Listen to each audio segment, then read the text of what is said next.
10 years after Roger's death, the traveler Dylan steadfastly guarded the East Sea, maintaining the title of the weakest sea through the demise of countless pirates. When this silent guardian finally set foot in the New World, the wheels of fate began to turn rapidly.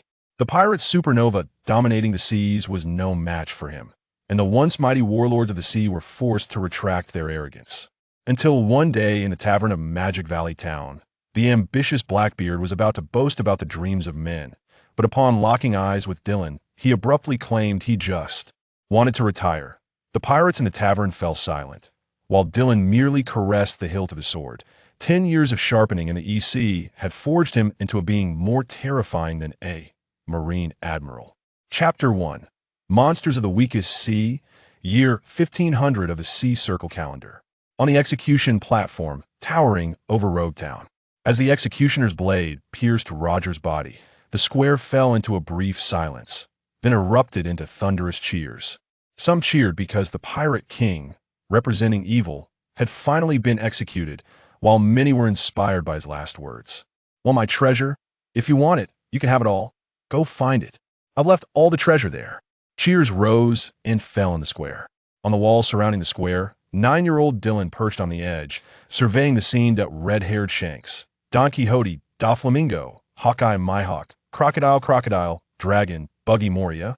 Some wore blank expressions, some smiled darkly, and others wept uncontrollably. Dylan reached out to catch the raindrops falling from the sky, watching those who would soon become world-renowned powerhouses. It's starting, the era of great pirates. Half a month later, on an unnamed small island in the East Sea. "Hey kid, this is the Navy branch. What do you want?" A bearded Navy officer stopped a small figure. "I want to join the Navy." "Join the Navy? This isn't a place for playing house. We're your family. You should go home." Dylan shook his head. "I have no family." The guard paused, seemingly understanding something. In this era, killing, plundering, war, oppression. It was everywhere. Looking at the somewhat silent boy, whose clothes were tattered but not dirty, the Navy guard nodded and said, "Wait here a moment." When he returned from the base, a tall Navy officer accompanied him. "What's your name?" "Dylan." "Why do you want to become a Navy?" "Why?" Dylan thought for a moment. Perhaps it was because after crossing over, he found that aside from having good physical qualities, he had nothing else to rely on. After witnessing Roger's execution in Rogue Town, Dylan had chosen this unremarkable Navy base from the map. As for why not stay in Rogue Town? In the future, besides the naive smoker, there would be many troubles, making it not a good choice. Moreover, besides the East Sea, the Four Seas, and even the Grand Line often saw people visiting Rogue Town to pay homage to Roger's beginning and end. Joining the Navy meant systematic training. As long as one had talent, they could access ample resources. Even if unable to awaken the 3 types of hockey, one could significantly enhance their combat power through the Navy 6 styles. Forget the iron block. For peace. Dylan looked at the Navy flag fluttering in the center of the base and said with certainty, "Peace, huh?" Following Dylan's gaze, the Navy officer also saw the flag, which intimidated and protected this sea.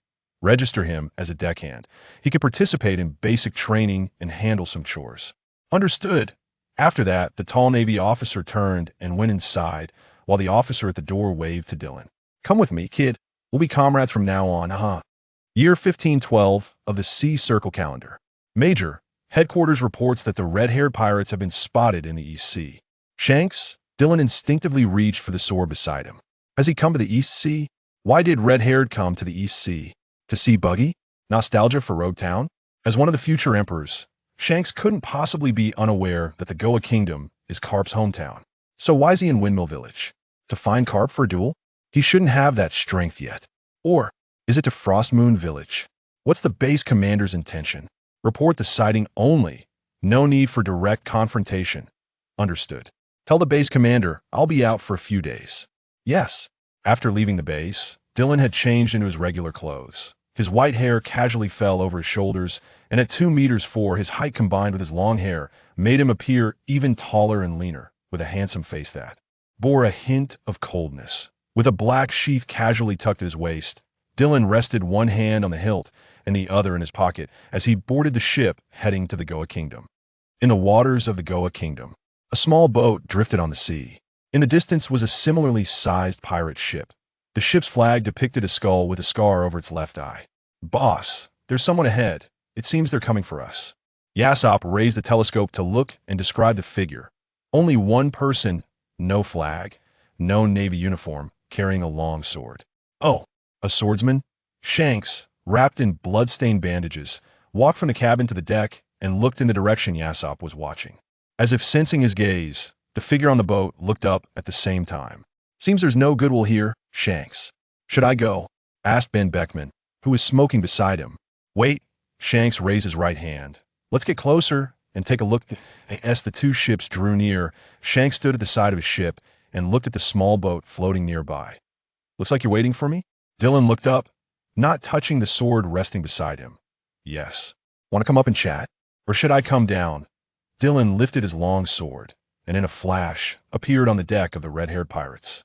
"Bring some drinks." Shanks waved his hand, stopping the eager crew and interrupting their attempts to advise him. "This is a fine wine from my hometown. It's different from the EC's taste. Give it a try." After a large bowl of strong liquor went down, Shanks smiled and asked, "How is it?" Dylan nodded, but did not comment. Seeing this, Shanks put down the large bowl, his expression turning serious. "So, did you wait here specifically for me?" "Navy." Upon hearing Navy, the others instantly tensed up, and Yasop even slightly raised his spear, but was pressed down by Ben Beckman. Ignoring the others' small movements, Dylan stared directly into Shanks' eyes and asked, "What does someone like you want in the East Sea? Isn't the New World chaotic enough for you? Just traveling the four seas. Isn't that normal for a pirate?" Shanks replied with a smile, though his expression was not relaxed. Dylan fixed his gaze on Shanks' eyes, seemingly unconvinced by this explanation. After a moment of eye contact, Shanks laughed heartily. "Sorry, but I can't tell you the deeper reason for now." Hearing the red-haired's response, Dylan stood up and looked around. "Don't stay in the East Sea for too long." With that, Dylan leaped off the side of the ship. After the small boat sailed a distance away, Shanks seemed to remember something and stood at the ship's railing, asking Dylan, "So, what about you? Why are you in the East Sea again?" Dylan did not turn back, raising his hand while facing away from Shanks. "Like you, I won't stay here for long." After Dylan's small boat disappeared from sight, Shanks continued to gaze thoughtfully at that stretch of sea. "Shanks, I'm fine, just an interesting guy." Turning around, Shanks grinned at his crew. "I didn't expect there to be so many interesting people in the East Sea. It really is the captain's hometown, isn't it?" "The East Sea?" Jesus Burgess, who also hailed from the East Sea, laughed. "The East Sea is known as the weakest sea." Before the others could react, Shanks's expression froze, and Ben Beckman's hand holding the cigarette also paused in midair. Lockie Lou, munching on a bone, asked, "What's wrong with you two?" Shanks let out a bitter laugh and remained silent. After taking a heavy drag from his cigarette, Ben Beckman said, "We used to think the East Sea seemed weak because of the shipping routes and because of GARP. But now it seems..." Whoa. After exhaling a thick cloud of smoke, Ben Beckman continued, "In the East Sea, besides GARP, there's still an extraordinary guy hidden here." Chapter 2. Are all squinty-eyed people monsters? Back at the base, Dylan happened to run into the base commander coming from the opposite direction. He was no longer the tall man he once was. Over 10 years had passed, and many things had changed. The former base commander, including the Navy who had brought him in, were no longer there. The current base commander was a strong man named Hans, who had only been transferred 6 months ago and held the rank of colonel. "Dylan," Hans called out to Dylan, who was about to enter. "Did you go to see Red-Haired?" Dylan nodded. "I just took a distant look, didn't get close. After all, this guy has been quite popular these past few years." Hans agreed, noting that Shanks had indeed been quite prominent lately. Although he was still far from the strength of the older generation, it was said that he had secured a place in the New World. After Roger's death, the pirates' arrogance had not been suppressed. Instead, it had intensified. Now in the New World, people refer to Whitebeard, Big Mom, and Kaido as the emperors of the sea. Nonsense. By the way, the pressure in the Grand Line has been increasing over the years, and the headquarters has issued a call for recruits. I heard you previously rejected it. Hans did not know much about Dylan's past. Only some older veterans vaguely remembered that he had been at the base for a long time. Even his rank had gradually accumulated to that of major. A major required formal commissioning from the headquarters. Your commissioning hasn't been officially completed yet. This time I'm going. When Dylan's gaze passed over Hans, looking at the Navy flag fluttering in the wind, just like in the past. Hans let out a slight sigh of relief. This guy had considerable prestige at the base. Often, Dylan's orders were more effective than those of him, the Colonel Base Commander. As soon as possible. Considering the travel time, I'll give you 3 months. If possible, I'll report it back to the headquarters. Hans had studied Dylan's files. The previous base commander had left behind information that read, Adams Dylan, birthplace unknown, orphan, joined the Navy at 9, calm personality, exceptional physical fitness, advocates justice and peace. Then there were the accomplishments and merits added by successive base commanders about Dylan. Dozens of pages densely packed with information. Although the bounties were not high, the sheer volume was overwhelming. During his tenure, he had personally added nearly 4 pages of achievements for Dylan. What a monster! Watching Dylan depart, Hans muttered to himself. Frost Moon Village. Dylan stretched after stepping onto the small island. He didn't expect this place to be right on the shipping route. People around him cast odd glances at his pitch-black longsword. Are you here to challenge Kayashiro? Following the voice, Dylan saw a young man with a sword at his waist. No, I just came to take a look in the original work. Frost Moon Village had intricate ties with Wano country and the Revolutionary Army, and that squinty-eyed Kayashiro seemed to be no ordinary character. Before Dylan could finish his sentence, a rough voice suddenly called from behind. Hey, you knife thief. Dylan ignored it and continued walking forward, while the voice behind him burst with anger. I'm talking about you, the one in white. Are you planning to steal my famous sword and leave? Dylan paused, turned around, and looked at a Ronin with a shaved head who was staring intently at the black scabbard at Dylan's waist. The Ronin licked his dry lips. This must be a fine sword. He could even feel that, despite being hidden in the scabbard, its sharpness could not be concealed. The onlookers began to step back. This guy was a well-known Ronin nearby, known for his lightning-fast draws. But he was also a rogue, and it was unclear why a rogue would have such swordsmanship talent. Is this your sword? Dylan casually lifted his eyelids, looking at the man with the shaved head. He found that hairstyle very annoying. That I'll give you 5 seconds to get out of my sight. A cold voice echoed in the Ronin's ear. Instead of being scared, the Ronin laughed heartily, then leaned slightly forward, gripping the hilt of his sword on his left side. In that case, a flash of red light passed, and the Ronin suddenly felt a chill around his neck. Then he felt a dizzying sensation and saw a scene that left him utterly confused. Who is this? Why is he wearing my clothes? And holding my sword? This is really a thief. Gasps erupted from the crowd as Dylan turned around and left without a care. Sorry, it's always just the blood of these small fry. The black scabbard at his waist vibrated slightly. One Heart Dojo. Kayashiro heard the commotion outside and slowly stood up, walking to the door. Dylan was already standing in the courtyard, while a large crowd gathered outside the gate, seemingly waiting for something. Kayashiro, wearing glasses, smiled at Dylan. May I ask, guest? Seeing Kayashiro's frail appearance, Dylan suddenly thought of some interesting things. I heard that squinty-eyed guys are all strong. The onlookers outside responded with a synchronized "oh," showing expressions of as expected. The guest is joking. Kayashiro appeared unfazed, still politely asking, May I ask, guest? Dylan smiled. Just joking, I'm not here to pick a fight. I just want a master to take a look at my sword. Oh, Kayashiro gazed at the long sword at Dylan's waist. Please come inside, guest. Seeing that there was no fight, the crowd left in disappointment. The pitch-black scabbard and dark red hilt made Kayashiro furrow his brows slightly as he carefully picked up Dylan's long sword. Seemingly filled with a bit of anticipation and hesitation, Kayashiro slowly drew the long sword that a strong smell of blood rushed at him, and he even faintly saw a glimmer of bloodlight emanating from the blade. Snap! Kayashiro quickly sheathed the sword and returned it to Dylan.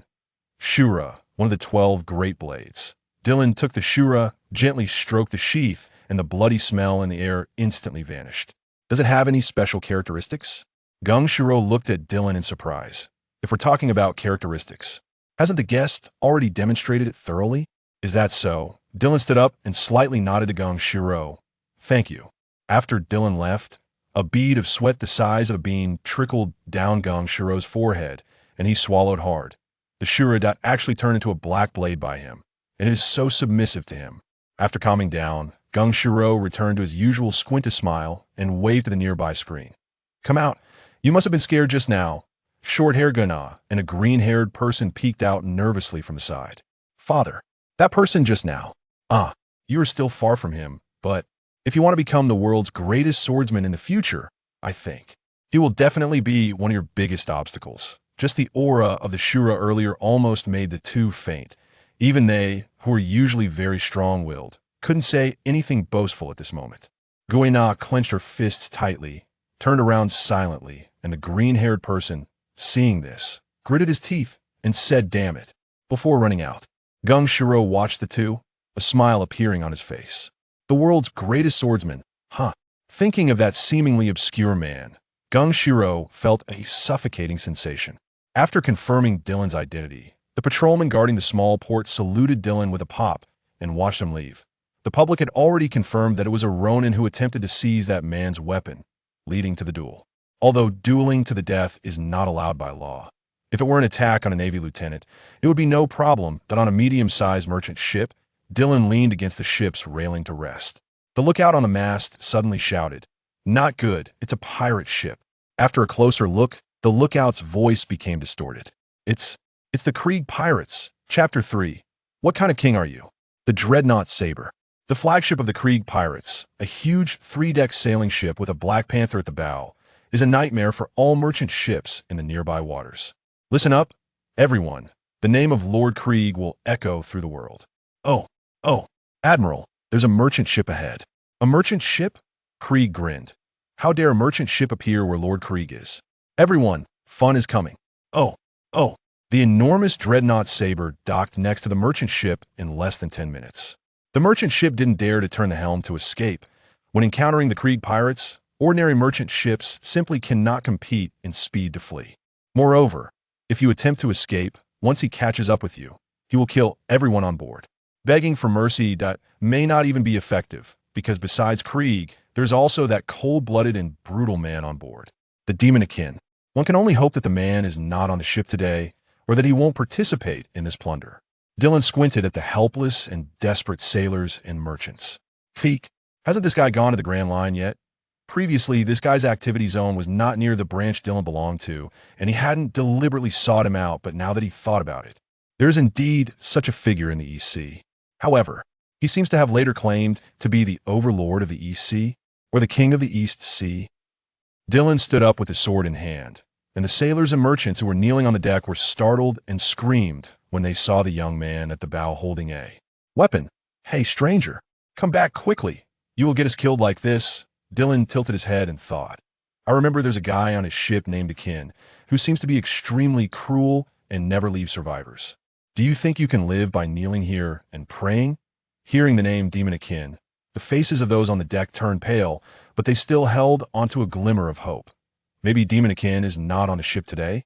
"Stranger, we kindly offered you a ride. Please don't." Thank you for giving me a ride, as a token of appreciation." The people on the merchant ship blinked, and the young man who was standing at the bow suddenly disappeared, leaving everyone with a flicker of hope, but more despair.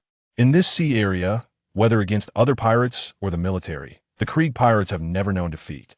Down on the top deck of the Dreadnought Saber, Ironwall Barrow was banging on the shields on his arms. "Yaha, I will become the strongest shield of Admiral." "Is that so? How strong?" An indifferent voice clearly rang in everyone's ears. At the huge Black Panther bow stood a man in white clothes holding a long sword, his long white hair flying in the wind. Ironwall Barrow seemed to be a bit slow on the uptake and hadn't reacted yet. Demon Akin stepped forward first. "Who are you?" On the Dreadnought Saber, someone who can appear silently at the bow is not easy to deal with. "The Navy." "The Navy?" Ironwall Barrow finally reacted, letting out a strange cry as he rushed to Akin. "A mere Navy dares to." "Shoo!" Dylan lightly pushed the blade of Shuro with his left thumb, and a red ripple flew out from the blade that was exposed by an inch. "A mere Navy?" Dylan jumped down from the bow, walking past the Ironwall Barrow, who had been split in two from forehead to waist. Demon Akin swallowed hard but did not back down. "Navy, do you want to challenge the king of the EC?" Dylan squinted his eyes, and a gust of wind spread from around his body. The surrounding pirates suddenly felt a strong impact, then felt dizzy. Then they all lost consciousness. Hundreds of crew members fell to the ground like grass blown by a strong wind on the deck. Only Admiral Krieg and Demon Akin barely remained conscious, but they were already drenched in sweat. Hey, what is this? Krieg, dressed in golden armor, barely stood upright. Don't underestimate us. Navy, I am. A line of blood flew by, and two heads flew high. What kind of king are you? After jumping to the top of the mast and impaling Krieg's head at the very top, Dylan returned to the merchant ship. Let's go, they won't come back. You. The first mate of the merchant ship was about to speak when the lookout on the mast's pupil shrank. It's Krieg's head. He's dead. He's dead. Hearing the lookout's words, the first mate looked in shock at the young man in front of him, whose expression was somewhat indifferent. He indeed had disappeared just now, but it had only been a short while, and the Krieg pirates had. Set sail. Set sail. The sails slowly rose, and as they looked at the dreadnought Saber getting further away in their line of sight, Dylan's right hand gripped the hilt of Shura. The king of the East Sea? A scarlet light shot out from the stern, directly splitting the dreadnought Saber in half from bow to stern. The East Sea does not need such a thing. The stunned crew members fell into the sea like dumplings sliding off the tilted deck and cabin, while at the top of the mast, the head of red-haired Shanks gazed into the distance with a furious and terrified expression. Rogue Town. Dylan strolled leisurely along the cobblestone path, beyond which lay Reverse Mountain. Of course, he had no intention of going to Reverse Mountain. The Navy's unique warships could traverse the comm belt. He was here merely to reminisce about the past. Hey, a familiar voice called out from behind Dylan. Red-haired Shanks stood alone, holding a bottle of alcohol in his hand. What a coincidence to run into you here. Are you heading to the Grand Line? Shanks looked at the tall Dylan, who exerted great pressure on him despite their never having fought. Shanks sensed an aura he had never encountered before. It was different from how all other Navy members felt to him. Whether it was Karp's steadfastness or Zephyr's decisiveness, they were completely different from him. Even the newly risen admirals like Kizaru, Akiji, and Akainu had an entirely different aura from this seemingly indifferent man. He resembled an abyss, profound and steady. Yet who knows what lies hidden beneath the abyss? It is quite a coincidence. Are you here for nostalgia? You cried like a baby back then. Dylan cast a glance at Shanks.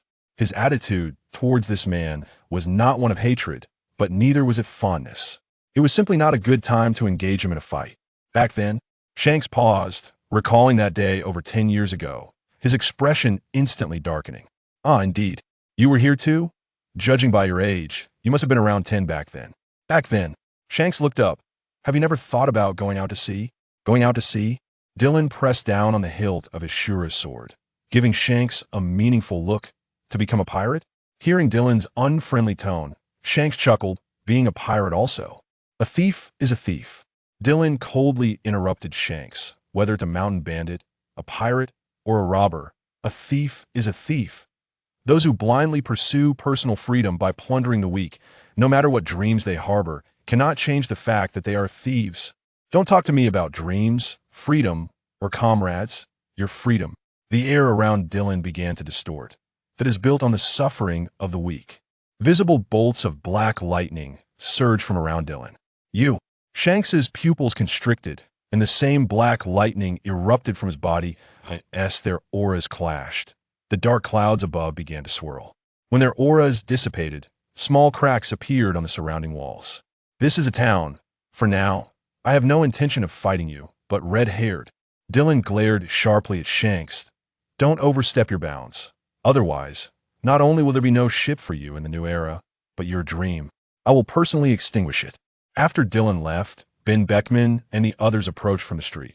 Lockie Liu, usually seen holding a large meat leg, was nowhere to be found, and Yasop gripped his long spear tightly. What a terrifying guy. Yasop glanced around the corner, possessing the qualities of a king, and having cultivated conqueror's hockey to such a degree. A Navy officer? Chapter 4 God of the Sky, Island Marinvander. Dylan, who had officially completed his promotion, walked out of the office area. Alala. We have an impressive newcomer here. A lazy voice sounded from the side. This tone, Kazan? Vice Admiral Kazan. Dylan slightly bowed. Here for your promotion? Kazan pushed up the iron mask on his forehead and looked at Dylan with interest. Yes. Kazan suddenly looked around and then said to Dylan, Want to grab a drink? Does this guy drink? It seems he did drink when Zephyr died. But can we drink in the headquarters? Following Kazan into his office, Dylan glanced around. The furnishings were simple, even described as shabby. Only two things stood out, a comfortable-looking recliner, and his exclusive plaque. Lazy Justice. Alala. Speaking of which, you and I actually have different personalities. Kazan picked up 2 bottles of alcohol and tossed one to Dylan. I believe in lazy justice, but you, my friend, are quite diligent. Dylan caught the bottle, popped the cork, and took a sip. You know me? Kazan also took a big gulp of his drink and spat. What kind of manly drink is this? It's really bad. After mumbling a bit, Kazan formally scrutinized Dylan. I've been nominating you for the past few years, but it seems you've always declined? Why did you agree this time?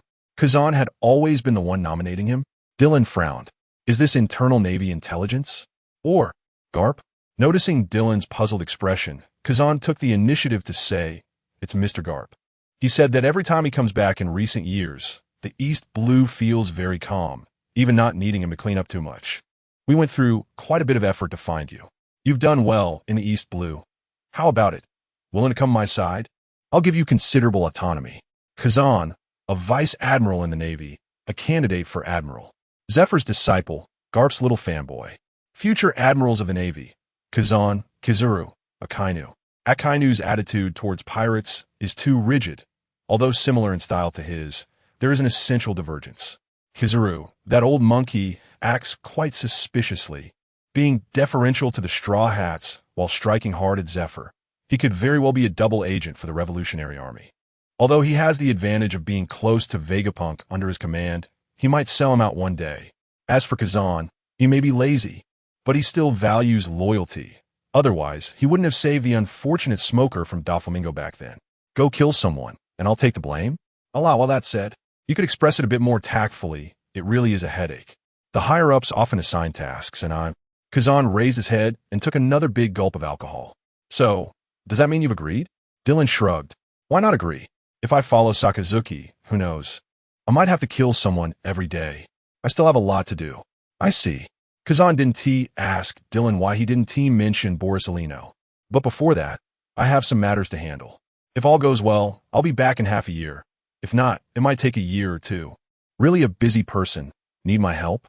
Dylan shook his head. No need. If luck is bad, it's also possible I want to come back. As a devil fruit user, it's best if you don't get involved. Devil fruit user? Not coming back? Kazan rarely showed a worried expression.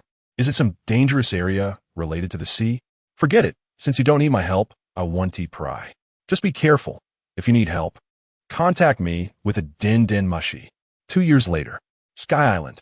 A violent thunderstorm filled the sky, intertwining and churning for nearly an hour before slowly dissipating.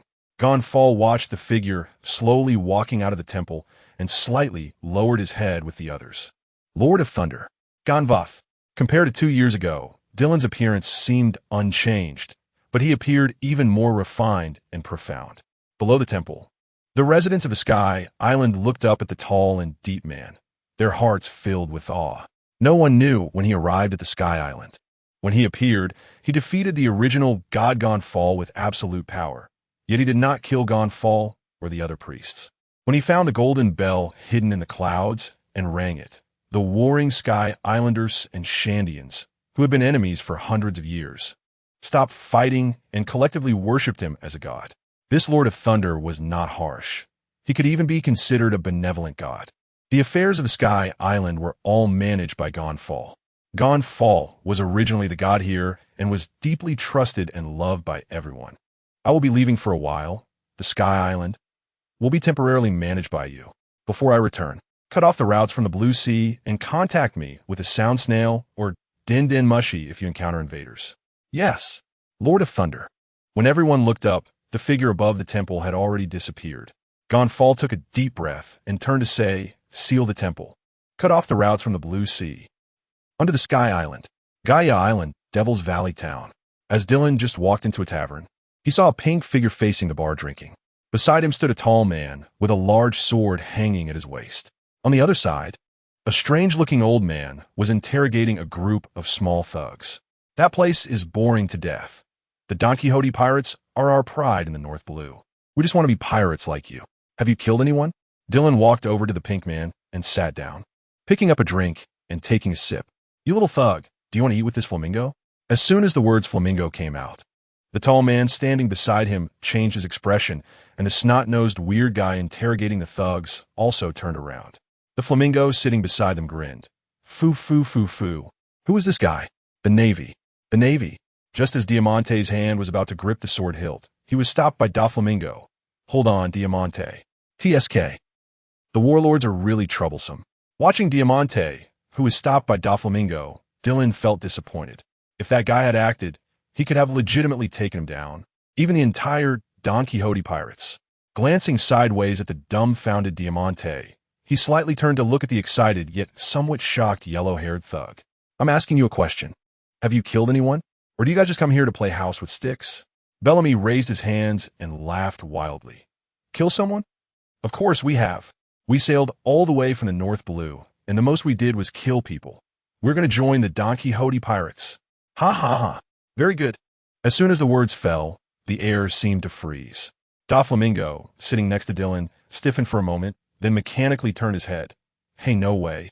Before he could finish, a series of dazzling lightning bolts erupted from the bodies of the thugs, startling Torpole, who stood beside Bellamy, accompanied by the screams of the thugs.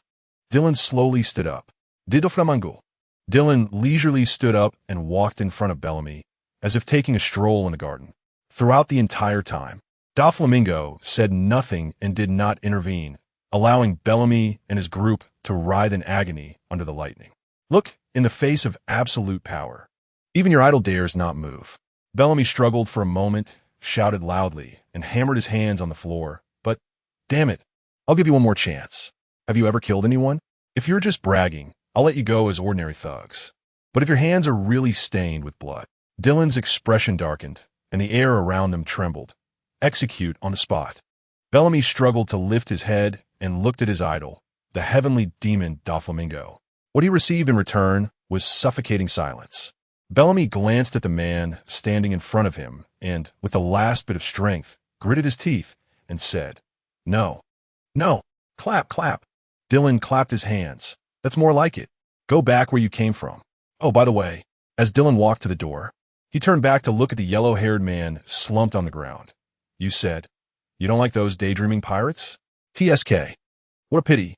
Your idol has the biggest and most arrogant dream among all pirates in the world. You really don't deserve to be on his ship. After saying that, Dylan pushed the door and left. Creak, creak. The wooden door of the tavern swayed in the wind, as if mocking Bellamy's arrogant declaration, and disdainfully looking down on his idol. Doflamingo stood up with a gloomy face and walked toward the door, followed closely by Treble and Diamante. When he reached Bellamy's side, Doflamingo paused for a moment. What he said is not wrong, you really don't deserve to be on my ship. Chapter 5 Small Characters Marineford, Admiral Kazan's office. Doflamingo? That guy has some issues with his identity, and the means by which he became a warlord is quite unusual. But all of this is approved by Mary Geos. Kazan shrugged. I don't want to care too much about it. Dylan looked around. You've been promoted, Admiral Kazan. Kazan scratched his head and said helplessly, There's nothing I can do. The Grand Line is not peaceful right now. By the way, have you finished what you needed to do? Finished. Dylan extended his hand. A ball of lightning gathered in his palm. I got a fruit. The moment Kazan saw the lightning, his previously lazy expression changed. Thunderfruit? This type of Logia fruit ranks among the top in the Devil Fruit Encyclopedia, and Kazan recognized it immediately. Uh-huh. Dylan nodded. This is also my main goal for coming to the Grand Line. You. Kazan's body straightened slightly from the backrest, but then he slumped down again. It's good that you got it yourself. Ah, Logia, I really envy you. You envy what? You also have a Logia fruit. Although he thought this in his heart, Dylan still preferred the thunder fruit he had been waiting for. After all, lightning has flying capabilities and extremely high mobility, and its lethality is also very strong. Additionally, using lightning to temper his body can continuously strengthen his physique, preventing him from being completely suppressed by the sea and sea prism stone like other devil fruit users. You didn't come back for anything else, right? Kazan slumped on the sofa with a bit of frustration. I don't have anyone here to help, and I have a lot of things to do myself. If you have time, can you take on some tasks for me? You have nothing to do. Your business is just riding a bicycle to stalk your lowly? Or sunbathing on Carp's ship? Sure, but as a major, it's hard for me to represent you, right? A major representing an admiral to take someone down? That's a bit unreasonable. Isn't it? Military rank? Kazan scratched his hair. This is indeed difficult, although the Navy values background and strength. Officers at the rank of captain still need to emphasize practical achievements. It's not like after the Marine Ford War years later, when the Navy's top combat power dwindled and special recruitment was needed worldwide. Got it. Kazan's eyes lit up, rummaging through the drawer before pulling out a bounty notice. You go take him down, I'll apply for your rank. Dylan took the bounty notice and looked. Bloodhook Rod. Bounty of 550 million berries. Is there such a character? Where did this guy come from? Why have I never heard of him before? You're still young. It's normal not to have heard of him. He was a minor character in a terrifying pirate crew a long time ago. Terrifying pirate crew? Minor character. Dylan rubbed his chin and re-examined the photo on the bounty notice. He looked to be in his 50s or 60s at that age. Could he be one of the Rocks pirates? La, that's Rocks. Kazan's eyes widened. You know about the Rocks pirates? How old are you? Really? If that's the case, then he is indeed a minor character. Compared to Whitebeard, Shiki, Kaido, and Big Mom, those guys. Shiki, that guy is still hiding in the sky, researching monsters. Should we take him out early? Normally, these fruit users are detained rather than killed, as this can effectively limit the powers of devil fruits. If you just kill the users, it would be like the burn fruit, where the previous holder had just died not long ago and was obtained by other pirates. This is clearly something the Navy and world government do not want to see. As for the float fruit, forget it. Let us hold off for now. I can look for it when I have time. It's not too late to take him down then. After all, I'm just a mere major now. Just a mere major. Where is he? Dylan pointed at the man with a brutal face in the bounty notice. This photo should have been taken recently. Then the Navy should have a grasp of his whereabouts too. The last tracking was in the Alabasta Kingdom. You can go check it out if there's new information. The headquarters will notify you via a transponder snail. Alabasta? ISNT, that where Crocodile is? The current Crocodile should have already failed his challenge against Whitebeard and started preparing to find Pluton. Then I'm off. Dylan rolled up the bounty notice, stuffed it into his pocket, and left. In the office, after Dylan's footsteps faded, Kazan pulled down his eye patch. How did he know the location of the devil fruit? And he knows about Rocks? What a hassle, forget it. The first half of the Grand Line. Big Brother Dafu. Who is that Rod guy? Why Haven T, I heard of him before. Mom actually takes him so seriously. She even specially called me to the Land of Pleasure to pick him up for Toto Land. Charlotte Dafu, with two balloon-like things on his shoulders, glanced at his younger brother beside him. Well, it's normal not to know. He is an old guy. Once a lackey on Mom's ship. On Mom's ship? Queen Mama's singing ship? How come I've never heard of it? Not this one. Dafu gazed towards the relatively calmer Land of Pleasure compared to the New World. It was a ship from much earlier in terms of strength. No one was stronger than them. Alabasta Kingdom. Rain Base. Unlike other regions of Alabasta, Rain Base, just like its name, is moist and refreshing. At the Rain Banquet Casino, tall and attractive hostesses looked at the tall and handsome Dylan with bright eyes. Besides being tall and handsome, this man's attire and sword, as well as his aura, clearly indicated he was a wealthy person. Several hostesses desperately showcased their figures to Dylan, hoping the man before them would choose to accompany them. Feeling their intense gazes, Dylan paused slightly, then surveyed the area. You. Dylan raised his hand and pointed at one of the blonde hostesses. The blonde hostess was overjoyed, walked over, and squeezed Dylan's arm with her assets. Guest, what would you like to play? After speaking, she even arched her waist, making Dylan's arm feel a bit of friction. Oh ho ho ho. A boisterous laugh came from the distant hall, and Dylan raised an eyebrow. As expected here, at sea, known for its intelligence capabilities, of course, the big MOM pirates, followed by Morgan's and the CP organization. However, the Navy's intelligence is equally powerful and covers a wider area. Shortly after Dylan left Marineford, detailed information about Bloodhook Rod was sent to him via a Den Mushi. This included his hobbies and behavioral characteristics. Gambling is one of them. Back in Rocks, this guy lost his right hand because he became too absorbed in gambling. I bet big. The rarely victorious Rod laughed heartily while throwing chips onto the table. Others, seeing this, all followed suit. I bet small. A similarly arrogant voice came from across the table. Dylan tilted his mouth, holding a cigarette, tossed a handful of chips, and saw Rod looking at him while provocatively blowing out a puff of smoke. Huh? Oh ho ho ho. Let us get started quickly then. Rod licked his lips. Let you know that Rod's luck is always undefeated. 10 minutes later, the people who were originally standing behind Rod had all disappeared, while the young man opposite him was surrounded by people. Hey, out of money? What a drag. When did the rain banquet start treating these poor souls? Does Dylan gamble? Of course not. But it's easy to control the direction of the dice with a small electric current. Just as Rod stood up ready to leave, a cheer erupted behind him. The young man was throwing the chips around. Come, these are all courtesy of that one-handed uncle. After saying this, the young man laughed heartily. Shouldn't everyone thank the one-handed uncle? The people around were momentarily stunned, then burst into laughter. Thank you, one-handed uncle. Rod's body stiffened, and the pitch-black hockey was ready to cover the hook. No way. Rod swallowed hard. He had just barely escaped the Navy's pursuit and could not be discovered in such a place again. Even captains like him could be defeated by Garp back then. Although Newgate and the others looked powerful now, Rod knew that if the Navy or the world government really targeted him, there would be no good outcome. In the distance, Dylan was tossing chips into the air while placing a few of the highest denomination chips into the blonde woman's palm. This is a reward for you. I hope that when you come next time, you won't be here. Dylan stood up and stopped the blonde woman from following him. A guest? The blonde woman stared at the white-haired young man swaying as he walked out of the rain banquet, momentarily lost in thought. What does that mean? Generally, if a guest is satisfied with the service, wouldn't they want to continue having her service next time? Once Dylan walked out the door, the blonde woman's body trembled slightly, her expression complex as she looked at the entrance. What? Hey, gentle guest. After saying this, the blonde woman tightly clenched the chips in her palm and raised her hand to adjust her collar. Outside the Rain City, Dylan stopped. Hey, that hook. Have you been following me all this way and still not making a move? Rod walked out from behind the hill with a gloomy expression. What are you trying to lure me out for? Oh, Dylan looked at the vigilant Rod in the distance and smiled. You're quite cautious, knowing I lured you out, yet you still dare to come? Ha ha ha. Rod instinctively licked his lips. If it were Sengoku or Garp.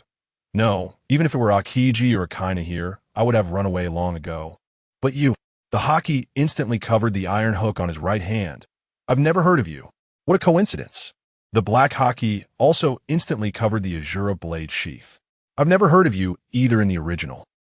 Big brother Dafu. It's bad. On the outskirts of Alabasta, a frail young man ran to Charlotte Dafu, pinching a small card with his fingertips. That guy's life card is burning. He's going to die. Chapter 6 Fruit for a son what? Dafu stared at the life card that was slowly burning, his eyes filled with disbelief. Can anyone in paradise take him down? Or has he provoked the lackeys of the world government? Dafu, who prioritized the mission above all, could not tolerate his failure and shouted, full speed ahead. Mom's mission cannot fail. Yes. Alabasta. Dylan stepped on the unconscious bloodhook Rod while dialing the phone bug. An eye mask suddenly appeared on the phone bug's antenna, and its originally round eyes turned into dead fish eyes. Is it done so soon? It was quite hard. You know, by the way, I don't have to personally return this guy, right? I still need to go back to the East Blue. Marine Ford. Akiji scratched his head and said, you can send him to the nearest Navy base, but this guy's background is not simple. I heard Big Mom is looking for him. You know, Big Mom's intelligence network is quite formidable. How about, is there anyone to take over? If not, I'll just cut off his head after all. This guy isn't a devil fruit user. Rod, who was lying on the ground pretending to be dead, swallowed hard but didn't move. Is this guy really from the Navy? Wanting to casually cut off someone's head? Just wait a moment. If you cut off his head, what if Big Mom? So you were worried about this? Dylan was taken aback. Akiji, this guy really has a sense of loyalty. However, a flash of red light from the Azura, Rod's astonished expression had not yet faded when his head was severed from his body. Bastard! You dare! A furious roar came from afar as Charlotte Dafu's lower body steamed and rapidly approached. The life card in his hand had completely disappeared, and he happened to witness the scene of the young man swinging his sword to behead Bloodhook Rod. As Charlotte Dafu drew closer, something resembling an Aladdin lamp genie popped out from his belt. Let us take your head as payment. Demon Slayer. The massive demon swung a long knife towards Dylan, unleashing a tremendous slash. Hey, didn't I tell you to calm down? Do you need me to come over? No need. Remember to credit me with this guy's merits. He should be Big Mom's third son, Charlotte Dafu. Dylan held the phone bug in one hand and raised the Azura in the other. Ding! The massive slash halted the moment it met the blade of Azura. And no matter how Charlotte Dafu and the demon infused power, the slash did not advance an inch. The being Minister of Wangwa, you really know how to stir trouble. Are you sure you don't need me to come? You call this stirring trouble? Didn't you ask me to come and chop him up? After I'm done, I want a month off. Before Akiji could finish his sentence, Dylan hung up the phone bug. It's very impolite to interrupt someone on the phone. Didn't T. Lingling teach you that? You bastard. Charlotte Dafu looked at the young man in front of him, who effortlessly blocked the demon's slash, and his heart sank. He did not rashly attack again. Dylan smiled as he looked at Charlotte Dafu's gloomy expression. People from the Charlotte family? What's up? Did Lingling ask you to bring this guy back to have kids? If so, doesn't T that mean I've killed your stepfather? Bastard. Charlotte Dafu, who had originally been very apprehensive, instantly flew into a rage upon hearing Dylan's words. You dare to disrespect Mom. Demon slash. Countless tiny slashes flew out, surrounding Dylan from all directions. Nonsense. Dylan snorted, gripping the handle of Azura and making a circular motion. The crimson sword energy spread like a storm, even more violent and denser than Charlotte Dafu's slashes. The two side slashes violently collided in midair, sending surrounding gravel flying, and for a moment, the air was filled with thick dust. Got you. Overheated steam. Charlotte Dafu burst out from the dust, wrapped in armed hockey, his black fist emanating a fierce heat wave, while the demon also raised its big knife. Seeing Dylan not dodging, a glint of joy flashed in Charlotte Dafu's eyes, mixed with anger. This guy dares to underestimate me. Really, so forgetful. A black arm pierced through the smoke and grabbed Charlotte Dafu's fist. Thunder punishment. Boom! Accompanied by a tremendous rumble. A lightning bolt several meters wide descended from the sky, enveloping the two. Hey, is this for real? On a distant sand dune, Crocodile, with a cigar in his mouth, watched the massive lightning column. Is there really such a guy in the Navy? After the lightning dissipated, Charlotte Dafu, enveloped in smoke, gasped for breath while supporting his body with one hand. The demon had already vanished. Not only does he possess powerful swordsmanship and hockey, but he is also a natural-type devil fruit user? No, it's not just that. This guy's fruit ability can easily penetrate my arm hockey, and his fruit ability has been developed to a very powerful level. Blub. Seeing that he couldn't break free, Charlotte Dafu, who was caught by Dylan's single hand, simply reached into his bosom to take out the phone bug. Dafu, what happened? Why is Rod's life car burning? Did you take him down? The moment the phone bug connected, its entire face became round, with two thick eyelashes sprouting above its eyes. Sorry, Mom. Mission failed. Rod was taken down by the Navy. Navy? Is there such a Navy in paradise? Yes. Charlotte Dafu raised his head to glance at Dylan.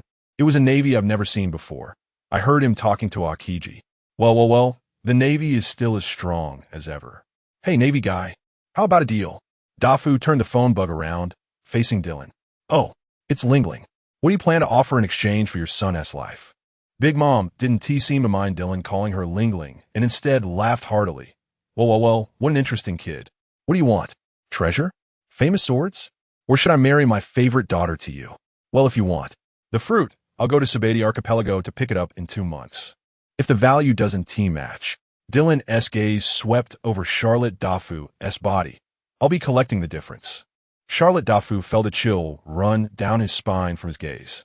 This guy, if he is not satisfied with the fruit, he will definitely chop off a part of his body. Absolutely. Well, what a greedy little brat. But, the Charlotte family's intelligence network spans the world. What we lack the least is devil fruits. Don't worry, it will be equivalent to my son's value. I hope so. After saying that, Dylan released Charlotte Dafu. The phone bug also turned off.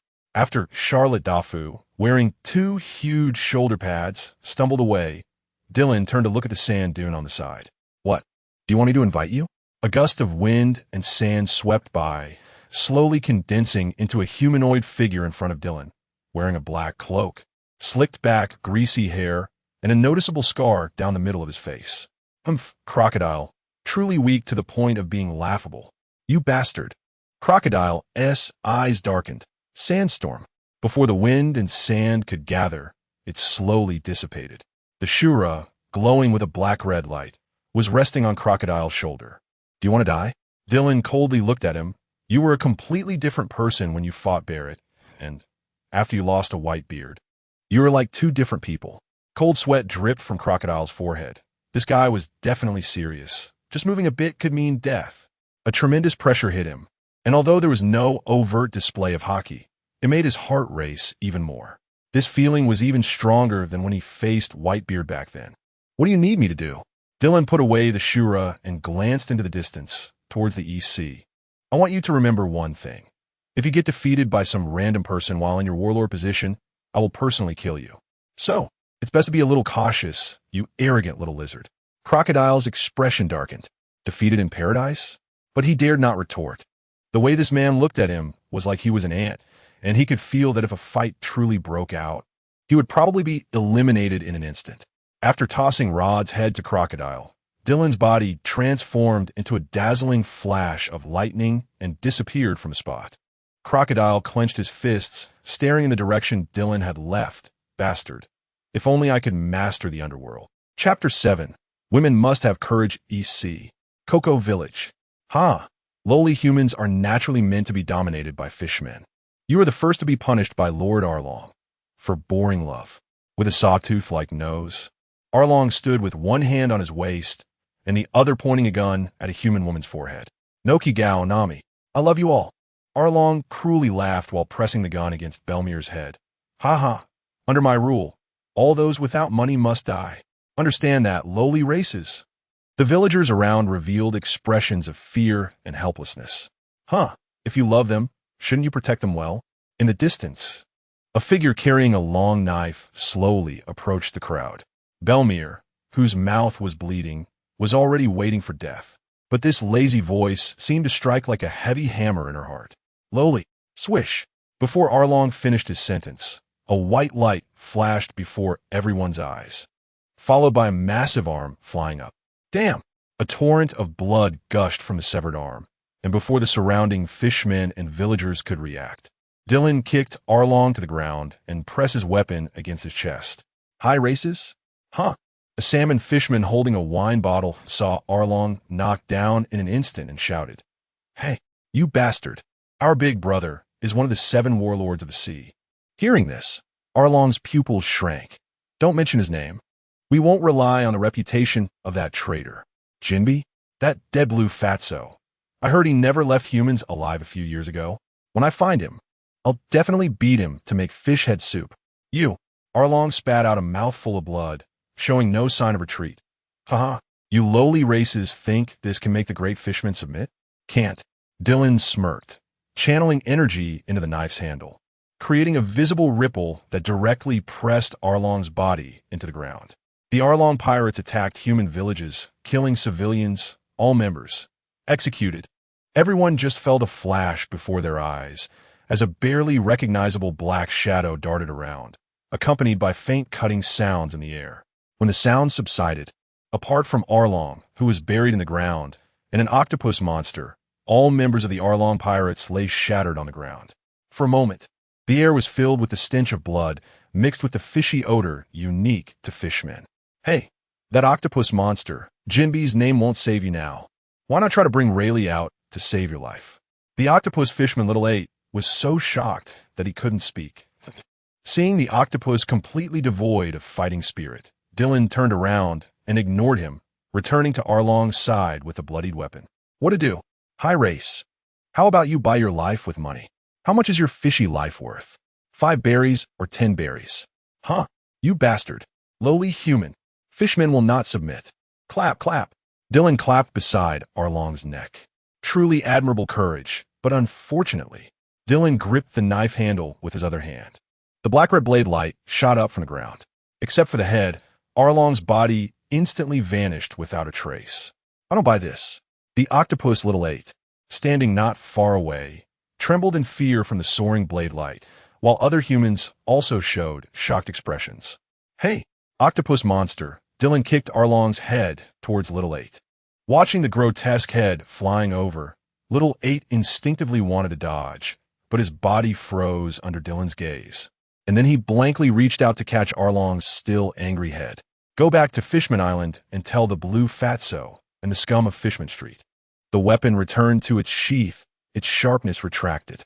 If I encounter even one so-called high race on the sea again, I'll flatten your Fishman Street. After the crowd cleaned up the bodies of the Arlong pirates, everyone left, except for the mother-daughter duo of Aiken and Belmere, who stayed behind to watch the young man sitting on the stone. You are the Navy?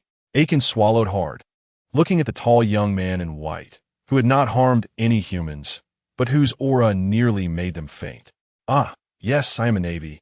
Dylan crossed his legs and placed the weapon beside the orange tree. So, may I ask who you are? Here to find someone.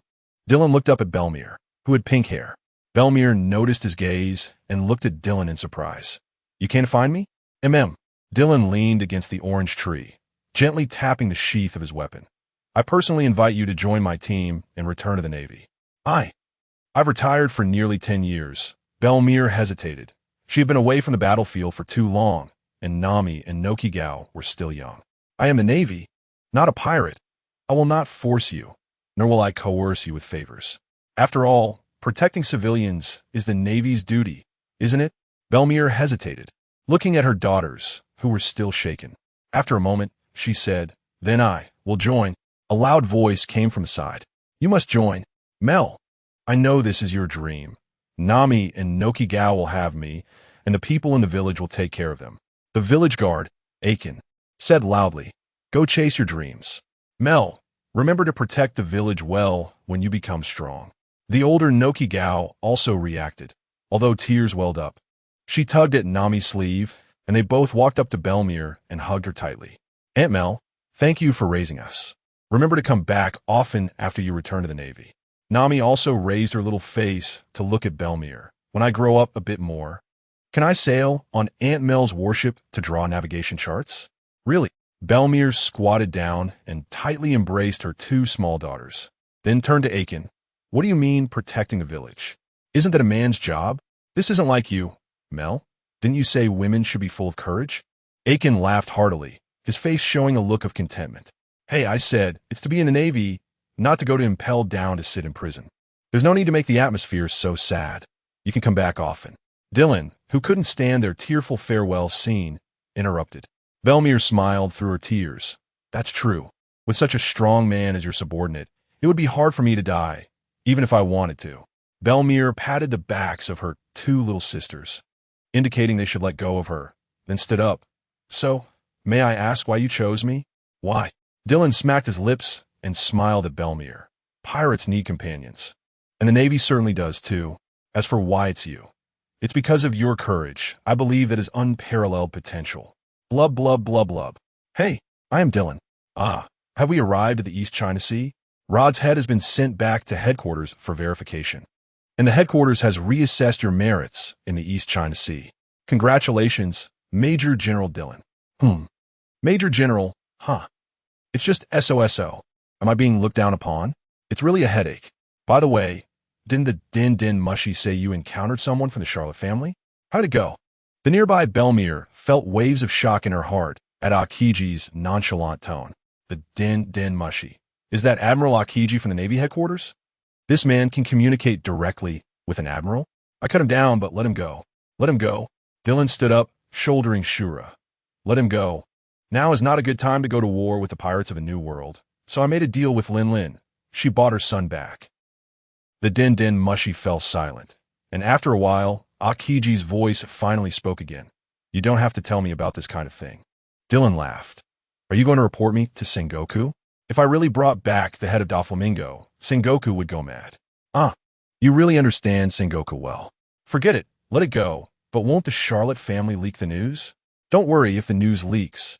I'll at most be dismissed from the Navy, but the Charlotte family will be embarrassed in front of other great pirates. They won't talk about it.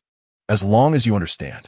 By the way, now you're Major General, finish up things in the EC and come back quickly to replace me. Beep. Marine Ford. Akiji looked at the Den Mushi with its eyes closed and fell into deep thought. Is he the admiral, or am I the admiral? Chapter 8. Haki training haki? It's just a term for a type of power. Besides being able to awaken naturally, it can also be obtained and enhanced through training. At 30, Belmir, with a cigarette in her mouth, watched Dylan's right hand, which was covered in a dark, armed color haki. Haki is divided into 3 types: armament haki, observation haki, and conqueror's haki. Armament haki is the most common and practical. Observation haki can be trained, but it requires a certain talent. As for conqueror's haki, Dylan shrugged. Only a small percentage of people possess it. The application of armament haki also has many forms, and the first thing you need to master is hardening.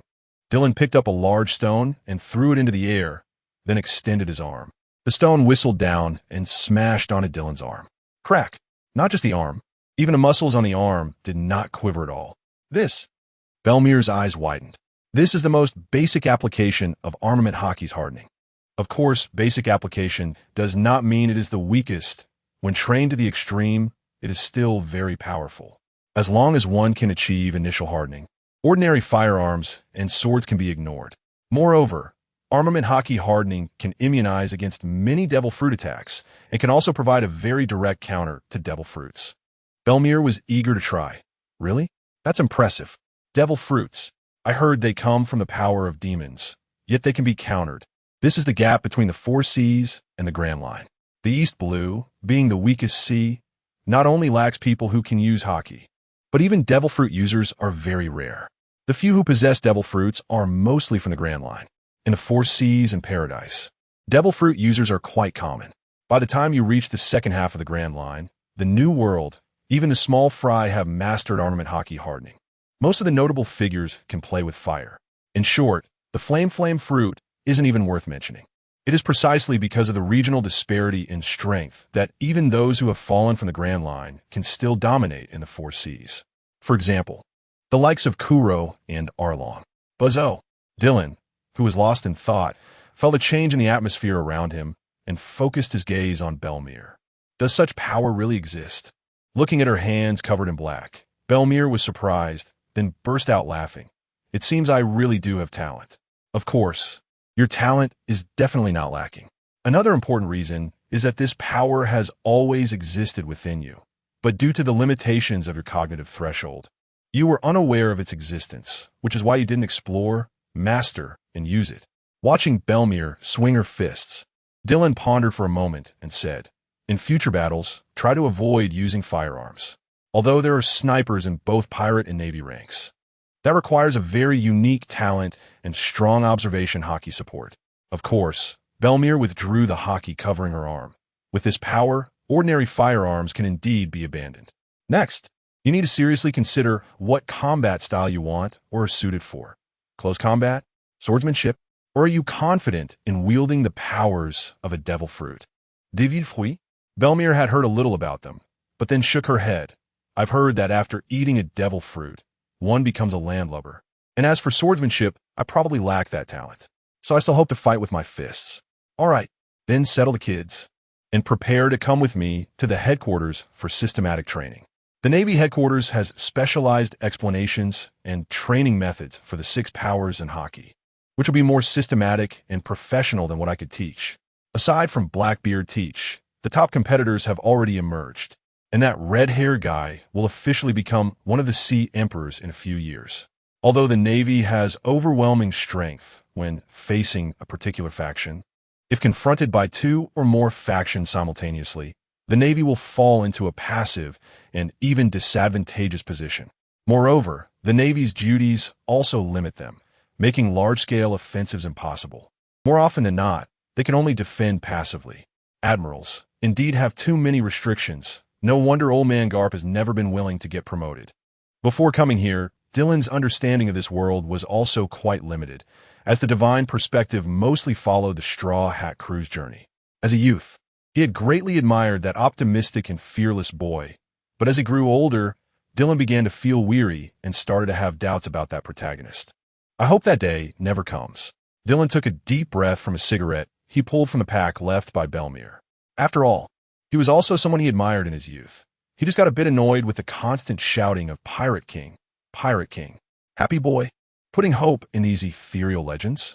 Clearly, everyone in this world has the opportunity to gain near-divine powers, so why still pray for fate's mercy? Really? I don't understand.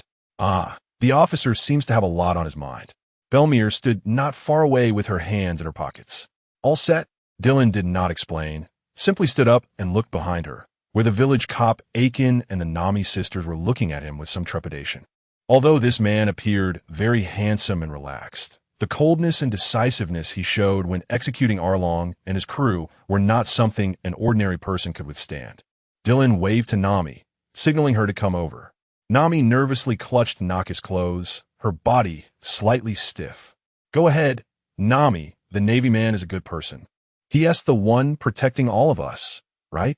The older Noki encouraged Nami, while Belmere and Aiken also looked at her with encouraging eyes. Nami bit her lip tightly before walking up to Dylan, awkwardly calling out, Navy sir. I heard you want to draw the most complete and detailed map of the world. Everyone thought it was Belmere who told Dylan, but only Belmere herself showed a puzzled look. She and team mentioned the children's situation. How did this man know? Speaking of her dream, Nami's eyes lit up as she pulled out a half-finished map from behind and handed it to Dylan. Dylan took a look. It was indeed quite talented. Although it wasn't as professional and detailed as the Navy's internal maps, it was already very rare for a self-taught individual. Carefully folding the map back and returning it to Nami, Dylan then said to village cop Aiken, I will have the headquarters prepare some professional books for her to study. For now, I'm entrusting the sisters to you. No powerful figures will appear in the East Blue. If dangerous individuals invade, Dylan took out his spare Den Den Mushi and placed it in Nami's hand. This is my Den Den Mushi. It can directly connect to my number. If you encounter life-threatening danger, I can arrive within 2 hours. Navy, sir, can I ride on a warship to draw the map of the world in the future? Of course. Dylan patted Nami's head. Not only can you, but we will also compile the addresses you draw into a booklet, print your name, and let the whole world share in your joy. Nami grinned and pulled an orange out of her pocket. Navy brother, this is my treat for you. I'm at Cocoa Village in the East Blue. Yes, send a warship to take me back. Oh, aren't you supposed to be able to fly? Will you come or not? Green Bull stared at the phone bug, once again filled with doubt. Also, prepare some books related to drawing to bring over. The more, the better, and the more detailed. No. Also, Cocoa West Village has been designated as a protected area, and the elder of the branch base here, Major Mouse, is very suspicious. Have the inspection department verify this. All right, blurb. Marin Vondo. Green Bull looked at the phone bug with its eyes closed, somewhat puzzled. Sengoku wouldn't just hang up the phone like this, would he? Forget it. It's really troublesome. After passing down Dylan's request, Green Bull pulled down his eye mask again. Nico Robin has already entered the Grand Line. Should I go take a look? What kind of life will she have? Chapter 9.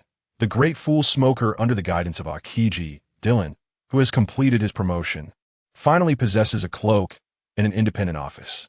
The file of Bellem Re has also been retrieved from the Navy Department, and with Akiji's push, the re-enlistment procedures were completed smoothly.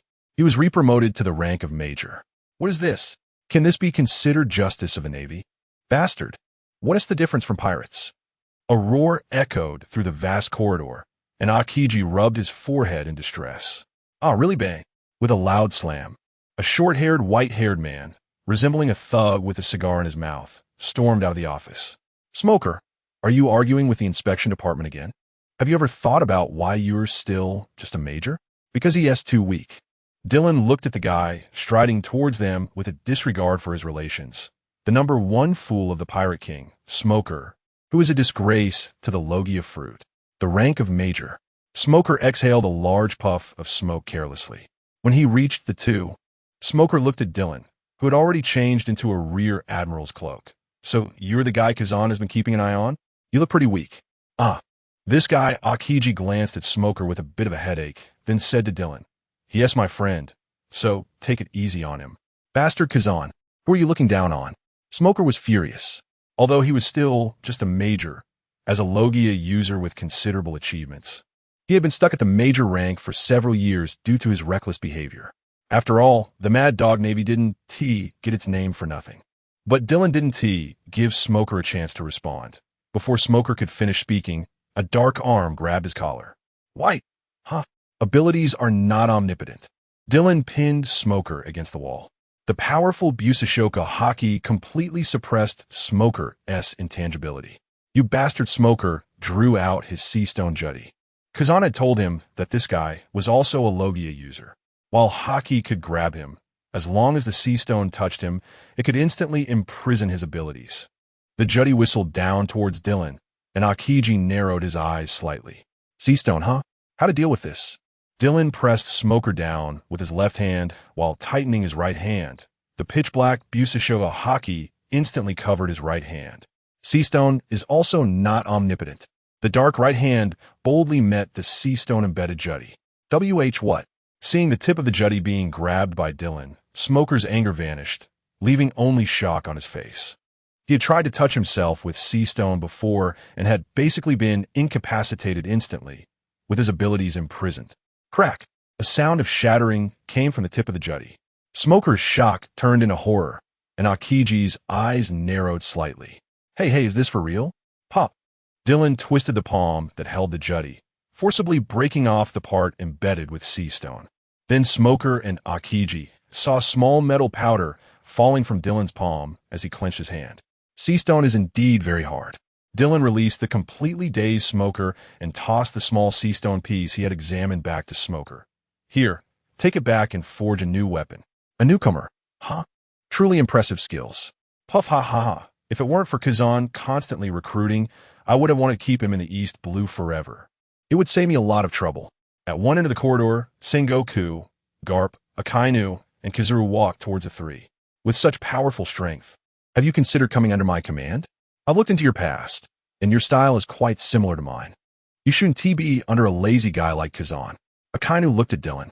Dylan's attitude towards pirates impressed him greatly, while Kazan, Saikezuki, are you outright poaching? Puff ha ha. Garp laughed while stuffing a donut into his mouth. Forget it, Sakazuki. This kid is different from you. Sengoku shot a puzzled glance at Garp. This guy hasn't been in the headquarters for years and rarely concerns himself with headquarters matters.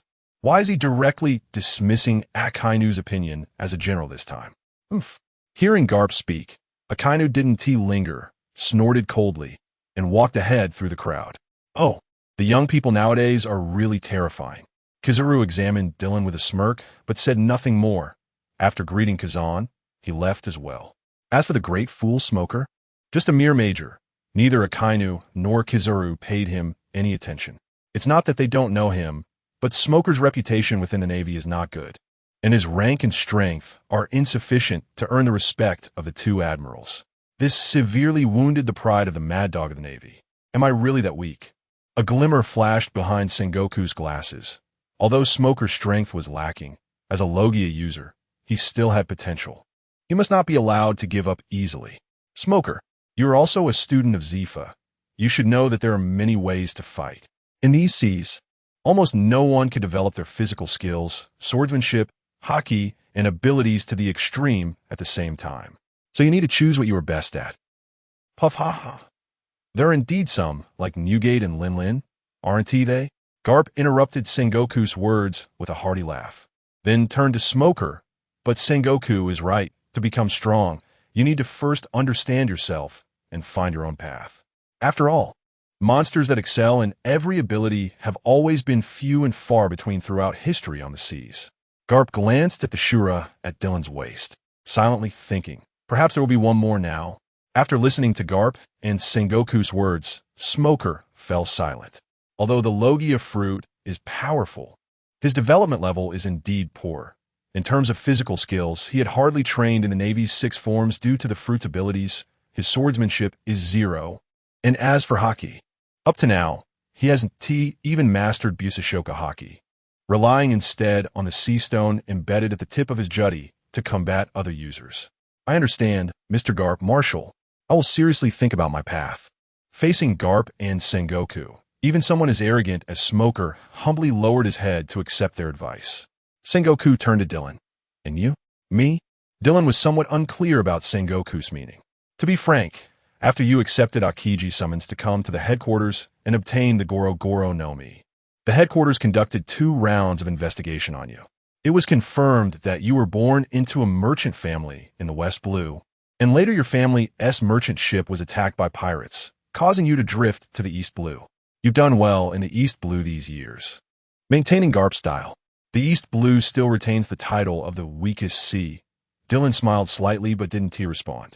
The East Blue isn't as weak as imagined. In his years of cleaning up, he encountered quite a few potential individuals. Moreover, he cannot guarantee to completely clean up the East Blue, as the sea area is vast, and relying solely on the branch's warships makes it difficult to cover everything. Something like Krieg is almost on the verge of claiming kingship. Your strength is already impressive. Although you are currently affiliated with Kazan, you can choose to become a directly subordinate rear admiral. Or we can make an exception and appoint you as the base commander of a branch. The bases of the Grand Line are not just for the 4 seas. Sengoku-san, that's not very fair to me. Kazan, I know you have doubts in your heart regarding the Navy and the government's actions, but for the peace of the majority, sometimes sacrifices do need to be made. Akiji scratched his head and looked at Karp. How about this? I am willing to accept the position of base commander, but I want to choose the location myself, and I will still remain under Kazan's command. I will take on missions in his stead, but Dylan looked at Sengoku, whose expression was gradually becoming serious, and continued, I need you to acknowledge the promise that Akiji has given me, which is that I still require sufficient autonomy. What do you mean by autonomy? Sengoku frowned slightly. He had heard of this young man's style. His attitude towards pirates was almost on par with Akainu's. If this guy is placed in the New World, no, even in the first half of the Grand Line, he would definitely stir up a storm among pirates, possibly even inciting war. Just as you think, Mr. Sengoku, Dylan said with a light laugh. But you don't need to worry too much. I'm not a madman. Even if war is to be waged, I will wait for the right moment. The right moment? Sengoku looked at Dylan and revealed a meaningful smile. So, where do you intend to choose? G5. Chapter 10. Shiryu, G5 base in the New World. A group of fierce-looking Navy personnel gathered together, discussing without any restraint. Oh, has the headquarters sent a new base commander? What kind of guy is he? Most of them weren't wearing the Navy's white uniforms, just showing the number 5 or G5 on some part of their bodies or clothing. Who cares? If he's a soft guy, we don't have to pay him any mind. After all, this is the New World. Soft guys should stick to the 4 Cs. But what if he's a really powerful guy? A voice, completely different from their wild tone, sounded from the side. The person who had just spoken instinctively replied, if he's strong enough. Enemy attack. A few sharper Navy personnel reacted, quickly standing up with their weapons at the ready. At the entrance of the base, a tall figure appeared in their sight. Hey you, this is Navy G5 base. What are you doing here? The figure remained unmoved. Sengoku and Garp said that G5's location is special.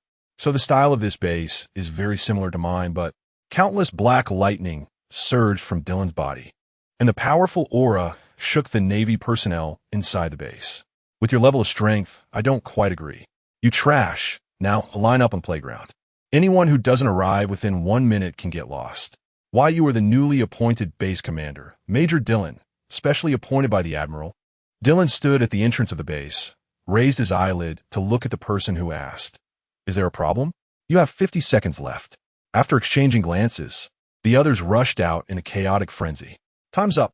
On the playground, the G5 Navy had lined up, but the formation was quite unsightly. The crooked line still buzzed with discussions. Dylan walked down towards the playground, and the G5 Navy personnel instantly fell silent.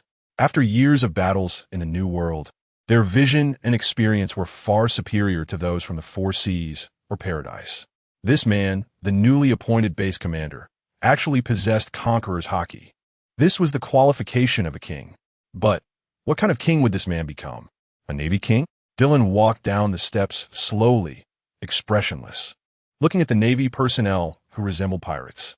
I don't care how you were before, but starting today, my rules are the rules. Those with objections can either hold it in or get lost. That's all I have to say. Any objections?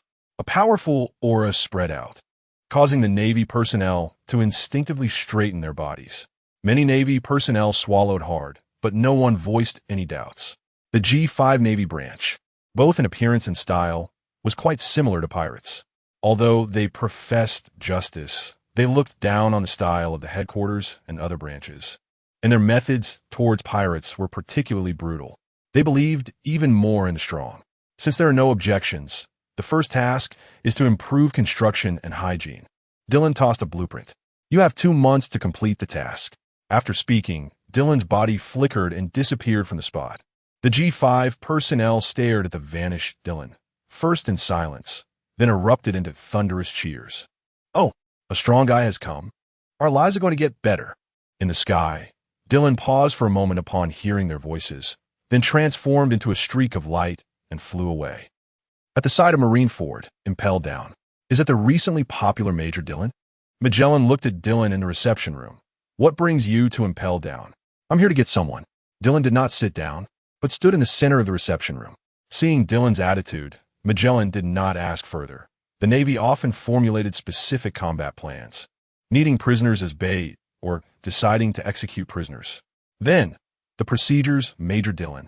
Most of the prisoners in Impel Down are devil fruit users. Although you're a newly promoted major, I believe you know the rules. Dylan shook his finger. I'm not here to get a prisoner. Prisoners are of no use to me. I'm here for someone else. Someone else. Magellan fixed his gaze on Dylan, thinking about the rumors regarding Dylan. As if he understood something. I see. You want to transfer Shiryu? However, this also requires procedures. Once I meet him, if I'm satisfied, the transfer order will be conveyed by Sengoku. A serious expression appeared on Magellan's fearsome face.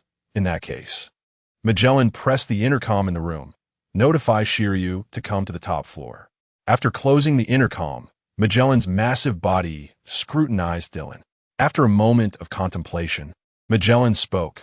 Shiryu is overly bloodthirsty, and once he starts killing, he can't differentiate between friend and foe. I hope you can better control him, rather than being influenced by him. Dylan chuckled lightly in response. So your tolerance for him should also be reaching its limit? If I hadn't come, you would have been preparing to take action against him, right? Later, Shiryu was indeed defeated by Magellan and imprisoned, sentenced to death. During the waiting time, neither of them spoke again, and Magellan's expression remained serious. Dylan, however, recalled information about Shiryu in his mind. No one is useful. The truly powerful guys in the Navy are basically admirals or high-ranking officers. Those so-called rear admirals in the headquarters. TSK. Good titles. But their actual combat power is extremely unstable, and they're mostly under the command of Kizaru or Akainu. Kazan, that salted fish, has only Smoker, the big idiot, who is still a rookie. To end the era of great pirates, we must gather all available forces. Magellan, you called for me? The 3-meter-tall Shiryu appeared in the reception room, a cigar in his mouth. I didn't call for you. It's this man, the base commander of G5, the newly appointed Navy Major Dylan. Magellan looked at Dylan, then glanced at Shiryu, and fell silent. He also did not fully believe the rumors about Dylan. Oh, the newly promoted major rumored to possess strength equal to that of an admiral? Shiryu exhaled a puff of smoke, examining Dylan. What do you want with me? Dylan slowly drew Shura, and Magellan's pupils constricted, while a smile appeared on Shiryu's face at the entrance. After I verify your strength, we could talk about other things. As Shura was unsheathed, the black-red blade was exposed to the air, and the massive reception room seemed to have its air sucked out. Shiryu raised an eyebrow. This aura was more than that of a fierce beast. It was downright demonic. Interesting. If I get killed, it will be as if Magellan judged you in advance, Dylan said, flicking the blade. Shiryu showed no sign of retreat. Instead, he excitedly replied, if I kill you, I can only defect, but this is really thrilling. Clang. In the reception room, 2 shadows flashed, and Thunderstorm and Shura clashed together. What terrifying power. And this level of hockey. Shiryu rotated the cigar in his mouth, his eyes gleaming red. If this is all you can do, Shiryu, I won't be satisfied. Dylan's arm moved, and the dark-colored Conqueror's hockey spiraled up the handle of Shura. Of course not. I haven't felt this excited in a long time. Shiryu's arm tightened as well, the dark red aura climbing up his arm towards Thunderstorm's blade. Rain. Cut. Now that's more like it. Shiryu. The dark-colored Conqueror's hockey erupted instantly, and the blades that were originally pressed together gradually separated. In Silver's Rayleigh's astonished gaze, The thunderstorm trembled for a moment before finally being unable to withstand the force and bouncing back. Silver's body also flew backward due to the power transmitted from a blade. After retreating several meters, Silver's finally steadied himself. What kind of power is this? Can Conqueror's hockey still entwine? A red light flickered in Silver's eyes. This world is truly fascinating. Come with me, Silvers, to the new world where there are plenty of people for you to kill. The thunderstorm returned to its sheath, and the red light in Silver's eyes gradually faded. As you wish, Captain. Chapter 11. Water City, General Dillon. The procedures still need to be followed. Although Magellan doesn't tee like Shiryu, he can't just let him go without evidence. I understand. Dillon took out the transponder snail. Marshal? This is Dillon. The voice of Sengoku came from the transponder snail in the form of glasses. What's up? Are we going to fight so soon? Is that how you see me in your heart, Marshal? After teasing a bit, Dillon got straight to the point. I need to transfer the warden of Impel Down, Shiryu, to the G5 base. I've already communicated with him and Director Magellan. Shiryu, huh? Dillon, Shiryu is not an ordinary swordsman. I hope you can keep him in check and not let him be controlled by his desire for slaughter. Sengoku pointed out the problem bluntly, not caring whether Shiryu was nearby. Of course, Marshal. Unless he becomes stronger than me one day, he will always be a sharp blade of the Navy. Remember your words, Dillon. As the transponder snail went silent, Dillon looked up at Magellan, who nodded silently, then turned his gaze to the much taller Shiryu. You have one opportunity each year to challenge me. If you win, I will grant you freedom, and you can even take my life. If you lose, you must unconditionally obey all my orders for the following year. Any problems? So straightforward. Shiryu exhaled a puff of smoke. But I accept. Following a strong man like you, my sword will not be lonely. After reaching the gates of Impel Down, Dillon glanced at the sky and said to Shiryu, you will temporarily stay at the G5 base. I still have to go out for a while. Understood.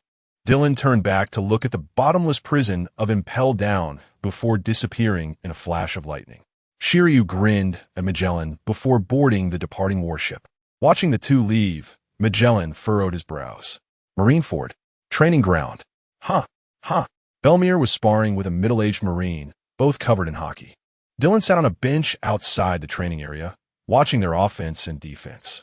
You've been in the East Blue for so many years. Why are you only thinking about training her now? To be honest, after her teenage years, no matter how much you train her, her achievements might still be limited. Akiji walked over with a deck chair tucked under his arm. Dillon looked at Akiji, who had slumped onto the deck chair, and couldn't he help but complain internally. Sure enough, apart from Akainu, the Marines are all slacking off. Not necessarily. After all, this sea is not short of miracles, is it? Miracles? Akiji murmured, but did not refute Dillon, pulling down his eye mask to block the sunlight. By the way, there's a case in Water City. You represent me to take a look, and don't let anything go wrong. Water City? Dillon frowned and thought. Tom's trial? You know about that. I need to go out for a while, so I'm leaving the matter in Water City to you. Akiji had become lazy and disheartened since the O'Hara incident. In his early years, he believed in passionate justice, but after witnessing Akainu attack Marines and civilians for a mission, he began to doubt the justice of the Navy. He no longer cared about many things, except for his little lowly. Okay, I also want to meet the guy who built Roger S.'s ship. But Kazan, what should I do if I encounter something that goes against justice? Dillon asked casually, focusing on Belmere, who was sparring. Akiji's originally limp body stiffened. Something that goes against justice? This question has troubled me for many years. Why don't you give me the answer? Understood. Dillon stood up and shook his cloak. In the training ground, when Belmere saw Dillon rise, she stopped sparring and appeared in front of Dillon like a wisp of shadow. You've mastered her quite well, Dillon said, looking at Belmere, who resembled a delinquent girl. Your hockey coverage has also improved. You have 2 months. Report to the G5 base in 2 months. Yes, sir. Belmere first saluted very seriously, then said with a grin, You're so serious, General Dillon, but when do we get paid?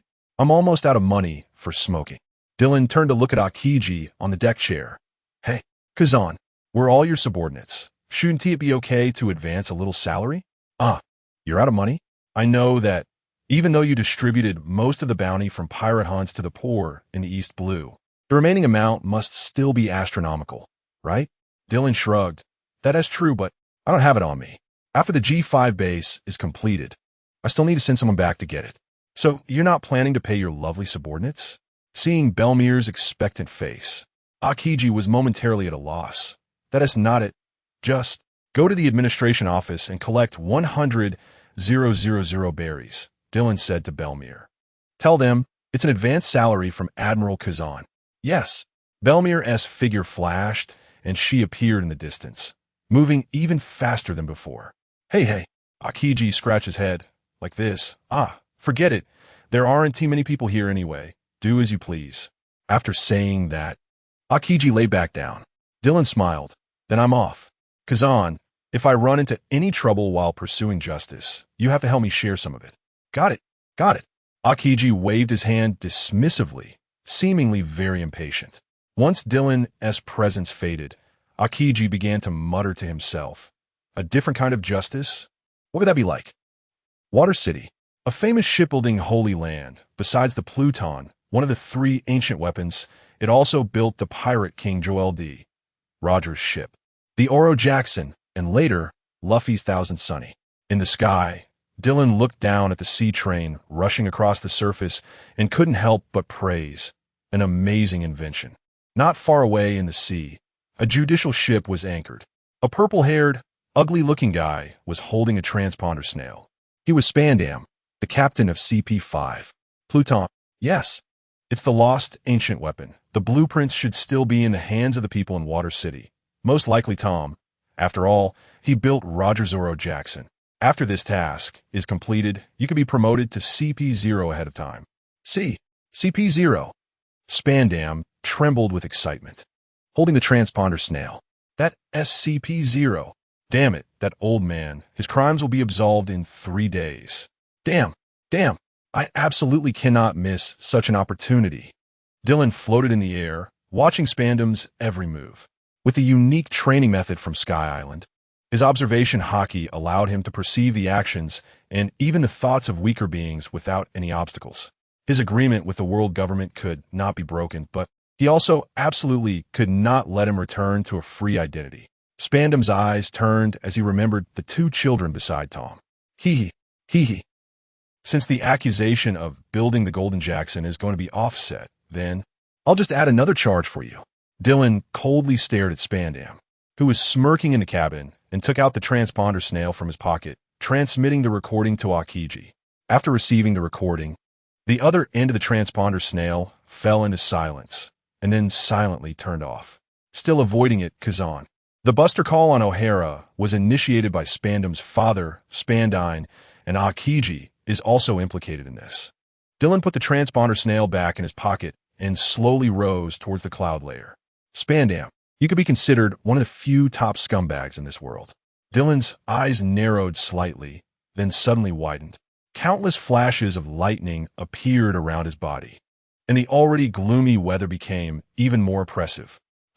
Spandam pushed open the cabin door and looked at the rolling thunderclouds above. Does paradise also have such weather? Commander, something is off. A CP-5 member walked to the cabin door. This is not a normal weather change. What do you mean? Spandam looked around. What do you mean by not a normal weather change? It could be some kind of creature manipulating the weather. I think we should leave this sea area as soon as possible. Leave? Spandam screamed. Leave? A voice appeared on the deck. Where to go? Chapter 12.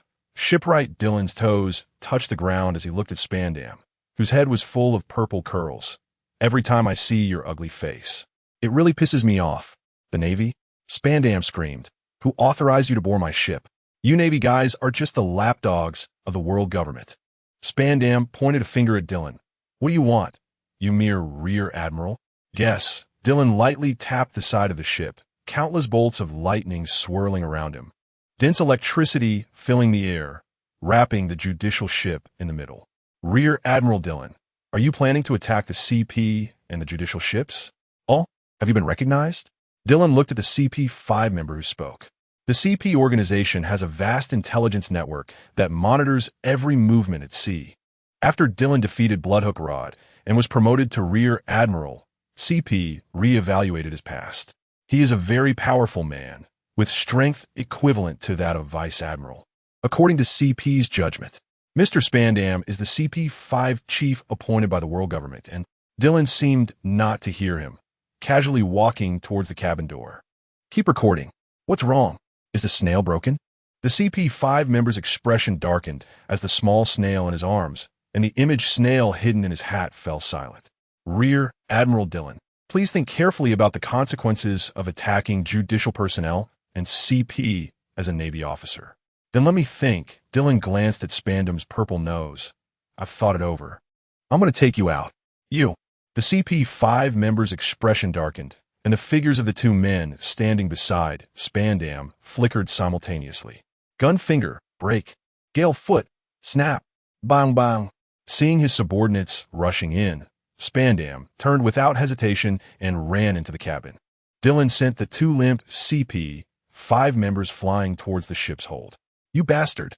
You bastard! Spandam picked up a golden snail from the head of the bed. I don't know what tricks you've used, but once I press this button, the demon-slaying order? Why don't you give it a try? Dylan leaned against the doorframe, casually watching the sweating Spandam. Crack! Spandam's hand trembled, and the golden snail awakened. I pressed it. Spandam's expression twisted into a grimace. TCH, whatever, since that's the case. You should prepare to be buried in the sea for daring to attack Lord Spandam. Dylan leaned against the doorframe and dug at his ear. This is on the sea. You know, if the signal goes out, you'll also become scum under the Navy's cannon fire, right? You must be kidding. Well, Dylan snapped his fingers. Within my capabilities, the signal won't be sent out, don't worry. That's even scarier, you bastard. That's true. Dylan licked his lips. I'm starting to understand Shiryu's taste a bit. Spandam stepped back to the edge of the cabin. What are you going to do? Let you return to the essence of your life. Azura laid bare. Dylan slowly drew. You scum. Swish, swish, swish. Crimson blades of light erupted from Dylan's body, piercing through the judicial ship and Spandam's body like cutting paper. Bang! The Azura returned to its sheath, and the entire judicial ship disintegrated like a block of wood with its base removed. Dylan hovered in the air, watching the debris floating on the sea with a light smile before turning into a stream of light and flying towards Water City. Are you adding weapons to the ship again? Bastard. Without weapons, what kind of ship is this? Acebarg. You idiot. You're really not cool at all. Meow ha ha. A man should bravely face the ship he built. Mind your own business. Dylan slowly descended onto the abandoned ship island, glancing around. Can Sea Train really be built in this garbage heap? It turns out that anyone named Tom should not be underestimated, especially since this guy is in cat form. Seeing Dylan descend from the sky, Tom's chubby face showed a hint of seriousness, and the originally bickering Frankie and Iceberg fell silent. Even though Dylan didn't speak, the aura he exuded instinctively made the three feel uneasy. The world government. Looking at Dylan's cloak, Tom subconsciously thought that the world government was preparing to breach the contract. Dylan threw the recording snail in his hand, and Tom caught it, confused, and pressed the switch. Pluton. Yes, it's the lost ancient weapon, and it should still be in the hands of the people of Water City. The most likely candidate is Tom. After all, he built the Golden Jackson for Roger. Once this task is completed, you can be promoted to CP0 early. Hey, since the crime of building the Golden Jackson will be nullified, then I'll give you another crime. After listening to the recording, Tom fell silent and, after a moment, stared at Dylan and asked, what do they plan to do? Their original plan was to steal that idiot's Frankie S. battle ship to attack the judicial ship, so that idiot would be sentenced to death, leaving you with few choices. Building the Sea Train can only nullify one crime. How will you nullify the other? The Pluton design or your life? Is that so? Tom looked a bit downcast. It seems that the loud and boisterous me can never escape my fate. Beside Tom, Frankie and Iceberg, who were originally arguing, also showed serious expressions. They lived near the judicial island in Water City and understood how easy it would be for the world government to frame them. For personal reasons, that guy's already been taken out by me, but Dylan shook his finger. That doesn't solve the problem. The world government search for Pluton won't end just because CP5 failed. Damn, Pluton or Golden Jackson, We're just shipwrights. How can we control whether the one sailing the ship is a god or a devil? Do we really have to bear the blame for that? Who knows? That's not something a small fry like me can decide. Just taking out the CP5 that was about to frame you took a lot of resolve. Or you can choose to run away now. If you want to avoid the world government's threat, becoming pirates in the new world isn't a bad idea. Dylan sat against a huge ship's wheel. What he said was the truth. With Tom's high recognition, it was almost impossible for him to hide. The only way to stay safe temporarily was to go to the new world and join one of the Yonko crews. After all, the world government currently lacks the capability to launch a large-scale attack on the new world. Pirates? Damn, that's not it. Fram. Tom rarely and seriously lowered his head to stop Frankie. The oppressive feeling this man gave him was stronger than what Roger had given him back in the day. Especially since this man was wearing a Navy officer's cloak. Since you have helped me out, then my body must still be of some use to you, right? I wonder what you want. Could it be the Pluton design? Tom spoke frankly, without the attitude he had towards Spandam in the original story. Pluton? Dylan shook his head. Maybe it will be useful in the future, but not now. Tom's huge palms clenched together. So what do you want? My naval base. And I still need a boatman for my future vehicle. Join the Navy, and I'll take care of the Pluto matters with the Navy for you, and... Dylan turned to glance at the mature-looking iceberg. I'll tell you another way to avoid threats from the world government.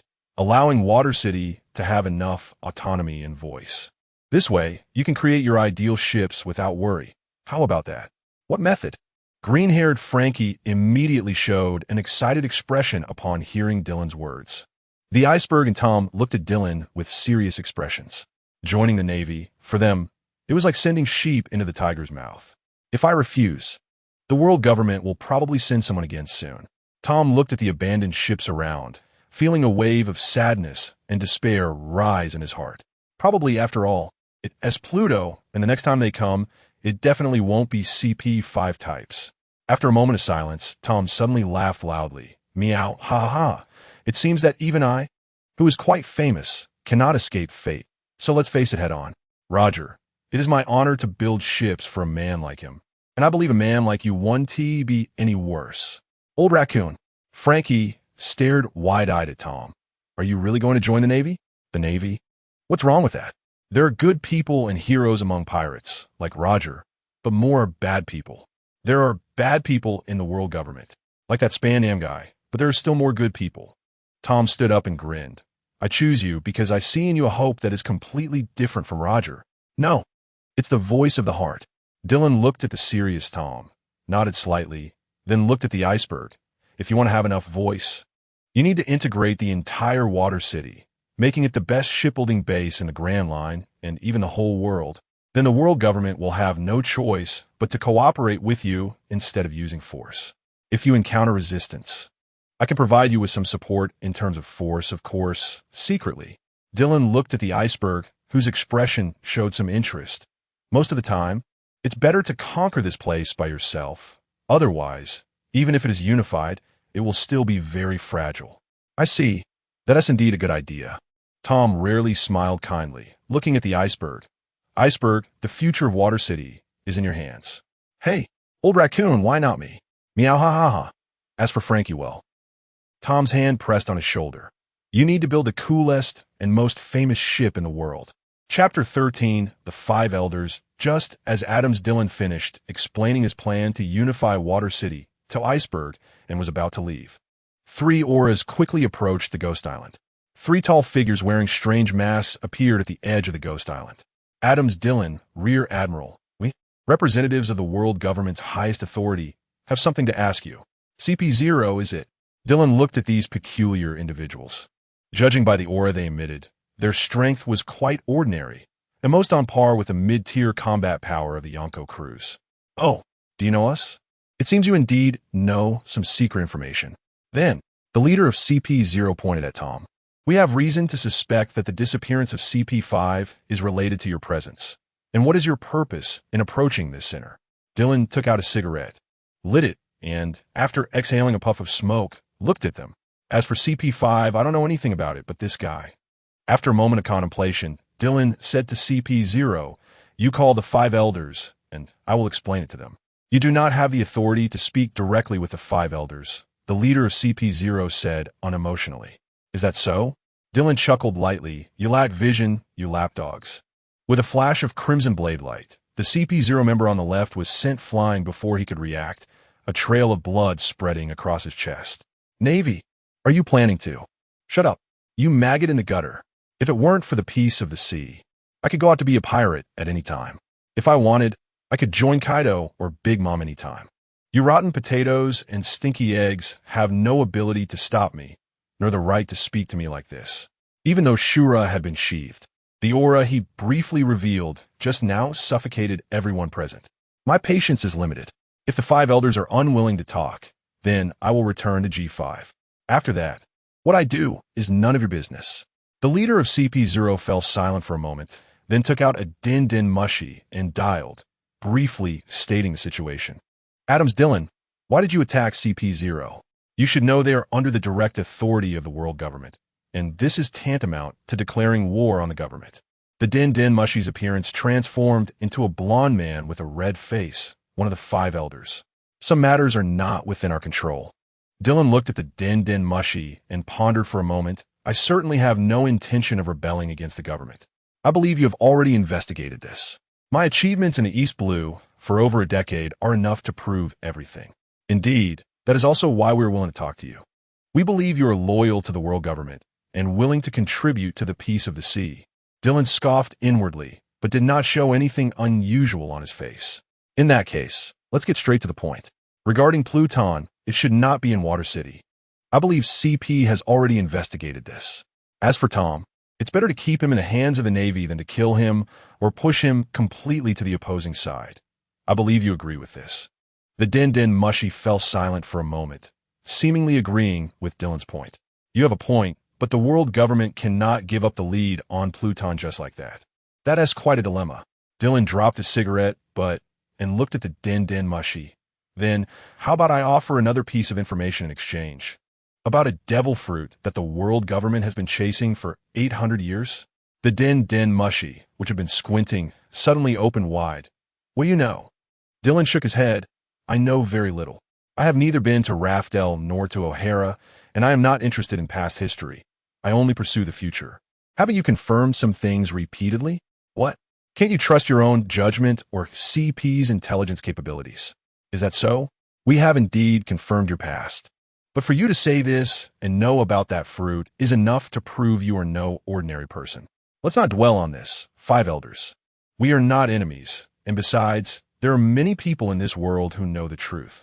Those who followed Roger to Raftel, some guys from Rocks, and individuals like Don Quixote da Flamingo, right? Dylan's words again plunged the 5 elders into silence, while the CP0 member, holding the Din Din Mushi, trembled all over. Knowing such a secret that concerns the essence of the world was not a fortunate thing for him. You are correct. Compared to Roger's crew, what does it matter for a man like you to know the truth? I believe you would still be willing to protect the peace of the sea, so where did that fruit go? It was taken by red-haired Shanks. It was him. The Din Din Mushi on the other end was startled, then seemed to encounter some issues, as some slight commotion occurred on the other end.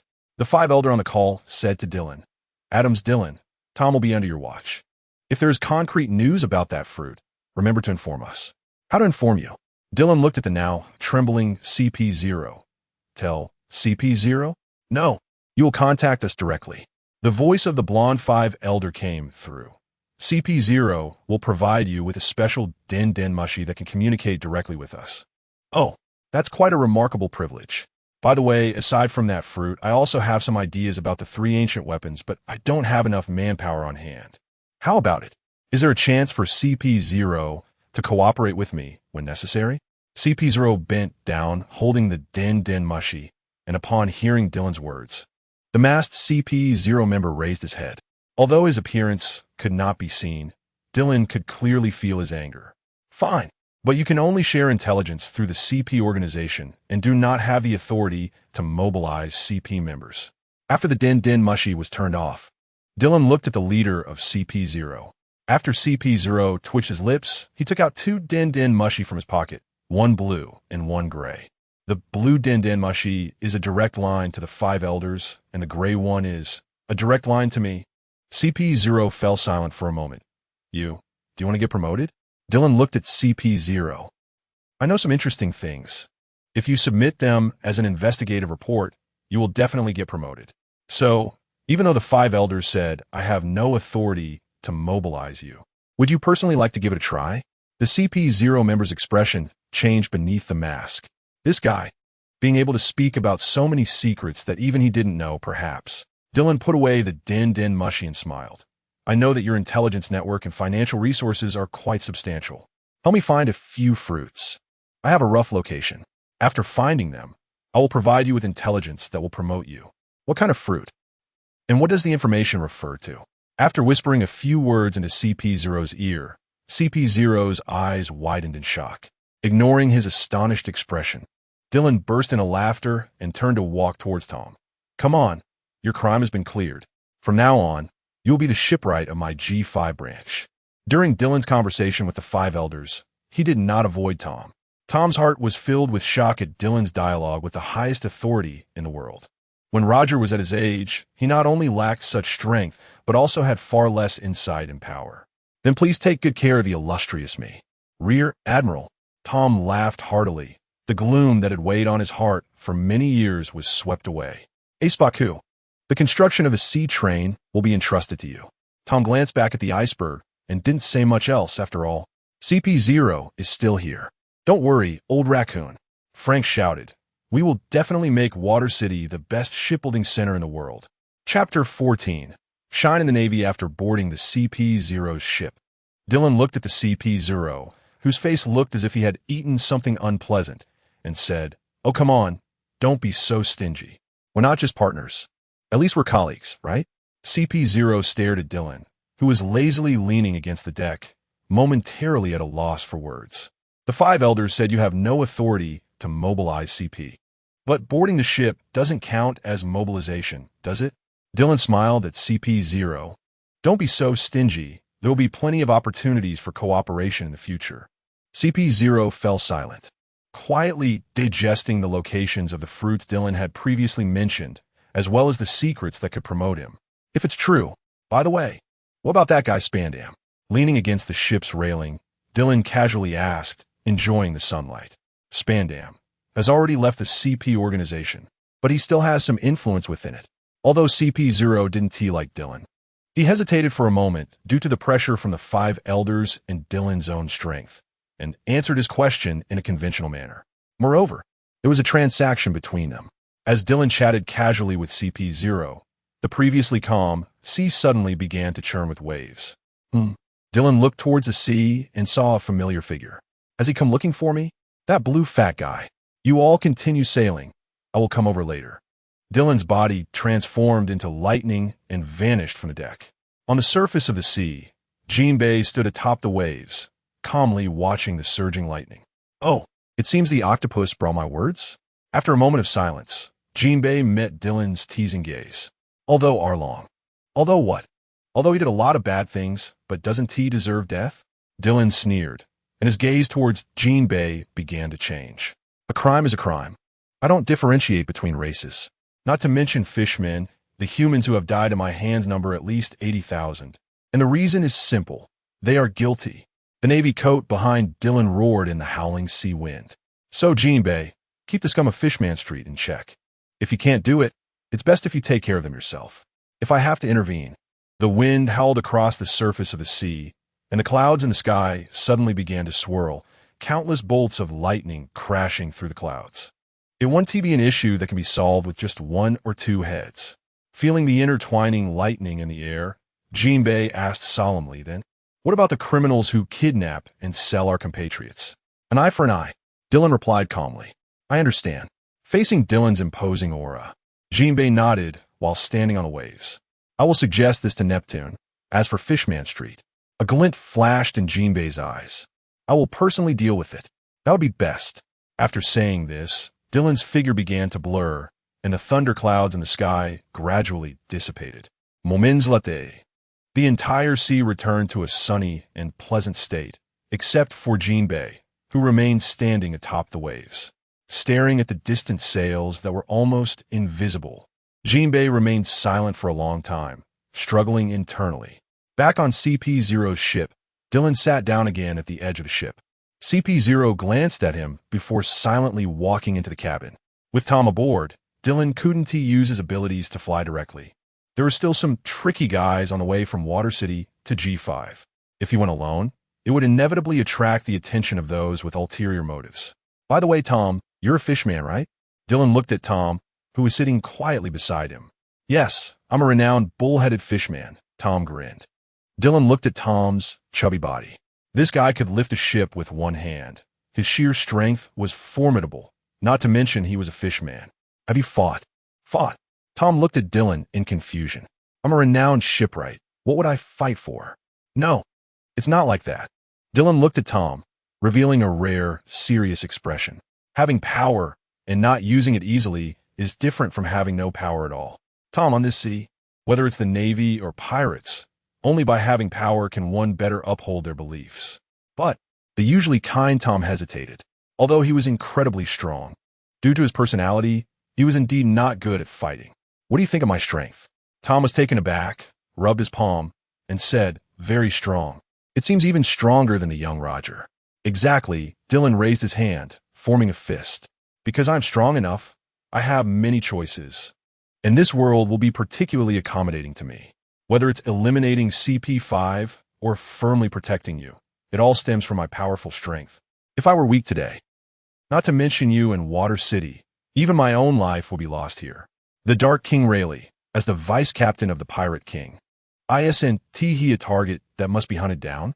Why can he still live openly in the Sabati archipelago? Because he is strong enough. Strong enough to make the Navy and the world government ponder whether it's worth it to forcibly hunt him down as long as he doesn't go berserk. This is the convenience brought by power. Seeing the struggling expression on Tom's face, Dylan gazed at the sea.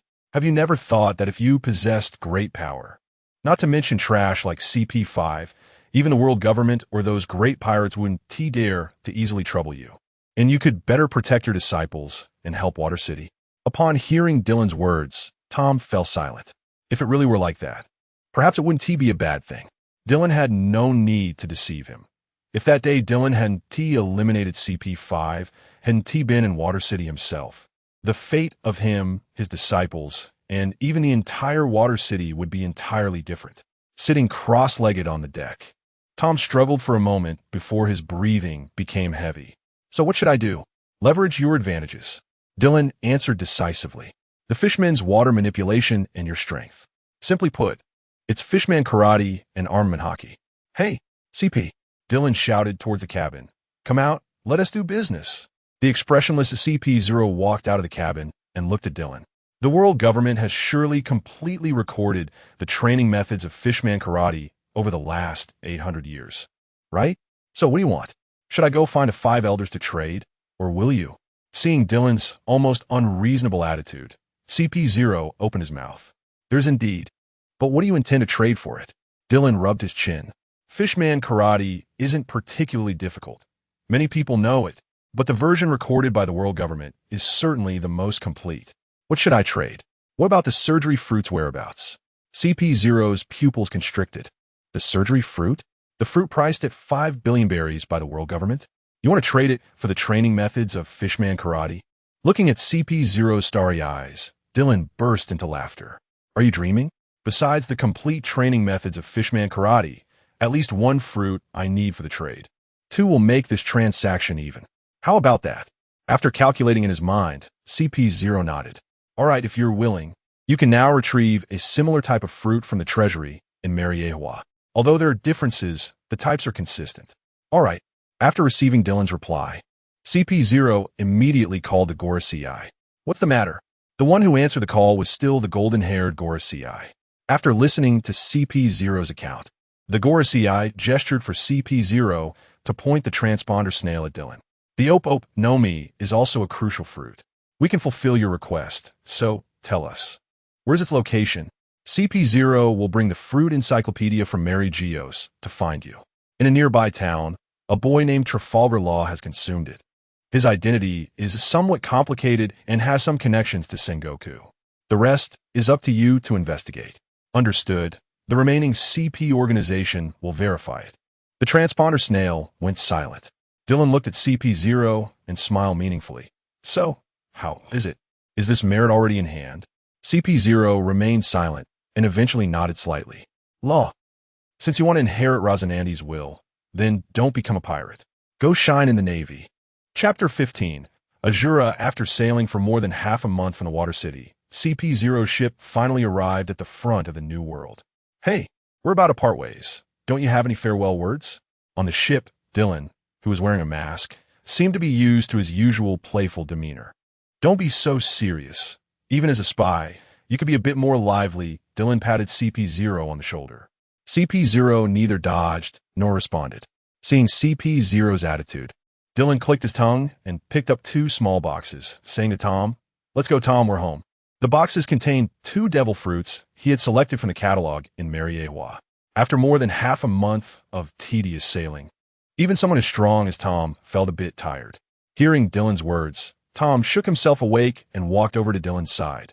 Finally reached our destination?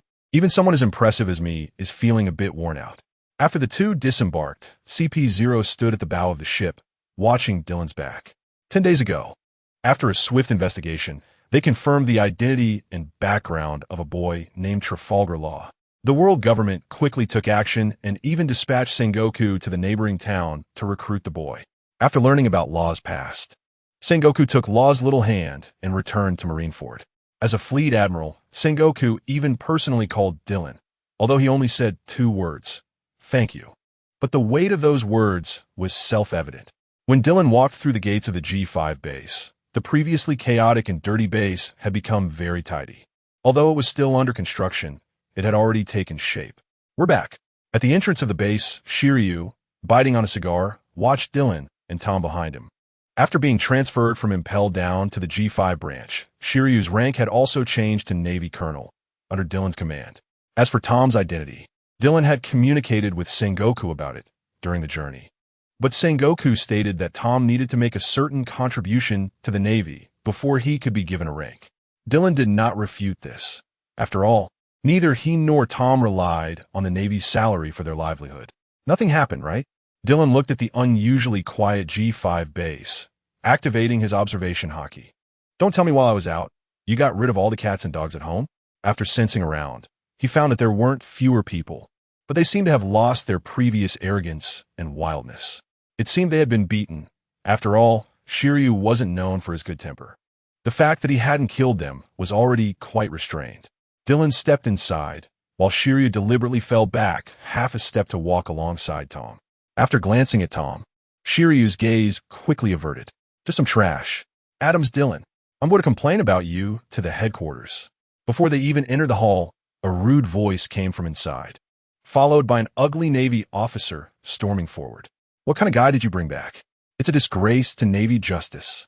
The officer, with a belt slung diagonally across his chest, glanced at Shiryu behind Dylan, revealing a hint of fear in his eyes.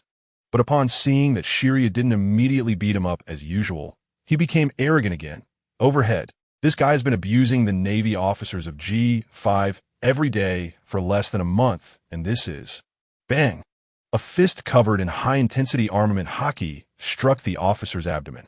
Ugh! Like a fired cannonball, the officer was sent flying from his spot, heavily embedding himself in a distant wall. Deduct the relevant expenses from this scumbag's salary for repairs. Dylan turned to the nearby aide and said, "Yes." The aide straightened up, glancing at the officer. "Looks like you have your day now." Then, Dylan dialed Akiji's number. "What's up again? I just got a little peace and quiet. Brigadier General Overhead of G5 Branch 06 is suspected of human trafficking, smuggling, and embezzling Navy assets. Should I execute him on the spot or let the headquarters take over and escort him back for investigation? Is it true? Should be. Executing him on the spot isn't good. Just report it to the inspection department. Someone will come to take over. Can't you have a bit of patience with your lovely subordinates?" Beep. Wow, Akiji. Starting to hang up on others' calls now.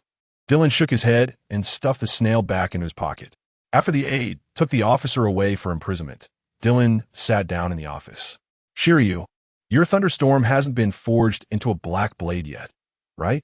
Shiryu rolled the cigar in his mouth and took out Thunderstorm. "That's not something just anyone can do. As far as I know, Currently, only my Hawk's Knight has been forged into a permanent black blade. No, it seems your blade is too. Dylan smiled slightly. In fact, there's another blade too. That blade. Dylan paused. Where's Chioshui now? In the Devil's Triangle? The national treasure of Wano. But there's still time. It's 8 years before the Straw Hats set sail. No rush. Let's just leave it with Moria for now. Besides hockey, swordsmanship is also a crucial aspect. Of course, if you're just purely pursuing power, I have even better options here. Shiryu raised an eyebrow. What is it? Dylan picked up a box he had just brought down from the CP-0 ship and placed it on the table. Animal type, Zoan Devil Fruit, Azura form. Zoan? Shiryu took a breath. He had worked in Impel Down for many years, so he naturally knew how rare a Zoan fruit was. Dylan looked at him with a half smile. In terms of rarity, Zoan fruits are indeed rarer than Logia types. But that doesn't necessarily mean they're stronger than Logia types. Strength is a very broad concept that encompasses various comprehensive factors. Martial arts, hockey, devil fruits, talent, experience, even racial traits and weaponry can all influence a person's strength. Compared to Zoan fruits, Dylan believes that Logia abilities are more pure and more straightforward. This fruit is quite suitable for you in some aspects because the legendary Azura is also very warlike and quick to anger. How far you can develop it depends on your own fortune and its recognition. Recognition? Dylan didn't elaborate. After all, awakening a devil fruit requires certain specific conditions, especially for Zoan types. It seems that each Zoan fruit contains a certain will, and to awaken and gain its true power, one needs to gain the recognition of the will within the fruit. Seeing Dylan not answering him, Shiryu stopped asking questions and stood in front of the table, staring at the Azura fruit deep in thought. Dylan didn't rush him, starting to drink tea by himself. 10 minutes later, Shiryu seemed to have made up his mind. If I accept it, what price will I have to pay? No additional price. You are my sword, and the sharper, the better. Dylan pushed the box containing the Azura fruit forward. The taste is a bit lacking. I hope you're not picky. Shiryu stared at Dylan, and after a long time he smiled and said, I really don't know how powerful you are, or rather, in your heart. Even if I forge Thunderstorm into a black blade and develop this Zoan fruit to its peak, would I still not be your match? Dylan chuckled silently, but did not deny Shiryu's statement. Let's talk about it when that day comes, Shiryu. The war isn't far away, and you don't have much time left. You crave blood and battle. There's no need to worry about that. Soon, endless fights will be waiting for you. It's not about lacking opponents, but rather about whether you are too weak. Is that so? A smile appeared on Shiryu's face. Then I won't be polite. I will repay the favor of this fruit with the blood of my enemies. After saying that, Shiryu picked up the Ashura fruit and bit into it without any hesitation. 1.5 months later, Sabaody Archipelago. Dylan strolled on island number 12. He paused when passing a bar. Shaki's Rip-Off Bar? Dylan stopped to look at the sign. Isn't this the bar run by Rayleigh, an old acquaintance? The Dark King Rayleigh should be doing coding work on No. 50 by now. After glancing at it, Dylan turned to leave. Hey, Navy kid, looking for someone? Ahead on the road. Rayleigh was holding a piece of clothing in one hand and a bottle of alcohol in the other, looking at Dylan. Just passing by. Dylan glanced at Rayleigh. This guy hasn't shown up during the Marineford War or the Wano Country incident. He only guided the Straw Hats training for 2 years in between. To call it guidance, might as well say it was prenatal education. Far from being as good as Kaido, who taught Luffy how to use Conqueror's Haki in half a day and guided him to awaken his mythical Zoan fruit. What about you, Rayleigh? You taught for 2 whole years. In the end, when Luffy set out, his observation Haki was taught by Kaku, his armament Haki by Ray, and his Conqueror's Haki by Kaido. How can you claim Luffy is your disciple? I think you're just trying to get something for nothing. Seeing that the Navy officer didn't pay him much attention and only stared at him with a strange, mocking look, Rayleigh felt a bit odd. Aren't you coming in for a drink, kid? I'm not drinking. You're a poor guy. Coding doesn't make money, and you go to the black market every day to sell yourself. What good wine could you offer me? Watching Dylan walk away, Rayleigh was stunned for a moment, then recalled what Shanks had said 2 years ago when he returned from the East Blue. Mr. Rayleigh, I met a very interesting kid in the East Blue. Did you know? He said the same thing as the captain, and I've placed all my hopes on him. Really? That's great. However, Shanks's excited expression faded, replaced by seriousness. But in the East Blue, I also encountered a very special Navy A special navy? Rayleigh looked at Shanks with some curiosity. This guy, in a sense, is also one of the seeds of the future, consistently exuding strong confidence and unparalleled optimism. Why would he show such an expression? A very special navy. Mr. Rayleigh. Shanks recalled the moment Dylan's Conqueror's hockey erupted in Fuchsia Village. His strength was simply suffocating. Even if I hadn't lost my left hand, I probably wouldn't be able to defeat him. Oh, hearing Shanks's words, Rayleigh also put down the bottle he was holding. At that time, Shanks, in terms of personal strength, was close to matching the older generation of powerhouses. In the Navy, who could make him feel oppressed? Among the active Navy, only Garp and Sengoku should have such strength. Moreover, he seems very young, perhaps even a few years younger than me. Mr. Rayleigh. After a moment of silence, Rayleigh smiled slightly. Shanks, isn't that how the sea is? If you want to chase your dreams, overcoming one mountain after another is an essential experience. Since you believe in that kid from the East Blue, then choose to trust him. After all, what the sea has the most of is miracles, isn't it? Chapter 16, I am a soldier. You are a thief. Is that you, Adams Dillon? Not long after leaving the knockdown bar in Shockey, a woman's voice came from behind Dillon. A woman, close to 4 feet tall, stood at the street corner with a hood over her head. Dillon looked at her, but did not speak. Today was the day that Lingling had agreed to pay him, and the person who came should be from the Charlotte family. So tall. Is she part of the Long-Leg tribe? Is she Smuggy? Dillon raised an eyebrow. At this time, the term Sweet Dessert Trio didn't seem to exist yet, but Smuggy should be ranked quite high in the big MOM Pirates. Did Lingling send someone like this to try to get something for nothing? The woman leaning against the wall shook her head. I am Charlotte Snamon. Smuggy is my sister. H.O., what a nobody. Did you bring the stuff? A flash of anger crossed the face of Charlotte Snamon, hidden under her hood, but she did not erupt. After all, this man could easily defeat Brother Daifuku, and her strength was really not comparable. Are we checking the goods here? Dillon had no intention of checking the goods, but the other party seemed to have a deeper meaning. Let us go to the bar in front. Charlotte Snamon silently followed Dillon into Shockey's knockdown bar. Boss Shockey. The moment Shockey behind the bar saw the two, she was slightly taken aback, then smiled casually. What a rare guest. Thank you for your patronage. Sitting in the corner, Rayleigh squinted slightly when he saw Dillon walk in. Navy kid. It has nothing to do with you, old man. Just drink your booze. After silencing Rayleigh, Dillon sat down at the bar and looked at Charlotte Snamon. What good stuff do you want me to check? Is it a Logia type or a mythical Zoan? In the corner, Rayleigh perked up his ears, paying attention to Dillon's every move. It's a Paramecia type devil fruit, the stone fruit. Charlotte Snamon opened the suitcase she was carrying, revealing a grayish-white devil fruit, its skin displaying patterns like slate. Dillon took the stone fruit, examined it, and looked at Shockey. Boss, is this legitimate? Shockey covered her mouth and smiled. It is indeed the stone fruit, a fruit with very unique effects. Hey, I asked you to help check the goods, not to add extra value for him. This makes my business difficult, boss lady. Is that so?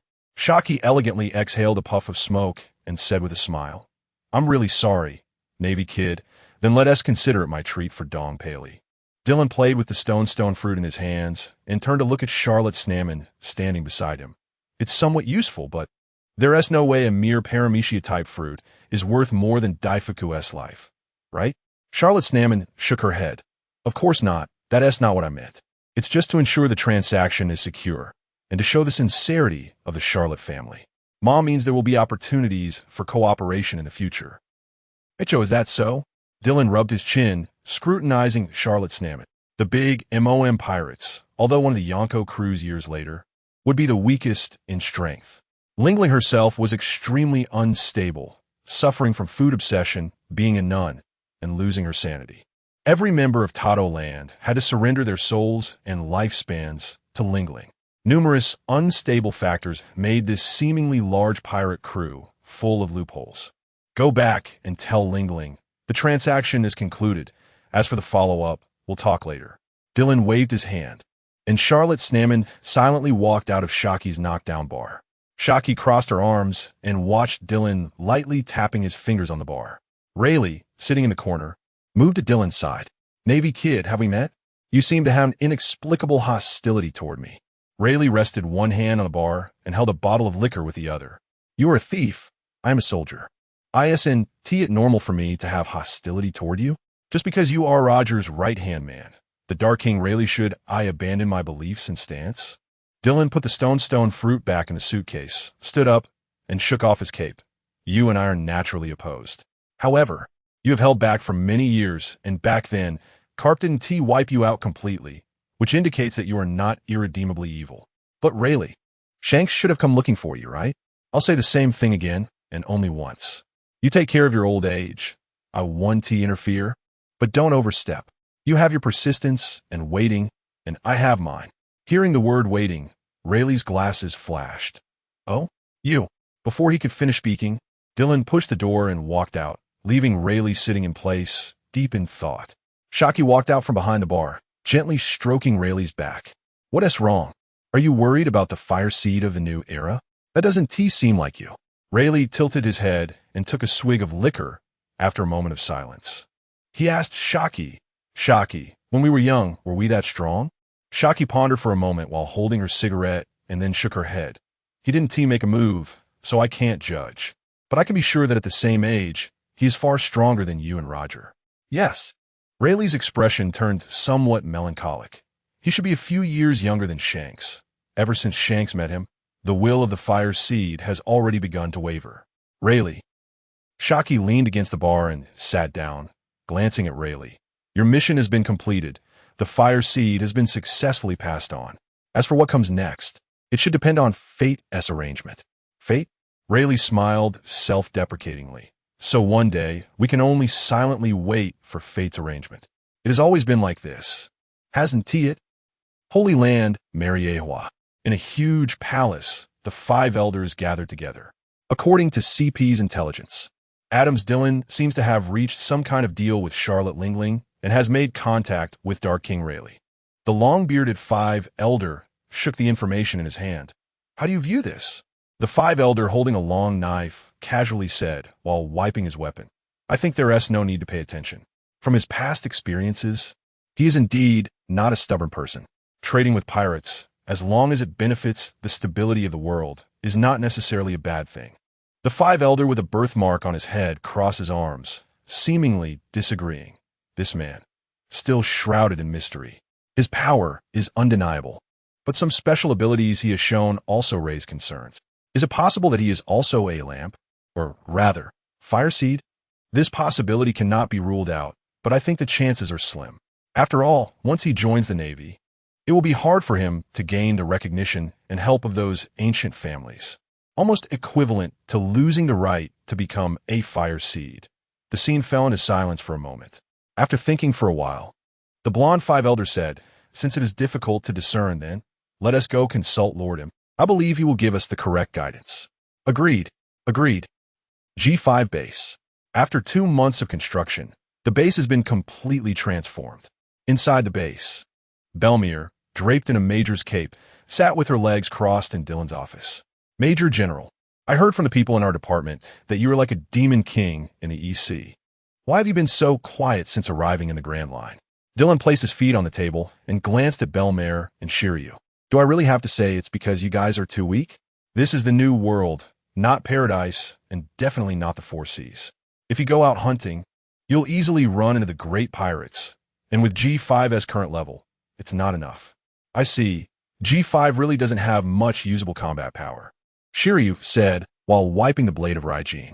I really underestimated you. Belmere leaned back on the sofa, humming in boredom. Shiryu slightly turned to look at Belmere, paused for a moment, and said, although I don't know why Dylan values you so much, I think you need to fight to improve. After all, your talent is far behind that shipwright outside. Hearing the word shipwright, Belmere's expression stiffened. That guy Tom, after mastering the Busashoka haki and combining it with his unparalleled brute strength, even a monster like Dylan is slightly inferior in terms of pure power. Even at this level, Dylan still demands that he continuously train his Busashoka haki and strength. So near the G5 base, you can often see a plump figure doing frog jumps along the beach, carrying 2 warships on his shoulders. As for Busashoku, Tom just simply covers himself and stands still, letting Belmere attack, while the one getting hurt is still Belmere herself. Damn it, aren't we all human? How can the gap be so huge? Belmare slammed the table. Puffed. Shiryu exhaled smoke. That guy is not human. He is a fishman. Belmare looked up at Shiryu. What about you? You're human, right? Shiryu squinted his eyes, holding a cigar with 3 fingers. Even if he is human, there is still a world of difference. For example, him. Shiryu nodded towards Dylan. Even without a devil fruit. In terms of hockey, swordsmanship, and martial arts, he is one of the top existences on the sea. And Shiryu sheathed Raijin. How old is he? Hearing Shiryu's words, Belmare broke down and angrily exited the group chat. After Belmare left, Dylan swayed in his chair and said to Shiryu, "You make a good point. Her potential can't be unleashed just through training. How about this? Let her go to the West Sea in a couple of days. Let her practice in the Flower Country, and you follow secretly. Unless she encounters life-threatening danger, you don't need to worry about her. The Flower Country. The 8 Treasures Navy? I've heard there are some tricky characters there too. It's not a big deal." Dylan stretched his body. "With your current strength, you should be able to handle even Green Pepper if you encounter him." Captain Green Pepper? A red light flashed in Shiryu's eyes, sensing the madness in Shiryu's emotions. Dylan frowned. "Your task is to secretly keep an eye on Belmare, not to blindly unleash your desire for slaughter. The will of Ashura is to challenge the strong, not to senselessly slaughter the weak." Shiryu. Understood. Shiryu slightly nodded, indicating he understood. Chapter 17. Tom vs. Jinbei. West Sea, border of the Flower Country. TSK. This country that thrives on plunder. Belmare jumped down from the military ship, smoking a cigarette. After dropping Belmare off, the West Sea branch's ship left. Looking at the land ahead, Belmare took a map out of his pocket. The 8 Treasure Navy. Huh. It's you guys. In the distance. Shiryu murmured as he watched Belmare leave. That idiot. He wouldn't go looking for the 8 Treasure Navy directly, would he? G5 branch. Dylan, wearing sunglasses, lay on a beach chair, watching Tom, who was training like crazy on the surface of the sea. Sea drum, with a furious shout. The previously calm sea suddenly contracted downwards. From afar, it seemed like the entire coastline had dropped significantly. Then, a massive shockwave exploded from around Tom's body. The G5 Navy, standing next to Dylan, was blown off balance by the powerful impact. Dylan slightly turned his neck, and the nearby Navy instantly jumped up from the ground, standing in a neat row. Humph! Dylan let out a slight snort, and the rogue Navy of G5 broke out in cold sweat, remaining completely still. "Hey, Tom!" Dylan shouted towards Tom in the distance. Hearing Dylan's voice, Tom's chubby body leaped out of the water like a cannonball, landing gracefully in front of Dylan. "You need to go to Fishman Island and handle something." Tom laughed heartily. Shiryu and Chopper have been gone for nearly 2 months. "And now it's my turn to shine? It may not be a good thing for you," Dylan said with a smirk while looking at Tom. Tom's expression became serious. A man must face the choices he makes. "So, tell me, Major Dylan, what is the important task? Go to Fishman Island and see if Jinbei has kept his promise. If not, you need to bring 2 people back with you." "Who?" "Hody Jones and Vanderdecken. No matter what. Fishman Island. You are the shipwright Tom from Water City?" Jinbei looked at the bull-headed fishman standing before him, who was of similar height. Tom also looked at this compatriot who was running around to ensure the stability of his race, remembering the task Dylan had given him. A hint of conflict rose in his heart, but it quickly settled. Just as he said, since he made a choice, he would follow through. "No, I'm an external shipwright of the G5 branch." Jinbei looked at Tom with a complicated expression. He had heard about Tom's background. However, he did not know that Tom had joined under Dylan. "Major Dylan sent me to ask if you have fulfilled your promise?" "No." Jinbei's expression changed, and he said with some difficulty, "Some things happened a few days ago. Fishman Island is in a very bad situation right now." "I see." Tom recalled the strange atmosphere when he entered Fishman Island. Everyone's face was filled with sadness and anger. But Tom clenched his fists. "Major Dylan said a promise is a promise. 2 months is enough time for you to fulfill your promise. If you haven't completed it, then I will collect the interest." Jinbei's body stiffened, as if he anticipated something. The so-called interest refers to Hody Jones and Vanderdecken. "Oh no." Jinbei felt a tightening in his chest. Vanderdecken was fine, but Hody Jones was currently the leader of Fishman Street. After Princess Odoheim's death, he was the one spreading the message that humans killed the princess. No way. Jinbei immediately refused without thinking. Although Hody Jones and Arlong were both trash, he couldn't allow others to execute him so hastily, especially during this critical time. Is that so? Tom's expression became somewhat disappointed. Deep down, he didn't want to fight against his compatriots from Fishman Island. But the command of that man must not be disobeyed. Buzz! The black as ink hockey instantly covered Tom's arms. Then, I can only carry out his will. See Knight, Jinbei. You must. Before Jinbei could finish his sentence, Tom's massive fist, with a howling sound, struck towards him. Shark wave fist. Shark wave fist. As the two pitch-black fists collided, a visible ripple spread around them. Bang! Jinbei staggered slightly and was sent flying backward. What? Incredible power! Jinbei stared in shock at Tom. I didn't hear you had such powerful combat abilities, and your fishman karate seems to be a bit different from ours. All of this is a gift from that man. Let's save the small talk for after the important business is done. Tom held his fists tightly together. Seeing his stance, Jinbei's pupils constricted, and he raised his fists as well. Sea drum, empty. Two bursts of energy compressed simultaneously and then exploded at the same time. But the energy erupting from Tom far exceeded that of Jinbei. This is, boom. The rich energy crushed through, passing through Jinbei's body. Cough. The violent impact pierced through Jinbei's body. After struggling to suppress it, he finally spat out a mouthful of blood. Tom walked up to Jinbei, who was half squatting on the ground. So, can I go look for those two people now? Blood dripped from the corner of Jinbei's mouth as he forced himself to stand up, his face calm as he said, Go ahead, Hody Jones is on Fishman Street. I hope you won't harm any other innocent people. As if recalling something, Jinbei wiped the blood from the corner of his mouth. No. I should go with you, otherwise those idiots. Tom nodded. Aside from the two people designated by Dylan, he truly didn't want to harm other compatriots. He was not like that guy Shirey. As Jinbei and Tom walked side by side into Fishman Street, the gazes from the surrounding people were entirely different. Some looked at them with admiration, while others glimmered with disdain. Hey, Jinbei, you traitor. How dare you return to Fishman Street? Hody Jones. Tom looked ahead at the shark fishman wearing a beret. Jinbei surveyed the surroundings and seemed to have made a decision as he said in a deep voice, Everyone else. Disperse, except for Hody Jones. What? Hody Jones bared his sharp teeth. You traitor want to represent humans to capture me? Though filled with rage, Jinbei still held back his anger and shouted, I am here to protect more people.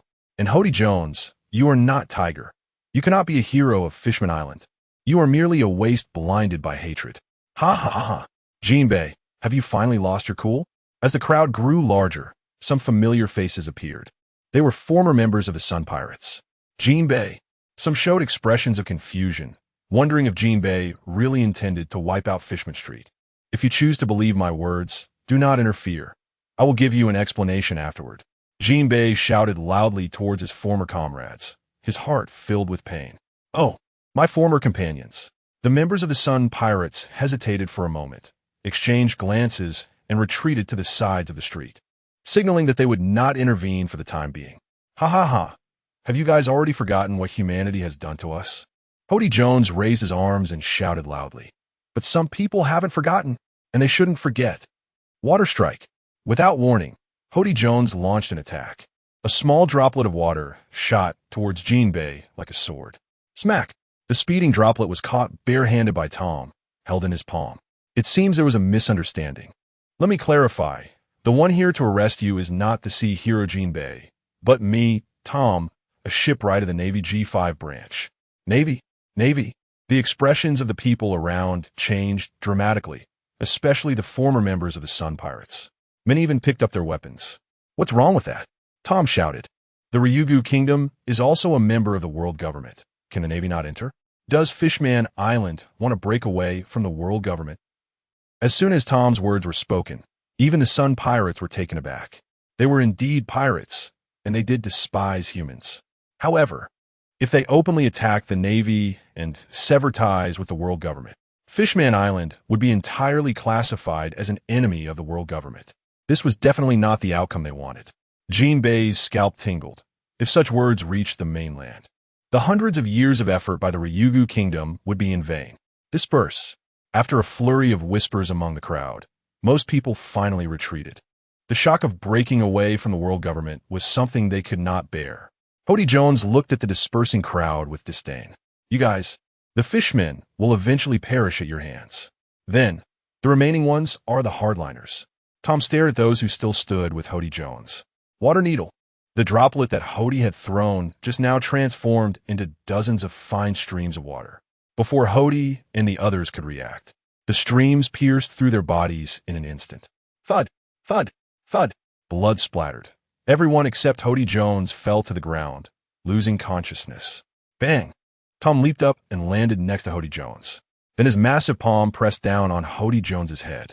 Bloop, bloop, bloop. Tom answered the transponder snail, and Dylan's image appeared.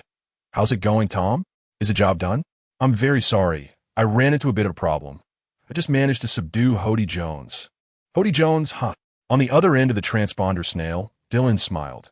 Tell the folks on Fishman Island that Princess Odoheim was not assassinated by humans. It was this guy trying to stop her from negotiating peace, secretly firing the gun. Find his gun. There must be other witnesses around. What?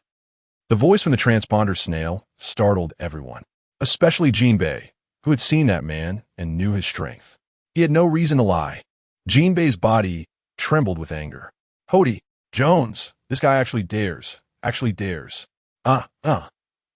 That idiot Odoheim, saying something about coexisting peacefully with humans. How foolish. Hody Jones, pinned down by Tom, laughed maniacally. After being easily defeated by Tom, he knew he wouldn't survive. Fishmen are born to rule the sea.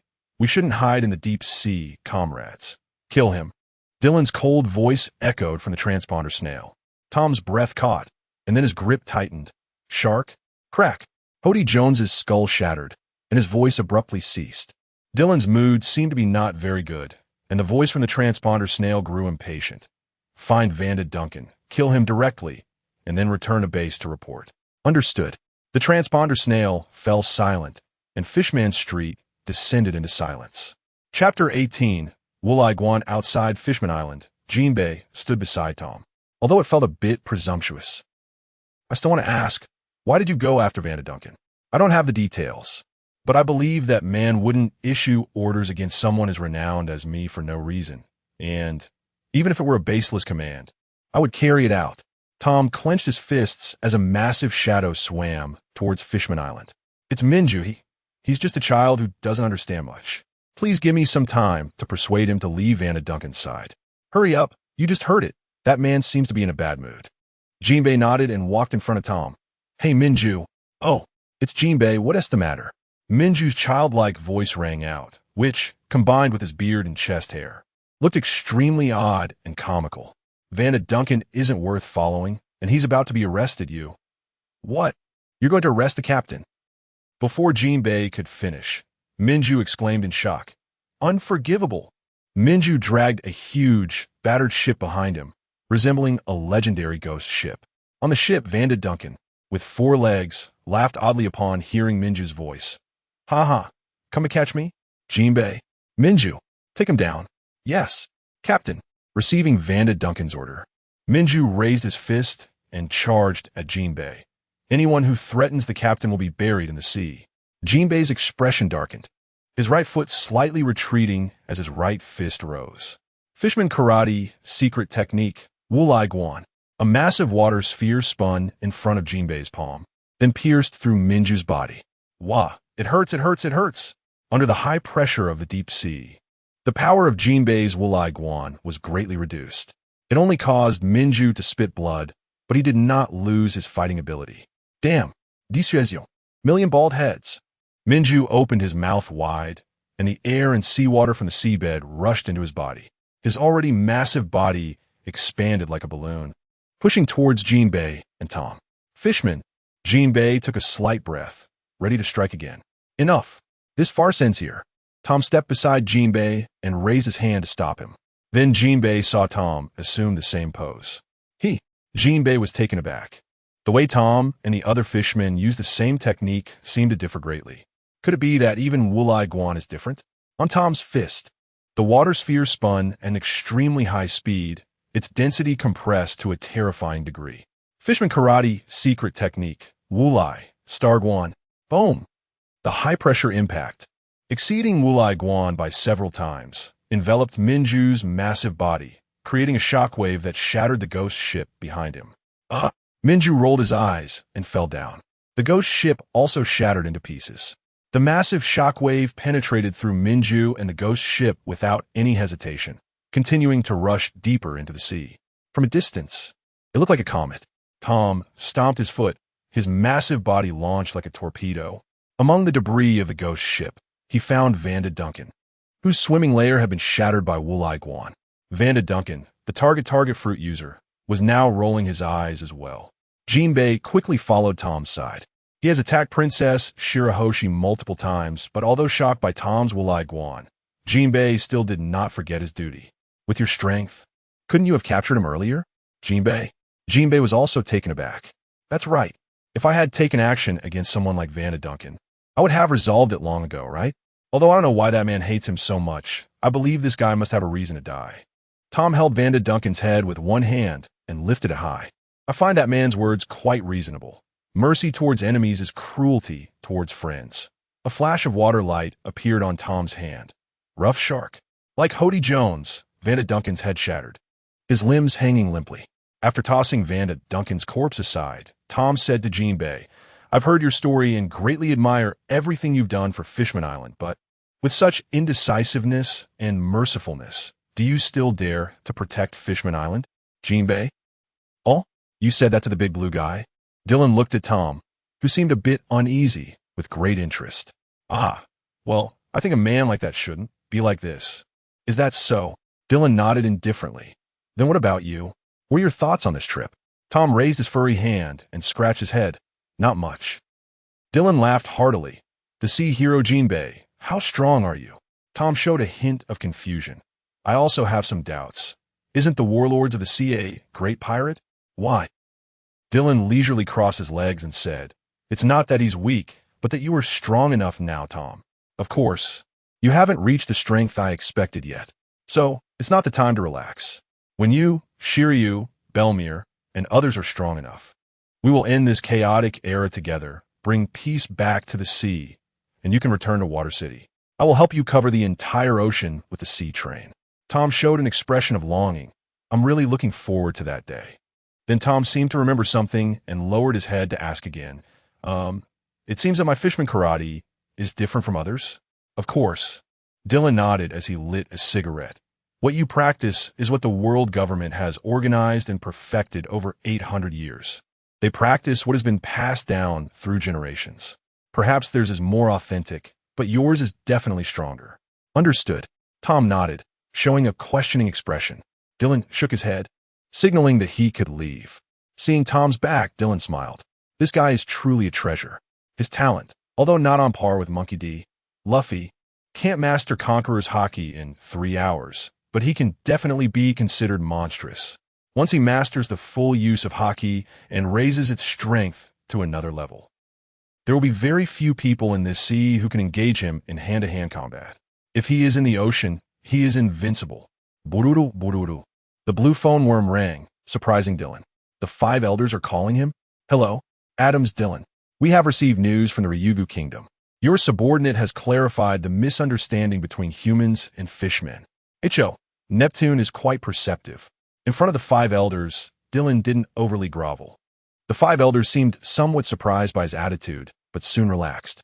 As one of the representatives of an alien race, the fishman's attitude is crucial for the stability of the world government. This time, you have made a contribution. How would you like to be rewarded? Actively blow up equipment? Dylan tapped his fingers, feeling something was off. Was it really possible for the 5 elders to be so easy to talk to? Could it be that they were smiling on the outside but planning to take him down on the inside? But he couldn't directly ask that question. Dylan opened his mouth. There is something I would like to ask for your help with, so let's consider it a reward for this time, shall we? Oh, go ahead and tell me. Dylan glanced at the Sea King fruit on the bookshelf beside him. I heard that Vegapunk has done considerable research on devil fruits and has made initial progress on object fusion. I would like him to help me fuse a fruit. Is that all? If we agree, there will be CP members going to you shortly to understand your detailed needs. And as for the orders, we will directly convey them to Vegapunk. After saying this, the 5 elders hung up the phone. Looking at the extinguished Den Mushi, Dylan frowned slightly. What could have prompted the 5 elders to contact him? The matter of a mere fishman was definitely not enough to cause such a significant change in their attitude. Could it be that person? Dylan thought of the empty throne in Mariehua. The only one who could have such a huge impact on the 5 elders would be I'm. Chapter 19. Do you think you deserve my respect? General Dylan, today's newspaper. Dylan took the newspaper, glanced at it, and his brows instantly furrowed. Don Quixote da Flamingo becomes king of Dressrosa. This flamingo, is it this year? After rubbing his forehead, Dylan tossed the newspaper aside. Forget it. In this current situation, not everything can be taken care of. Seeing that the messenger had not left yet, Dylan was a bit puzzled. Is there more? There's. The messenger pulled out another newspaper. It's from the West Sea. It seems to be related to Mr. Shiryu and them. Shiryu? With Shiryu's strength, he shouldn't have any opponents in the West Sea. How could he make the news? Red-haired pirates land in Flower Country. Engage in battle with mysterious person. Outcome unknown. Dylan narrowed his eyes. Red-haired. Is one hand too many? After picking up the Azura from the table and resting it on his shoulder, he looked down at the messenger and instructed, Tell Tom I'm going out for a few days and to keep an eye on the house. Yes, in the West Sea, within Flower Country. Cough, cough, you guy. Really impulsive, red-haired Shanks is not an easy opponent. Belmare leaned against a rock, looking dispirited, under the tree across from her. Shiryu had his eyes closed and did not respond to Belmare. This is troublesome. Cough, cough. Shut up, you idiot. Shiryu interrupted Belmare, taking a breath. If it weren't for you trying to cause trouble with the 8 Treasures Navy, how could we have been entangled by red-haired? Belmare clicked her tongue, took out a cigarette and lit it, but after just one puff, it aggravated her lung injury. Cough, cough. Cough, cough. 8 Treasures Navy? Those bandits. Cough, cough. Forget it. Now the transponder snail is broken. I can only hope little Dylan realizes we're in a crisis. Carefree Belmare extinguished the cigarette. Close her eyes, her face extremely pale. Shiryu raised his gaze to look at the woman across from him.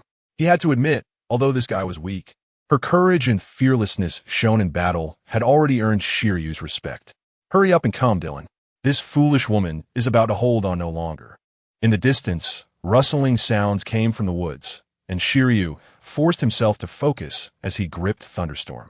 No need to be nervous. We are CP member stationed in Flower Country, ordered to search for the 2. Upon recognizing the identity of the newcomers, Shiryu let out a slight sigh of relief and asked CP, Did you bring a doctor? That woman, Shiryu's opposite, Belmer's head had already tilted to the side, her face turning waxy. Yes, according to the report from the Flower Country branch, Major Belmer's injuries are very severe, and she can barely maintain her vital signs. Dylan, suspended in midair, coldly looked at the transponder snail. Stop wasting my time. Just tell me, will she die?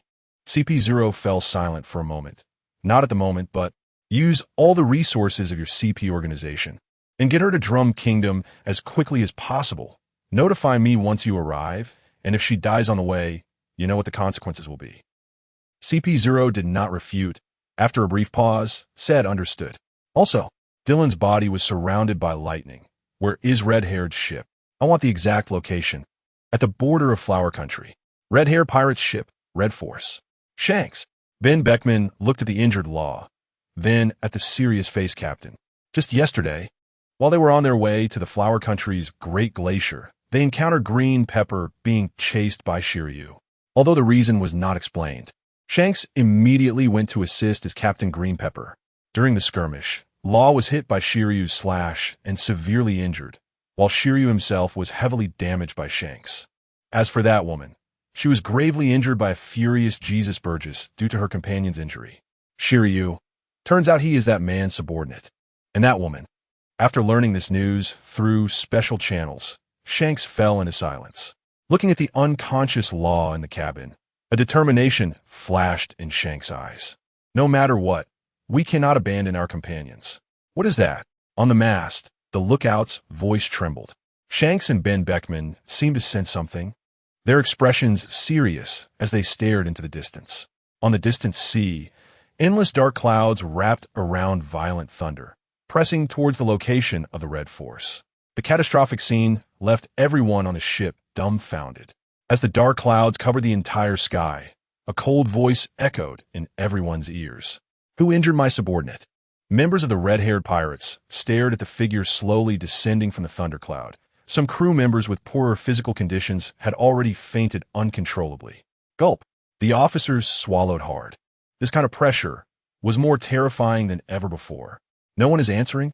Dylan drew a Jura, and the crimson blade, just exposed to the air, was immediately filled with a bloody aura that spread across the entire sea. Bang! Jesus Burgess raised his spear. A bullet covered an observation hockey shot straight toward Dylan's forehead. It's me, what now, you bastard Navy? Shanks slightly opened his mouth, forced a smile, and drew his sword Griffin. Prepare for battle with all you've got. The bullet flew within less than a meter of Dylan's eyes, as if being held by an invisible hand, then fell into the sea. Very good. Dylan, suspended in midair, looked at the red-haired pirates on the sea. The thunderclouds churned, and the thunder, thick as a barrel, intertwined in the clouds. Even though the red-haired pirates exerted all their strength to release their hockey, they still felt their body hairs tremble and their skin slightly tingle. Natural awakening. Shank's face darkened, and the Black Conqueror's hockey instantly covered Griffin. Divine avoidance. A massive slash shot up towards Dylan, facing Roger's signature technique and Shank's powerful Conqueror's hockey. Dylan did not let his guard down. Judgment. No life. Slightly different from red-haired's hockey, it wrapped around Azura's blade, and a bloody hockey slash erupted from the blade. At the moment their slashes collided, the thunderclouds in the sky were split in two. Both Shanks on the ship and Dylan in the air infused their respective weapons with power. Bang bang. 2 gunshots rang out. One from Jesus Burgess' spear. One from Ben Beckman's pistol. Jesus Burgess' bullet was directly ignored by Dylan, but Ben Beckman's bullet was wrapped in Conqueror's hockey. Bastard. Dylan gritted his teeth, pressing down with both hands gripping Azura. The 2 slashes in midair erupted, and the surrounding sea instantly churned as if being sliced from all directions. Dylan's figure flickered and disappeared in an instant. He left. An officer looked astonished. Shanks, Ben Beckman, and Jesus Burgess had serious expressions. No, not at all.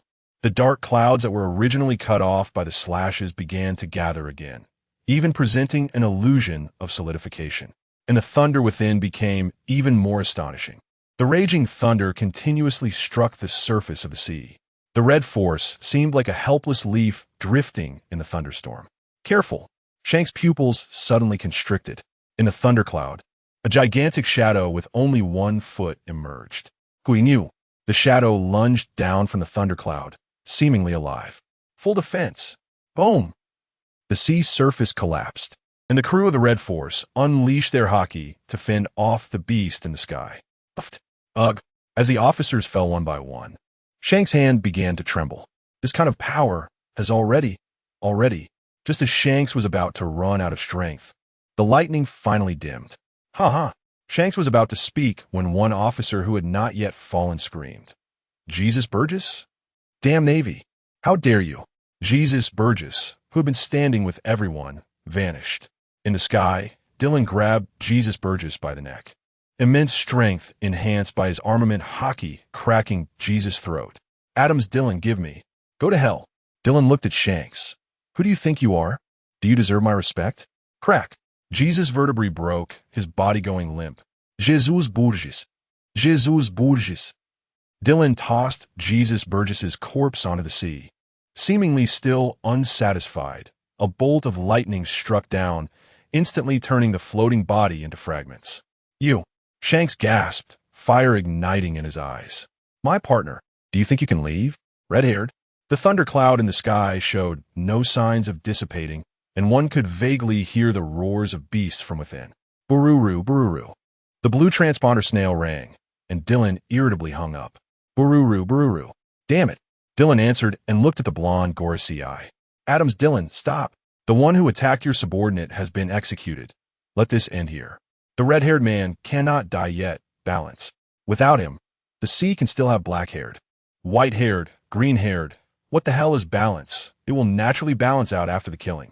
Dylan stared at the transponder snail, refusing to back down.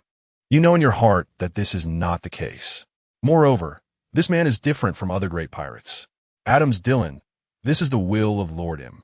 The other party did not conceal it, directly mentioning M's name. Dylan stared at the transponder snail. What does this mean? No more pretending. It's out in the open. You know that I know of M's existence? How do you know that? Have my identity as a time traveler been exposed? As compensation, Mariewa will grant you the rank of Rear Admiral and compensate you with a devil fruit. You know, the fruits in Mariewa are all those legendary varieties. A sense of crisis surged in Dylan's heart, shaking him. No, even though my observation hockey can't predict the future like Katakuri's, under the unique training method of the Sky Island's Heart Network, I cannot be deceived by movements within several kilometers, even over a dozen kilometers. How the hell do the Gorasei know that I have already killed Jesus Burgess, and just happened to call it this time? Is it him? Him? Fine. Dylan looked at the transponder snail. Just as Mariewa let out a sigh of relief, Dylan's voice rang out again. This time, consider it even, but only this once. The Gorasei fell silent, seemingly acknowledging this statement. Looking at the wrecked red force on the sea, a fierce light flashed in Dylan's eyes. But in the end, he yelled back, Who the hell is this guy? Chapter 20. The Dongtada Tribe, Drum Island. The howling wind and snow raged on. Dylan had no time to complain about why there was such weather at the equator of this planet. After several days of waiting, the CP organization's ship had successfully escorted Belmere to the Drum Kingdom. Our mission. The leading CP member looked at Dylan, ready to drop Belmere and leave. Where are you going? Dylan snorted coldly. Do you expect me to carry her up myself?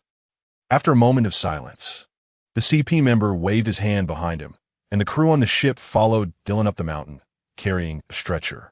After reaching Dr. Kureha's castle, Dylan waved his hand to signal the CP members to leave. The CP members didn't mind and left with Belmere. Is it her? Dr. Kureha looked at the unconscious Belmere, her expression somewhat serious. The injuries are quite severe. Dylan sat quietly beside her, watching Dr. Kureha. Do you have confidence in a complete cure without leaving any aftereffects? Feeling a bit unnerved under Dylan's gaze, Dr. Kureha paused before saying, It's a bit difficult. Her internal organs were pierced by a powerful hockey. She survived because her will is holding her up. Understood. Dylan stood up and walked to the window. I'm going to the New World, and I should be back in about a month. In the meantime, you can keep her alive, right? No problem. Dr. Kureha nodded. After receiving the reply, Dylan's figure disappeared. A bolt of lightning shot towards the New World. Watching the lightning disappear, Dr.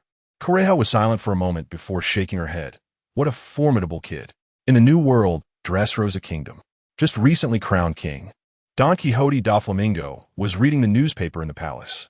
Vice Admiral single-handedly battles the red-haired pirates in the West Sea. Jesus Burgess of the red-haired pirates is dead, haha. What a powerful guy. Although there were no images, Da Flamingo was well aware of the strength of the red-haired pirates. And that man he had met in the Magic Valley town actually had such power. Is he praising me?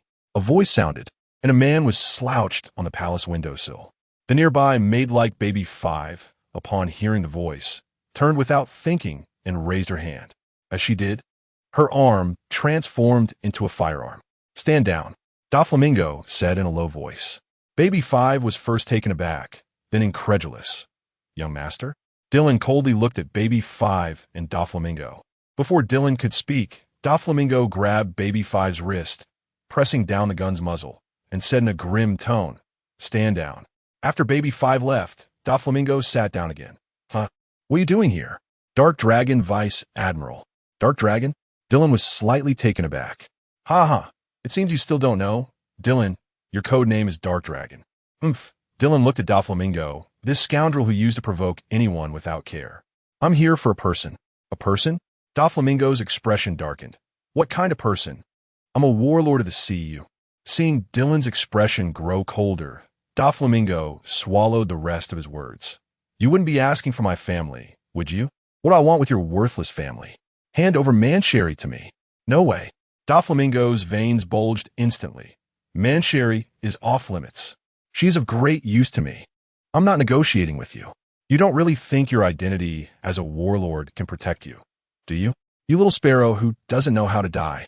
Dylan jumped down from the windowsill, thrusting the sheath of Shura into the ground, then drew Shura. Doflamingo's breath caught. This man? Was he serious? The world government. Damn the world government. You're just a little punk who knows a bit of tiny secret. The crimson blade of Shura scraped against the ground, sparks flying. I'll give you a minute. Otherwise, why don't you try asking someone else for help? Sengoku? Kaido? Or Mary Awa? Mancheri, you have to return her after you're done. Facing the murderous intent radiating from Dylan, Doflamingo ultimately relented. This was a bastard who didn't play by the rules. Even more outrageous than him. Are you trying to bargain with me? Well, why do you have to bargain with me? Dylan pulled out a cigarette and lit it. After taking a puff, Dylan stuck the cigarette into the cake that Baby 5 had brought earlier. Time is limited. Don't give you the chance to be useless. Doflamingo gritted his teeth and shouted towards the door. Treble, bring Mancheri up. Treble poked his head out at the door, took one look, and immediately exclaimed, Dark. Dart Dragon? Doflamingo, go now. Doflamingo said in a low voice. As the cigarette burned and Dylan's scrutinizing gaze fell on him, sweat began to bead on Doflamingo's forehead, just as the sparks were about to burn down to the cigarette, but Treble arrived at the top floor, holding a girl the size of a thumb. You. Mancheri's eyes welled up with tears as she looked at Doflamingo, seeing Mancheri's pitiful appearance. Even a murderous Dylan couldn't help but feel a twinge of pain. Dylan glanced at Treble, who trembled in fear and gently delivered Mancheri to Dylan. Can you help me with something? My friend is seriously injured and needs medical attention. She's a Navy officer, a very kind Navy officer. Mancheri clasped her tiny hands together and looked up at Dylan. Are you a Navy officer too? But why? I'm also a Navy officer. As a reward, Dylan turned to Doflamingo. I know what you were planning. This deal is off. The little people you locked up are to be released. After thinking for a moment, Dylan redirected his gaze to Mancheri. With this guy around, Greenbit, isn't very safe. Do you really have to live there? Mancheri shook her head. Not really. We are in Greenbit. Dylan nodded. Then are you willing to migrate? To where I am stationed. It's safer there. Doflamingo's eyes burned with anger as he listened to Dylan's words. This bastard. The little people were a crucial part of his plan. He actually, what are you going to do? Dylan suddenly raised his head to look at Doflamingo. Put away your dangerous thoughts while I'm still in a decent mood. Doflamingo's facial muscles twitched as if his body had been emptied. He turned to Treble and said, Bring those little people up. Hearing this, Mancheri showed an incredulous expression. This bad guy in pink clothing was actually willing to let her people go? A great hero saved them. Mancheri flew to Dylan's shoulder, clasping her hands together. You must be the legendary hero who can save the Dongtada kingdom. Can you tell me your name? My name is Dylan. Adams Dylan. Dylan smiled at Mancheri. Thank you, Dylan Lando. When 500 weary little people were brought up and saw Mancheri in the room, they all gathered around her. Princess, are you feeling better? The princess. Mancheri stood on Dylan's shoulder and shouted at Doflamingo, I'm not sick. That bad guy deceived us. Then, Mancheri pointed at Dylan and said, It was Dylan Lando who saved us. So amazing. Dylan Lando. After a buzzing commotion, Dylan glanced at the pale-faced Doflamingo and then at Mancheri. Let's go back to Greenbit first. The decision about migration is up to your king. When they reached the door, Dylan stopped, turned back to Doflamingo, and said, if they choose not to migrate, that is their freedom. But let me make this clear. If I see you step into Greenbit again, I'll kill you. Doflamingo lowered his head and remained silent, and Dylan had no intention of waiting for his response. After Dylan left the palace, a strong wave of Conqueror's haki erupted from the top of the palace. Dylan disdainfully looked up. If it weren't for some things still being unclear, I would kill you right now. After returning to Greenbit with the small people, Dylan met with the leader of the Dongtada tribe, Ganshuo, who warmly welcomed him. After the banquet dispersed, Ganshuo sat opposite Dylan and, after a moment of silence, said, Mancheri is right. We do not exist as a dependency of Greenbit. The place we are in is Greenbit, but Ganshuo's expression became somewhat serious. To abide by a certain agreement, we cannot leave here. Therefore, Dylan nodded, that is also your freedom. I have already warned Doflamingo. As long as I'm standing, he won't dare to act against you again. Is that so? I really appreciate your care. In that case. Ganshuo leaned on his cane and pondered for a moment before saying, we cannot guarantee Meng Shuili's safety for the time being. Let her follow you. Additionally, Ganshuo stomped his cane, and the scene instantly quieted down. Leo, Kabu, Vika, Bien, you should go with him too. Go. Go with Dylan Lando? Leo's eyes lit up. That's right. Ganshuo nodded and said to Dylan, they're the best warriors among the young. Besides protecting Meng Shuili, they will also carry out your tasks. Huh? Leo complained unwillingly. Seriously, the princess is willful, has a bad temper, and likes to hit people. Why do we have to do this? Leo. Meng Shuili jumped onto Leo's head and punched him. What are you saying? Leo? Ouch, ouch, ouch. Get down, princess. You're too heavy, really, such a barbaric and heartless woman. On the coast of Greenbit, Dylan took Meng Shuili and Leo aboard the CP Organization's ship. Ganshuo stood on the shore, watching the departing sails, resting his hands on his cane. Ganshuo, is this really not considered a breach of the agreement? An old man with similarly white hair walked up to Ganshuo and gazed out at the sea. Ganshuo did not answer under his sunglasses. It was impossible to see his expression. Chapter 21: The Common People's Fruit with the Donatata tribe in tow. Dylan had no choice but to take a ship back to Drum Island. Neither Mancelli nor Leo could withstand the friction caused by ultra-high-speed movement. This is also why Dylan had told Dr. Correja from the beginning that he would need a month to return. Halfway through the journey, two ships from the CP organization docked next to each other.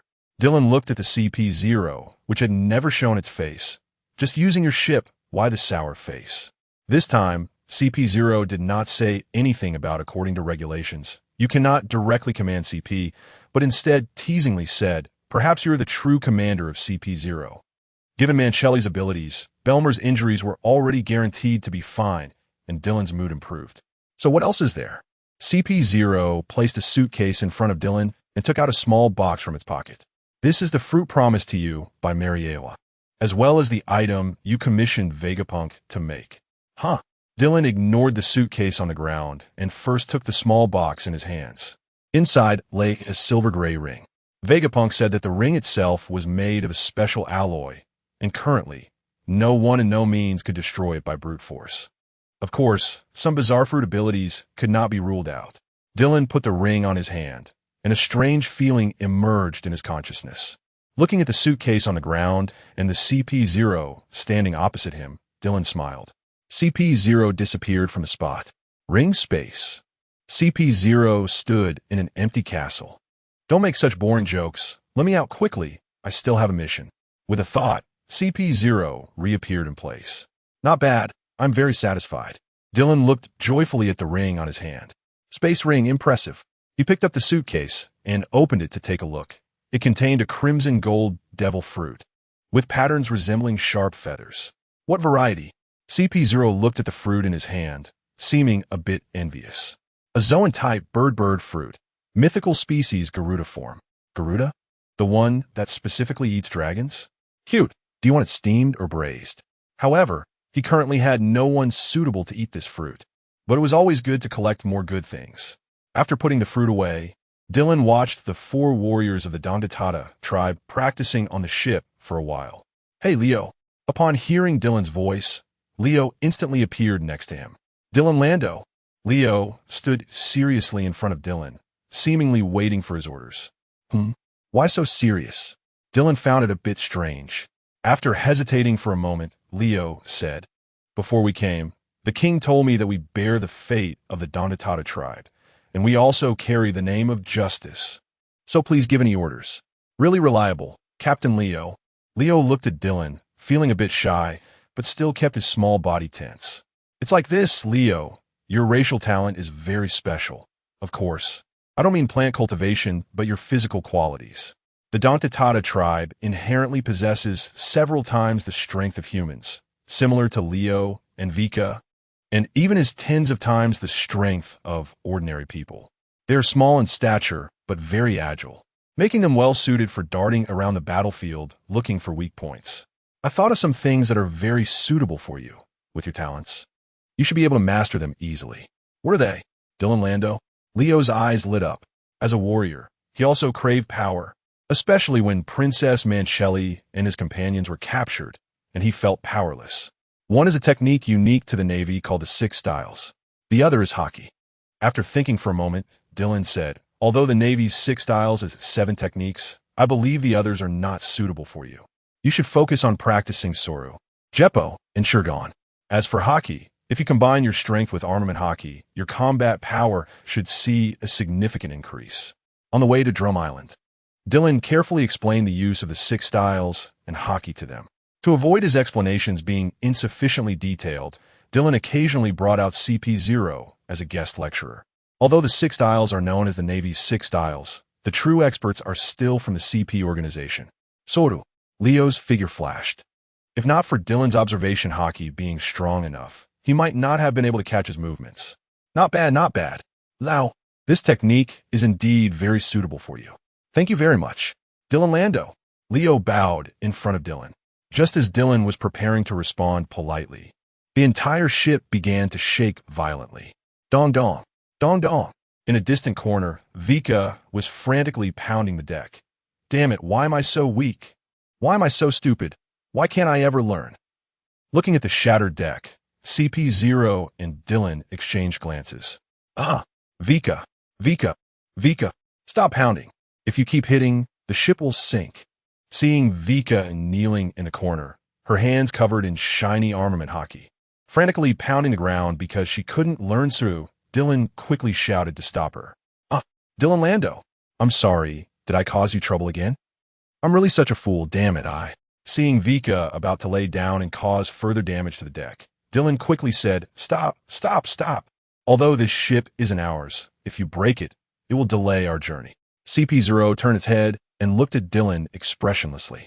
Vika wiped her tears and walked to Dylan's side, crying Dylan Lando. Dylan extended his hand, and Vika, feeling a bit shy, jumped onto his hand. Looking at Vika, who was still crying, Dylan gently flicked her forehead. Who said you were weak? As soon as this topic came up, Vika's tears fell again. Leo and the others have learned the 6 Styles, and I haven't learned anything. But you learned armament hockey, right? Armament hockey? Didn't you notice anything wrong when you were pounding the ship just now? Vika raised her hand to wipe her tears. No. I just feel so stupid and sad. Unconscious awakening, huh?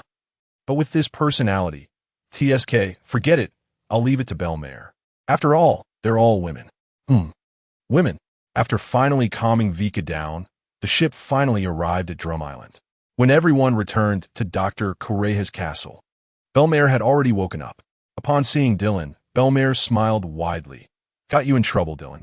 Dylan gave her a sidelong glance and said irritably, Now you know why I didn't go looking for trouble with pirates in the New World, right? Benme luk tartidi. I'm being disliked again. Although both of them were being cheeky, the concern and gratitude in their eyes couldn't be hidden. Dr. Correa, sitting by Belmare's bedside drinking, also breathed a sigh of relief upon seeing Dylan return. The woman's injuries are indeed not something that an ordinary person can heal. What does he plan to do? Mancheri, please. Dylan turned his head to look at Mancheri, who was sitting on his shoulder, and said seriously. The moment Mancheri flew out, Dylan suddenly thought of something and spoke again. Just heal her injuries, Mancheri. Don't waste your life to bring her back to her original state. Your health is important too. Mancheri in the air was taken aback, her hands intertwined. She had originally planned to use her special ability to heal the woman in front of her. After all, this was the first time Dylan Lando had instructed her to do something. A little person? Dr. Kiriha looked at Mancheri, somewhat puzzled. Belmare is not a plant. Little people. 2 crystal-like tears slid down Mancheri's cheeks, and she cupped them in her hands and sprinkled them over Belmare. In just 2 breaths, Belmare's body was restored. A healing fruit? Dr. Kiriha said with a grin. What an incredible ability. Clap. By the distant wall, a raccoon, no. A reindeer hid its head behind the wall, with its body exposed. Chopper, come here. They're my friends, good people. Belmare waved at the reindeer. Hey, Belmare, your illness is cured? Chopper looked at the now healthy Belmare, very surprised. Yes, indeed. It is the healing fruit that can cure all diseases and pains. Of course, Doctor. Chopper's care over the past few days has also been very important. Chopper is a truly remarkable doctor. I won't be happy. Even if you praise me like this, I won't be happy. Looking at the shy chopper, Dylan revealed a strange expression. A paramecia-type devil fruit. Civilian form? Chapter 22. Implement your justice. This is my assistant, the reindeer Tony Chopper, who has eaten the human fruit. Feeling Dylan's gaze, Chopper once again hid himself. Members of the Straw Hat crew. After giving Chopper a meaningful glance, Dylan stood up and said to Belmir, "Let's go back to G5. As they were about to leave, Dylan said to Dr. Correja, "In the future, you can make a request to me that doesn't violate the principles of justice as payment for this medical service." After Dylan and Belmir left, Dr. Correja sighed as she watched them disappear into the distance. Dorlier, the doctor. Chopper looked at Dr. Correja, who appeared somewhat serious, with a confused expression. "What a pity, Chopper." Dr. Correja squatted down and patted Chopper's head. "Huh?" Dr. Correja gave a wry smile. "It seems you didn't gain his friendship." This promise. Looking at the drifting cherry blossom pirate flag outside the window, Dr. Correja sighed softly. "I hope this promise can protect you once in the future." On the mountain road, Belmir followed behind Dylan, and after recovering her health, her cigarette was back in her hand. Dylan, Dr. Correja, and Chopper shouldn't be bad people. But why? Dylan carried Shura through the snow, with the little people sitting on his and Belmir's shoulders. They indeed cannot be called bad people. But fate will eventually lead us to part ways, that feeling. Dylan stopped in his tracks, turned to Belmir, and said, "You will understand in the future." Huh? Dylan Lando. Fate and such words, the chief and the elder often say that too. Sitting on Dylan's shoulder, Mantry looked at Dylan's profile, recalling the elderly elder beneath Greenbit. He always stood before that strange stone, mumbling about some promises and fate. Is that so?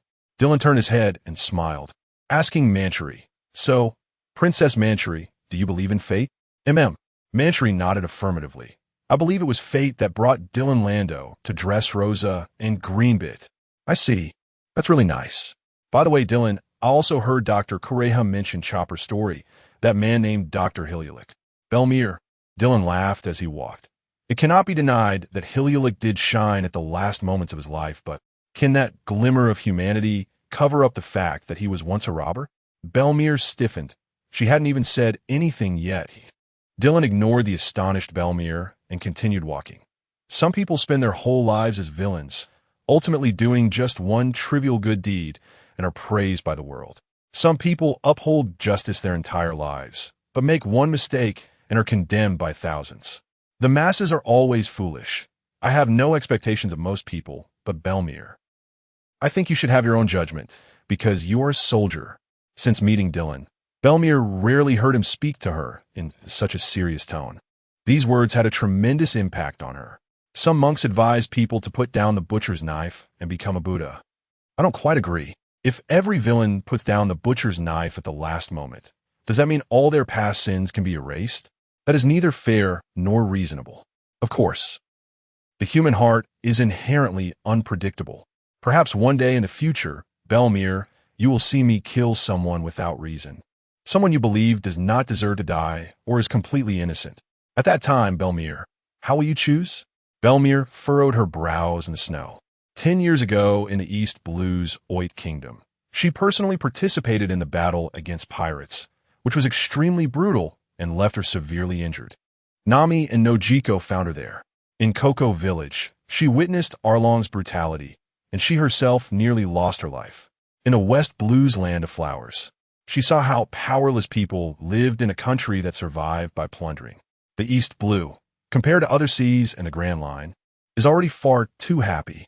During 2 months of training at headquarters, she learned that all of this, aside from being due to the limitations of trade routes, was largely thanks to the Navy's hero, Vice Admiral Garp, and this man in front of her. The title of the weakest sea is merely a jest among pirates. But for the people, it is a truly fortunate thing.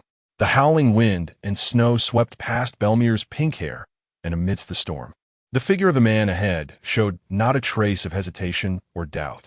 But he was incredibly lonely. Belmir clenched her fists. No, it shouldn't be like this. It shouldn't be like this.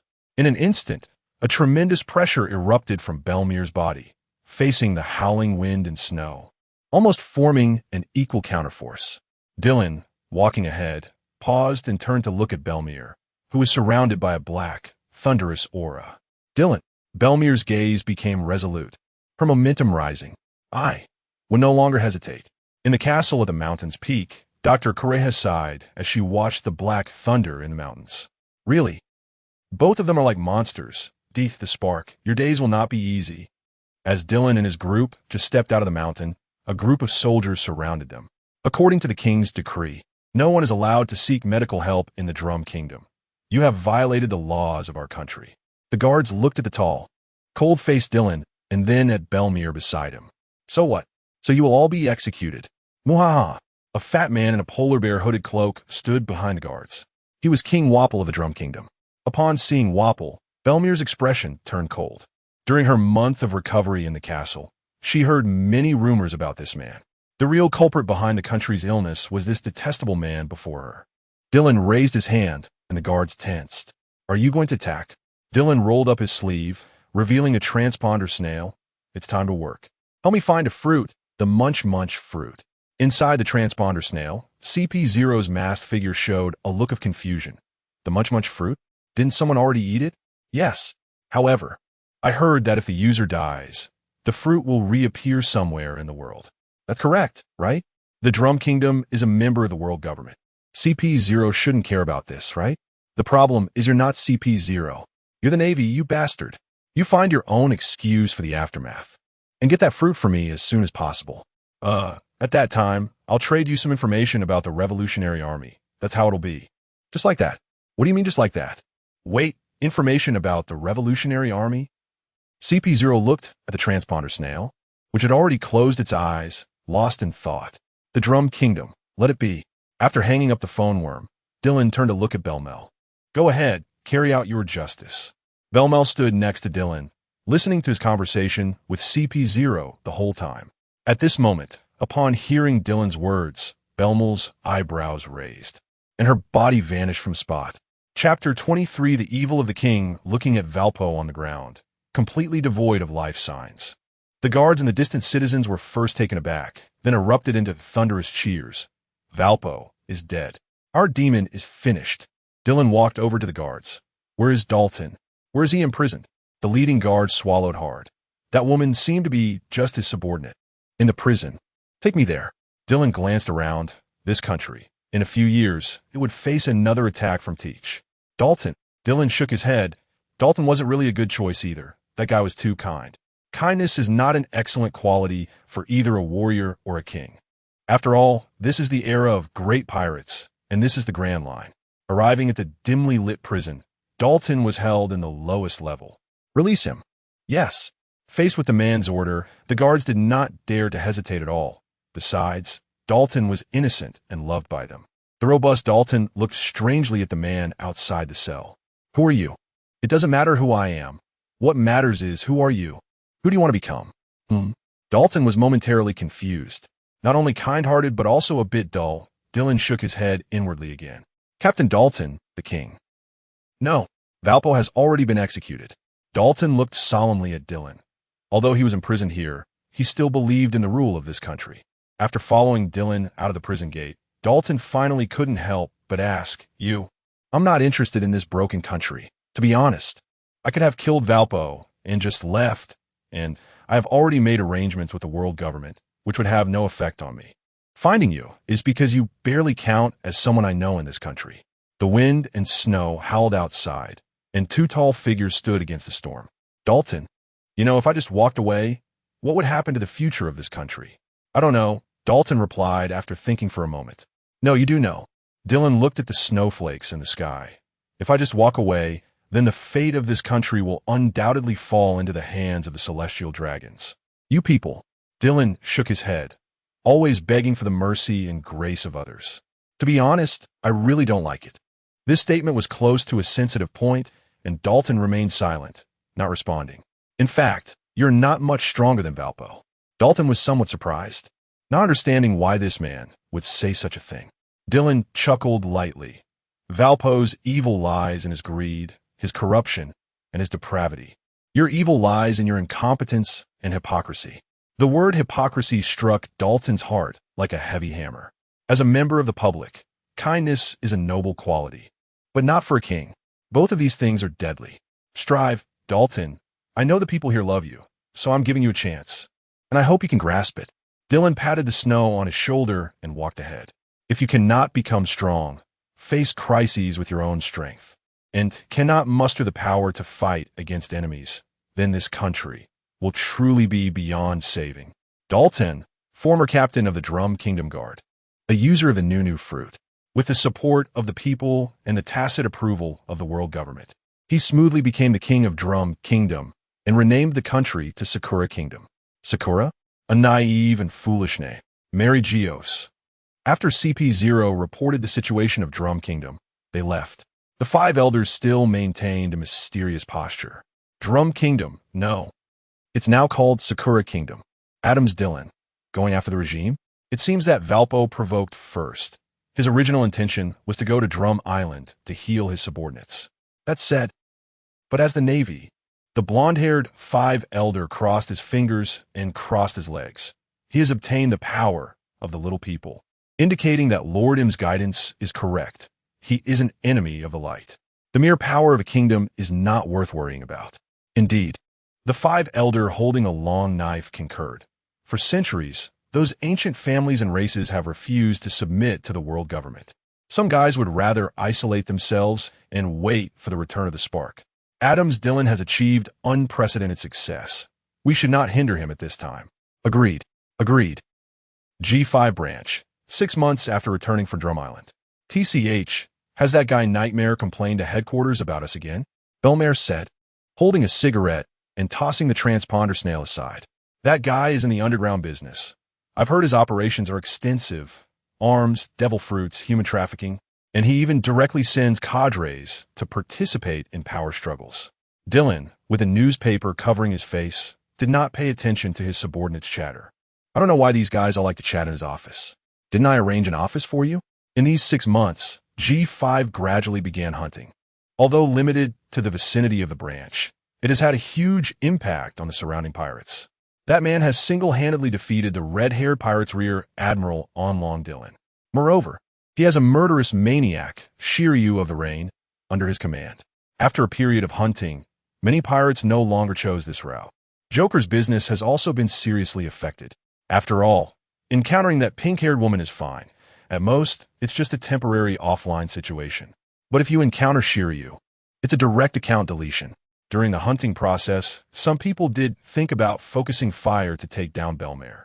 However, when thinking of the red-haired pirates, most chose to run away. It only took a few hours to rush from the New World to the West Sea, and then almost completely dismantle the red-haired pirate ship, with the 3rd in command even taken down face-to-face.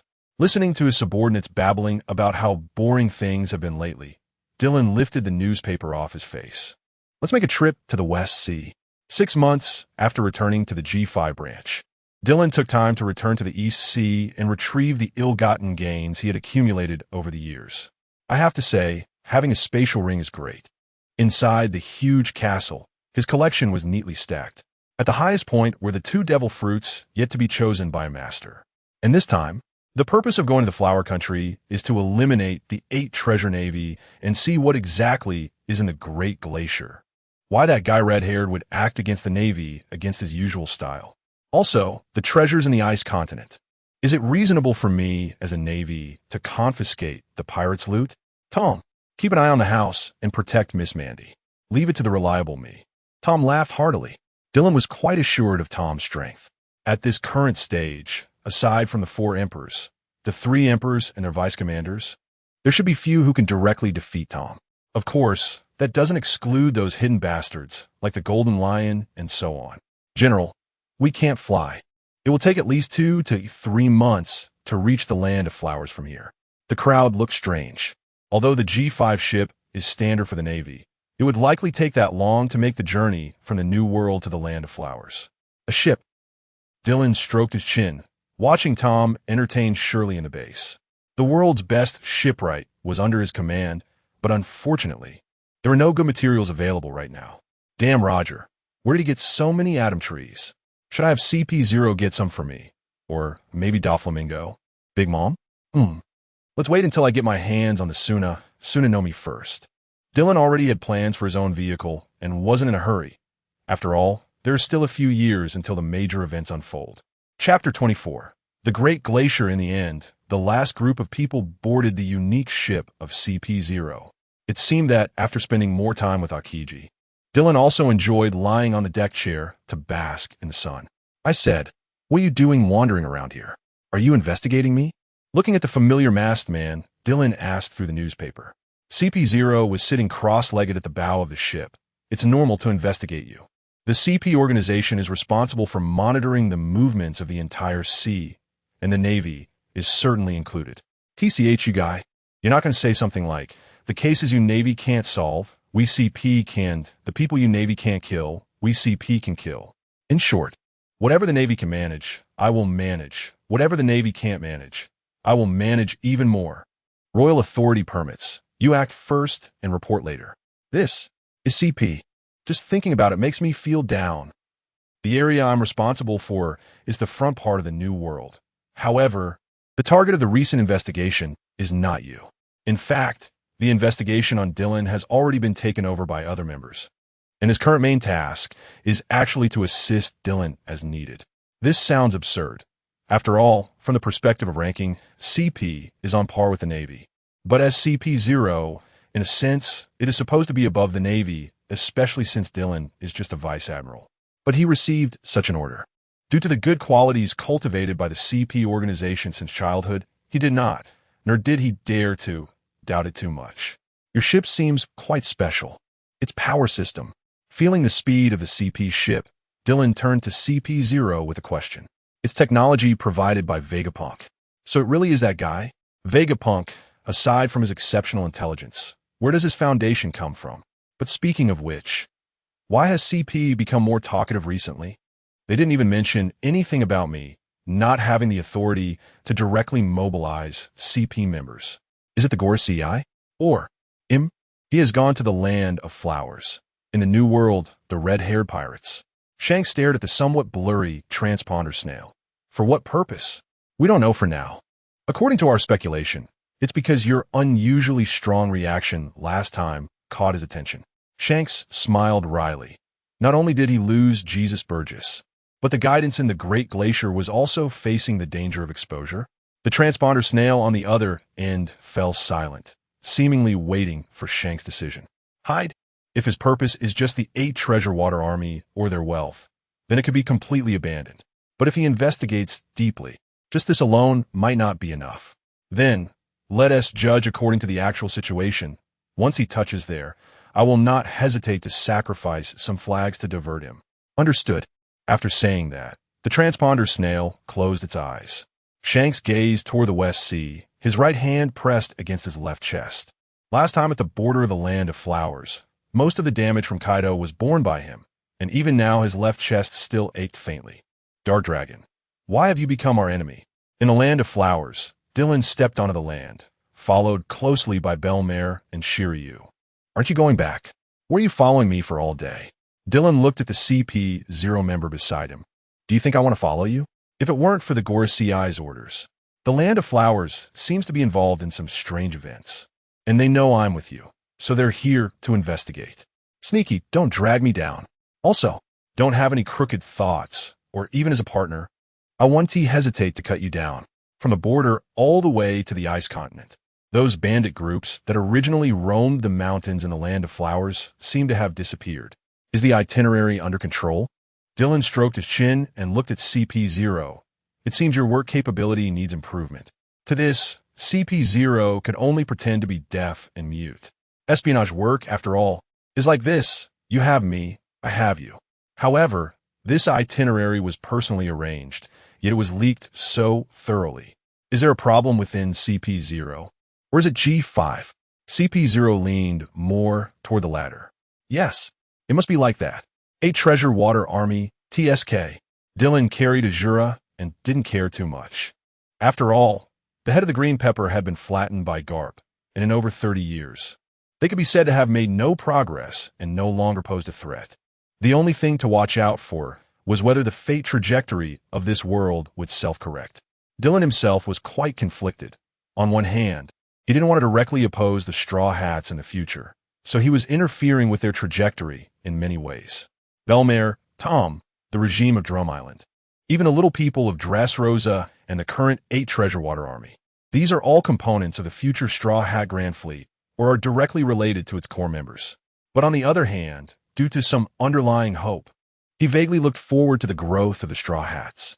The two thoughts clashed against each other, but most of the time, Dylan was still following his own will. This world doesn't need pirates. At least, it doesn't need pirates to save it. The ice continent arrived. Shiryu still maintained his dressing habits from his time serving in Impel Down, only changing the buttons to the specially made G5 insignia. Last time in this vicinity, he had severely injured Lucky Lu with a single slash, but was then heavily wounded by Shank's attack. If it weren't for the powerful life force supported by the Azura fruit, Shiryu might have died on the spot. However, Shiryu's hand rested on the sheath of Raijin. It was precisely because of that battle that he vaguely felt something different. The blood of Azura, challenging the strong? Shiryu stood behind Dylan, looking at the man who was a bit shorter than him. While he was strong, he felt an increasing distance from him. This distance was different from the intense sense of crisis he felt in front of Shanks. It was a completely different feeling. If it had to be described, it was like being trapped in endless darkness and void, with no way to struggle. Break through it. Dylan's voice interrupted Shiryu's thoughts. Below the ice continent, countless dazzling treasures shone brightly. Breakthrough? The first question was Belmare. This ice layer must be at least several dozen meters thick, right? We're going to break through it with our heads? Shiryu stepped past Belmare and walked forward to draw Raijin. After measuring the thickness of the ice layer, Shiryu leaped from the ice surface. In midair, Shiryu held Raijin with both hands and slashed down toward the ice surface.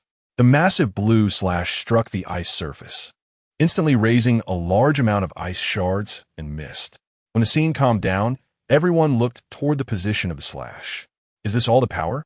A trench about 10 meters deep appeared before everyone's eyes. Belmare turned to look at Shiryu. With this guy's strength, it shouldn't be like this. There is something wrong with this ice layer. Shiryu retracted Raijin, seemingly not planning to strike again. Dylan stepped forward and knocked on the ice surface. Indeed, there is no issue of global warming here. The ice layer of the ice continent has endured for countless years, and in terms of hardness, is comparable to metal. After pondering for a moment, Dylan turned to the back. Hey, are we leaving? Of course not. Dylan covered his right hand with armament hockey and said to Belmare, "This is your training project for this period, the advanced application of armament hockey, internal destruction." Before everyone understood, Dylan's right hand pierced the ice surface as if it were tofu. As the power infused, the originally flawless ice surface began to crack and make a clicking sound. With a loud shout, the entire ice bed seemed to be ripped apart by a giant hand, and a chasm several meters wide extended from where Dylan was standing. "Is this a monster?" Belmare murmured. "How to speak?" Dylan stood up, patted his hands, and gestured to the back. "I'll leave the rest to you."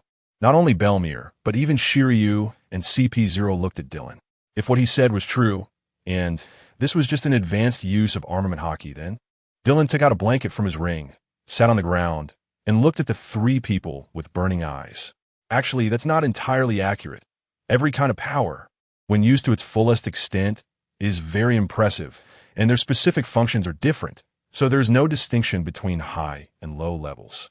For example, the conventional uses of armament hockey are hardening, wrapping, external release, and this internal destruction.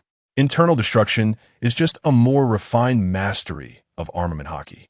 It does not mean it is more advanced. For example, even if Belmare mastered this power, she would still not be a match for Tom's armament hockey hardening. Hey, can you not say such hurtful things so casually? Belmare protested loudly. Of course, under equal strength, the destructive power of this ability is quite considerable. Dylan glanced at Belmare. "Wrap your hockey around me, and then feel it. Then you better be careful." Belmare excitedly cracked her joints, and the armament hockey quickly enveloped her. Storm foot, surround break. Just as Belmare's heel was about to touch Dylan, he raised his hand, and the hockey flowed. Bang! In the distance, in the snow, Belmare looked bewildered. She clearly didn't make a move to attack. Shiryu and CP0 beside her were also taken aback. They only saw that the moment Belmir's heel touched Dylan's palm, it seemed to encounter some kind of rebound force, and then she flew out. The rebound is just one form of expression. What is truly impressive is its destructive power. First, you need to make the hockey flow. Returning to Dylan, Belmir raised her hand in confusion. Flow? Flow. Armament hockey covered, dissipated, covered, dissipated. Damn, how could something like this possibly flow? Thud. With a loud sound, Belmir punched the ice surface. On the nearby bearskin rocking chair, Dylan swayed and said, "Your power threshold limits you from ever becoming a monster like Tom, so you must invest more effort in technique. Purely relying on brute force is not a wise choice." Dylan shook his head, looking at the three people who were confused on the ice field. Shiryu and CP0 were also trying to master this power. Three pairs of curious eyes looked at him. Dylan stretched out his hand to meet the snowflakes falling from the sky. As the snowflakes were about to land in his palm, they seemed to encounter resistance and bounced off from his hand. Flow. Think about it. What does it mean to flow? Rivers, blood, gentle breezes, all of these are flow. So how should hockey flow? Belmir looked at Dylan's palm thoughtfully, and Shiryu and CP0 also seemed to gain some insights. Dylan lay back down, enjoying the sunlight on the ice field. Chapter 25, Armament Hockey, I did it. A cheer erupted as the sun began to set. Belmel raised her palm up, and the snowflakes drifting down from the sky slid off to the sides as they touched her hand. Not far away, Shiryu opened his mouth in disbelief. Among the three of them, did she really grasp it first? Looking at Dylan, who lay motionless in the rocking chair, Shiryu was greatly shocked. That man, not only was his own strength unfathomable, but that's not called success. It should be called getting started. Dylan's lazy voice came. What the heck? Shouldn't you encourage me at a time like this? Have you been infected by Kazan? Dylan turned his body to the side. Until you can break through this thick ice and obtain the treasure inside, I can barely say you have mastered armament hockey. How could? Belmel wanted to retort, but the enormous abyss in front of her twisted away, disappearing into the distance. Damn it. Belmel stomped her foot.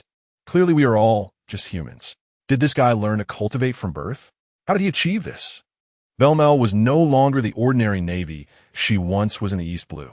After months of training at headquarters and nearly a year at the G5 branch, her perspective had broadened significantly. Just like Shiryu, the more she saw, the more she could feel the mystery and strength of this man. After calming herself down, Belmel began to think again about how to break this seemingly exaggerated layer of ice. Dylan, with his back to them, revealed a smile at the corner of his mouth. The three of them, relying solely on flowing cherry, would find it hard to break the ice continent. Some additional skills were needed, such as the 8 Treasure Navy's 8-Punch or Sabo's Claw in the future. Somewhere in the world. Is he still near the Great Glacier? Yes. His observation ability is quite powerful, so we can only roughly know that he is still near the treasure of the 8 Treasure Navy. What on earth is that man doing there? Can't he break through the ice continent with his strength? After flowing, what next? Dylan looked at the 3 pairs of eager eyes before him. In terms of talent, aside from those at the level of the Pirate Emperor, the 3 people in front of him were almost the top. But they all lacked something very important: imagination.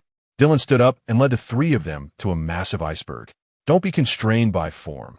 Many powers go from nothing to something, from 0 to 1, which is very difficult, but once you have a start, extending it becomes easy. What you lack now, besides accumulating experience and application, is the biggest problem: lack of imagination. CP0 lifted his mask. Imagination? Feel my breath. Dylan walked up to the iceberg and placed his hand on the ice surface. Buzz. Crack, crack. Crack, crack. Boom. The deafening sound startled Belmel and the others. When they regained their senses, the ice surface that contacted Dylan's palm remained intact, but a huge circular gap appeared on the back of the ice. After flowing, is it spinning? Dylan shot him a glance. I said not to be constrained by a specific form. Besides spinning, can it diffuse? Can it penetrate? Can it vibrate? Can it impact? Can it condense? The first to understand was Shiryu. After attaching his hockey to the thunderstorm, he began to control the flow of hockey. Then it was CP0 who, after infusing hockey into his fingers, began to press against the ice surface. Crack! A tiny crack appeared on the ice surface. Belmel looked left and right, and then anxiously grabbed her hair. These guys, did they think of suitable direction so quickly? Seeing Dylan looking at her with a half-smile, Belmel slammed her palm and sat down to start thinking. What kind of fighting style suits her? What kind of power is suitable for her? This man rarely does things that seem aimless, though it is somewhat unbelievable. But Belmel always felt that armament hockey was not the endpoint. In fact, in the earlier conversation, Dylan had basically summarized the usage of flowing cherry for them. Aside from the actual demonstration of the spiral sphere, vibration is similar to the power of the shock fruit. Impact is the core of the 8 Treasure Navy's 8 punch. To break the ice continent, mastering any one of these methods can achieve it. However, the techniques involved cannot be clearly described with words alone. Not far away on the ice surface, Belmel sat cross-legged with her back to everyone. Dylan gestured to Shiryu and CP0, and after exchanging glances, the two quietly moved a distance away. Belmel certainly did not lack combat experience. However, she lacked the experience of sparring with experts. Therefore, her combat vision was limited by the techniques of ordinary people. If this level of ice were replaced by Tom, Dylan, who had just begun to feel a bit drowsy in the rocking chair, suddenly felt the ice surface tremble. Crack, crack. In the distance, Belmel's right hand was embedded in the ice surface, her expression serious. Huh. Crack, crack, crack. The ice layer of the ice continent broke apart. Shiryu. Those who understand, understand. CP0. Shut it down, it's boring. Looking at the treasures piled like a mountain beneath the ice layer, Dylan jumped down from the edge of the crack. Are they really going to let them take away the wealth accumulated by the 8 Treasure Navy for generations? Leader, the green pepper, whose head had been smashed flat by carp, looked at the cracked ice continent in silence. The others did not press further. After all, that man had come personally, and they didn't even have the courage to face him. After receiving the notification, the 8 Treasure Navy evacuated the surrounding area overnight. Although the Flower Country is also one of the countries that joined the world government, its regime has long harbored a bandit group like the 8 Treasure Navy that roams and plunders.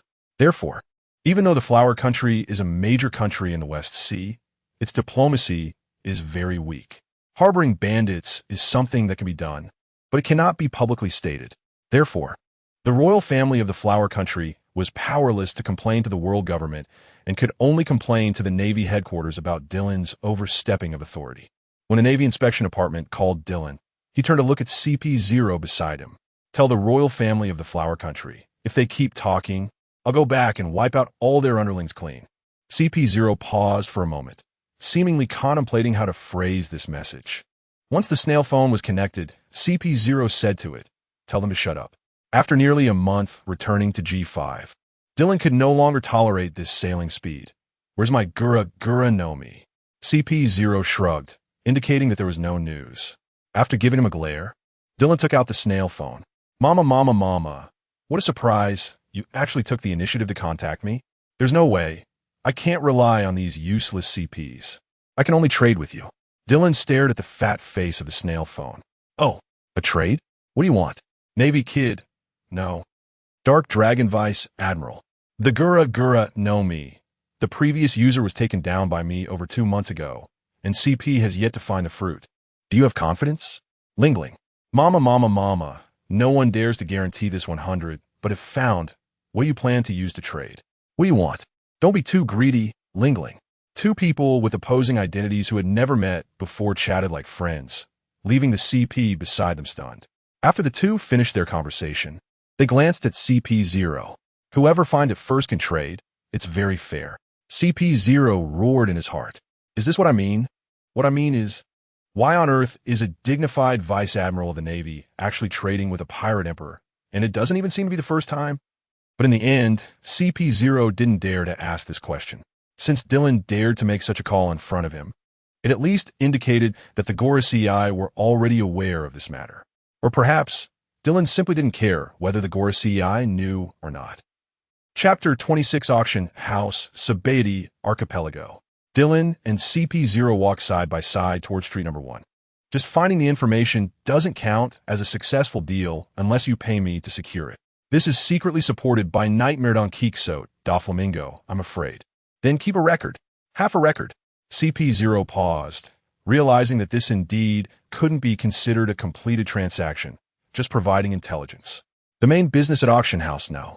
1 is human auctions, with occasional auctions of devil fruits or famous swords. The owner behind it is none other than one of the current 7 warlords of the sea, Don Quixote da Flamingo, the king of Dressrosa. As the two approached the entrance of Auction House number 1, the expressions of the surrounding people changed, and they retreated. Some confused individuals were pulled aside by their companions before they even realized what was happening. Icho, your outfit is quite useful, huh? Usually, the Navy doesn't have such strong deterrents. CP0 shook his head non-committally. As a senior member of CP0, he certainly knew what he represented in the eyes of others. Only someone like Adams Dillon, who could directly converse with the Gora CI, would dare to speak to him so casually, even threatening to chop him up at times. Dressrosa Palace. Young Master. News has come from Auction House now. 1 in Sabidi Archipelago. CP0 and the Dark Dragon have entered the venue. Dark Dragon? Doflamingo's expression darkened. This guy not only forcibly took away Shiriman and other little people, but also allowed his subordinates to hunt recklessly around, leading to the gradual decline of business in Dressrosa. What is he doing at Auction House number 1 now? What are today's auction items? Baby 5 flipped through the records. Gura Nomi. And 5 slaves. A fishman, a long-armed tribe member, a long-legged tribe member, a fur tribe member, and a snake-headed tribe member. Are they going for the fruit? Or something else? Baby 5 asked while holding a cigarette. Should we notify the auction house over there? No. Doflamingo raised his hand. Don't provoke that bastard. Just proceed normally. That bastard is not a man of rules. Inside auction house number 1, the auctions for the Fishman, Long-Arm Tribe, and Long-Leg Tribe have already concluded. Next up is the extremely rare Fur Tribe auction. Fur Tribe? Dylan frowned. Don't these guys rarely venture out to sea? No. Not that they never do, but they're indeed very rare. The Fur Tribe from a mysterious land, energetic, with excellent combat skills, and seemingly possessing some special racial talent. In a huge iron cage, a figure with an elegant demeanor but blindfolded was locked with iron chains as thick as a thumb. For some reason, when Dylan saw this figure, a slight tremor suddenly surged in his heart.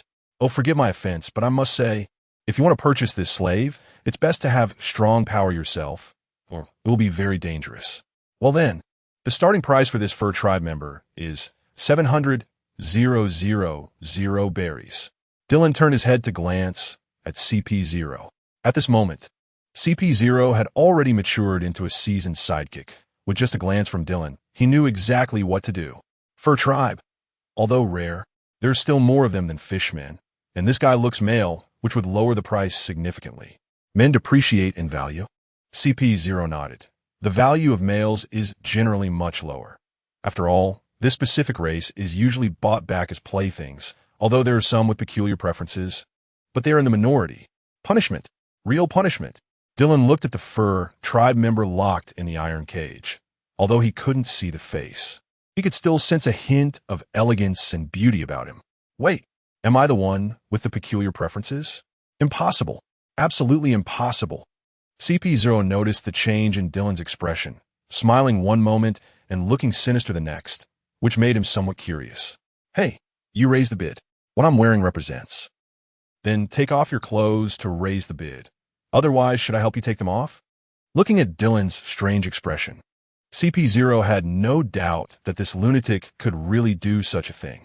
Oh, VIP number 47 bids 700,000 berries. Is there any higher? In the end, no one continued to raise the bid.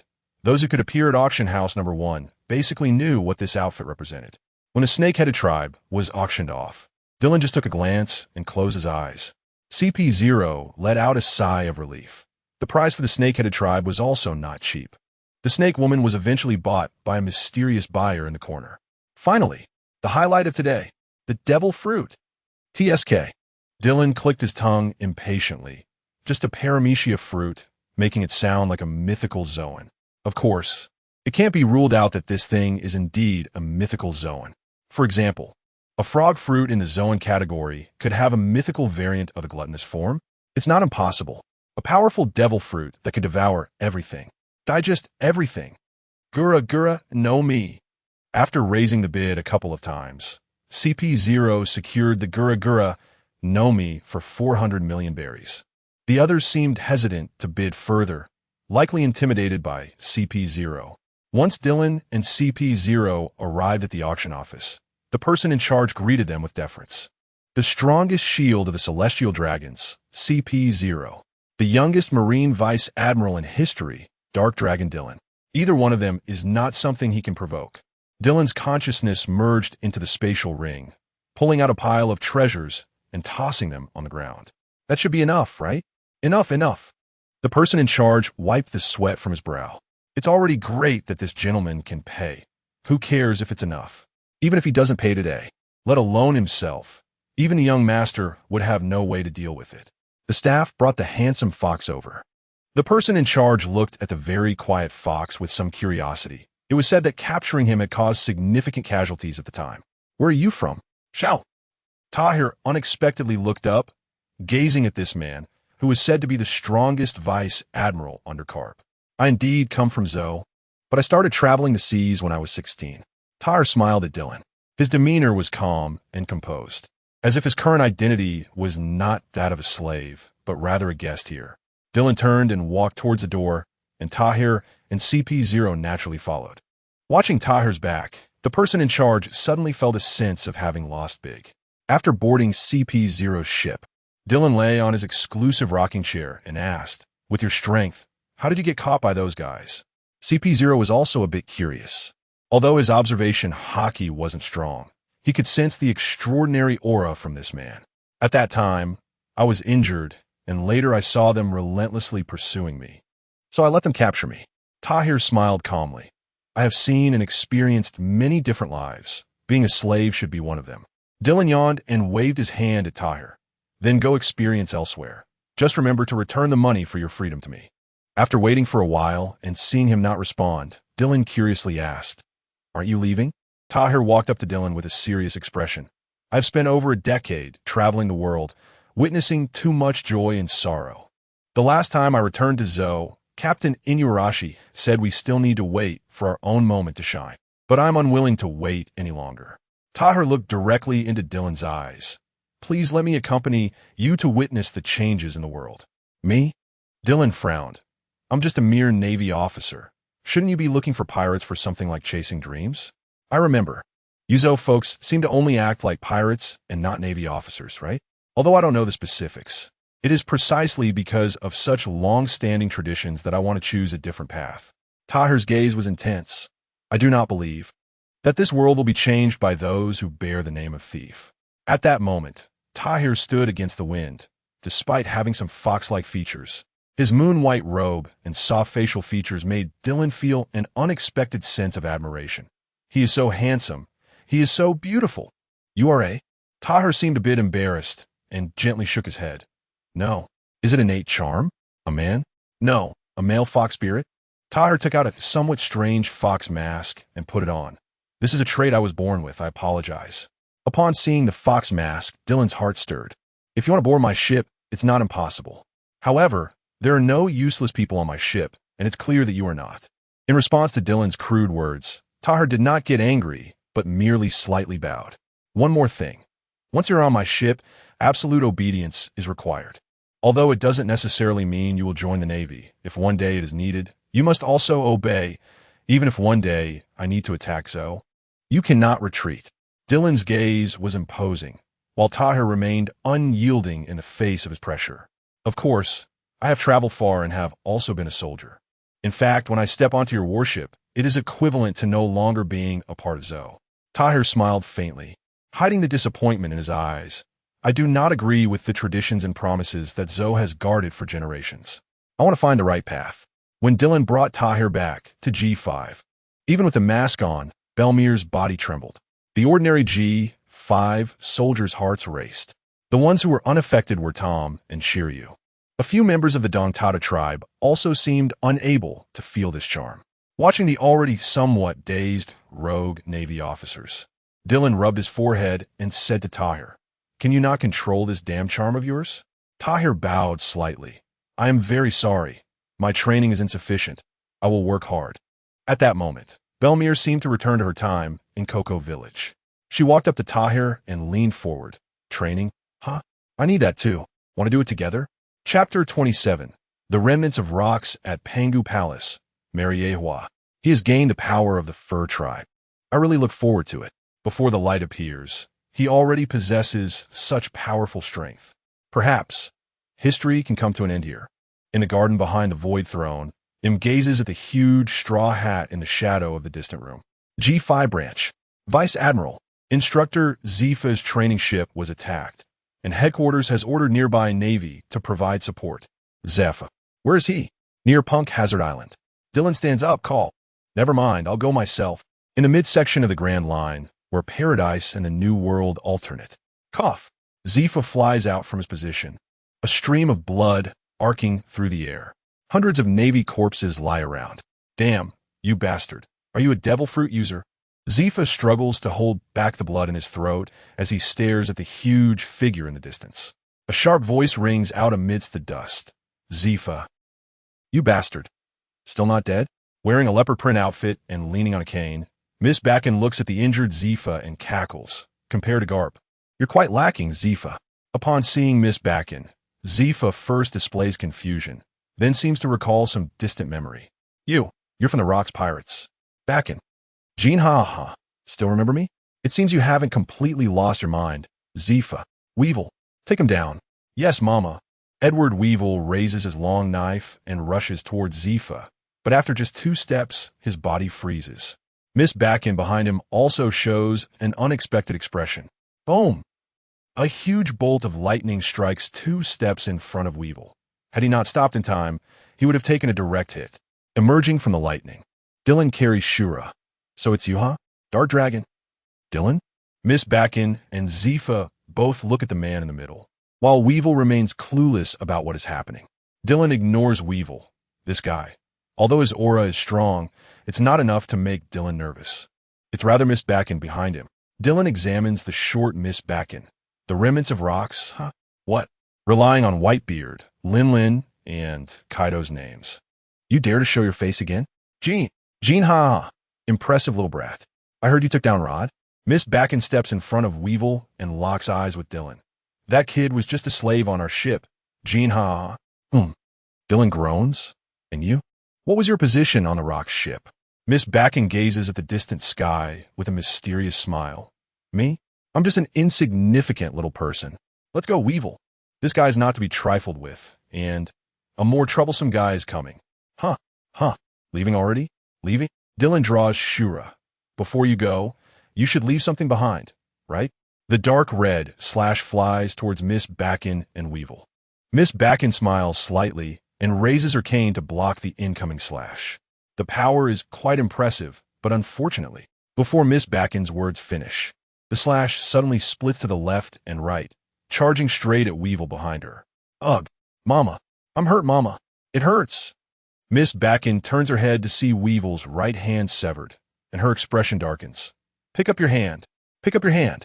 Feeling the increasingly terrifying aura approaching, Miss Bakken dares not continue the entanglement, taking a deep look at Dylan before turning to leave with Weevil. Dylan, why didn't you keep her? Zifa looks at the departing Miss Bakken and Weevil, his eyes filled with confusion. You shouldn't be asking me that. Wah. Boom. A figure crashes to the ground, and the now gray-haired Garp looks at Zifa lying on the ground and the corpses of the Navy scattered around, his face showing a serious expression. Rocks, huh? Dylan walks over to Zifa and helps him up. Then they both look at Garp. Garp. Zifa looks at the bodies of the new recruits. Back in God Valley, what exactly did you and Rocks agree upon? Garp clenches his fist, but then straightens his expression. Zifa. Zifa raises his left arm and shakes his head, interrupting Garp. Forget it. I know this matter involves some serious people and events. You don't need to tell me. After scanning the surroundings, Zifa says to Dylan, see if there are any survivors. After sifting through the pile of bodies, Dylan finds the surviving Ein and Bins. Zifa Sensei.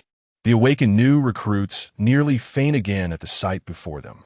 Ein, Bins. Looking at the 2 remaining recruits, Zifa feels a wave of guilt. Dylan's gaze directly skips over Bins and lingers on Ein for a moment. Ein at this time looks quite youthful, with sea blue hair tied back rather than falling loose. Unlike 7 years later. What's wrong, Dylan? Dylan shakes his head, retracting his gaze. Nothing. Then he glances at Zifa.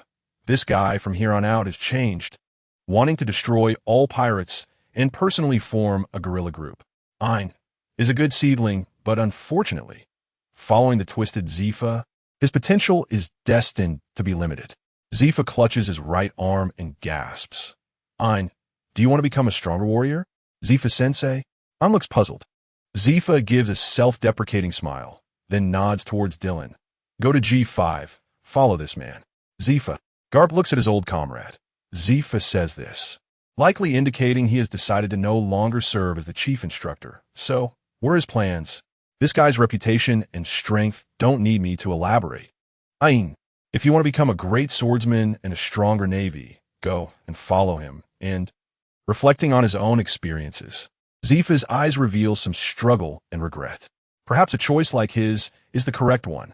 His attitude towards pirates is exactly what you expect. The sudden change leaves Dylan somewhat bewildered. He just glanced at Ein, and the old man, Zifa, saw through him. Zifa-sensei. Ein's heart is conflicted, but also filled with anticipation. The legend of this man. Besides being one of the guardian deities of the East Sea, this man possesses extraordinary means. That Lieutenant Commander Belmere, it is said that before rejoining the Navy, she was just an ordinary Four Seas lieutenant who had retired for 10 years. But in less than half a year, she managed to single-handedly eliminate those notorious pirates in the Flower Country. There are even rumors that the current Lieutenant Commander Belmere has attained officer-level strength. Zifa turns his gaze to Dylan. Ein is left to you. I'm an incompetent teacher. Ein's talent shouldn't stop here.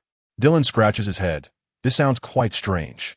The current 3 admirals of the Navy and the 12 vice admirals, including Black Maria and the notorious Smoker, are all students of this old man. Carp refers to him as the man who trained the entire Navy. If that's the case, isn't all the pressure now on me? Ein, this woman is strong, but she's just of average to above average level, and she doesn't even know how far she can go. However, when Dylan saw the determined look in Ein's eyes, he could only sigh and say, G5 is not the same as an ordinary Navy base. I hope you're mentally prepared for this, rookie. Chapter 28, The Devil's Triangle Year 1517 of the Sea Circle Calendar. It has been 3 years since Ein joined the G5 branch.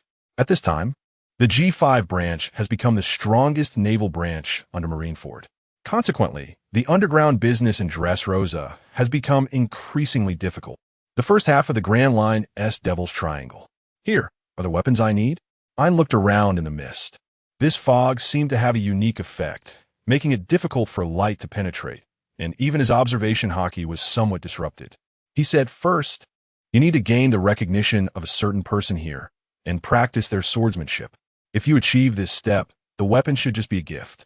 Behind Ein, the tall Shiryu sat cross-legged at the stern of the ship. After a few years, they had become accustomed to Dylan's way of doing things. Most of the time, Dylan simply gave orders without explaining the reasons. However, this time Shiryu was also somewhat puzzled. Swordsmanship?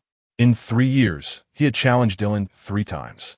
Each time, Dylan defeated him using different methods: swordsmanship, body techniques, and hockey. He could even feel that Dylan was not taking it seriously. It seemed more like he was demonstrating skills for them to imitate and learn. As for Dylan's swordsmanship, Shiryu did not know. But he found it hard to imagine that in this nameless place there could be a sword master whom Dylan greatly revered. Moonlight Moria? That defeated dog? Unlikely. If Moria had the strength to catch Dylan's attention, he certainly would not be hiding like a rat in the Devil's Triangle. Who could it be? Flap, flap, flap, flap, a group of bats swooped over their heads, and a huge mouth appeared in the distance. A terrifying 3-masted ship? Shiryu glanced at it indifferently and lowered his head to wipe the rainstorm blade. Others might think this was an island, but both Shiryu and I knew that this was the terrifying 3-masted ship itself. I turned back to look at Shiryu. So far, this man could be considered half of his teacher. Moria, if you keep playing these boring tricks, I'll sink your ship. Hee hee hee hee hee. What a bad temper. Rain Shiryu. Amidst a sinister cackling, the surrounding bats gathered together, forming a tall, monstrous figure. What brings you here? Rain Shiryu. In Crescent Moon Ein. I might be fine, but Shiryu's strength was already enough to intimidate Moria. And even if Ein came alone, Moria would not dare to act recklessly. The person in G5. The entire sea knows of his protective nature and strength. Years ago, when the red-haired pirates injured his subordinate in the West Sea, he pressed them against the sea and beat them up, even taking down the third in command. Ein stood in the mist, watching Moria's tall figure. He sent me to find a swordsman. This is self-evident. Swordsman. I can't. Crack. The handle of the rainstorm blade turned, and Shiryu's gaze met Moria's. Dylan said you, although weak, are quite skilled at escaping. I want to see just how good you are at it. Moria swallowed hard. Now, the entire sea knows that we so-called warlords of the sea are merely experienced replicas of the G5 branch. 3 or 4 years ago, that obscure, even now still not officially part of the Navy G5 branch's external shipwright Tom, could completely suppress the Sea Knight Jinbe. That pink-haired woman often goes to the Calm Belt's Amazon Lily to trouble the Empress Hancock, although most of the time it was just sparring and not life-and-death combat. According to the World Economic Journal, that woman is now subtly capable of suppressing Hancock. Moreover, the business of the Knight Yasha often suffers inexplicable destruction, yet the culprit is never seen. It is said that Doflamingo often throws tantrums in the palace, cursing some bastard, Don Quixote, damn slave. Shiryu, it is said that 2 years ago he went to Kurakan Island, and what happened, no one knows, but Shiryu admitted he lost to Mihawk. As for Crocodile, that guy, it is said that after meeting Don Quixote once, he became somewhat negative and dispirited. Is it now my turn? Moria drew out a huge pair of scissors from behind, and behind him, the 3 monsters stood ready. Although until now, Don Quixote has not truly taken down any warlord of the sea, they have all heard some strange rumors. If Don Quixote find a legitimate reason, then his annihilation of the warlords will not be accountable. Never mind. Moria looked at the zombie soldiers and the 3 monsters behind him, seemingly recalling something, then sheathed the giant scissors. The swordsman is in the woods ahead. You can find him yourselves. After speaking, Moria transformed into bats and scattered away, and the 3 monsters glanced at Shiryu and Ein before also leaving. TCH, has this guy really challenged Beast Kaido? No. Ein shook his head. He is not afraid of you, me, or Vice Admiral Dylan. He is worried about the safety of the 3 monsters. Shiryu was taken aback for a moment, then showed disdain. Boring. After Moria and the 3 monsters left, the surrounding zombies and ghosts also retreated under their control. Ein glanced at the distant woods, slightly puzzled, and exchanged glances with Shiryu. Shiryu shook his head. Now, with the help of the Azura fruit, he is particularly sensitive to the aura of strong individuals. However, there was no feeling he expected in that grove, despite the doubts in their hearts. The 2 still resolutely walked toward the woods. That man has never been wrong. In the center of the woods, a zombie dressed in a white kimono sat cross-legged. When Ein and Shiryu approached, the zombie raised its head and looked at Ein. Has the one who chooses destiny appeared? What? Ein was taken aback, filled with surprise. No need to mind, it's just the whispers of the dead. After assessing Ein, the zombie slightly nodded, then, state your purpose for coming here. Shiryu saw that the zombie completely ignored him and did not mind, walking a short distance away, hugging the rainstorm and beginning to meditate. Ein pursed his lips and finally spoke. I follow orders to find a person named Swordsman to learn sword techniques. A swordsman. The zombie's eyes were hollow. What a long-lost title. Ein looked at the zombie before him, and for a moment, it seemed she saw a figure soaring into the sky, swinging a sword toward the heavens. Then, show me your swordsmanship. The zombie sat cross-legged, gazing at Ein. Swordsmanship? Ein's expression became serious. Please teach me. Judgment. No life. A massive, slashing attack erupted, and then shattered like divine punishment, bombarding the surrounding ground. In the distant castle, Moria felt this aura and turned to close the window. No. After the slashing dissipated, the kimono-clad zombie stared directly at Ein. This move is very strong, but it's not used like this. Ein was somewhat puzzled. He had already mastered the technique of judgment. No life very well. The zombie stood up, gripping the hilt of the sword with his right hand. I've been dead for hundreds of years. The strength, soul, and dominance of this body have all dissipated. I can only rely on the power of others to explain it to you. Just now, the correct understanding of this technique should be to entwine and mix the dominance within it, using absolute control to condense the slash together and quickly penetrate the opponent. Thus, judgment, no life.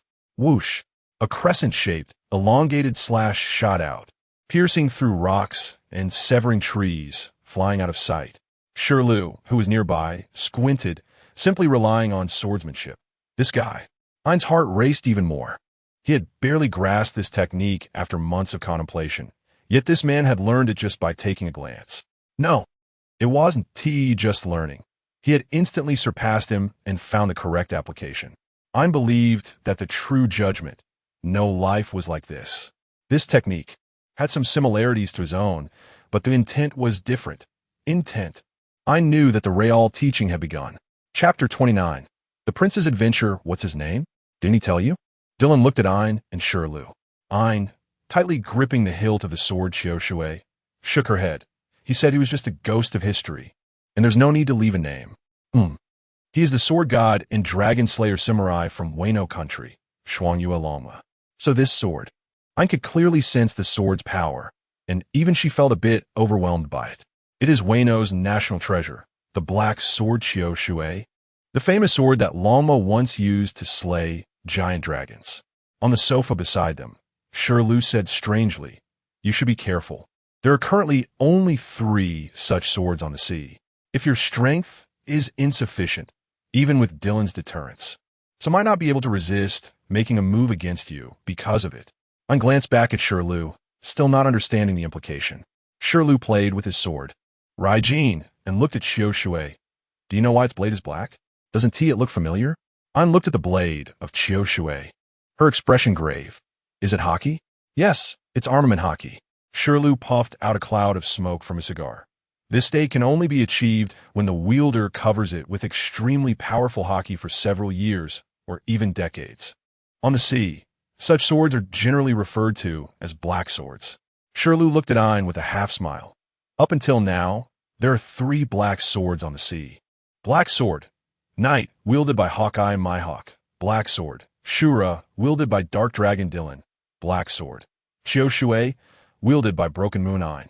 Who do you think those sword-obsessed guys will target?" Ein was momentarily stunned. Although Dylan had previously mentioned that this was a national treasure of Wano, she and T had a clear concept of it until now. Only then did she understand the immense value of the sword tied to her waist. As a swordsman, she would certainly not fear battle. Ein's gaze hardened. This is both the wish of Major General Dylan and the entrustment of Mr. Longma. No matter what dangers and challenges arise, I will cut them all down. Dylan did not acknowledge her impassioned speech, but suddenly asked, "Longma's swordsmanship should focus on slashing and striking weaknesses, right? How have you fared?" I didn't know how he had come to know this, but had grown accustomed to the man's almost omniscient nature. "Very mysterious, but I need more battles. This swordsmanship requires constant fighting to find flaws in enemies and their techniques to improve oneself." "Is that so?" Dylan pondered for a moment. He did not oppose his subordinates going into battle. In fact, from certain perspectives, he supported it. But ever since a few years ago, when Miss Bakken suddenly appeared and was immediately silenced after he and Karp encountered her, Dylan knew that remnants of those great pirate crews must possess some unknown things. Otherwise, with the power of Mariehua, they could not simply be left alone. Whether it was the remnants of Rock's or Roger's crew, some even lived brazenly under the public's eye. For instance, Rayleigh, Kuroka's, and Buggy. What exactly makes the world government hesitant? It's hard to believe that the Gorosei are idiots allowing Monkey D. Luffy to grow from a 30 million berry nobody to the 5th Emperor, Dylan. There must be some force restraining Mariehua, preventing them from acting lightly. Yet this force has never been revealed directly. Is it the former Great Kingdom? Or the will of Joy Boy? The will of D? The Drum of Liberation? Or the will of Nika? Damn it! Dylan suddenly stood up, startling Ein and Shirlu beside him. What the hell is this grassroots, hot-blooded manga? And in the end, ISNT, it's just the Prince's Adventure? They're all actors. How can I fight 1 against 9? To hell with 1 against 9. Those 2 crystals and 2 springs belong to someone else. Shirlu had a strange expression, and Ein slightly lowered her head. Occasionally, Major General Dylan would say things that everyone found hard to understand. You get used to it. Huh. Dylan slumped back onto the sofa and waved his hand. Sure, Lou, and I discreetly exited. He could use his memory advantage to make some arrangements ahead of time. But in certain specific areas, there was always a red line. As long as he crossed or even touched that red line, hidden powers would collide with him. For instance, Miss Backin. Although Dylan was confident he could take her down, just as she said, she was probably at most at the level of an ordinary crew member in Rocks. After all, back then, Kaido, as one of the Onis, was just an apprentice crew member. What about Rocks himself? What about the other officers? God Valley, why has it been erased from the map again? At the G5 base's outer dock. Hey Tom, is it not finished yet? The dock was built between two peaks in a massive cavern filled with various metals. Aside from shipwright Tom, several researchers in white lab coats were constantly taking metal ingots from a furnace for analysis and testing. Belmare walked into the cave with her hands behind her head. Not yet, little May, but the resonant metals are almost ready. Tom picked up a piece of metal to test it before placing it back. 3 years ago, after Dylan obtained the Gomu Gomu fruit, he had Bijapunk help him fuse it in a small furnace. After a while, when Dylan sent some of the special alloys obtained from the Gomu Gomu furnace to Bijapunk's office, Bijapunk showed great interest and expressed his willingness to collaborate with the G5 base. The terms of cooperation were that Bijapunk's Research Institute would analyze the properties of metals for Dylan and provide a power system for his vehicle, while G5 would be responsible for providing some rare alloys for Bijapunk's research. Looking at the neatly stacked timber beside the cavern, Belmare mumbled, Adam Wood. I really don't know where this guy got so much. I heard it's very expensive.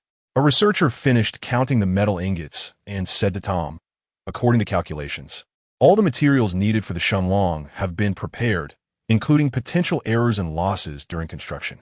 So, when will we officially start? How long will it take? A voice sounded at the cave entrance. Dylan looked at the room, full of metal, and felt a certain sense of achievement.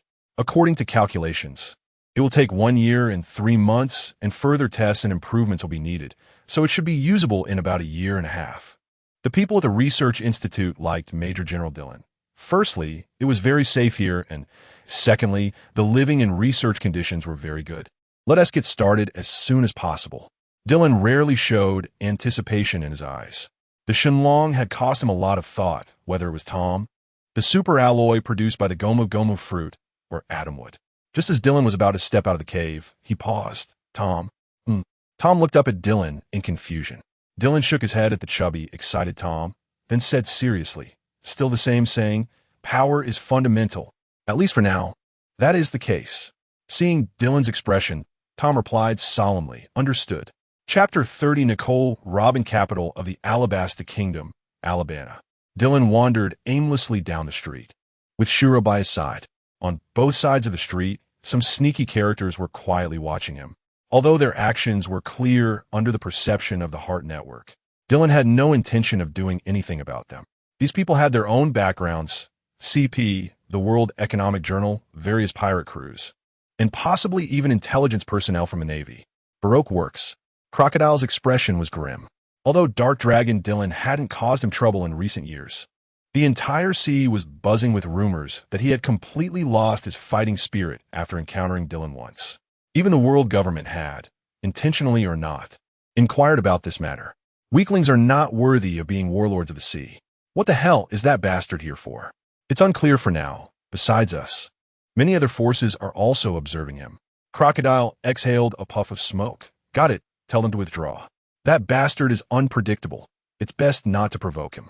A woman wearing a cowboy hat next to Crocodile showed a hint of surprise. Don't look at me like that, Nico Robin. Crocodile shot her a glance.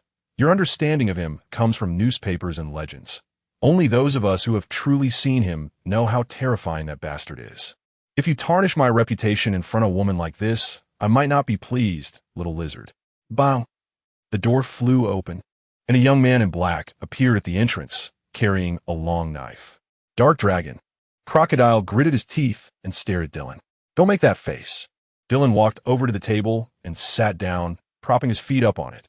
Seeing Dylan's unconcerned demeanor, Crocodile felt increasingly wary. If it had been that Fishman or Moonbreaker Ein, or even Rain Shiryu, it would have been manageable. They would have just come to test him. But now that the main character was present, things might not be so simple. Could it be for Pluto? What are you here for? Crocodile asked in a deep voice. Dylan glanced at him. What are you talking about? I'm a dignified Navy Vice Admiral. Aside from Mariewa, is there anywhere in this world I can't go? You. Crocodile paused. This bastard has never regarded them, the warlords of the sea, as people. Nico Robin's palms were already sweaty. This man, if not for the hero garb in front of him, might not hold the title of the youngest Navy Vice Admiral, but rather the strongest Navy Vice Admiral in history. Nico Robin. Dylan glanced at the trembling woman beside him. Nico Robin shuddered. Is he here to find me? Is my journey coming to an end? Perhaps it's not a bad thing to end it here. Although the sea is vast, I have never found anyone who could accept me. Dylan observed Nico Robin's expression change from fear to sorrow, and then to a vacant stare. Crocodile furrowed his brow, struggling internally. Should he step in to save her? Nico Robin is currently the only known person who can decipher the poem glyphs. But if he angered Dark Dragon Dylan, whether he could survive was uncertain. For the first time, Crocodile felt that being one of the warlords of the sea was sometimes useless. After hesitating for a moment, Crocodile decided to probe Dylan's intentions. Shut up. Dylan raised his eyelids, giving him a glance. You are great. You are noble. Is it all right if I don't speak? Just as Crocodile lamented in his heart, Nico Robin prepared to face death calmly when Dylan stood up and walked towards the door. As he reached the entrance, Dylan turned back to look at Nico Robin and shook his head.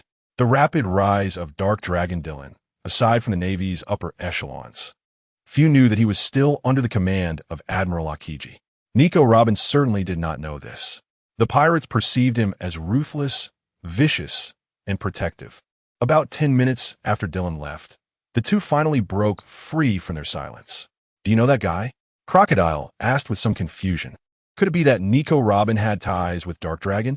If so, then his choices were limited. Either release her immediately or revere her like an ancestor. No. Nico Robin shook her head. I've only heard of his great name. This is my first time meeting him. Crocodile had noticed her expression earlier. That kind of emotion was unmistakable. It seemed he had a keen interest in the poem glyphs and ancient weapons. No wonder that shipwright named Tom was in G5. Thinking of this, Crocodile felt relieved.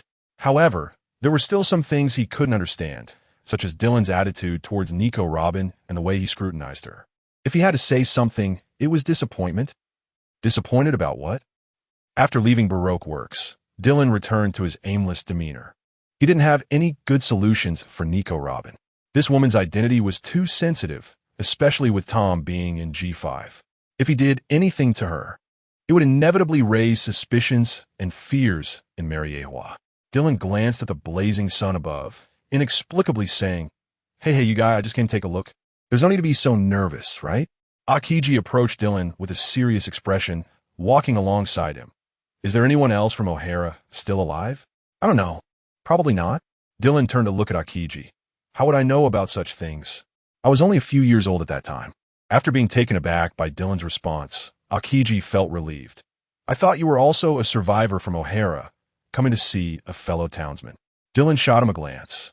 Everything conveyed in his eyes. Well, how should I put it? I'm still your superior. Dylan extended his hand. What are you doing? Akiji looked at him, momentarily confused. Paying your salary. Dylan raised his palm. You still know you're my superior? How long has G5 not received salaries from headquarters? As our superior, isn't it reasonable for you to pay us? Akiji's eyes widened, somewhat incredulous. Who in the sea doesn't know that the G5 branch is notoriously wealthy? Not to mention you've plundered for over a decade in the East Blue. Just the accumulation of the 8 treasures Navy over hundreds of years. Wait. Dylan waved his hand, interrupting Akiji. If you keep talking, even Marineford will need my charity, you bastard. What do you mean by plundering? Those are spoils of war. Dylan looked at Akiji disdainfully. By all accounts, this guy shouldn't be that poor, especially since he seemed to have some connection and agreement with Spandam's family. The control of the demonization order by both Spandam and his father was directly related to Akiji. However, just as Akiji generally didn't pry into his privacy, Dylan also didn't inquire much about Akiji's matters.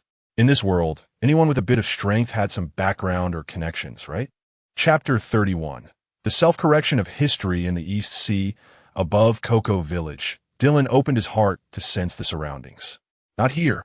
He landed in the orange grove, where Nojiko was taking care of the orange trees. Seeing Dylan descend, Nojiko joyfully ran over to him. "Dylan, big brother, you've grown taller again." Dylan patted Nojiko's blue hair and took out some seeds from his ring. "These are some seeds I collected on the Grand Line, a variety of oranges." After receiving the seeds, Nojiko took Dylan's sleeve and led him towards the wooden house nearby. Village Officer A. Jian, sitting outside in the yard, also smiled when he saw Dylan. "Dylan, Rear Admiral is back. Are you going to eat here today?" Dylan hesitated to answer, but Nojiko gently tugged at his sleeve. Her eyes filled with anticipation. "All right, then you've worked hard, Nojiko." Nojiko joyfully ran into the kitchen, while Dylan placed Shura aside and chatted with a Jian under the orange tree nearby. "What about Nami?" "Nami has run out to measure something again." A Jian rubbed his forehead. Now Nami was 13 years old, and a Jian didn't mind her going out to take measurements. Because the entire EC Navy knew that Cocoa Village's Nami and Nojiko called Vice Admiral Dylan Big Brother. Under this premise, Nami could hitch a ride with the Navy wherever she went. Most Navy personnel would also help look after Nami. "I heard she has already run near the Goa Kingdom." "Really? At such a young age, and being a girl too." Although he said this, a smile still emerged in a Jian's eyes. "Where?" Dylan was taken aback. "Goa Kingdom? Isn't that the hometown of the sun god?"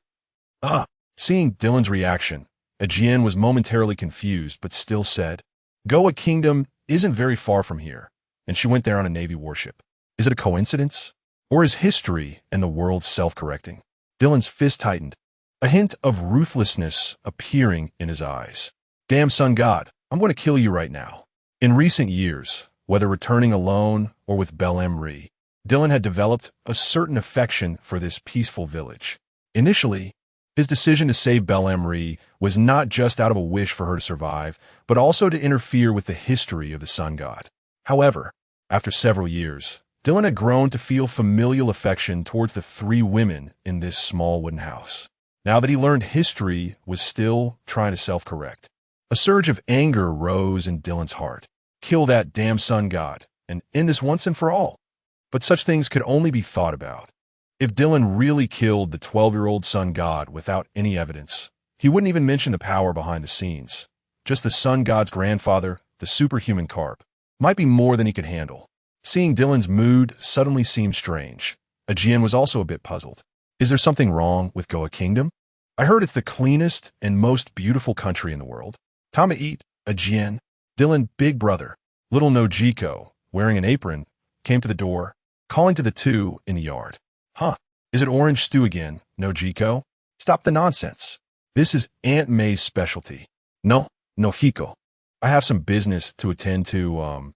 Dylan took out a large pile of books and measuring tools from his ring. "These are gifts for Nami, and..." Dylan took out some money and placed it on the table. "Aegean, tell everyone to send the harvested oranges to the square.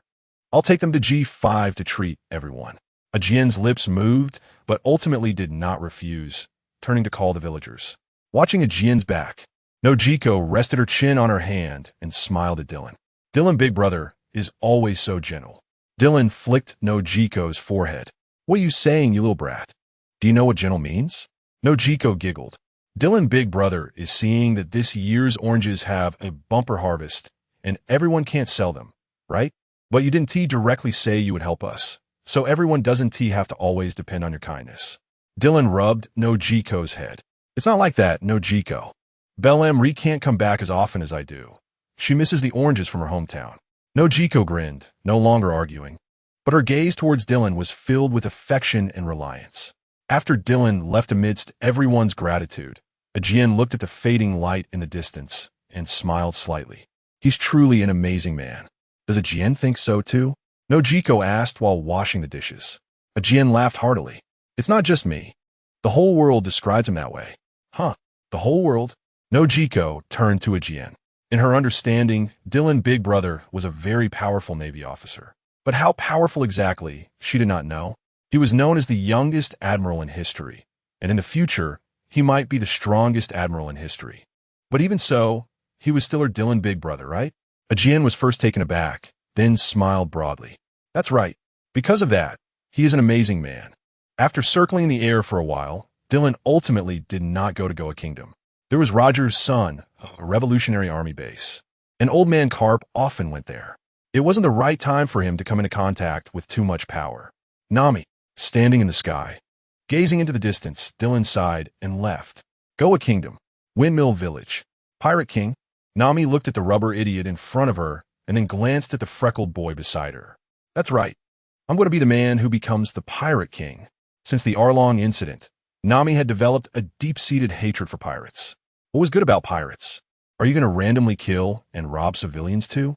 Luffy was taken aback, and Ace's expression also froze for a moment. Of course not. Luffy raised his arm.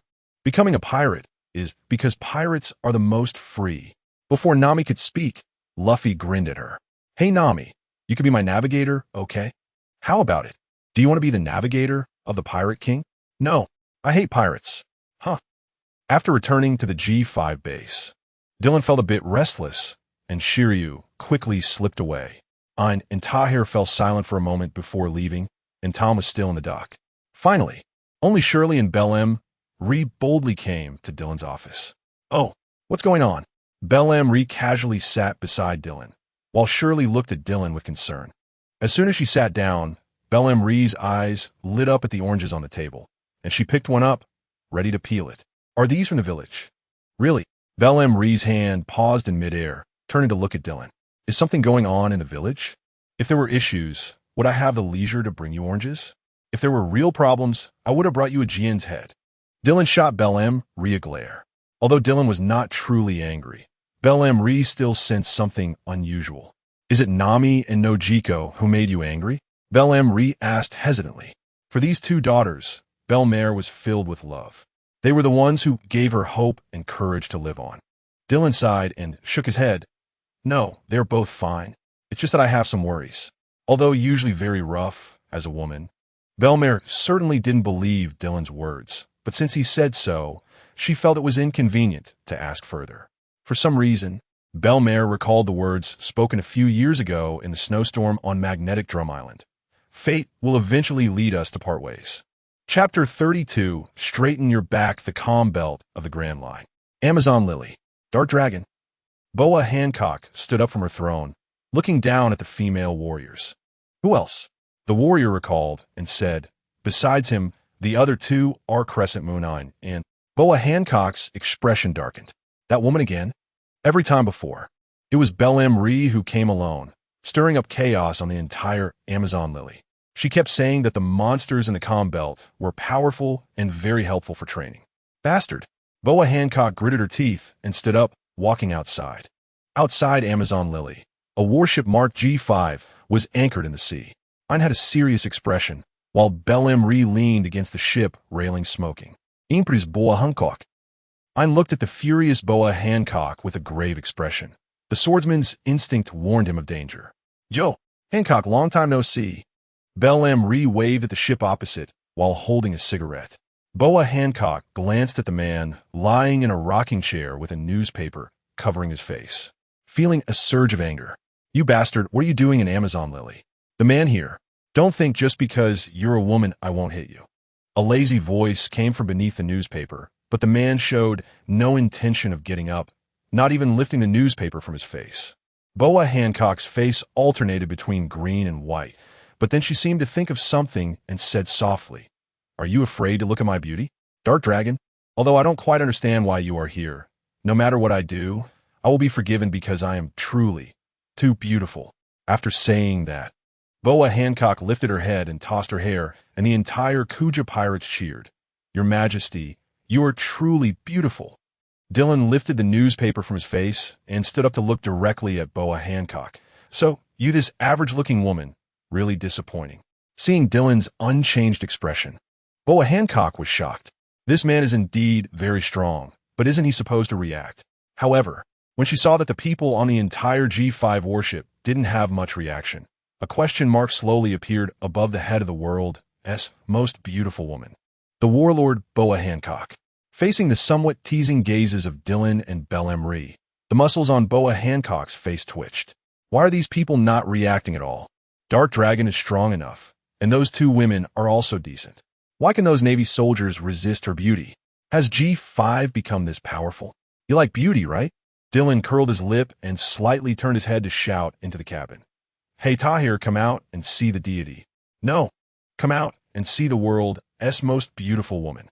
As soon as Dylan's words fell, the expressions of the others on the G5 warship changed. Some were expectant. Some were terrified. Even Ein's hands were trembling slightly. Top, top, top, top.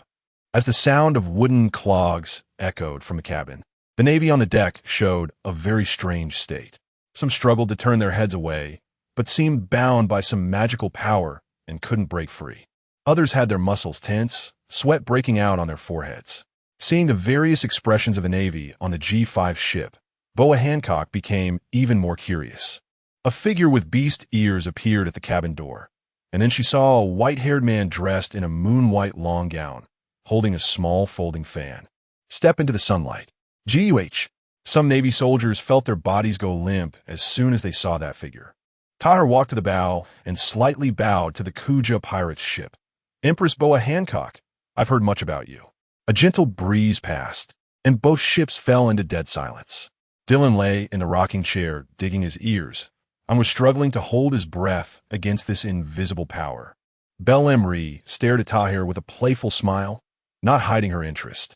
On the Kuja pirate's ship, everyone's eyes were fixed on Tahir, each feeling a sense of how beautiful he was, and the more they looked, the more confused and infatuated they became.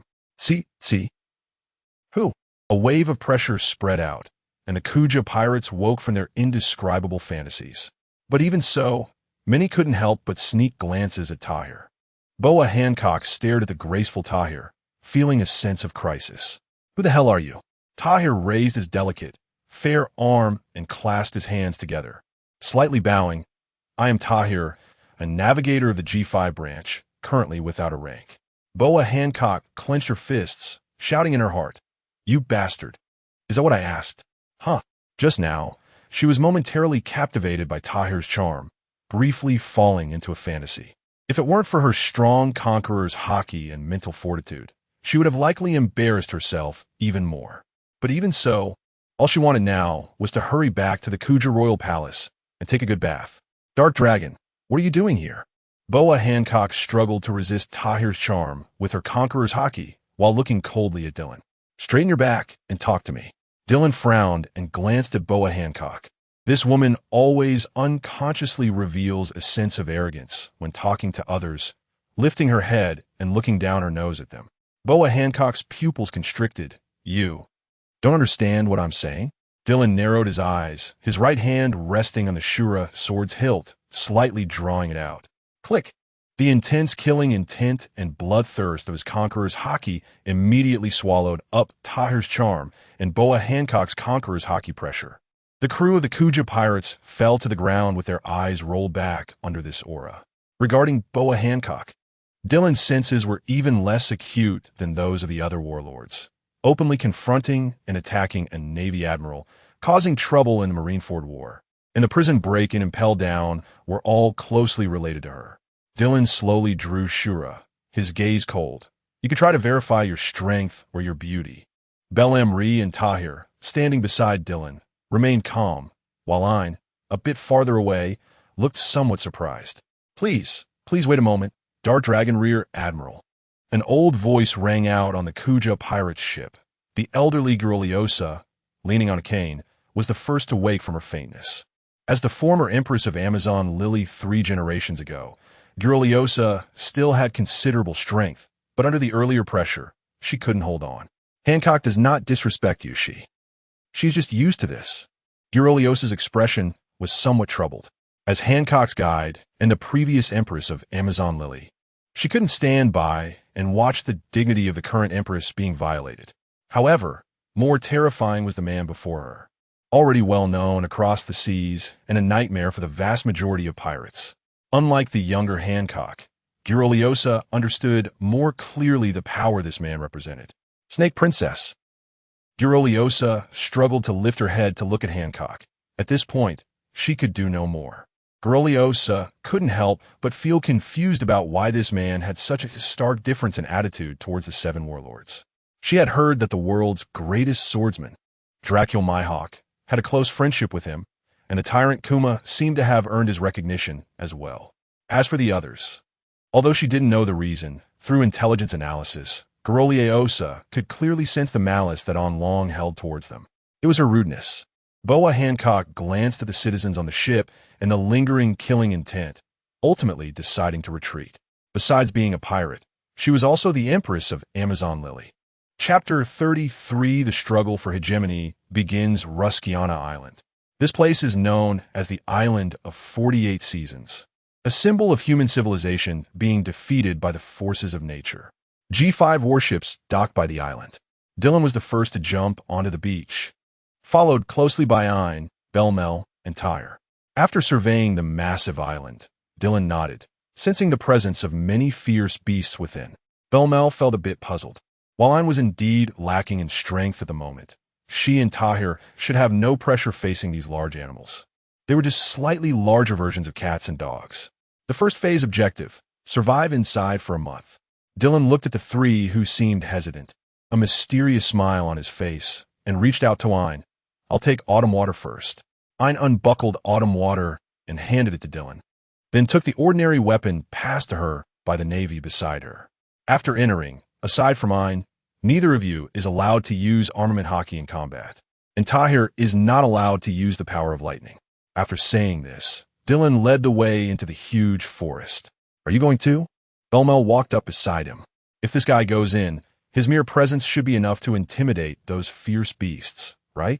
Dylan slipped into flip-flops and beach shorts, casually saying, one of your tasks is to protect me. If I get attacked by a beast, your mission fails. Hey, I'm left. Roar. A giant ape charged at Dylan, wielding a tree trunk. Dylan remained unfazed, sitting there focused on his barbecue. Go. From a distance, Ein rushed to Dylan's left side with a half-broken sword, armament hockey covering the broken sword. Dylan, while rotating the meat on the grill, glanced at Ein. The massive size difference made Ein look so small. On the other side, a giant lion was entangled with Belmel. If you waste your stamina like this, you probably won't last a few days. Dylan picked up the grilled meat, sniffed it with a satisfied expression, and then took a bite. After chewing a few times, Dylan let out a contented groan before continuing to address Belmel. Of course, you must give your all in battle, but you also need to know how to allocate your strength. While causing maximum damage, you should also conserve your stamina as reasonably as possible.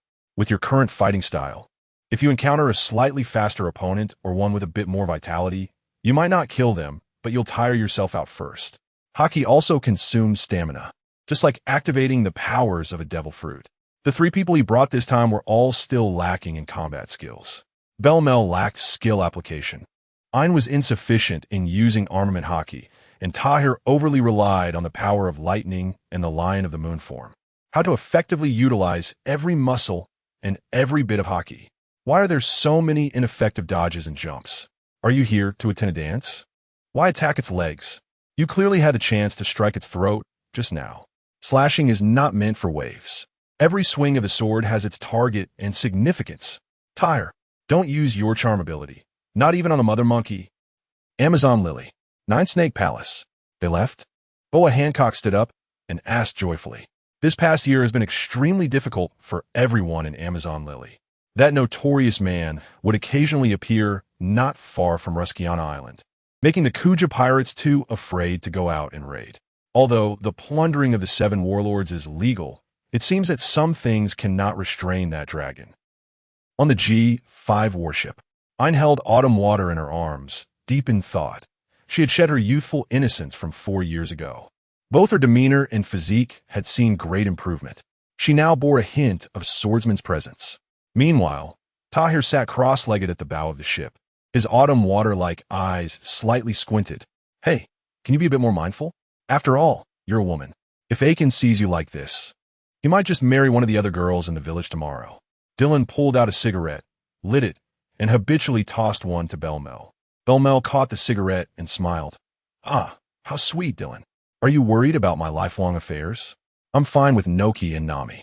Dylan rolled his eyes at her and didn't pursue the topic further. Some things are better kept to oneself. Do you know what level you're at now? Dylan exhaled a puff of smoke, looking into the distance.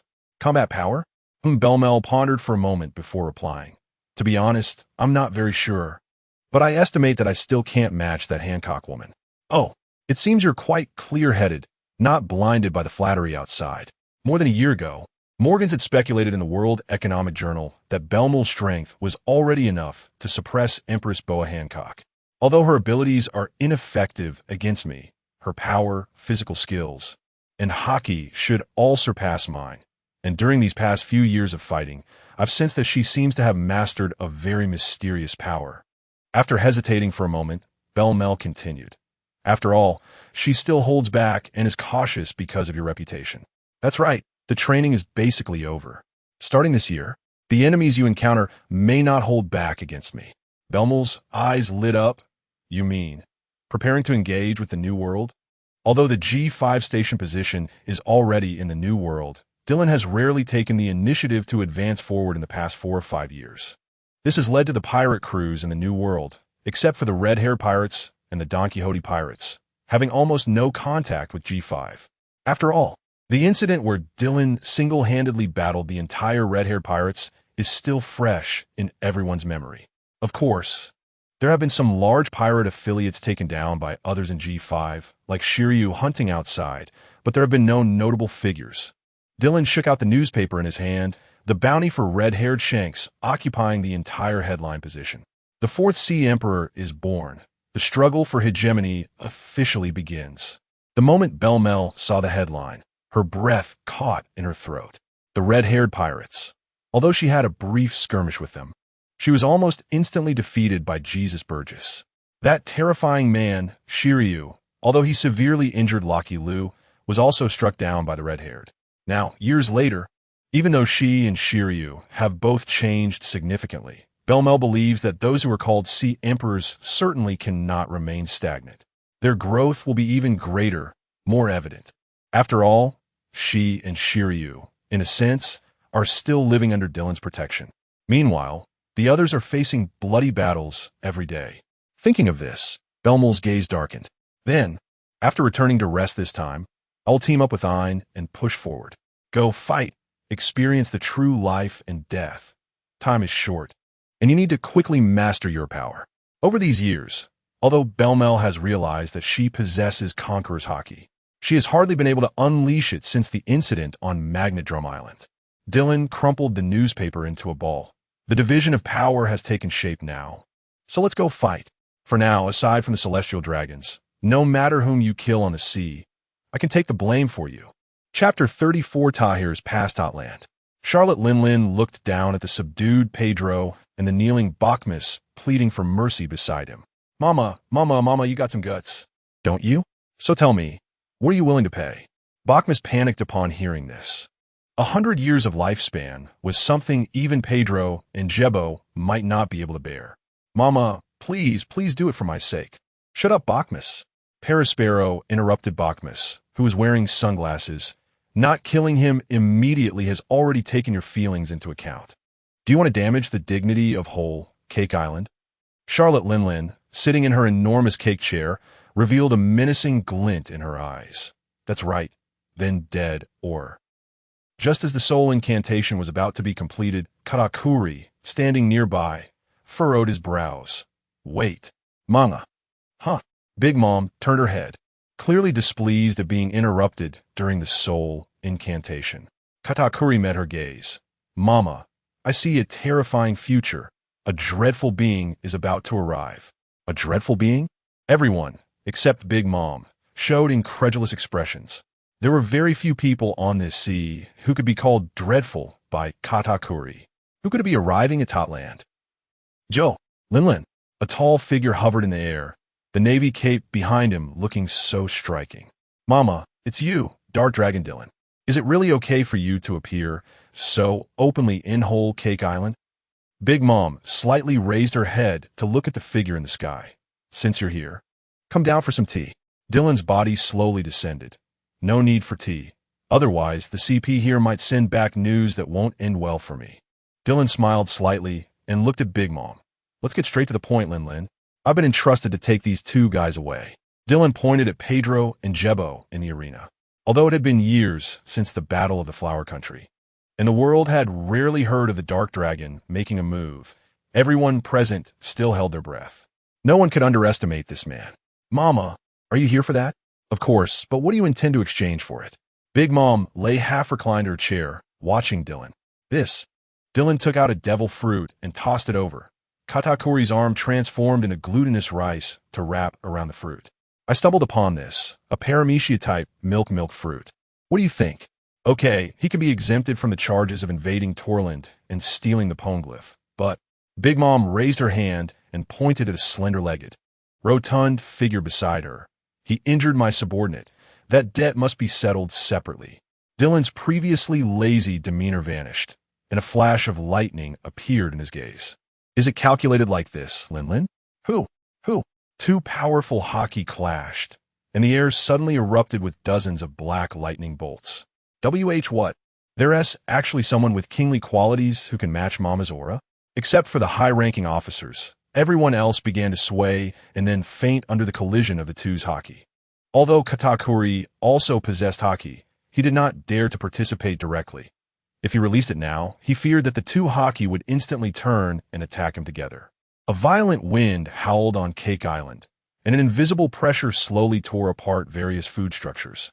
The gazes of Dylan and Big Mom also began to turn fierce, as if they were about to draw their swords at any moment. Wait a minute. Pedro, bound in the center, shouted. After exchanging glances, Dylan and Big Mom both reined in their auras.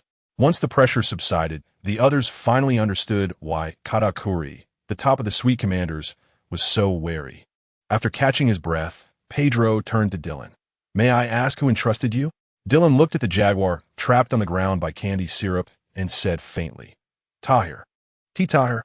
Not only Pedro, but even Bakhmus and Jebo beside him were shocked. That guy, is he still alive? As a well-known vice admiral, Pedro certainly recognized Dylan, but he never expected that Tahir would really choose this path. No wonder the cat viper would say that guy was already dead.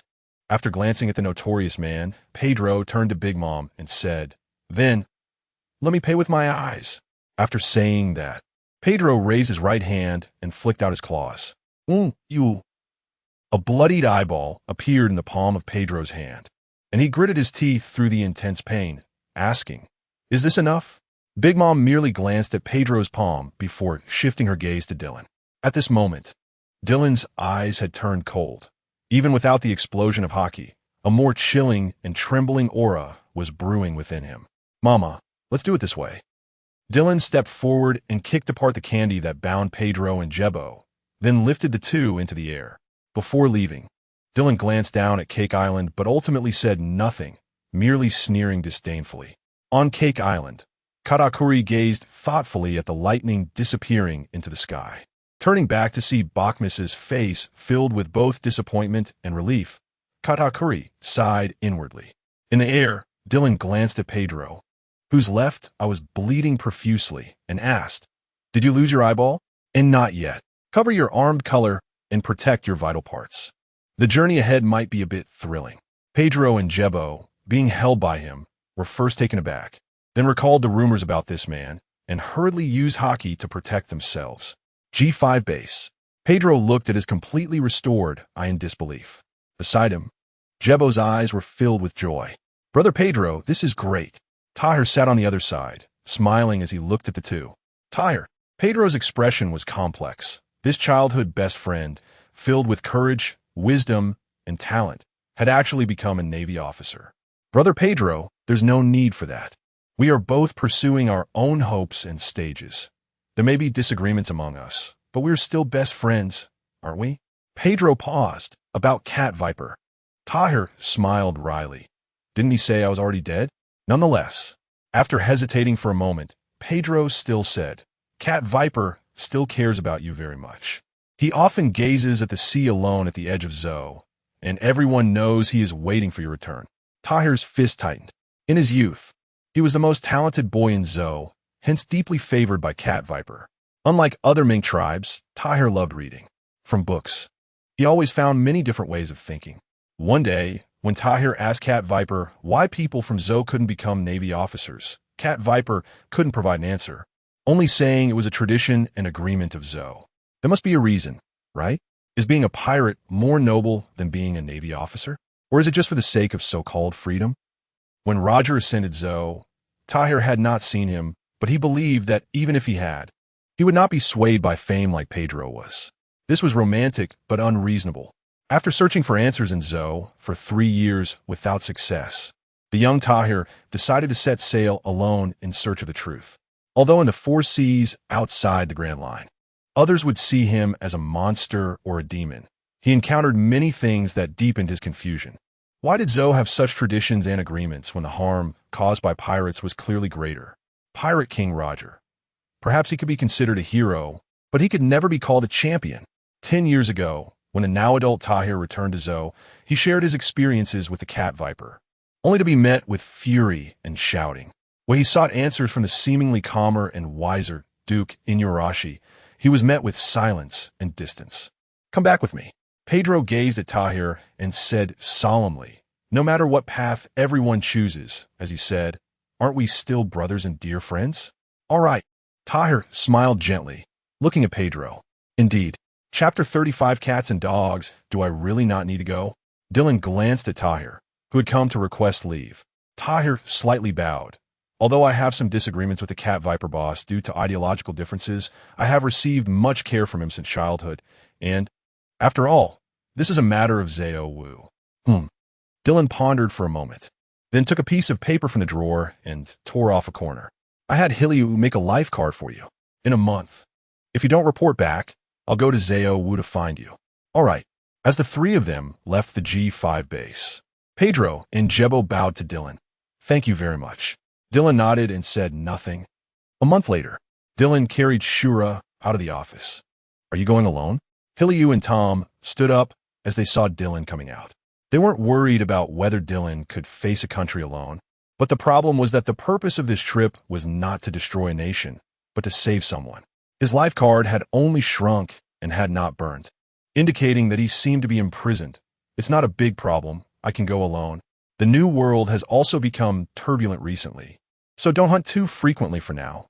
We will discuss everything when I return." "Understood." Dylan opened his palm, and a life card the size of a fingernail wobbled and flew towards a certain direction. Zao Wu, White Whale Forest. Tahir was bound by 2 chains at his feet, locked in a stone house. Outside the stone house, Pedro sat cross-legged at the door. "Tahir, can you really not change your mind?" Tahir inside the stone house seemed not to hear, merely playing with a small folding fan in his hand, his face no longer showing the elegance and calmness of the past. "Today marks the end of the agreed month. That man is coming." Outside the stone house, Pedro's face flashed with reluctance and struggle. How he wished he could support and encourage his dear friend to pursue his own path and dreams just as he did in his youth. During the dozens of days he had been guarding here, he had thought more than once about unlocking the special chains binding Tahir and letting him pursue his own freedom. However, this time, for some reason, both the Cat Viper boss and Dogstorm boss warned him not to have any other thoughts. Otherwise, it would bring disaster to Zao Wu, not to mention that guy beside him. Pedro glanced at the gunslinger Captain Sicilian sitting cross-legged on the other side. Just as Pedro was feeling conflicted about his friend's situation, Sicilian raised his head to look at the sky. "What is that?" "Inside the stone house." Tahir sighed. Pedro also looked up. In the sky, dark clouds had completely covered Zao Wu, enveloping the giant form of the Elephant Lord, as if the apocalypse was about to arrive. Pedro's pupils constricted as he recalled rumors about a certain man. Outside the White Whale Forest, Old Cat, Old Dog, Duke Inuarashi and Cat Viper exchanged glances, gazing at the thunderclouds in the sky. While they imprisoned Tahir, he had told them about his month-long agreement with the Dark Dragon Dylan. So today, a cat and a dog waited outside the White Whale Forest. A cat and a dog stood against the raging wind, and behind them, the warriors of the Furry Kingdom also waited with serious expressions. "Is that a huge setup?" A lazy voice echoed from within the clouds. Then a flash of lightning struck, and Dylan appeared in front of Inuarashi and Cat Viper. "Where's Tahir?" Even after following great figures like Whitebeard, Roger, and Odin, Inuarashi and Cat Viper felt a bit nervous at this moment. After all, they were just ordinary crew members. Although they carried the name of the Red Scabbard 9 heroes in Wano, What they were about to face was a man with godlike powers. Inuarashi stared at Dylan and said in a deep voice, "Tahir is a member of Zhao Wu. He cannot serve the world government." "Why?" Dylan calmly looked around, but did not see Tahir or Pedro. "This is our Zhao Wu's tradition." Cat Viper bared his fangs, unable to control his already volatile temper. "Humans have no right to interfere." "All right." Dylan lowered his eyelids. Everyone else showed surprised expressions upon hearing this. This person is surprisingly easy to talk to. It seems he is not as Pedro and the two bosses described. "Watch out!" Inuarashi and Cat Viper shouted in unison, with Inuarashi drawing his sword and Cat Viper raising his trident. "There is no need to reason with you." Dylan took a deep breath, his eyes shifting. "Let me see how much worth the ones who followed Whitebeard, Roger, and Odin have." Swish! Shura was drawn, and the black-red blade light flew out in a crescent shape. Boom! Although the massive slash was blocked by the cat and dog, the power mixed within it directly sent both of them spitting blood. The others saw this and drew their claws, ready to rush forward. "Stop! Stand down!" The cat and dog spoke at the same time. Inuarashi wiped the blood from the corner of his mouth and said to the others, "This kind of battle is not something you can participate in. The outcome has nothing to do with you." Dylan sneered, looking at Inuarashi, as if to say, "You say it has nothing to do with you, so it doesn't?" Inuarashi's breath caught. Although they hadn't left Zhao Wu since escaping Wano, they had heard the legends about this man. A man capable of defeating the red-haired pirates, who were equal to Whitebeard. The clouds in the sky obscured the sun, and Cat Viper shook his nose in anger. "Damn it, if only there were a moon." "Then I'll give you a moon." Dylan raised his hand and waved, splitting the clouds above, revealing the moon above everyone's heads.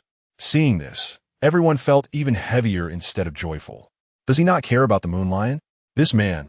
The cat and dog exchanged glances and looked up at the moon. At this point, there was no turning back. As the power of the moon infused into their bodies, the bodies of the cat and dog rapidly changed. Not only did their bodies begin to swell, but their fur also began to grow wildly, turning white. "Are you ready?" Once the two completely transformed, Dylan chuckled. The moon lion, quite ordinary. Although warriors shouldn't focus so much on personal honor and disgrace, being so underestimated will also make us angry. The cat and dog roared in unison, charging toward Dylan with surging lightning. "Playing with thunder in front of me?"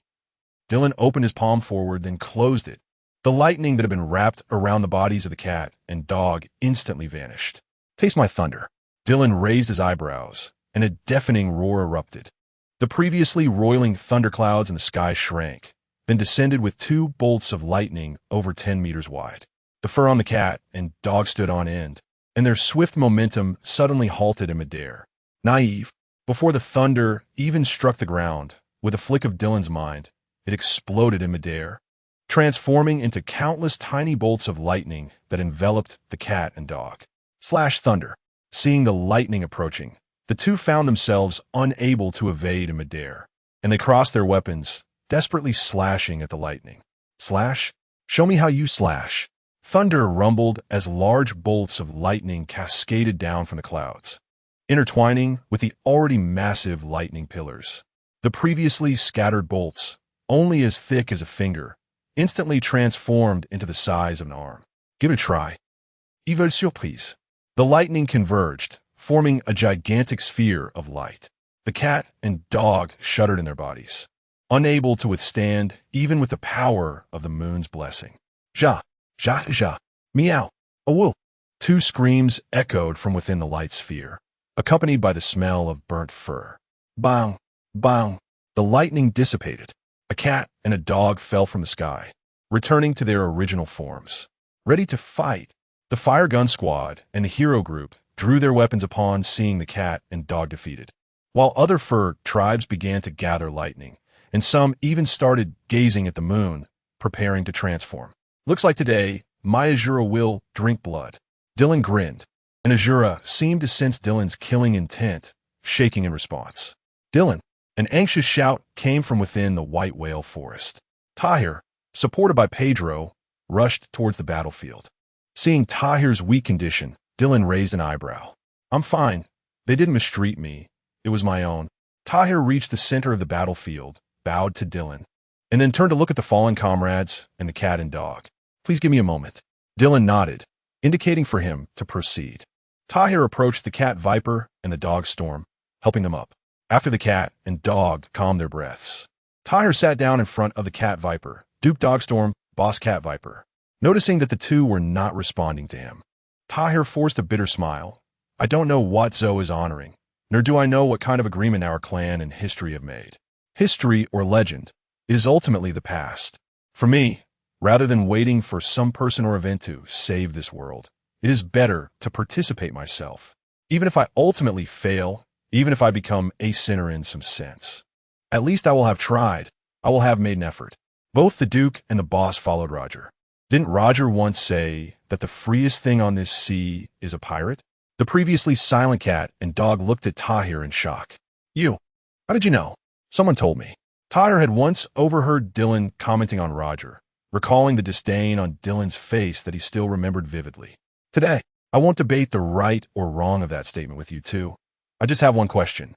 Tahir raised his head, staring into their eyes. Since pirates are free, then why block others from pursuing their dreams?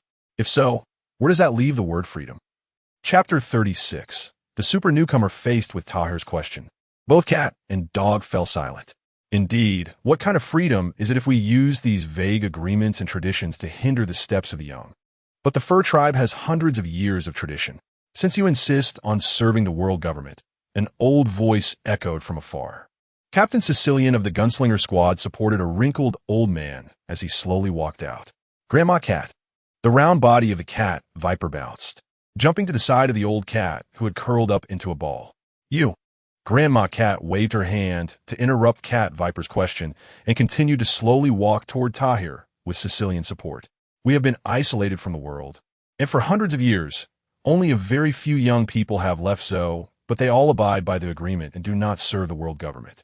Tahir, you were different from others when you were young, but I never expected you to walk such a path. Grandma Cat took a slight breath, as if every word was a considerable burden for her. I allow you to leave, Zoe. Grandma Cat lifted her head, her narrow eyes shining with brilliance. But you must return the fur tribe's token. Token. Grandma Cat looked at the child she had watched grow up with deep affection, sighed, and trembled as she took out a crimson fruit from her bosom. Eat it and sever all ties with the fur tribe. Everything. Dylan, who stood behind, frowned. This old cat isn't planning to poison him, is she? If she really kills Tahir, will she really go on a killing spree in Zoe? That guy, the Elephant Master. Although he wasn't afraid, if the Elephant Master went mad because the fur tribe was annihilated, he might not be able to subdue it. Tahir looked at Grandma Cat's eyes, and for some reason, he seemed to see a glimmer of encouragement and a smile in her gaze. Grandma. Tahir reached out to take the fruit and looked over at Grandma Cat. She subtly nodded at him. The red fruit went down his throat, and Tahir's whole body tensed, followed by a strange, tingling sensation spreading throughout him. Dylan in the distance kept his eyes on him, ready to take Tahir away at the fastest speed if anything went wrong. As long as it wasn't instant death or being chopped into pieces, Sherry Man could help him recover. Ugh, huff, huff. A hoarse roar escaped Tahir's mouth, and the sensation of being engulfed in flames covered his entire body. Dylan's eyes widened. Tahir, his fur is shedding? The expressions of Dogstorm and Cat Viper were also filled with disbelief, and the other members of the fur tribe were horrified. What's happening? Why? Has Tahir turned into a hairless monkey? When Tahir lifted his head again, his beast ears, his fox-like features, and all the fur on his body had completely disappeared. Grandma Cat, you. Cat Viper pointed at Tahir and then trembled as he looked down at Grandma Cat. He is no longer a member of the fur tribe. I have taken back his racial features and his ability to use electricity. After saying this, Grandma Cat slowly turned to leave. Where he wants to go and what he wants to become is up to him. Tahir raised his hand to look, then surveyed his surroundings. The astonished eyes of his fellow tribesmen made his heart ache. Cat Viper. Before he could finish his sentence, Cat Viper waved his hand. No need for that. Since you're no longer a member of the fur tribe, then any tradition or agreement has nothing to do with you. Of course, your safety is also unrelated to Zoe. After shaking his whiskers, Cat Viper sighed. Take care of yourself, Tahir. After that, Cat and Dog left with the support of the gunslinger and the heroic squad. The others also dispersed. Only Pedro and Jeb remained. Brother Pedro. Pedro stepped forward and pressed down on Tahir's shoulder. Don't blame them, and have a good journey. Have you made up your mind? Dylan looked at the now gentler and more reserved Tahir. His appearance had changed significantly, but his aura and demeanor remained the same as before. Tahir opened his palm.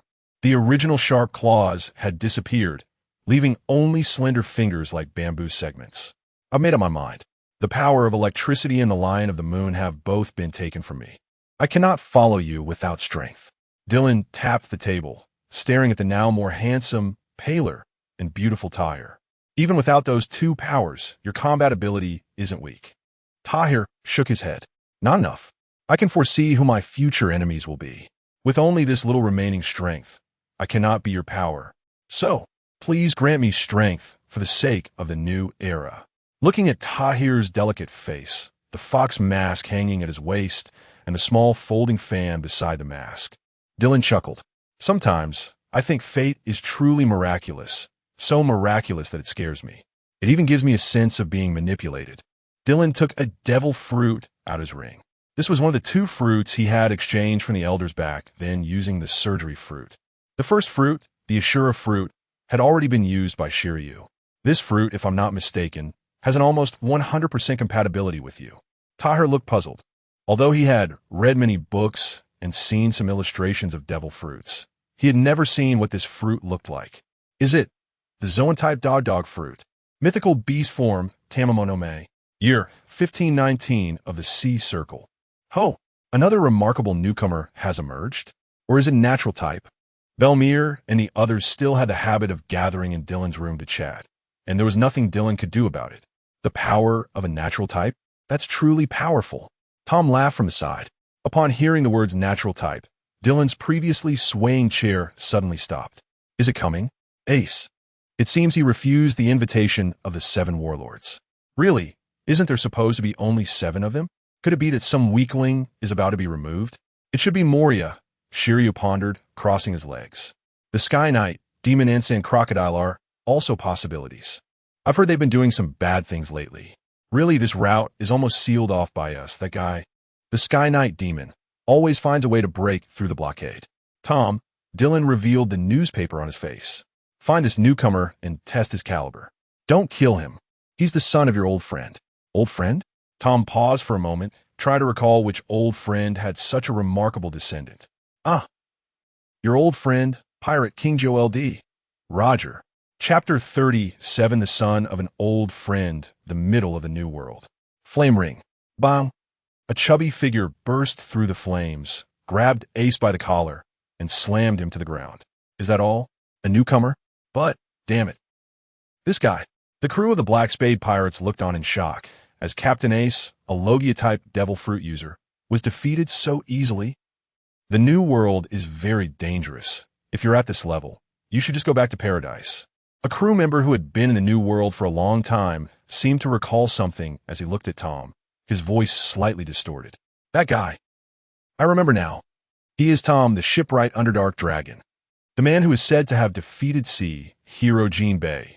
Tom sat down cross-legged, took a gourd from his waist, took a swig, and then tossed the gourd to Ace. Let them step back. I have something to say to you. Ace looked up in confusion. This man seemed to have no ill will towards him. Is he an old friend of the old man? After nodding to the crew, they all stepped back. Go ahead. What is it? Tom stared at Ace, showing a slight smile, but then shook his head. You don't resemble him at all. Ace's pupils contracted. He is your father, Roger. Seeing Ace's terrified expression, Tom grinned. No need to panic. I'm not here to arrest you. Tom sighed deeply. I once built the Oro Jackson for your father, but was sentenced to death for it and later saved by a certain man. Dark Dragon Dylan? That's right. He is also from the East Sea, and it seems he knew about your existence long ago, but didn't do anything to you. It's clear that he means you no harm. But Ace, Tom's expression turned serious, and he said sternly, the East Sea is weak enough, with Admiral Carp and Roger's crew secretly taking care of you, but from here on out.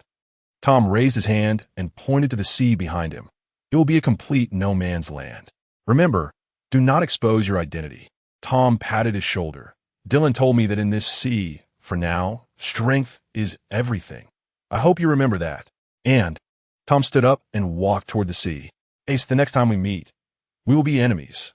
His combat skills are barely acceptable, but he relies too much on his devil fruit ability.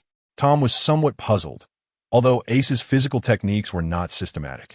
It was clear that he had good combat experience.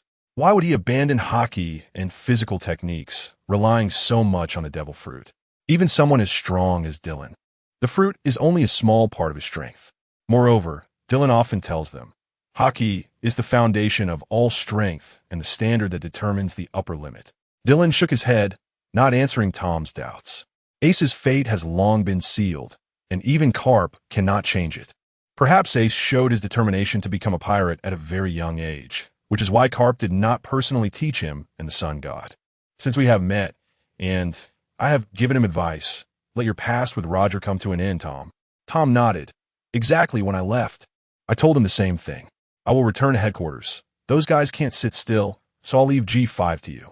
Dylan stood up.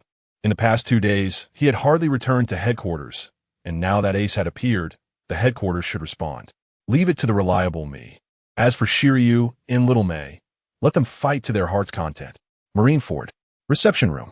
Ah, it's rare for you to come back. Speaking of which, aren't you the Thunderfruit user? It should be easy to go from G5 to headquarters, right? Do you think everyone is as free as you? Damn, Kazan. G5 is a New World branch. Despite Dylan's teasing, the expressions of Admiral Tsuru, Akainu, and Sengoku remained serious. Sengoku frowned. Dylan, I heard that your subordinate shipwright Tom has contacted that newcomer. Dylan pulled out a cigarette and lit it, glancing at Carp, who was sitting on the periphery eating donuts. Didn't you all already know about this? Right, Mr. Carp? Admiral Tsuru looked at Dylan with a mysterious expression. You knew it early on, didn't you? You knew when you were in the East Sea? Huh. Dylan exhaled a puff of smoke, somewhat helpless. Yes, I knew long ago, so what? Dylan shrugged. Should I just go and kill him? You think too highly of me. Even if I could, I wouldn't be able to kill him in the seemingly calm, but actually turbulent East Sea. If I really did kill him. Dylan turned his head and nodded towards where Carp was sitting. If old man Carp is going to beat me to death, who among you would help? The reception room fell into silence for a moment. Even Akainu did not speak. So you don't need to look at me like that. Tom has had a past friendship with Roger, and I let him check on the son of an old friend to cut off his ties with Roger. When the son of an old friend was mentioned, Carp slowed down his donut chewing. Moreover, Dylan raised his head. A person cannot choose their birth, and one should not be punished because of their birth. I do not agree with this. Huh. After exhaling a puff of smoke, Dylan continued. The offspring of the Navy are not necessarily good people. For example, old man Carp, isn't his son the head of the Revolutionary Army? The offspring of the Pirate King are not necessarily all evildoers. Although Ace has now embarked on the path of a pirate, but, in my justice, he has not committed evil yet. I treat him equally. Hearing Dylan's words, everyone's gaze gathered on him. Admiral Tsuru rested his chin on his hands, looking at Dylan. Speaking of which, you are now a vice admiral, and a special vice admiral designated by Mariewa, qualified to erect a plaque. What kind of justice do you intend to demonstrate? Dylan? Although it was an unconventional meeting, those gathered here could be said to be the absolute main force of the Navy in active service. Even the injured Zifa looked thoughtfully at Dylan. In the early years, he did not approve of Dylan's style because he felt that being too bloodthirsty was not a trait a soldier should have. However, after his new recruits training ship was attacked 4 years ago, his heart became even more brutal than Dylan's. The tragic deaths of his students and family made Zifa angry and mad. But for now, it was only directed at pirates. After the incident involving the ability users, Zifa's attitude towards Dylan, and even towards Akainu's methods, changed greatly. Pilots deserve to die. Dylan looked at the expressions of the marshal, admirals, chief instructor, and chief advisor around him and couldn't help but feel curious. Why are you all so serious? It's just a plaque. What does it signify? This is not just a plaque. It will also be a way for you, as a Navy Vice Admiral, to express your stance to other navies in the world. Hey, wait a minute. Dylan pointed at Kazan. What about this guy? When he was young, he was the righteous of blood and passion. What has he turned into now? Of course, There will be confusion on the road to seeking justice. We have experienced this too, so we can understand. Admiral Tsuru surveyed the young people present. It felt like some sort of oath, truly. Dylan turned to look around at everyone, putting away his playful expression. So, gentlemen, my justice is the justice of peace. Ha ha ha. The first to laugh was Carp. You, of all people, are infamous for your ruthlessness in the Navy. The others also laughed. Indeed, as Carp said, Dylan and his G5 were, in some respects, even more feared by pirates than Marineford. After all, Marineford wouldn't mobilize at will, but G5 was different. Who in the Grand Line didn't know that the commander, Dark Dragon Dylan, could single-handedly confront the red-haired pirates? Moreover, aside from Dark Dragon, the other officers were also absurdly powerful monsters.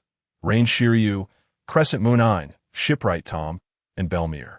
Rumor had it that there was an incredible individual within G5, and even those lawless rogue Navy members turned pale with fear when speaking of that person. Within G5, Shiryu, Belmere, and Ein were known for their love of conquest and hunting, while Shipwright Tom rarely left the G5 base. Thus, even if Dylan was often absent, no one dared to target G5, especially after learning from G5 personnel that there was someone even more terrifying than Tom within the base. With this in mind, the surrounding pirates fled without looking back. To cease conflict with force in this chaotic era, one must first use strength to eradicate evil to have a chance at welcoming peace. After saying this, Dylan gazed at Carp, and their eyes met in the air. Although they were known as the two guardians of the East Sea, Dylan believed that he and Carp still had a fatal divergence.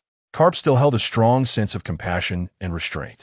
Even Carp, powerful enough to suppress Roger, could only silently resist Mariehua by slacking off and refusing promotions. As for himself, before the storm of history arrived, he was determined to gather enough strength to break the balance and resolve everything from the heavens to the seas all at once. Dylan believed Carp also knew some secrets about history and the flame. Otherwise, he wouldn't be committed to balancing the power between pirates and the world government. However, such things... The old and the young exchanged silent glances, and for some reason, Dylan saw a sense of helplessness in Carp's eyes. There was also a hint of solace. Chapter 38. No object unslain since red-haired Shanks became the Emperor of the Sea. The pirates of the New World seemed to have simultaneously made their move under some sort of agreement. The vast majority of the Navy and world government forces have been expelled from the New World. Aside from the GX Navy branch and the secret bases of the CP organization, other Navy bases and forces of the world government have already withdrawn from the New World. The second half of the Grand Line, the New World, has essentially turned into a no-man's land this year. In the office of Marine Headquarters Marineford, Dylan stared at the enormous map across the table from him. The 7 warlords guarded the 7 sea routes leading to the Paradise, responsible for clearing out the riffraff. The central part was guarded by the Marine Headquarters Judiciary Island, while the latter half has completely fallen. Even though there is the G5 branch as an exception, it is still just a drop in the ocean compared to the vast sea. Above the clouds, countless lightning bolts danced around Dylan's body. He did not use the elementalization of his Logia powers to alleviate the pressure on his body. Lightning continuously crawled and flowed over him, and within his body. Countless tiny bolts of lightning coursed through every muscle and blood vessel. The extreme cold at tens of thousands of meters above sea level kept his body in a state of tension and excitement, his heart pounding like a war drum, and the blood in his veins surged like a river. Just as Dylan opened his eyes, a massive pressure emanated from his body. The once endless storm clouds began to dissipate, revealing a clear blue sky. After clenching his fist in mid-air, Dylan gazed down at the vast ocean below. The sea's restraint on him had essentially been lifted, unless he foolishly ventured into the depths of Fishman Island. Ordinary seas and sea prism stone could at most suppress his elementalization and ability usage. As for hockey and physical abilities, they were almost impossible to confine. With Dylan's use of armament hockey, even if he were shackled by sea prism stone, he could easily tear it apart with hockey. His speed, strength, hockey, physical abilities, swordsmanship, and martial arts were all nearly complete. As for vitality, he had to temporarily give up on that. Back in the East Blue, Dylan had roughly planned his route and direction. The Rumble Rumble fruit, was also a crucial part of it. Although there were elements of plot convenience involved, his own development of the Rumble fruit was not very thorough. Natural elements that endure through time cannot compare to mythical Zoan types. Elements are eternal. But what about those gods? Dylan's face showed an expression of unclear meaning as he closed his eyes again.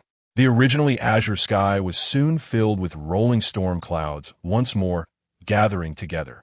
At the G5 branch, when Belmir and Ein returned to the base, Dylan had not yet come back. That guy's not back again. In the base, aside from the duty soldiers and those rogue Marines, only Shirley Man was nurturing plants. He went to train. G5 is guarded by me and Tom. Today, Tom went to the dock, and the people from Vegapunk said that Dylan's vehicle would be ready for inspection in a few days. Training? Does even a monster need to train? Tyre, now devoid of the characteristics of the fur tribe, appeared more charming and agile, although Dylan required him to wear a mask when others were present. His innate talents were growing stronger. In fact, he was growing faster than Dylan himself. Therefore, most of the time, Tyre only met with those who would not be influenced by him, namely the Dongtada tribe or Tom. The next were the mentally resilient Dylan and Shiryu. However, Dylan would occasionally use Tyre's abilities to hone their mental fortitude. Though he possessed extraordinary talents, the effort he put in was something we could not compare to. Tyre leaned on the handrail as he descended the stairs. Just the aura emanating from his swaying figure sent the ordinary Marines around him fleeing in panic. I stared at Tyre's body, gripping his sword tightly, struggling against this mesmerizing power. Tyre, your training isn't working either. Didn't Dylan say that if you can't perfectly control your allurability, your training will always be lacking? That's true. Tyre leaned back on the couch, gently fanning himself with a small folding fan. He said that this kind of thing isn't about the growth of power, but rather about the change of mindset. What nonsense! After giving the charming beauty in front of her a glare, Belmir pulled the still somewhat stiff Ein upstairs. Halfway up, Belmir smiled sweetly. If you need my help, I can accompany you to train. Any method will do. Ein's face showed an expression of disbelief. Tyre turned to look at Belmir on the staircase, seriously saying, if there's a need, I'll count on you then. You guys. Ein glanced at the languid Tyre below, then at Belmir beside her, and instantly, some inappropriate images naturally appeared in her mind. Seeing Ein trembling all over, her face flushed. Belmir secretly cursed. This little sister doesn't have conqueror's haki, and as a human woman, it would be hard to resist the allure of a fox spirit. Let's go. Back to the room. Sister will give you a good wash. After casting a glance at Belmir and Ein disappearing down the corridor, Tyre withdrew his gaze. What exactly is the so-called mindset? Tyre raised a long, jade-like, tender white finger. A ball of purple flame rose from between his fingers. The Tamamonome fruit, while enhancing his combat power, also greatly improved his appearance and temperament. The most critical thing was that his innate allurability was actually increasing at an exaggerated rate. During this time, as long as Tom was in the fortress, Tyre basically stayed indoors, aiming to free up more time for training to balance out the negative effects brought by his allure. But the effects were not obvious. After all, improving strength cannot be achieved overnight. Yet this strange allurability visibly grew every day. Dylan had told him before he last left that relying solely on power suppression was not a good choice. The uncontrollable allure stems more from his own insufficient mindset. Just a little more. This was Dylan's evaluation of him. As long as you break this shackle, you will truly be able to control this ability, even perfectly awaken the Tamamonome fruit. In the massive bathroom inside the base, Belmir and Ein lay beside the bath. Belmir, the new world is becoming increasingly turbulent. The conflicts among the four emperors are becoming more frequent. Who? Belmir uncovered the towel from her face, gazing up at the ceiling of the bathroom. Why think so much? Saying something disheartening. We can't become men like Dylan. Changing the world is far from us. But Belmir turned to look at Ein. He chose us, and we chose him. I believe he has the ability to change this world. We don't need to hesitate. As long as we follow in his footsteps, there will surely be a new dawn for this world. Belmel reached out and pinched Ein's cheek. Didn't he say it before? Only those with pure hearts can more easily gain powerful strength. Just look at that guy, Tom. Ever since he set his sights on Dylan, he hardly ever considers why. That's why he is stronger than any of us. Even Shiryu is no match for him. Although I'm not a swordsman, I fought with quite a few swordsmen and know many renowned swordsmen of the sea, like Shiryu, Red-Haired, and Hawkeye.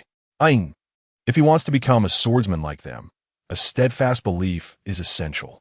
Only by doing so can he achieve what he calls nothing is uncuttable. Chapter 39. The Supreme Great Blade, as the pirate forces led by the four emperors expelled the majority of the world government's influence from the New World. The internal division and competition among the pirates began to intensify. Except for the shrinking territory of the red-haired pirates, other factions such as Whitebeard, Big Mom, and Kaido, along with other secondary players, were engaged in fierce conflicts. Wano Country. After nearly 20 years of hiding on Onigashima, Kaido began to expand outward a few years ago, and in recent years, his attacks have become more frequent. Casa Village. Dressed in casual clothes, Dylan wandered through this foul-smelling village. Scientists truly have a vivid imagination. Although Don Quixote, Doflamingo, lost the assistance of the Tontada tribe, he still partnered with Caesar to create artificial devil fruits. Meanwhile, in Wano, without Dylan's obstruction, Queen naturally set up large weapon factories here, following the course of history. Dylan squatted by the river, checking the water. The metal content and many chemicals were severely above the limit, and the surrounding plants were either dead or showing an eerie gray-green color. Where's this? Seriously, I ended up drifting to such a strange place. A young voice called out from the other side of the riverbank, and Dylan turned to take a glance. Ace, bare-chested and wearing a cowboy hat, scratched his head while walking along the riverbank. Seeing Dylan staring at him, Ace grinned. Oh, there's someone here. Can I ask? This is Wano, the territory of Beast Kaido. Ace frowned. Although he had been in the New World for less than a year, he had already heard of Kaido's notorious reputation. I'm Blackbeard. No need for introductions, Ace. One of the reasons I came here is to meet you. Huh. Ace's eyes widened. He had no impression of this guy. He seemed so young. Wait. Ace recalled what his crewmates, who were born in the Grand Line, had said on the ship. In the Grand Line, whether in Paradise or the New World, most pirates and the Navy rarely went all out to kill each other. They generally aimed to defeat, imprison, or even recruit each other. However, there were two exceptions, Akainu Sakazuki and Dark Dragon Dylan. For pirates, encountering either of these two typically meant little chance of survival. Ace looked at the man squatting not far away and compared him to the face in the newspapers from his memories. This is bad. Drifted over here. Dylan took out 2 bottles of fruit wine brewed by Sherryman from his ring and tossed one to Ace. Seeing that he didn't seem as terrifying as the rumor suggested, Ace caught the bottle. Yes, I'm still not a navigator, so I got lost due to the currents. By the way, Uncle Tom, is he your subordinate now? Dylan took a sip of the wine and looked at Ace, whose face was dotted with freckles. Why do you want to become a pirate? Ace was taken aback. From Dylan's tone, he felt no anger or killing intent, as if it was a very ordinary question. Just like, have you eaten today? After a moment of silence, Ace thought about many legends he had heard about Old Man Garp and the man before him since arriving in the Grand Line. Do you know me? Dylan stood up and gazed into the distance. I do. In a sense, from the moment you were born until now, I know most of your experiences. That's why I'm curious. Why do you want to be a pirate?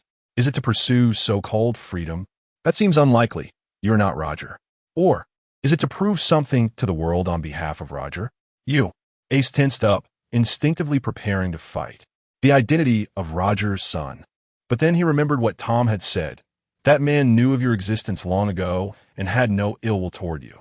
Feeling the temperature in his body drop, Ace tightly gripped the wine bottle and, after a moment of silence, said, I want to know if my existence has any meaning. How did Old Man Garp tell you? Ace looked surprised, but answered. He said I'd know once I survived. Then what do you think? I don't know. Ace shook his head. Everyone curses that guy and his bloodline. I'm angry. Does that mean I'm guilty? If that's the case. Dylan glanced at him. So you might as well become a pirate, even the Pirate King? And then what? Destroy the world? Or announce something to the world? Ace hesitated. He had never thought about this question before. Perhaps the reason he became a pirate was simply because people hated him so much, even hoping to torture him with various cruel means. Since this world is so unfriendly to me, Why should I be friendly to them? Wanting to destroy this world? Dylan's expression remained calm. Ace instinctively shook his head. When I was young, I did hate this world, but I no longer think that way. I just want to sail freely, gather companions, and search for one piece. I see.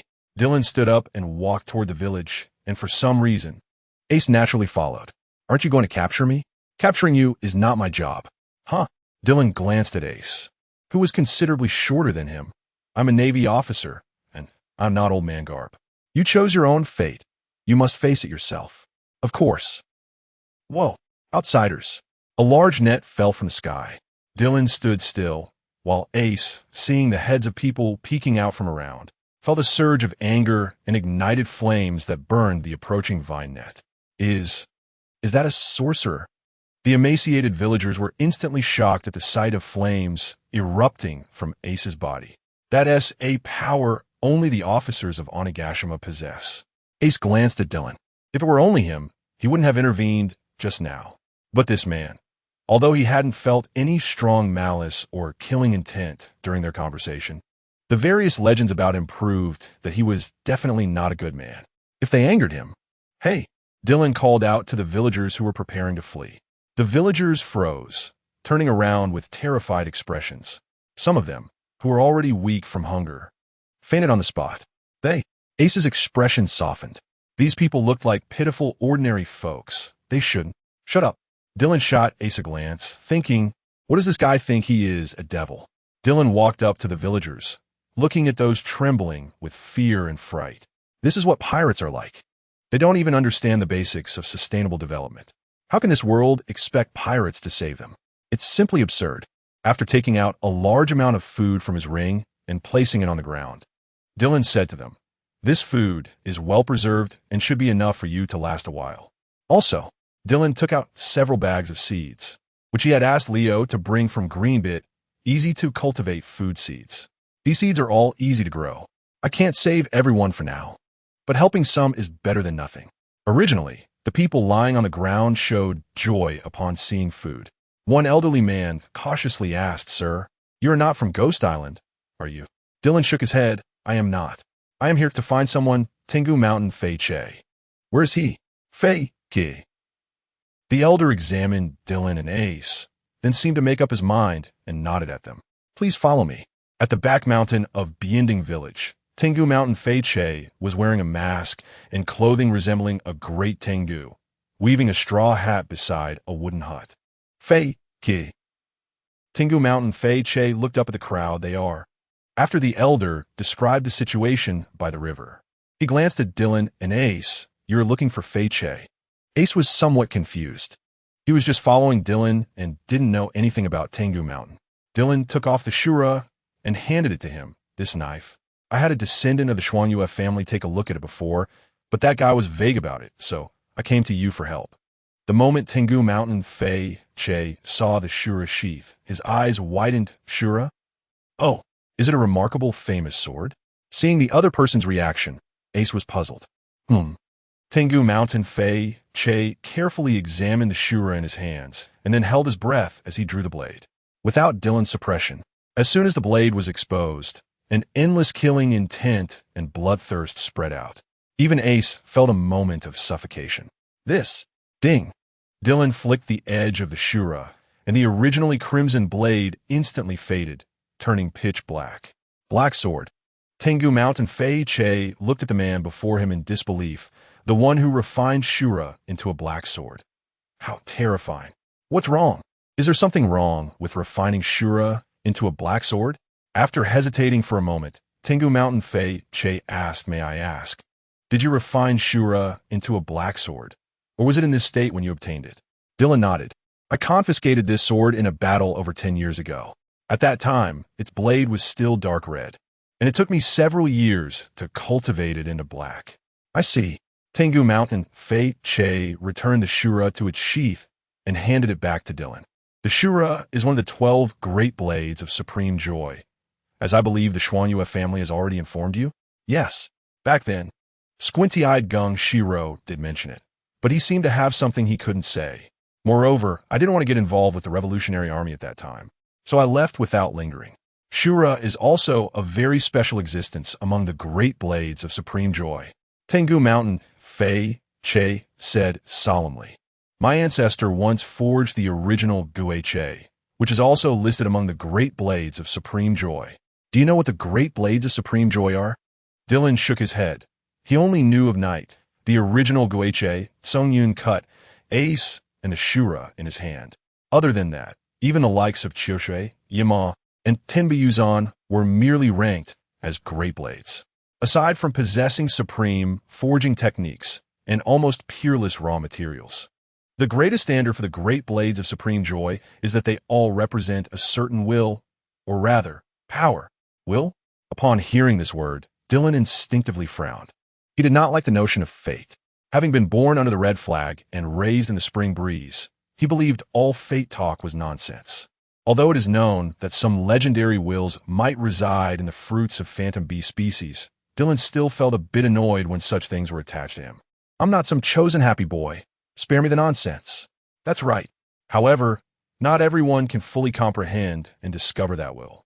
Just gaining its recognition is already quite difficult, and refining them into black swords requires many times, even dozens of times more time and flowing cherry blossom essence than ordinary famous swords. As for what that will truly is, that is beyond discussion. Only the holder can comprehend it. However, I believe you have fully gained the recognition of Shura. Oh, despite his face being covered by a mask, one could still see the awe in Tengu Mountain Fei Che's expression, Shura. It is said to have been the weapon of a great warrior who led various clans to overthrow tyranny and eradicate evil. Chapter 40, What kind of despicable person writes a diary? Master, suddenly there are a lot of delicious foods in the village. A crisp voice rang out from the small path in the distance, and Dylan turned with a smile. A little girl with purple hair was stumbling towards the wooden cabin, holding a pile of food. Oh, it's Ayu, I already know. The huge pile of food blocked Ayu's view, and she didn't see the others at the door of the cabin. When she wobbled to the entrance and put down the food, she immediately raised her hands when she saw the tall Dylan and Ace. The food wasn't stolen, I surrender. The little girl surrenders? Puffed. Dylan laughed heartily and took out the juice brewed by Shirley Man from his ring, handing it to Ayu. Want to try? Yeah. No. Dylan suddenly turned serious, and before Ayu could react, he said very seriously, drinking juice before filling your stomach is very unhealthy. Ace beside him showed a surprised expression. This guy.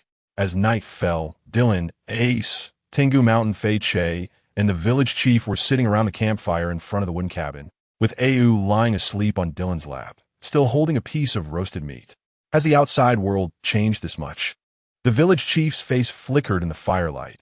Wayno country has been closed off for hundreds of years. Dylan listened to their idle chatter while poking the fire, mostly hearing Ace talk about the outside situation, as he rarely participated. The major families of Wayno country are deliberately closing themselves off, waiting for those so-called ridiculous legends. It's simply foolish. And then there's that idiot Odin.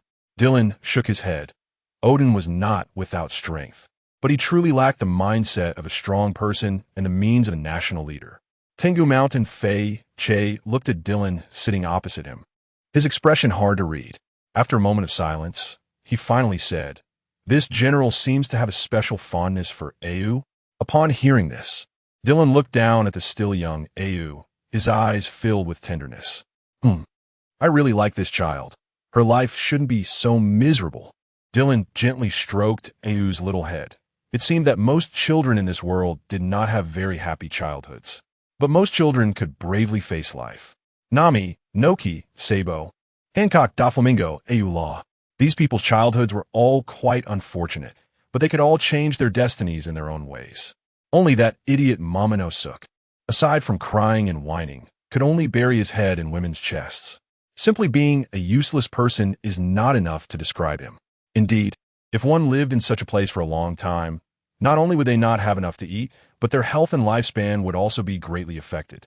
Tengu Mountain Fei Che looked at the sleeping Ayu, his expression filled with guilt and affection. Ace turned to look at Dylan, his expression slightly moved. But thinking about the location of Wayno country and the customs here, he ultimately swallowed his words. Although Dylan had no ill intentions towards him, It didn't seem appropriate to rashly ask him to save Wano country. Moreover, this was after all the midsection of the New World, which had almost escaped the control of the world government. Thinking of this, Ace clenched his fists tightly, thinking, Beast Kaido. After staying in Casa Village for 2 weeks, Dylan and Ace bid farewell to the villagers. Ace, big brother, Dylan, big brother. Au looked at these two gentle big brothers with teary eyes. When can I go to sea? Ace squatted down and patted Au's head. When I come back here again, I will definitely turn this country into a place where you can eat enough. Dylan pursed his lips and said nothing. But Tengu Mountain Feiche beside him had a struggling expression, and just as the two were about to leave, Tengu Mountain Feiche suddenly said, This general, may I take Au with me? Not only Dylan, Ace, and Au, but also the village chief showed confused expressions. After a moment of shock, Ace understood. After all, he was still a new pirate without a fixed residence. Moreover, he did feel that in the new world, with his strength, it would be very difficult to protect Au. But this guy was different. The entire sea was intimidated by his reputation. Even the legendary sea pirates did not dare to easily venture near the G5 branch. If she were there, Au would probably live very happily. Of course, Dylan also squatted down and held Au's shoulder. But first, Au has to be willing. Au, whose clothes were full of patches, looked a bit reserved. She longed for the outside world, but was reluctant to leave her gradually aging master. Au. Tengu Mountain Feiche walked up to Au and unfastened his second-generation sword, Onigiri, from behind. The world has changed so much. You should take our place to see the outside world. One day in the future, I hope you can return to Wano country and tell us about your wonderful journey at sea. Dylan frowned. This sword, he certainly knew the origin of this sword. But the Onigiri series was a cursed sword.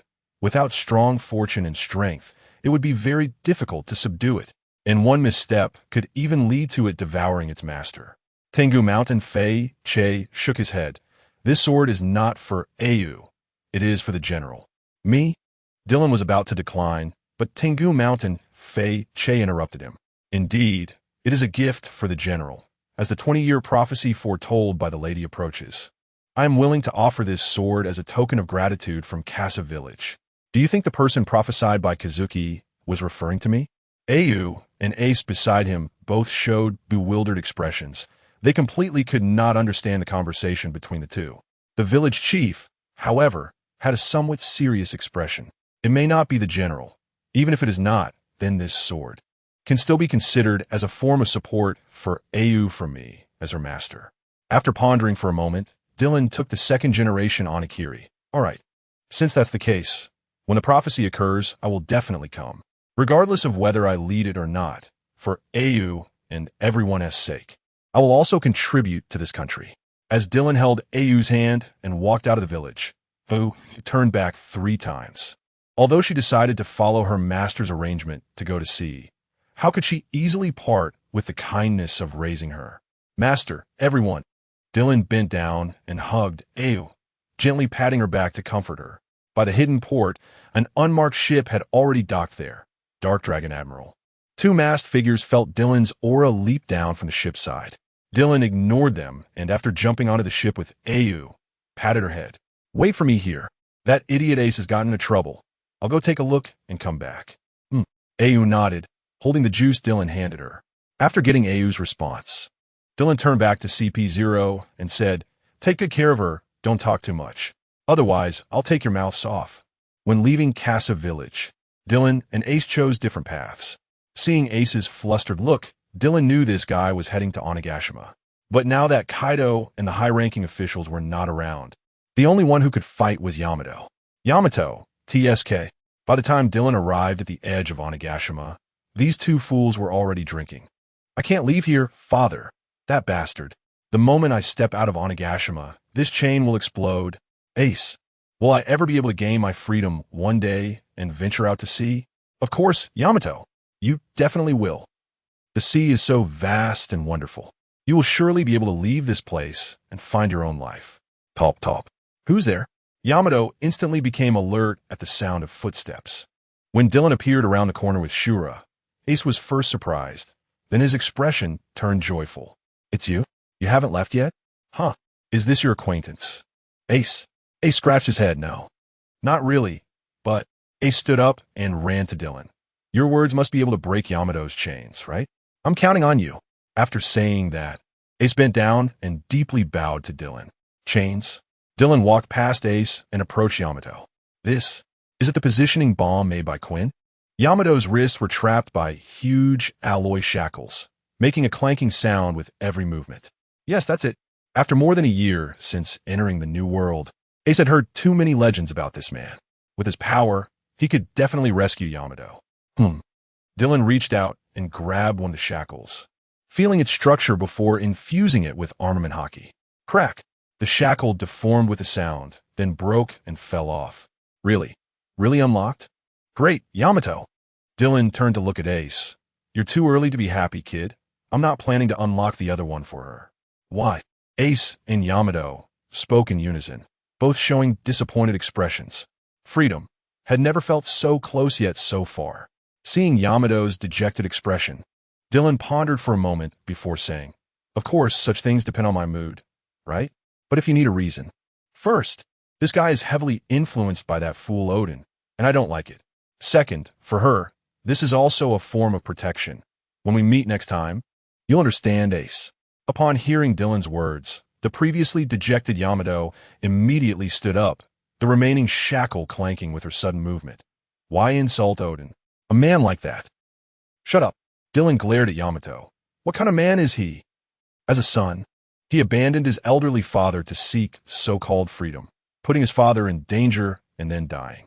After returning home, he was so intimidated by the enemy's power that he believed in that boring promise and scam, dancing naked for years and losing all his prestige. As a ruler, he distractedly fought because of the illusion of a useless son being captured, causing the entire Wano country to fall. Clearly, everyone else had already made the resolution to die alongside him to overthrow Kaido's rule. But what about him? Still believing in such nonsense as if we hold out for an hour, everyone will be released. As a son, a father, a husband, a lord, he is a complete failure, utterly useless. Yamato trembled at Dylan's words. Do you still believe in freedom? Are you still thinking of becoming Kazuki Odin? That kind of waste. And you still choose to inherit his name and wishes? Just because of 2 diaries? Dylan's eyes blazed with anger. Why should I help you? What kind of lowly person writes diaries? Think carefully, Yamato. Besides so-called freedom, people inevitably have to bear certain responsibilities. Dylan turned and walked to the shore. Odin, that waste, besides having a bit of power, is simply worthless. Chapter 41, A Wall of the Era. Yes, it's just within the territory of Wano country. And it might even be within the boundaries of Kabuto village. Send your people to look for it, but don't disturb the villagers' lives there. After hanging up the gray phone bug, Dylan rubbed Ayu's head. Is there something in Kabuto village that big brother Dylan cares about? Ayu asked Dylan, looking up at him. He didn't avoid her when he was on the phone just now. Well, that thing originally belonged to you, but now that you're out at sea with me, to prevent any accidents, I had someone help retrieve it. What Dylan referred to as the fruit of the original fruit ball that belonged to Ayu. Although it may not be used by Ayu in the plan, it can serve as an alternative. One of the fruits agreed upon with CP0, the big-mouth true god fruit, has already been eaten by Yamato. This led Dylan to strike back at CP0 with a heavy punch, mocking them coldly. CP0 could only back down, not daring to speak. Once they arrive at G5, there will be many interesting friends, and Ayu can do whatever she wants. Of course, she cannot do bad things. I want to become a female ninja. Is that okay? Oh, a female ninja? That's amazing, Ayu. Then you need to eat more. Without a good body, you can't become an excellent ninja. The CP0 members on both sides of the deck exchanged glances. This guy still has such a side. This little girl might become one of the means to restrain Dark Dragon. Put away your dangerous thoughts. I don't want to see blood in front of child. Dylan nonchalantly raised his eyelids and glanced at CP0. I'm not like that useless Odin. If you dare to threaten me with the lives of my family, I will let you kill them. But afterwards, I will make sure you stay in hell forever. CP0 was frozen by Dylan's cold gaze, feeling a chill all over, and awkwardly said, Of course not.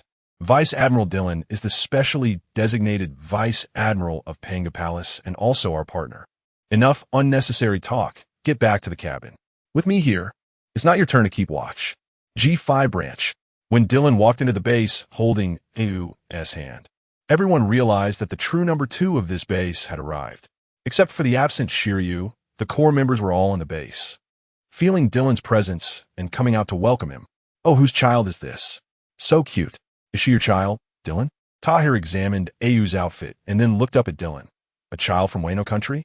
Her education will be up to you, and for living arrangements, she'll be with Shirley Man. The entire scene knew that the G5 branch had welcomed its little princess. There were even rumors that she was the daughter of Dark Dragon Dylan, and some individuals who had a good relationship with Dylan came to congratulate him.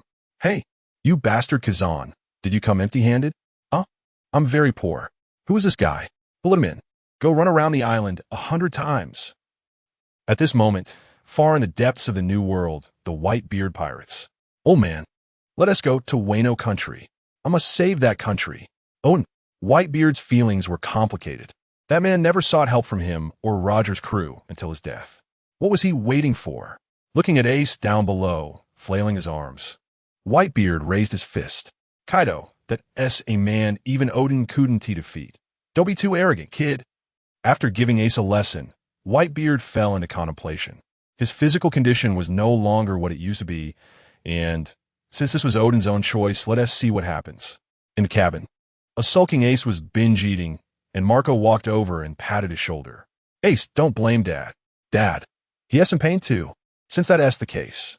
Marco sat down beside him and looked out the window. Odin was once our friend, the captain of the 2nd Division of Whitebeard. Before you, it was him. WH what? You didn't know, did you? But after Odin disembarked from Roger S.'s ship and returned to Wano country, he never sought help from us or Roger S.'s side. Perhaps he had his own thoughts and choices. Ace was a bit surprised, but then asked, now that Odin has been dead for so many years, Wano country. Ace, Marco sighed. You've only been on the ship for a short time, but Dad is almost 70 years old. He has experienced too many life and death battles in his youth, and the hidden injuries to his body are almost countless, and the backlash from the tremor fruit is also very serious for the user. Marco looked at Ace seriously. Dad's physical condition can no longer support him in engaging in overly intense battles. Once Dad falls, not only will we and the pirate crews under us be affected, but the entire balance of the New World will also be broken. Because once the man standing in front of them falls, whether it's beasts, Big Mom, or others, an uncontrollable war will immediately break out. So unless it's a life-and-death situation, we cannot act rashly. Ace, Dad's reputation still suppresses the New World, but he cannot show any flaws. So don't make it hard for him. After hearing Marco's words, Ace was unable to calm down for a long time. He thought of that equally famous man, and of Old Man Garp. Did they also have the same concerns and worries? No. Perhaps Old Man Garp would. But that man, Dark Dragon Dylan, definitely doesn't have this problem. In fact, for the next several decades, his strength will only grow stronger. Could it really be him who saves Wano country? Marineford, Akiji's office. Going to the East Blue? Smoker? Going to Logtown. He says he wants to train a bit. In recent years, Dylan has rarely returned to Marineford, and he doesn't know much about Smoker's actions. However, from some side information, he also learned that Smoker has made some progress in these years. At least the use of the 6 powers in hockey has shown some effectiveness.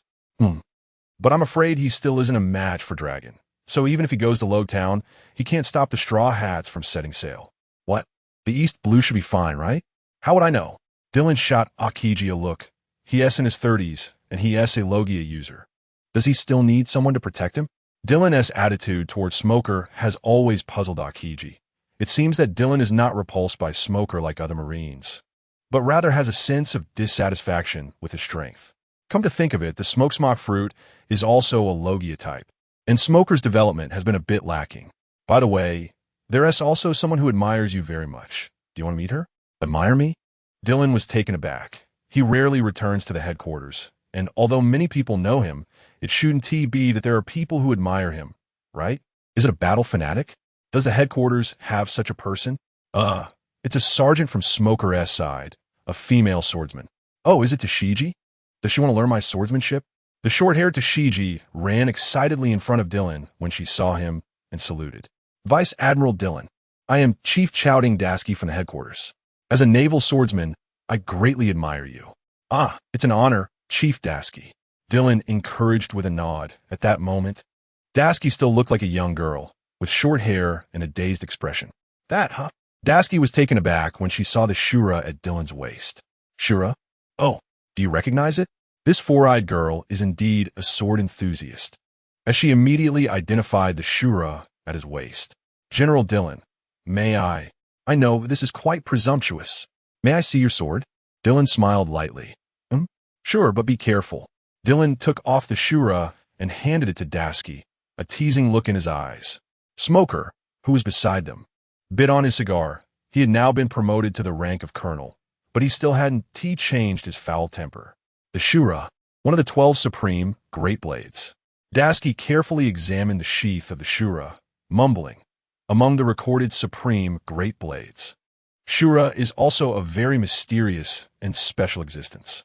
It is rumored to represent hellish slaughter on one hand, but at the same time, it represents the justice of crushing power and evil. You shouldn't say such things casually, Dasky. It wouldn't be good for me if the higher-ups heard that. Dylan shook his head. He wasn't sure if the 5 elders had studied famous swords, but he believed there must be professionals in Mariewa. Since the original Auditor is in the hands of the 5 elders, they definitely wouldn't be completely ignorant. However, some things cannot be directly spoken. With this thought, Dylan felt a bit puzzled. Could it be that Shura actively chose him? Or is there really some kind of fate arranging all of this? Chapter 42, The Real Pirate G5 Branch. Dylan, when are you going back to the East Sea? Dylan shook the newspaper and looked up at the inquiring bellmare. What for? If you have something to do, you can go back by yourself. It's not like I need to escort you from here to the East Sea, right? Still not. Bellmare replied, You can fly, can't you? Help me bring some things back for Nami and Nojiko. Dylan glanced at her disdainfully. You want to fly? That is simple. I have a fruit here, the kind that gives you wings. Want it? Bellmare shook her head like a rattledrum. No, I don't want to turn into a land duck. Besides, there are already enough land ducks in G5. Dylan put down the newspaper and leaned on the table with both hands. He had considered giving the Garuda fruit to Bellmare, but consuming a devil fruit to become a user should be based on their own willingness. Moreover, Bellmare had a point. Having all members in G5 as devil fruit users might not necessarily be a good thing. What to bring? Bellmare took out a stack of cash and placed it on the table. Bring some money back for them. This is my savings from these past few years. Dylan looked up in surprise. Money? Is that really necessary? Even if they spin like celestial dragons, I can support them for generations. That was indeed true. As Akiji had said, Dylan's wealth had reached an astonishing level. Furthermore, his dock had been expanded into an alloy processing plant, in cooperation with the Navy's scientific unit, yielding considerable daily income. Bellmare, rarely serious, rebutted Dylan with a somewhat stern look. I know you care for them, but this is something a mother should do. Besides, I don't want you to spoil them too much. Yeah, I understand. After a slight nod, Dylan picked up the money on the table. When he turned back to look at Bellmare, he suddenly felt some regret. After all, Bellmare was a woman. If they were to meet on the battlefield in the future, would she really be able to hold firm to her stance and beliefs? Perhaps. It was at this moment that Dylan's hesitation and struggle seemed to touch Bellmare. Despite the height difference, she patted Dylan's arm. Dylan, don't underestimate me just because I'm a woman. You have to believe me. No matter what abyss or hell we face in the future, as long as you go there, we will follow you. Dylan tensed up, then looked at Bellmare. She was the person he had chosen first, and for now, the most talented. But what about Nami? Dylan's expression couldn't hide his disappointment and even some powerless anger. What puzzled Dylan was that Bellmare seemed unfazed. After taking a deep breath of smoke, she looked towards the East Sea. So it really is Nami. But Bellmare turned around, her expression resolute. Even if it's Nami, if she chooses the wrong life, then it's up to me to correct it. I will personally arrest her. If she falls into darkness, I will end it myself. Dylan, in an instant, the Conqueror's hockey emanating from Bellmare surged wildly. I promised you, I will never hesitate. This is also my duty as a mother. Dylan gazed at Bellmare's determined expression, then sighed and said, Don't tell no Jiko for now. And don't try to stop anything. The East Sea, in some aspects, is the most dangerous place among the four seas. For the first time in years, Belmare saw Dylan so serious and restrained. From the first year she met him, Dylan had always exuded unparalleled confidence, and the power he displayed truly matched that confidence. Only at this moment did Belmare suddenly realize that the world might be far from what she saw and thought. Years ago, when Dylan spoke of the Sea Emperors, there was not a hint of fear or unease in his demeanor. For her and Shiryu, Dylan had even single-handedly nearly wiped out Shanks, who had not yet risen to the position of an emperor in the West Sea. Moreover, Dylan often did not deliberately avoid certain matters. For example, the deal with Big Mom, or the fact that the young boy he had been watching the East Sea for over a decade, Ace, the 2nd Division commander of the Whitebeard Pirates, was actually the son of Joe L.D. Roger. None of these things had moved Dylan, except for today's discussion about Nami's future. It seemed to have triggered some astonishing secret that even the usually confident Dylan had to show such a serious expression. Nami. Does she have some secret? Or, I have tried to change Nami's fate over the years, but I have failed. Now at this point, there is not much that can be changed. Remember my words, Belmare, you are not allowed to return to the East Sea within 2 years. Otherwise, you might die. Dylan adjusted his collar and walked heavily towards the balcony. Don't let me lose more relatives. The sun god had grown up, and even Dylan himself had some reservations about the hidden powers. If Belmare touched upon the sun god, it might immediately alert them, and she could even be directly erased. After all, Belmare was not like the fish that swam on the surface of the East Sea, capable of providing experience for the sun god. After packing the gifts that Belmare brought for Cocoa Village, Dylan transformed into lightning and disappeared into the sky. Belmare stood on the balcony, watching the departing light, biting her lip and remaining silent. The first half of the Grand Line. Dylan hovered in the air, pulling out a map. The map was densely covered with red lines, with only a few routes still showing small blanks. It should be among these routes, Vermilion. He had been considering the problem of Shiki since he arrived at the Grand Line. Every time he returned to the East Sea, he would keep a record of the routes to confirm the location of the floating island Vermilion. Shiki, the guy who inherited Roxwell, was actually defeated by that brat using such a boring move. It seems the unexpected he faced during the 8-wall naval battle greatly damaged his strength. Not only was he unable to unleash Haki, but that helm also likely brought him other limitations and injuries. After all, it was stuck in his head. To think that a guy who could stand alongside Whitebeard and Roger was defeated by a balloon. How pathetic. After slowly drawing a line on the map, Dylan's figure flickered and he flew towards the sky. Vermilion. Shiki sat cross-legged at the edge of the island, gazing at the sea. Doctor. Indigo walked up to Shiki with his hands in his pockets. Despite having a comical face, the aura emanating from Dr. Indigo at this moment made the surrounding killers tremble in fear, fleeing in all directions. Kala, still reminiscing, huh? Shiki? No. Shiki remained seated, still gazing into the distance. I'm thinking, do the guys out at sea still count as pirates? Huh? Why do you say that? Lin, Newgate, Kaido. Aren't they doing quite well? Dr. Indigo sat down next to Shiki, completely unconcerned that just a few inches ahead was a bottomless abyss. Cut out. The golden lion exhaled a puff of smoke and said disdainfully, although Newgate is strong enough, he has the same huge problems with his body as I do. He probably won't last much longer. No, just one all-out battle is enough to take his life. As for Big Mom and Kaido, they are not yet capable of eyeing that position. Why? The issues with those two were exposed back in Rocks. They may have achieved something, but they can never become true kings. This sea has already forgotten the power and fear of pirates. They have forgotten what a real pirate is. Just as the Golden Lion finished speaking, a cold voice came from afar. Then tell me, what is a real pirate? Chapter 43. I'm not interested in history. A gust of wind swept by as Dylan stood in front of the Golden Lion. The map in his hand had been crumpled and scattered by the wind. Crackling, it was the highly popular Marine Admiral Dark Dragon in recent years. Facing Dylan, Dr. Indigo did not seem overly tense, still examining him with his hands in his pockets. Dylan's gaze passed over the two of them and extended towards the island.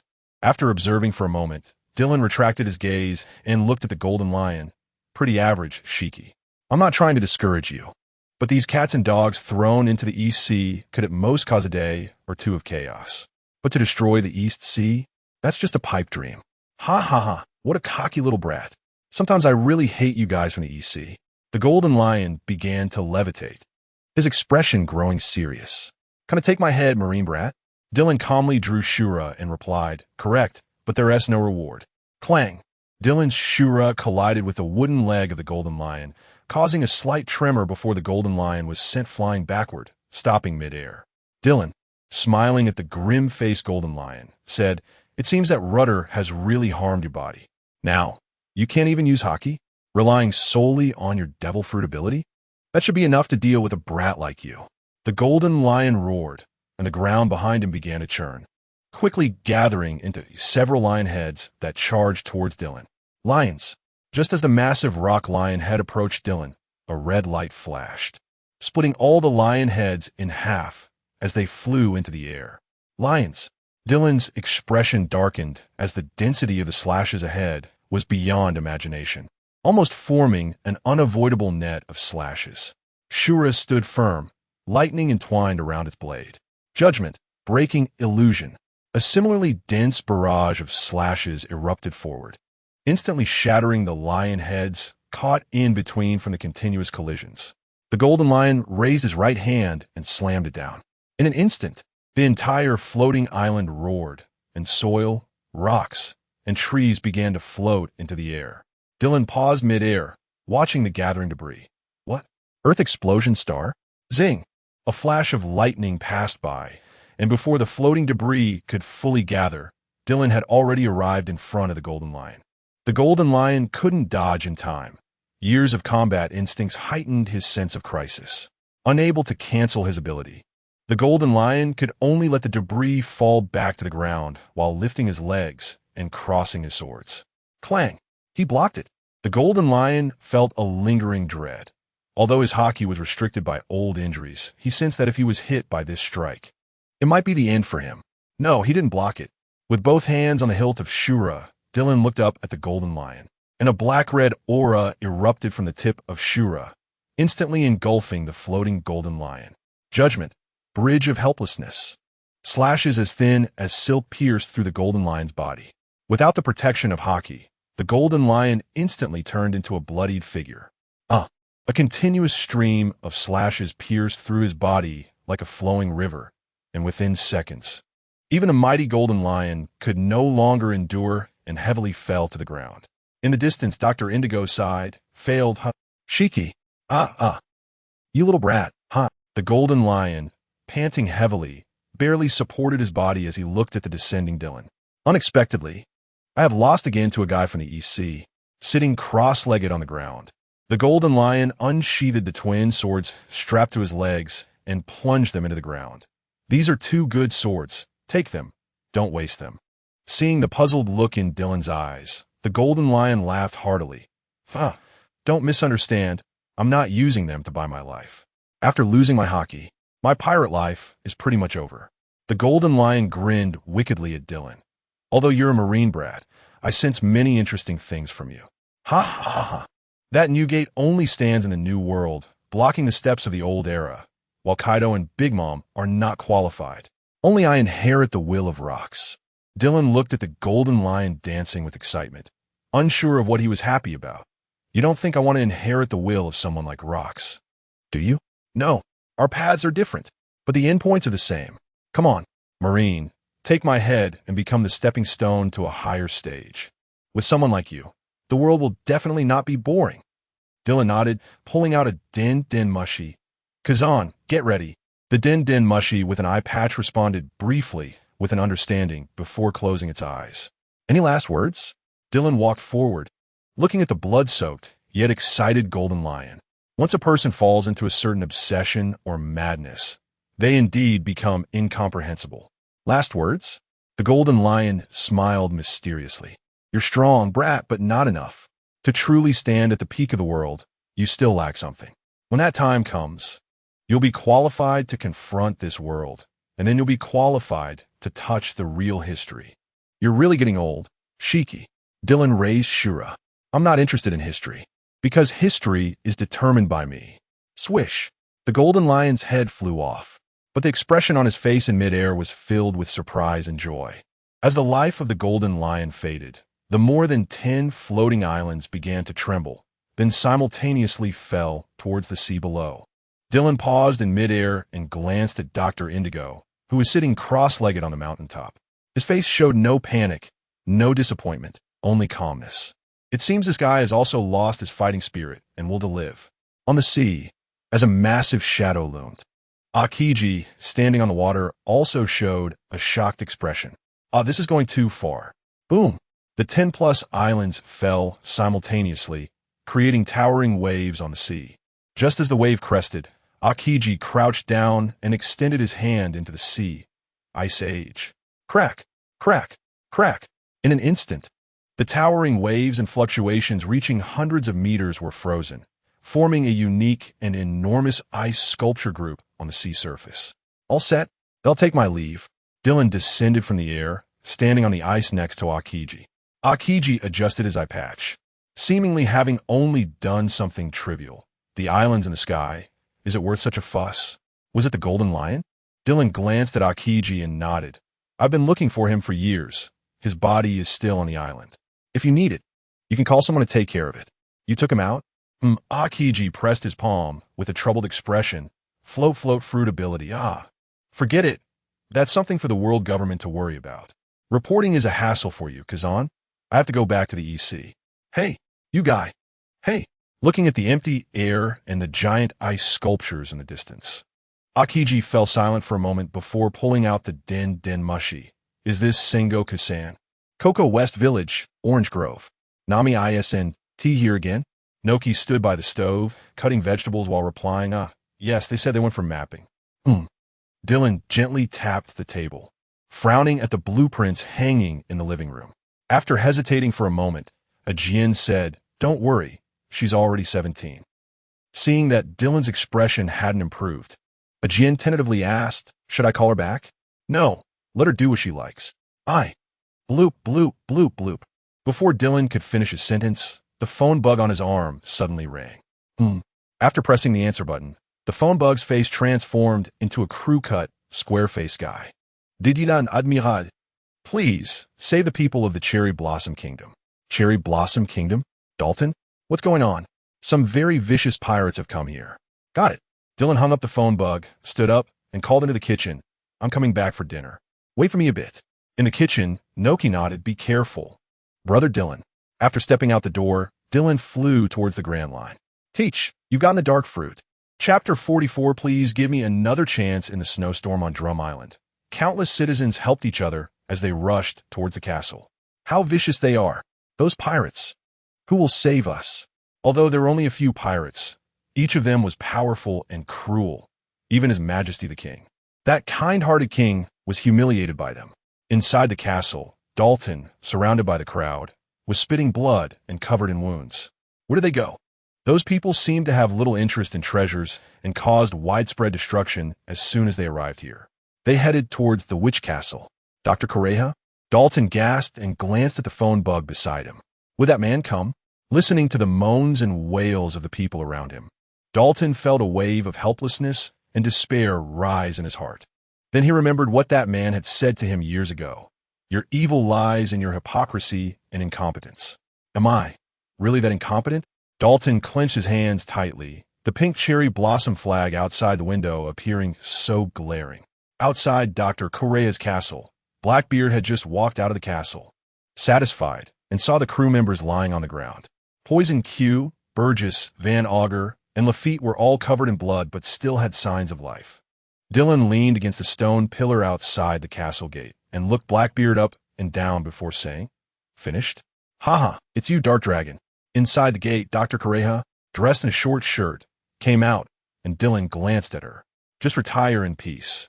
Don't think that because you are old and know some so-called secrets, you can threaten anyone. Dylan stood up, propping Ashura on the ground. Many people in this see no secrets, and your help in transforming this bastard's body will offset the last consultation fee. Get lost. Not only Dr. Correja, but even Blackbeard beside her widened his eyes. You. What's wrong? Surprised? Teach, today I don't plan to kill you, but Dylan drew Ashura. This place is barely my base. Letting you leave like this makes me feel very embarrassed. Thunder spear, dark water. Black particles spun and devoured the lightning spear that shot towards Blackbeard. Huh, your ability is useless to me. I know. Before the lightning was completely devoured, a crimson slash followed closely. Swoosh! Blackbeard's chest was slashed open and blood gushed out. But, damn, it hurts, it hurts, it hurts. Blackbeard covered his wound with one hand and rolled on the ground, looking as if he could die at any moment. Dylan coldly watched him perform there, his expression unchanged. Finished with your performance? If you're done, get lost. If you weren't of some use, none of you stinking fish and rotten shrimp would leave today. Get lost. Blackbeard, who was still rolling on the ground, suddenly froze and then leaped up. Although his chest was still bleeding, he seemed oblivious. You bastard. Blackbeard swallowed. Haha. I didn't expect there to be such a person in the Navy. Since you're not going to catch me today, I'll be leaving, Dark Dragon. Dylan watched as Blackbeard's crew limped away, his hand gripping Ashura with bulging veins. After they disappeared from sight, Dylan sighed. The Marineford War was a crucial part of his plan. It could not be changed. As for Teach, this bastard has been able to go without sleep since childhood. Besides his unusual physical structure, his willpower and pain tolerance have long surpassed that of normal humans. This guy, although his acting is exaggerated, is indeed a monster. Dylan pondered for a moment. Fortunately, for now, Blackbeard, like Ace and Kizaru, relies too much on his fruit. Judging from the earlier exchange, it shouldn't be a big problem for him to kill him, even if he had the Quake fruit. But this guy, Dylan frowned. Teach could match red-haired even without eating the fruit, so he must have other means. Turning around to glance at the castle, Dylan walked down the mountain, his expression filled with mockery. Initially, he promised Dr. Kureha one thing, which was to give the common people a chance to buy their lives. Since you don't cherish it yourself, when that day comes, you can't blame me. Inside the castle, Dr. Kureha looked serious. Watching Chopper busily working in the distance, Dr. Kureha sighed. I'm sorry, Chopper. This is my agreement with one of the family. Drum Island Palace Castle. Dylan stood in the center of the hall, watching the bustling crowd leave and then glancing at the wilted Dalton. How is it? Have you realized your incompetence and foolishness? Dylan sneered. This is the grand line. You actually expect ordinary people to defend the country? Dalton lowered his head in silence, even though Dylan's gaze and tone were filled with disdain. Even though he was the king of a world government member state, he had no temper when facing this man. During the last World Conference, even powerful nations like the Kingdom of Flower in the West Sea and Dressrosa in the New World, as well as countries like Alabasta, were accusing him. So what? This man's status and power were not affected in the slightest because a large number of East Blue nations and Fishman Island's Ryugu Kingdom were defending him. If you can't do it, just say it. Don't you like living in a thatched hut outside? Go now. Dylan looked at Dalton's pained and struggling face, a hint of impatience flashing across his own. Just as Dylan raised his arm to call CP0, Dalton lifted his head. Please, give me another chance. Dylan's arm stopped in midair, coldly watching Dalton. If he still couldn't show courage and determination today, then this country would be taken by him. Though time was running short, it was still a form of power. 4, 5, or 6 years. I thought you would understand change and resistance after experiencing Walpole, but I didn't expect you to be so naive and foolish even in this dangerous area. Dylan lowered his arm, not even looking at the regretful Dalton as he turned to walk out. Decide what kind of path you want to take. I'll just tell you one thing. Peace obtained through war will be preserved, while peace sought through peace will perish. When he reached the door, Dylan looked at the cherry blossom flag in the square, his eyes showing a look of disdain. I don't like that flag. If it's still that one next time I come. Dylan didn't finish his sentence, but the coldness in his tone made Dalton shiver. Mary Geos, Pangapalace, actively requesting a Navy garrison? The 5 elders were surprised after hearing the report. The cherry blossoms, no. The Kingdom of Chia. The CP0 member who collaborated with Dylan stood nearby, waiting for their decision. However, the G5 branch is far away, and as for the garrison, they did not discuss whether to replace the garrison with another branch because the application submitted specifically stated that it should be guarded by the G5. Let him decide for himself. It's just a small country in the lower realm. However, The five elders with a birthmark on his forehead turned to CP0. Has the identity of that woman been confirmed? CP0 slightly bent forward. It can't be confirmed yet. Her appearance differs greatly from the bounty notice from back then, and there are also significant differences in recorded speech and behavior patterns. If it really is her. The five elders pondered for a moment, as if recalling something. Never mind. Let someone observe from the periphery. Even if it is her, she is already at the end of her life, so she poses no threat. But the blonde five elder waved away CP0 and said to the others, "The first light has appeared. Why hasn't he acted against the light?" No, he did act, but for some reason, he did not extinguish that light. We need not doubt his position, for Lord Im has already made a declaration. All lights will be extinguished by him. Chapter 45 Irony Year 1522 of the Sea Circle.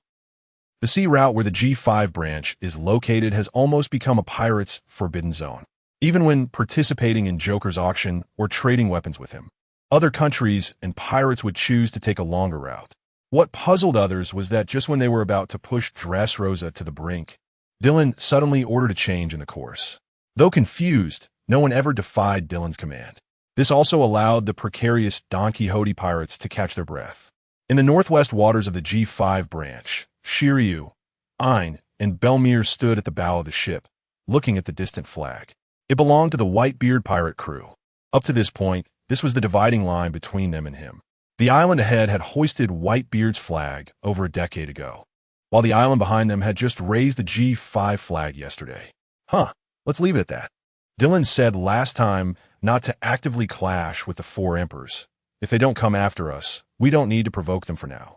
Ein raised his wrist, holding the autumn water. Then, turn. The next stop is Coconut Island, where the pirates do not belong to the four emperors. Shiryu glanced at Ein and then at Belmere. This foolish woman seems to have become particularly violent lately, almost killing pirates with a single punch. Is she venting some emotions? Then Shiryu shook his head to dismiss those thoughts. These matters were not his concern. At this moment, the G5 branch also welcomed a special guest. "What are you doing here instead of accompanying your big gorilla on the island?" Dylan, with his legs crossed, tossed a bottle of liquor to Mihawk. "I found a very interesting young man in the East Blue, and he seems to know you." Dylan looked up and thought for a moment. What was it like again? It seemed that a small fry named Kurazumi disturbed Mihawk's sleep after entering the Grand Line, and he was chased all the way back to the East Blue like a cat catching a mouse. But the problem is, Kurazumi has been dead for 10 years. Why is Mihawk still going to the East Blue? What are you doing in the East Blue? Dylan stared at Mihawk, seemingly wanting a reasonable answer. Mihawk casually swirled his drink and said, "No particular reason, just drifting around, looking for interesting opponents." "Then why don't you go find Rayleigh? He uses a sword, right?" After a moment of silence, Mihawk replied, "I have an agreement with the world government not to touch those taboo figures. To cooperate with Mihawk." Dylan had to ask again, "So who is this interesting young man you mentioned?" "A young man named Roronoa Zoro." After recounting his experiences in the East Blue, Mihawk added, "He said he saw you when he was a child and was greatly influenced by you. Green algae head, I did see him once." "So, do you think highly of him?" "He has the heart and conviction of a strong person. He should be able to become a remarkable swordsman in the future." "Is that so?" Dylan was non-committal about Mihawk's evaluation. The green algae head swordsmanship is quite monotonous. From the mid to late stages, it's basically just instant movement and Iaido. Just flashy in name. After Mihawk left, Dylan picked up the Din Mushy and dialed, connecting to a guy with short white hair and a rogue look. "What's up? Are you still in the East Blue?" "No. I applied for a transfer to headquarters and am chasing a guy in Paradise." Dylan hung up the Din Mushy and pondered. The straw hat. Has he already reached Lavastan? Although he had warned Crocodile, Dylan knew that arrogant guy wouldn't take it seriously. He would only think he was being humiliated. To this day, Dylan still couldn't understand how the young Barrett could fight to a standstill with the prime-aged Rayleigh, while Crocodile could also match Barrett. He even challenged Whitebeard later on, although that challenge might have been exaggerated. For example, Moria had also challenged Kaido. But it definitely shouldn't be such a wide gap. Whether it was carelessness or arrogance, had something similar happened to Crocodile, as with the Golden Lion? This guy's fearlessness is even more pronounced than Doflamingo's. At least Doflamingo was relatively honest when facing Akiji, Akainu, and Sengoku, but Crocodile actually dared to attack Akainu during the Marineford War. This can no longer be described as fearless. He must have some backing. From Whitebeard's tolerant attitude towards him, he must have some relationship with Whitebeard.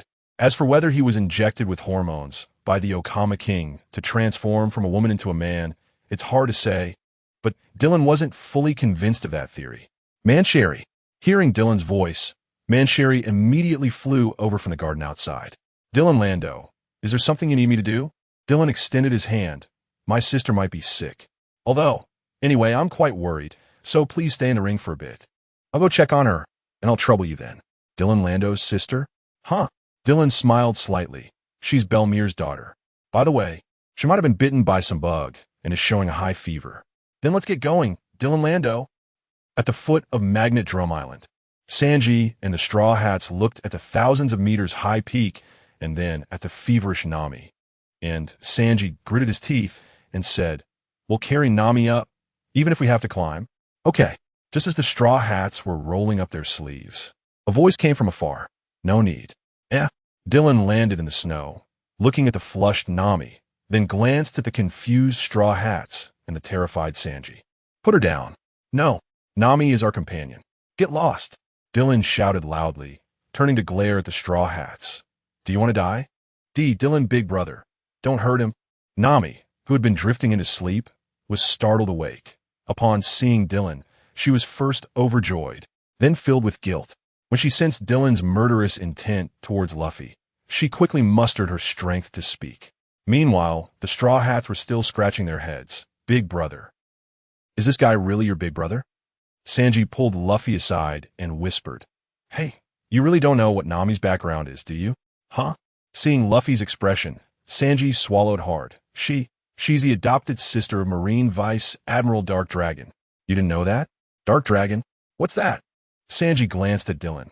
That's a code name for the Marines. Luffy, this generation of Marines, if you have to match colors with animals, they're basically monster level. Even qualified to contend for Marine Admiral. Oh, I see. But he has Nami's brother, so he should be a good person, right? Sanji instantly choked. A good person? Maybe for civilians. But for pirates, this guy is an unadulterated demon. On the other side, under Mancheri's treatment, Nami instantly recovered. After treating Nami, Mancheri looked at Dylan, unsure if it was because she sensed Dylan's bad mood, or because she couldn't stand the cold climate here. She voluntarily requested to return to the ring space. Dylan sighed and took a leather coat from the ring to drape it over Nami. Take care of yourself, Nami. After saying this, Dylan transformed into a phantom and disappeared. Nami wrapped herself in the coat, tears glistening in her eyes. Brother Dylan. Unlike Noki, who stayed on Cocoa West Island all day, she had been wandering around the East Sea since she was about 10, mapping and surveying. She certainly knew who Brother Dylan was and what he represented in terms of stance and will. But Luffy. Nami turned to look at the man who brought her joy and dreams. Eventually, she crouched down and burst into tears. The guardian goddess of the East Sea's younger sister had become a pirate. How ironic. Sanji and the Straw Hats quietly sat beside her, silently comforting her. Once Nami's emotions stabilized, the Straw Hat grinned and said, Hey, Sanji, Nami, shall we go up? Huh? Sanji was taken aback. Nami's illness is cured. Why go up? The Straw Hat stroked his chin. I just have a feeling there is something interesting up there, like someone is calling me. Chapter 46, The Will of the World, half a month later. News of the Crocodile's coup being thwarted by the Navy spread throughout the world. Dylan looked at the newspaper, seeing Smoker's angry face and Tashiji's embarrassed expression. These two had gained some credit for nothing and were promoted a rank each, but Smoker's mindset began to change significantly from this point. Although he used to be a mad dog in the Navy, he generally followed orders. After the Alabasta incident, his trust in the Navy and the world government further diminished. Nico Robin, did she unravel the historical text about the Pluton? Such dangerous matters. Kazan should know as well. Her survival must be closely related to him. In Dylan's view, there were hardly any absolute justices among the leaders of the Navy. If we talk about compassion, perhaps the ship-slicing hero T, Bone, could be one. As for the others, each had their own stance and thoughts. Sengoku doesn't need much mention to execute orders. He severed the bloodline of Roger by ordering the capture and execution of all pregnant women and infants on Batterilla Island. During the Marine-Ford War, he ordered indiscriminate attacks, sacrificing the peripheral navy to achieve tactical execution. Garp, in order to ensure Ace's safety, did not stop this behavior. As for Akiji and Fujitora, one allowed Robin to be caught up in the underworld and pirates, while the other watched the impoverished die in Dressrosa to validate his own justice. No one could say anything about anyone. What about Dylan himself? Dylan stood up and looked at the Azura beside him. He never thought of becoming a saint, nor could he become one. He would also kill for his likes and dislikes. For example, if he were to encounter Mama no Suk, who had crossed time from 20 years ago, 2 years later, he would still kill him even if he were truly a king. In the Marineford conference room, only Admiral Tsuru, Kuma, and 2 other officers were present. "Hey, what are you doing?" "Sorry. Watch out. I can't control my body." One officer suddenly drew his weapon and swung it at another. Admiral Tsuru propped her chin with both hands and glanced over, saying, "You're the one causing trouble, aren't you? Don Quixote, Doflamingo? Let them go behave." "Behave? Woof, woof, woof, if you're saying that." Doflamingo's gesture changed, and the Navy soldier with the weapon was about to stab his comrade. "If you don't behave, be careful when that guy comes over. He's not as easy to talk to as we are." Doflamingo's gesture paused, and his expression darkened. 2 figures, one tall and one short, walked down the corridor on one side of the conference room. Dylan walked beside Sengoku and glanced at the frozen Doflamingo. "What's wrong? Do you want me to ask you to sit down? Get down and sit right." After a moment of silence, Doflamingo chuckled dryly. "Woof, woof, woof. Still got that bad temper, Dylan. Thank you for taking care of my business." Dylan sat down next to Admiral Tsuru, looking at Doflamingo, who was already seated. "If you keep rambling, I will take 30% tax from Dressrosa's business from now on." Admiral Tsuru smirked, while Sengoku seemed to be unaware. Others wouldn't be coming this time. Tap, tap, tap, tap. Hawkeye entered the hall, carrying Knight. Sengoku said with some confusion, "I didn't expect you to come." Hawkeye glanced at Dylan and said, "Just passing by. And this time I'm only here to listen." Before Sengoku could speak, a feminine voice suddenly came from outside the conference room's window. "Then may I also participate in this listening session?" After the meeting, only Admiral Tsuru, Sengoku, and Dylan were left in the hall. Admiral Tsuru looked at Dylan and said, "That kid just now seemed to be quite afraid of you. Have you met him?" Dylan lit a cigarette and replied, "Yeah, met him once in paradise. Gave him a beating. People from Whitebeard's ship? Quite a hot potato, but just right to fill Crocodile's position after his removal. Is there any problem?" Sengoku looked at Dylan, who seemed indifferent, which was a bit different from his usual style. Dylan flicked the ash from his cigarette. "No, I've seen those scoundrels, and while they are indeed real villains, they have the strength to serve as warlords." "I see." Watching Dylan walk out of the conference hall, Sengoku lowered his head and said to Admiral Tsuru, "Little Tsuru, don't you think Dylan is a bit unusual this time?" "Indeed, but the reason is still unknown." "Is it because of Marshal D. Teach?" Just as Dylan arrived at the square, preparing to leave, several familiar figures caught his attention. Old Man Garp was sitting on a bench munching on a donut, while 2 young people trained on the field. "Is this the disciple you chose?" Dylan glanced at the slightly chubby, pink-haired boy, revealing a look of disgust. "Huh." Garp keenly sensed Dylan's malice and felt a bit strange. This guy was fierce towards pirates, but quite nice to the Navy and civilians. "I heard your grandson did something remarkable in Alabasta, Old Man Garp." Dylan sat on the other side of the bench, casting a sidelong glance at the cowardly king on the training ground. Garp closed the donut bag in his hand and turned to look at Dylan. "Luffy, it's his own chosen path, and as long as he doesn't do evil." "Yes, that's right. As long as he doesn't do evil, I won't make a move against him." However, Dylan turned to look at Garp, whose expression seemed a bit worn. "You need to keep an eye on him, Garp. If he is just adventuring or doing things like in Alabasta, I won't interfere. I could even tolerate him killing and setting fires to a certain extent. But if he becomes a flag bearer for pirates, then it won't just be your concern, nor mine." Dylan stood up and left, and vaguely, Garp seemed to hear him say, "As a Navy officer, you are successful, but as a father, grandfather, and teacher, you have failed." Bloop, bloop, bloop, bloop. Is it Lord Thundergod? Gone fall? This year's sea currents are unusually strong, and a group has arrived at Sky Island riding the currents. Dylan paused in midair, looking at Gonfall, who appeared to be unusually calm. Is it a guy wearing a straw hat? Yes, that's right. But they haven't plundered here. They're just wandering around and adventuring. Gonvath. Dylan's eyes narrowed slightly. I don't need you to make judgments about others. All you need to do is report the situation objectively. Are you trying to influence my judgment? On the other end of the phone, Gonfall instantly trembled. No, that was not my intention. The stone is still in the Thunder God Temple, right? Yes, Lord Thunder God. No one has approached it. Dylan smiled. Good. For now, don't worry about them. But if they try to approach or break into the Thunder God Temple, contact me again. The historical text containing information about Poseidon had been moved to the Thunder God Temple years ago by Dylan.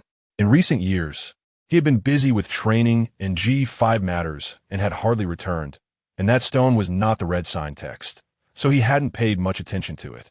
After all, he had known what the Sea King Poseidon was a long time ago. So far, Dylan has basically confirmed that many things are indeed unchangeable. Nearly a decade ago, Dylan had Gan-Fosh cut off the cloud ladder above Qinghai. Yet the Straw Hat crew still managed to reach Skypiea thanks to an unprecedentedly massive current. He changed Nami's fate trajectory, but she was still attracted to the Straw Hats.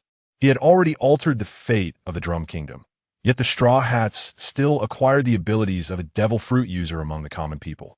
All of this indicates that many things are difficult to change, whether it's fate or the will of the world. As long as the power in one's hands is sufficient and strong enough, unless the world can bring down its will. Otherwise, what the hell are the Sun God and Moon God? Can you still do sit-ups after I chop your head off? Chapter 47. Soul Searching Joining G5? Isn't it better to follow Sengoku? You can tell the difference between a marshal and a vice admiral, right? Dylan looked at Luo, who had come from afar, somewhat puzzled. When he altered Luo's fate, it was partly to exchange for the fruit, but largely to disrupt and weaken the Straw Hat strength. According to previous deductions, it was very likely that Luo would sacrifice his life during the final battle to perform the ageless surgery for the Sun God, allowing the Sun God to complete the last wave of sit-ups. In a sense, this person before him is truly one of the wings of the king. There aren't too many who just half a month ago were toyed with and crushed by Doflamingo, and now can defeat Big Mom alongside Kid. It's not about promotion or anything like that. I heard from Mr. Sengoku. It was you who changed my fate. Luo, wearing a beret and shouldering the sword Onigiri, looked at Dylan. I wanted to come here long ago, but Mr. Sengoku said I was too weak, which is why it took until today. Why are you here? To cause trouble for Doflamingo? You should know from the headquarters that I have temporarily ceased my suppression of Dressrosa to avoid forcing Doflamingo into a corner and affecting the Marineford War. Dylan had relaxed his blockade of Dressrosa over half a year ago. Who knew? Luo shook his head. This matter is important, but it's not my main purpose. Dylan then looked up at Luo, who had once hated the world due to his illness in childhood. Although he was later influenced by Razanani, he ultimately chose the path of piracy. After sending him to the Navy, Dylan hadn't paid much attention to him, but he hadn't expected that after so many years, he would come seeking him out. So what is your purpose? Is it still like when you were a child? To destroy the world? Luo looked at Dylan, somewhat surprised, but then he relaxed. Of course not. Doflamingo is just a small part of the world's pain. I want to change the fate of other children. After hesitating for a moment, he looked at Dylan. My judgment is the same as Mr. Sengoku's. You have potential and are not bound. Moreover, Mr. Sengoku said you have a very special ability and power. Following you, I should have a better chance of seeing that day. Sengoku? Dylan frowned. This old fox, has he become wise after eating the Buddha fruit? Luo saw Dylan in thought and didn't interrupt him, quietly waiting for Dylan's response. Okay, but their essay price. Dylan twisted his neck. Razanani must have told you about the so-called delineage. What is the enemy of gods? Yes. Dylan pursed his lips. In my eyes, there is no such thing as fate or will. Our fate, is all earned through our own efforts, not granted by anyone or given out of charity. If you accept, then you must abandon the name D. Water City. After Carp finished telling everyone about Straw Hat's background, everyone looked at Straw Hat in shock. In short, Carp was just about to continue speaking when suddenly his brow furrowed and his expression darkened. Admiral Dark Dragon. The guards at the door saluted loudly. Dylan, draped in a cloak, walked into the banquet hall. Hey, don't look at me like that. With you here, what else can I do? Brother Dylan? Nami cheered as she walked up to Dylan, affectionately tugging at his clothes.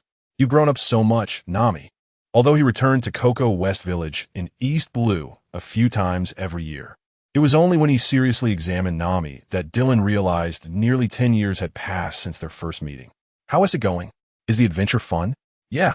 Looking at Nami, who was radiating joy and happiness, Dylan felt complicated emotions. The sun god is truly extraordinary. Aside from those already in the know, everyone else widened their eyes. What exactly are these kids' backgrounds? The grandson of the strongest Marine Vice Admiral, Hero Carp. The son of the Revolutionary Army Commander, Dragon. The sister of the youngest Marine Vice Admiral, Dark Dragon Dylan. This made others glance back and forth between Zoro, Sanji, and them. These guys, don't they have some sort of background too? Dylan seemed to see through their thoughts, chuckling but not exposing them. A mysterious origin and a disciple of the Devil Fruit mystery. A prince of the Germa Kingdom. Suspected to be the heir of the Wano country daimyo. The young master of the Shimatsuki family. The adopted son of the world's #1 shipwright and the brother-in-law of the head of the world's largest shipbuilding center. A descendant of O'Hara, the only one capable of deciphering the poneglyphs, the current Marine Admiral Akiji's exclusive little girl. And the son of the third in command of the Red Hair Pirates.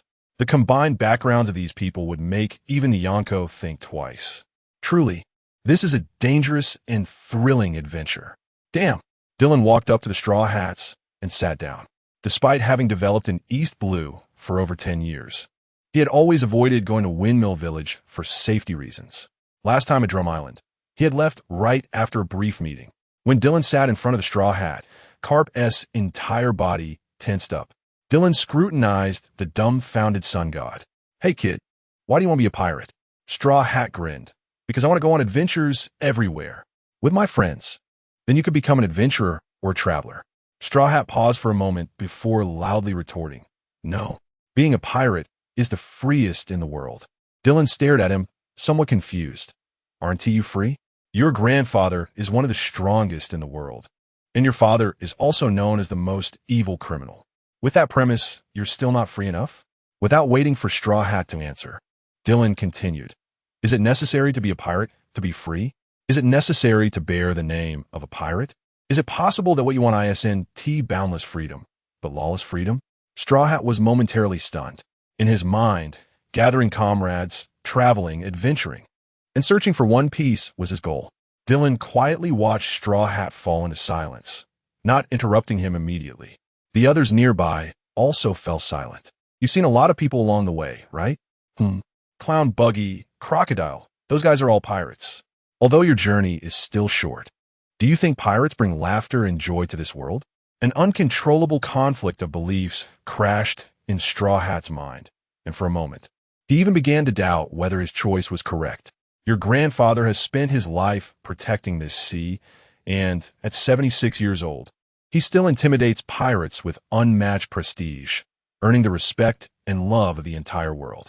Your father, although a fool, also has good intentions. He aims to overthrow tyranny, so that common people can live better lives. They're all striving for their ideals and beliefs. What about you? Dylan stood up, looking down at Straw Hat. You actually want to become a pirate? Upon hearing this, both Straw Hat and Nami trembled. But Dylan didn't give them time to retort. What the world calls the Pirate King, GOLD, Roger. Was his throne won by rock, paper, scissors? Your guide, your friend across the years. Red-haired Shanks, as one of the 4 emperors of the New World, controls nearly 1/6 of the seas in the New World. Do you think these seas were earned just by his reputation? Dylan looked directly into the eyes of the Straw Hat, his sharp gaze almost forcing the Straw Hat to lower his head. This process is filled with killing and destruction. Countless families have been destroyed. Countless nations have been enslaved. Is this the path you have chosen, Monkey D. Luffy? It's not like that. Under Dylan's overwhelming aura, the Straw Hat raised his head and shouted, I am not that kind of pirate. I just want to go on adventures. I won't hurt anyone. That's just your one-sided belief. What you want, others may not want to give. What you give, others may not want. Don't use your freedom to judge others. and don't place your freedom above others' lives. Dylan narrowed his eyes, scanning the surroundings. I respect your grandfather and admire everything he has done for this world. However, when it comes to unavoidable circumstances, he has no right or reason to stop me. As Dylan departed, the once joyous banquet fell into a dead silence. The straw hat clenched his fists tightly, looking at his companions, then at the now gray-haired Garp. Grandpa. Garp smiled helplessly but said nothing. The straw hat felt a pang in his heart, but then raised his arms and shouted to the sky, I'm not that kind of pirate. Chapter 48 Peace Round Table Conference EC. Inside the mountains of a nameless island. From the outside, the peaks appear unremarkable, but inside they have been hollowed out. And a massive circular conference hall has been constructed within what seems to be a mundane mountain. Sitting around a huge round table are dozens of people, with a large map at the center detailing the great route of the windless zone and various countries and races. Notably, most of the regions and islands in the EC are marked with small red flags. Despite the large number of people in the conference hall, there is not a sound to be heard. No one occupies the main seat facing the door. Everyone else seems to be waiting for the person who will take that position. After a long wait, a voice emerges from behind the main seat. A tall figure slowly appears from the shadows of the passageway. Others nod in acknowledgement, but still, no one speaks. Once the newcomer sits down, everyone gazes at him. This man, is it finally about to begin? Although many feel a surge of excitement internally, they maintain their composure and restraint due to discipline. It is not yet time. The newcomer looks around and says, Over a decade ago, we reached a conclusion that I believe everyone still remembers. The elder with a long beard, sitting in the first position to the left of the main seat, nods. Indeed, the complexity of the current world situation cannot simply be divided into navies, pirates, and revolutionary armies. The true powers on the Red Earth continent, the family powers of the 20 kings, the legacy of the Great Kingdom, the origins of the Revolutionary Army, and those remnants of pirates holding the world government in their grasp. These are all our enemies in the future, and even the Navy must consider a more prudent and pessimistic direction. However, after our efforts over the past 10 years, the elder waves his sleeve, and the areas marked with red flags on the table suddenly light up. We have spread our beliefs and hopes to most of the EC, leveraging the name of the Revolutionary Army to overthrow many tyrannies, and have appointed our companions as kings and generals under the name of Bloodline. Except for a few areas associated with Mariewa and designated by the Sir, over half of the EC is already under our control. The long-bearded elder looks around again, and others nod in agreement. According to the Sir's wishes, we have completed the preliminary spread of ideology and the seizure of power. Next, the long-bearded elder places his hands flat on the table, joining others in looking at the person in the main seat. The man who has risen like a comet. The current Vice Admiral of the Navy, Adamus Dillon. He is also their leader and the initiator of the Peace Roundtable Conference. Dillon raises his head, looking into the eyes filled with determination. Beyond their fighting spirit, the will emanating from them is enough to move anyone. Time is extremely tight. The first sentence causes everyone present to hold their breath. Over the past decade, through various wars, whether against pirates or noble armies, our soldiers and forces have made significant progress. Of that there is no doubt. However, my current identity is very sensitive, so for the next few years, I will try to avoid returning to the East Sea to meet with you. Dillon taps the table, and your tasks are twofold. Dillon raises a finger. First, to forge more companions with the same ideals from the existing military. Second, to empower those companions who have completed their ideological refinement. As Barman just mentioned, you're all well aware. Dillon stands up, leans forward, and gazes at the position of the Red Earth continent on a map. Our enemies are not merely one side.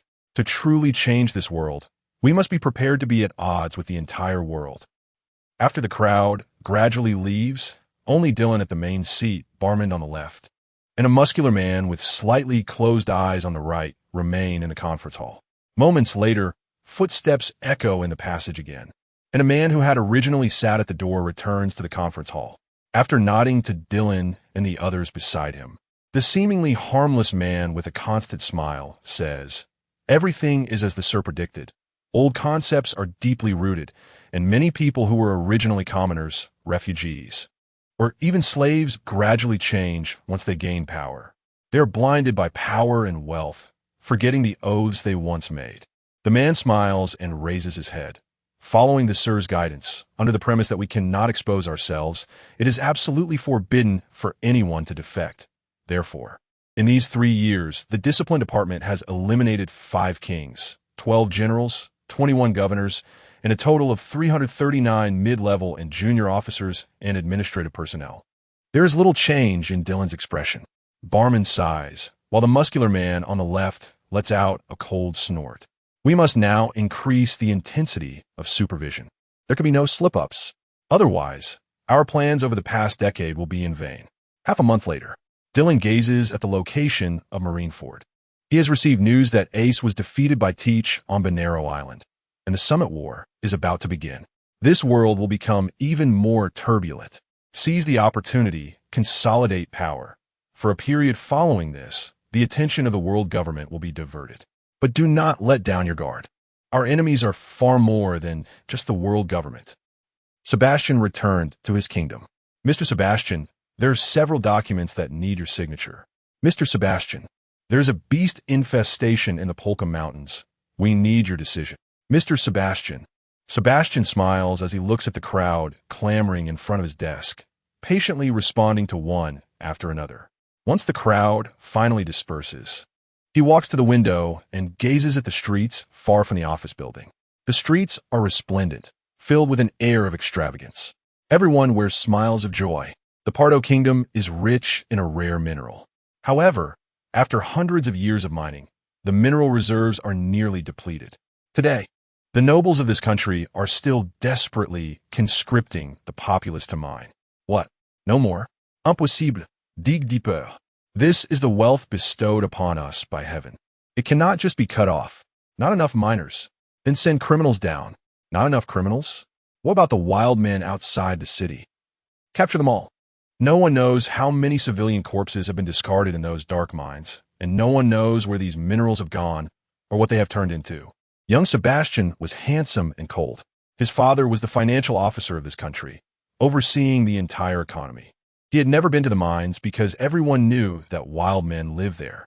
They are rude, unclean, barbaric, and vile. Even just looking at them is an insult to the nobility. Hit it, damn beast. It escaped to the mining area.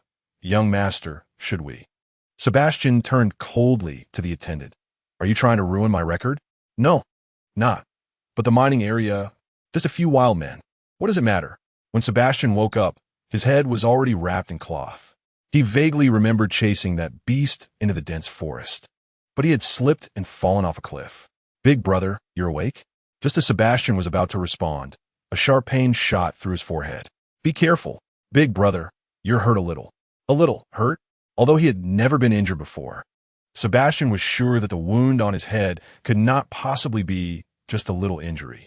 How lucky to fall from such a height and only be hurt this much. Dazed, Sebastian shook his head, and at that moment, several anxious calls echoed from a distance. Annie. Annie, I'm here. A little girl named Annie stood up to respond to the calls. At that moment, Sebastian finally understood why this girl named Annie said he was only a little hurt. Her left arm sleeve was completely empty. Her entire arm was gone. Annie. The anxious tone turned into terror as a middle-aged couple rushed to their side, panic etched on their faces. When Sebastian saw them, his shock deepened. One of them was missing a left arm, and the other had no arms at all. What on earth is going on with these people? Your nobility. I'm sorry. Annie. Seeing the wound on Sebastian's head, Annie's parents almost fainted from fear. No, I fell from the mountain myself. It was Annie who saved me. The armless man stammered, Tiffin. Don't worry. It won't implicate you. After glancing at their bodies, Sebastian could no longer hold back his question. What happened to your bodies? Following Annie's family back to the wild people's village, Sebastian's faith was completely shattered. Why does everyone have injuries? No. Almost everyone is disabled. Amputated arms, lame legs, blind eyes, sunken chests. All happen while working in the mine. Annie's father sighed. The mine is very dangerous. There is almost no lighting, and it often collapses. I lost my arm during one collapse to protect Annie's mother. Sebastian swallowed hard. Looking at the 7 or 8-year-old Annie, he trembled and asked, "What about Annie's hand?" Annie's mother showed a look of sorrow. After Joseph lost his hands, we had no other source of livelihood, and Annie could only follow me to the mine to help. A thunderclap exploded in Sebastian's heart.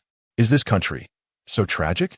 Under the cover of night, Sebastian went to the mine, which seemed like a giant beast with its mouth wide open. After swallowing hard, the young Sebastian still walked down trembling. When he escaped the mine and returned to the royal capital, the nobles looked at him with strange expressions. A wild man? How did he come to the royal capital? Looking closely, this guy is the son of the finance officer, Sebastian. I heard he went to the mine. What? It's simply disgraceful. What is he doing in such a filthy place? Exactly as nobles. We only need to wait for the commoners to bring up the ore. At that moment, Sebastian deeply hated his noble status. The mud all over him and his panicked expression were completely out of place among the elegantly dressed nobles standing by the road, holding parasols and handkerchiefs. The originally handsome and cold Sebastian transformed from the most beautiful man in the kingdom of Pardo into a chubby, always smiling nice guy in just 3 months. Until one day, while he was planning to blow up Pardo's largest mine, his attendant suddenly said to him, "If destruction could save this world, it would have ceased to exist long ago. If you want to change it, come with me to see other places." Dazed, Sebastian followed the attendant away for a while. When he returned to Pardo, although he still looked chubby and still wore a smile, there was something different in his eyes. It was a flame, burning. Chapter 49, Celestial Dragon Incident in the Depths of the New World. Whitebeard wore a worried expression, and others looked grave. Still no news? Whitebeard gripped the massive wine bottle, but had no interest in drinking. On the deck, Marco shook his head. "We can't contact the snail, and the life card is burning slowly." Whitebeard's hand tightened, and the wine bottle shattered with a crash. "Teach, what on earth?" G5 branch. All members were gathered here, and Dylan's gaze swept over them one by one. Belmir, Tom, Shiryu, Tahir, Ein, Manchili, Leo, Vika, Bien, Kabu, and the newly joined Law. And the young Au. Starting today, stop hunting, and I've halted the alloy workshop as well. After a moment's thought, Dylan addressed the crowd. Shiryu, Ein, Tahir. Here, you 3 come with me. Everyone else stays at G5. Understood. Everyone replied in unison. Even Manchili and Au answered loudly. As for the Rogue Navy, Dylan had long since split them into different teams, led by core members. Just as they were about to leave, Dylan suddenly paused. "Belmir, take Au to Water City and leave her in Acebug's care. Then hurry back to G5 and join Tom and the others. Tom, if any pirates from the New World or the Whitebeard pirates pass by, ignore them." Everyone's faces showed shock. This wasn't like him, but for a long time, they had gotten used to Dylan's orders, especially Tom and Shiryu. Understood. Keep the snail open and be ready to receive orders at any time. Except for Law. Only Manchili and Au looked somewhat puzzled. Most people's expressions were very calm, and Shiryu looked eager. "From now on, you will stay by my side throughout. I want all the information firsthand." After boarding the ship, Dylan looked at CP0. CP0 remained silent. In the face of the impending storm, he didn't even dare to say a word. "Now, head to Sabeti Archipelago. You lead the way and avoid all celestial dragons." Understood. Dylan's expression was grim. The wings of the king? One of their fates has already been changed by me. The other. Let us settle it now. Shiryu, standing behind Dylan, felt the killing intent radiating from him, which struck him as strange. Ever since he followed Dylan, he had rarely seen him exhibit such strong killing intent in recent years. Speaking of which, Shiryu shook his head and smiled. Over these years, he had stopped challenging Dylan, on one hand. Following Dylan allowed him to fight freely in the New World. Moreover, he had clearly sensed that the distance between himself and Dylan was growing further apart. At this moment on Sabeti Archipelago, people were discussing the so-called 11 supernovas. A guy named Beast Tamer Kinnaman successfully rose to power, replacing the former death Surgeon Trafalgar Law. Just as Dylan and his group set foot on Sabeti Archipelago, a deafening alarm rang out. The special alarm frequency made CP0, who was following Dylan, shudder. celestial dragons attacked. Meanwhile, the same frequency alarm also sounded over Marineford. Garp, look at the good thing your grandson has done. Ha ha ha. As expected of my grandson, Sengoku, who was fuming, was about to speak to Garp when he suddenly remembered something and his expression changed. Hey Garp. The originally carefree Garp was surprised to see Sengoku's expression. Dylan went to Sabaody Archipelago. Garp's scalp tingled, and he jumped up on the spot. Idiot, what do you want to do? Sengoku glared at Garp. Do you think Rayleigh would allow your grandson to be slaughtered? Are you planning to completely abandon your justice by acting now? Garp's eyelids twitched wildly as he crumpled the sweet donut packaging in his hand. Luffy, the celestial dragons were attacked. Should we? This is an admiral's matter. Now, get your men to find Eustace Kid and Scratchman Apo. Understood. At the port of Street 9, as soon as G5's ships appeared, all pirate ships, except for merchant ships and warships, fled. Dylan had no intention of dealing with these small fries and took the lead toward Street 1. You small fry, is the commotion enjoyable? With Dylan's landing, intelligence channels all over Sabaody Archipelago began to operate frantically. Dark Dragon has arrived. Is he showing off to the celestial dragons? It might be. He went straight to Street 1. Apart from the underworld, those with bounties should quickly evacuate. On Street 1, as soon as Dylan appeared, it caused a riot. Some reckless individuals even licked their lips, revealing a dangerous expression. If we take down this guy, we can immediately become famous on the sea. Shiryu, Ein, execute all the bountied pirates on the spot. Yes. Two shadows flashed from behind Dylan, and in an instant, over a dozen heads flew up. Under the guidance of Longma, Dylan's training had allowed Ein's swordsmanship to move beyond flashy techniques. Swordsmanship is meant for killing. With an indifferent expression, Ein swiftly darted through the crowd like a ghost. Grim Reaper Solari, Blackbeard Gliss, Red Witch Caitlin, one well-known contender after another fell, and many didn't even have time to react before being cut in two. Dylan's steps did not pause, and the wails and curses around him did not evoke the slightest pity from him. Bang! A gunshot rang out from a second-floor window of a civilian house. A one-eyed pirate aimed a gun. I got him! Dark Dragon. Dylan's steps did not falter in the slightest, but Tahir beside him slightly shifted his body. Thud! Tahir pinched the bullet with 2 fingers and smiled slightly at the second floor. Although as a Logia user, he wouldn't be hit by you small fries, but a ball of purple flames erupted from the one-eyed pirate, instantly turning him to ashes. Yet the floor where the pirate stood showed no signs of being burned. He is not someone you can disturb. The CP0 members felt increasingly alarmed as they moved forward. In just a few hundred meters, over 200 pirates had perished. Among them were several seasoned veterans with bounties over 100 million. The 10 million level contenders couldn't even last a round against Shiryu and Ein, and those below 10 million didn't even have the qualification to escape.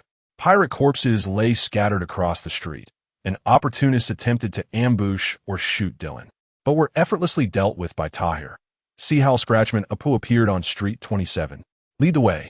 Seeing Dylan turn, Shiryu, still unsatisfied, licked his lips and retracted his thunderstorm, instantly returning to Dylan's side. Ababa, what a remarkable event.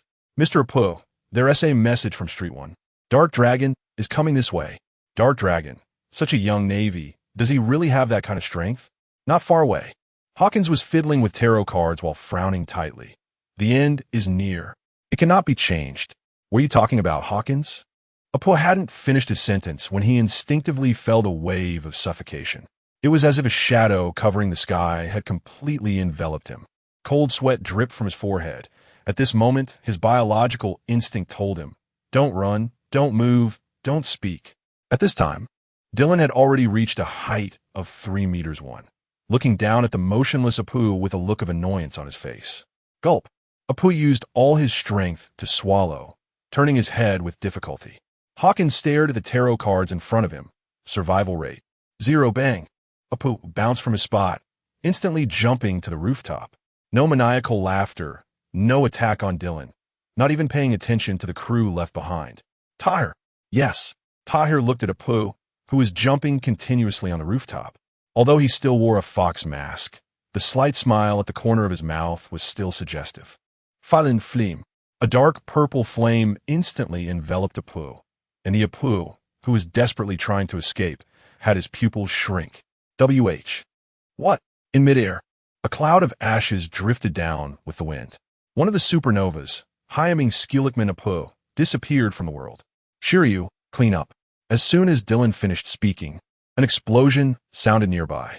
Tahir raised his hand, and a barrier appeared in front of everyone, blocking the flying debris and shrapnel. Oh, how terrifying! G5 branch. Kizaru, with his hands in his pockets, looked at Dylan. Dylan, have you seen Bartolomeo? The transponder snail can't get through. No. Dylan glanced at Kizaru and then nodded slightly towards CP0. Latest news, Eustace Kid has appeared on 21st Street, seemingly preparing to escape. After glancing at Kizaru, Dylan turned to leave. Let's go. Shiryu, there's a general here. We don't need to worry about this.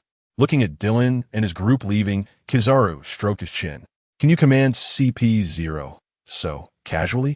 Truly remarkable. Dark Dragon Dylan. Chapter 50. Collecting Rag Street number 21. The pacifists blocked Eustace Kid's way. Captain Eustace Kid. Bounty. 315 million berries. Arrest. What a joke. Magnetic clamps. The giant iron arm that Kid had attracted to his hand reached out towards the pacifists. Beep. A laser cannon formed in the pacifist's mouth and shot towards the iron arm. Boom. The iron arm collided with the laser, blocking the cannon, but parts shattered all over the ground. TCH. Really hard to deal with. Hey, Kid. Just as Kid was reattracting metal, Kira beside him changed his tone, showing a hint of unease. Trouble is coming. Kid leaped back a step and looked in the direction of Kira's gaze. 5 figures were approaching slowly from a distance. The celestial dragon's lackeys. And Dark Dragon? Dylan rested his right hand on the hilt of his sword, looking at the nuts and pans on Kid's arm with a disdainful expression. A good magnetic fruit was turned into a rag collector by you. Is this it? The first of the supernovas? The wings of a king? A steel ball was drawn into Dylan's hand from the ground. The power of thunder surged in Dylan's hand, the dense lightning crackling violently against the air, producing sharp, piercing sounds. With his thumb and index finger pinching the steel ball, Dylan looked at Kid, who was sweating coldly from a distance. Let's try my electromagnetic cannon. With a push of his thumb, the steel ball wrapped in thunder shot out, instantly distorting the air. Kid's eyelids twitched. This level. The metal arm can't block it. I can only try my ability. Magnetic barrier. Huh. Dylan chuckled lightly. Although electricity and magnetism are from the same family, the gap in power between him and Kid, as well as the level of fruit development and understanding, can no longer be described as just a difference. ZZZ. Bang. The electromagnetic cannon, shining with dazzling white light, became increasingly massive in the air, directly passing through and engulfing Kid's body, then severing the giant tree number 21 behind him in half. Did you dodge a fatal blow? You rag collector has some skill. Kid stood in place. The pots and pans that he had attracted to his hand had already melted away from the ultra-high temperature of the electromagnetic cannon. His right arm had also disappeared. Well, we're both red-haired. Why do you get to have 2 hands? This looks pretty symmetrical. Dylan teased as he walked forward. But Kid felt even more despair. That man, although he was saying playful words he couldn't understand, his eyes showed no hint of amusement. Kid! Kira, standing not far from Kid, suddenly shouted, rushing towards the crowd with a large machete in hand. Kid's body tensed, a halo of light emerging from his feet. Ding! Kira's machete was blocked by Ein. Crack! Crack! Cracks spread from the blade of the machete, and then it shattered into pieces in Kira's incredulous gaze. Ein spun halfway, sending Kira's upper half flying into the air while his lower half fell to the ground.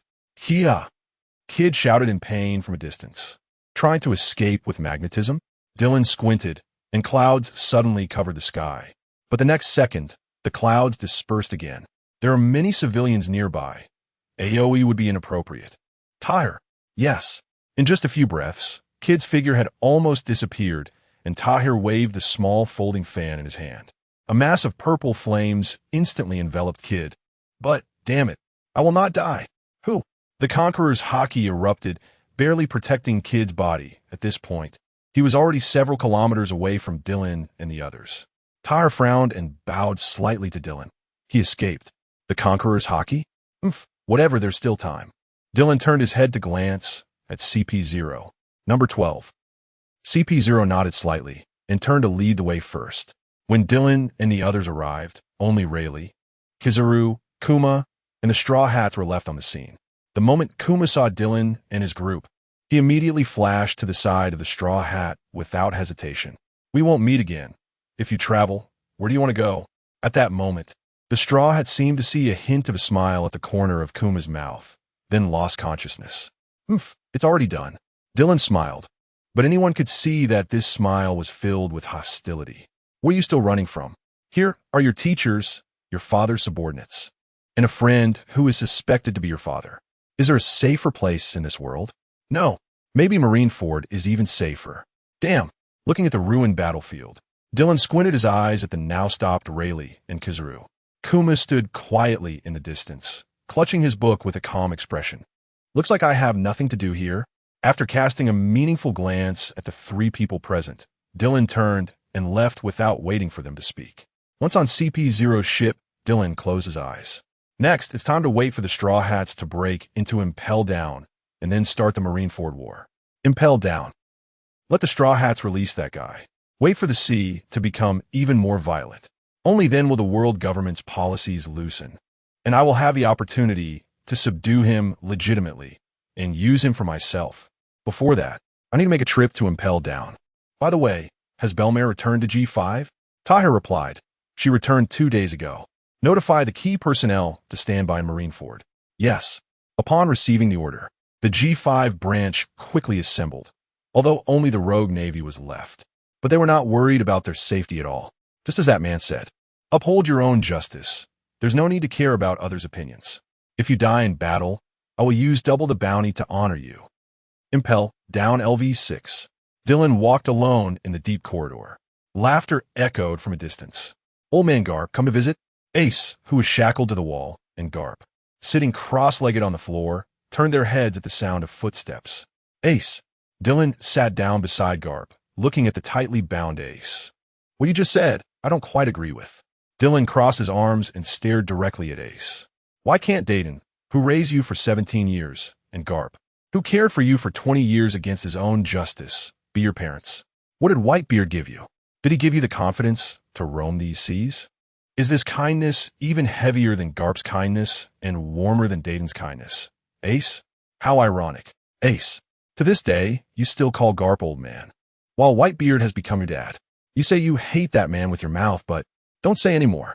Dylan, looking at Ace's pale face. Garp shook his head. It doesn't matter who it is. Dylan, this is a friendship's trust. No need for repayment. Ah, I see. Dylan looked at Garp, who also had a slightly pale face. This guy, how could he not feel a sense of loss? By the way, Ace, do you understand now? What? Ace raised his head, somewhat confused. Do you understand why that day I didn't unlock Yamato's shackles? Ace opened his mouth. If that day Yamato's shackles were broken by him, then you already knew. Dylan looked at Ace's battered body.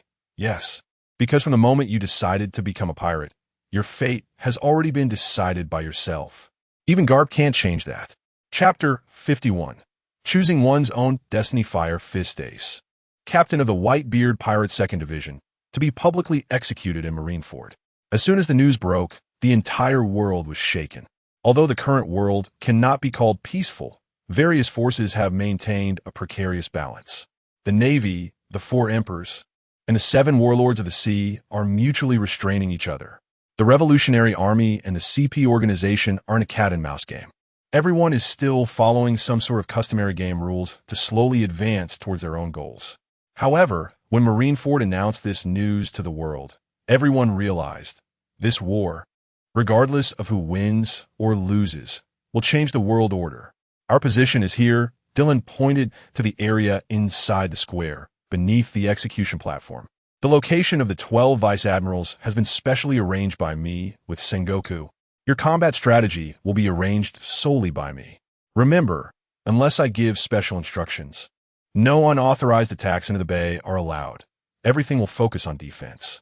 Ein Belmere Law. Your task is to confront the captains of the New World and the leaders of the Whitebeard Pirates alongside the Vice Admirals. Tahir Tom Shiryu. stay alert to my commands, and ensure that special missions are executed with lethal precision. As for Leo, Cab, Vika, and Bien, after the war starts, stay by my side. I will assign tasks to you at any moment. Yes, everyone replied solemnly, including the previously emotional Vika. The G507 combat unit, also known as the Swift Scout team. At this moment, Vika no longer resembled the fragile figure from 8 years ago. The 4 combatants of the dwarf tribe had changed immensely. Leo even bore a scar on his face. Through endless battles and bloodshed, they had transformed the originally naive nature of the small people. They would no longer easily believe others' lies just because someone said it's true, nor would they shed tears over trivial matters.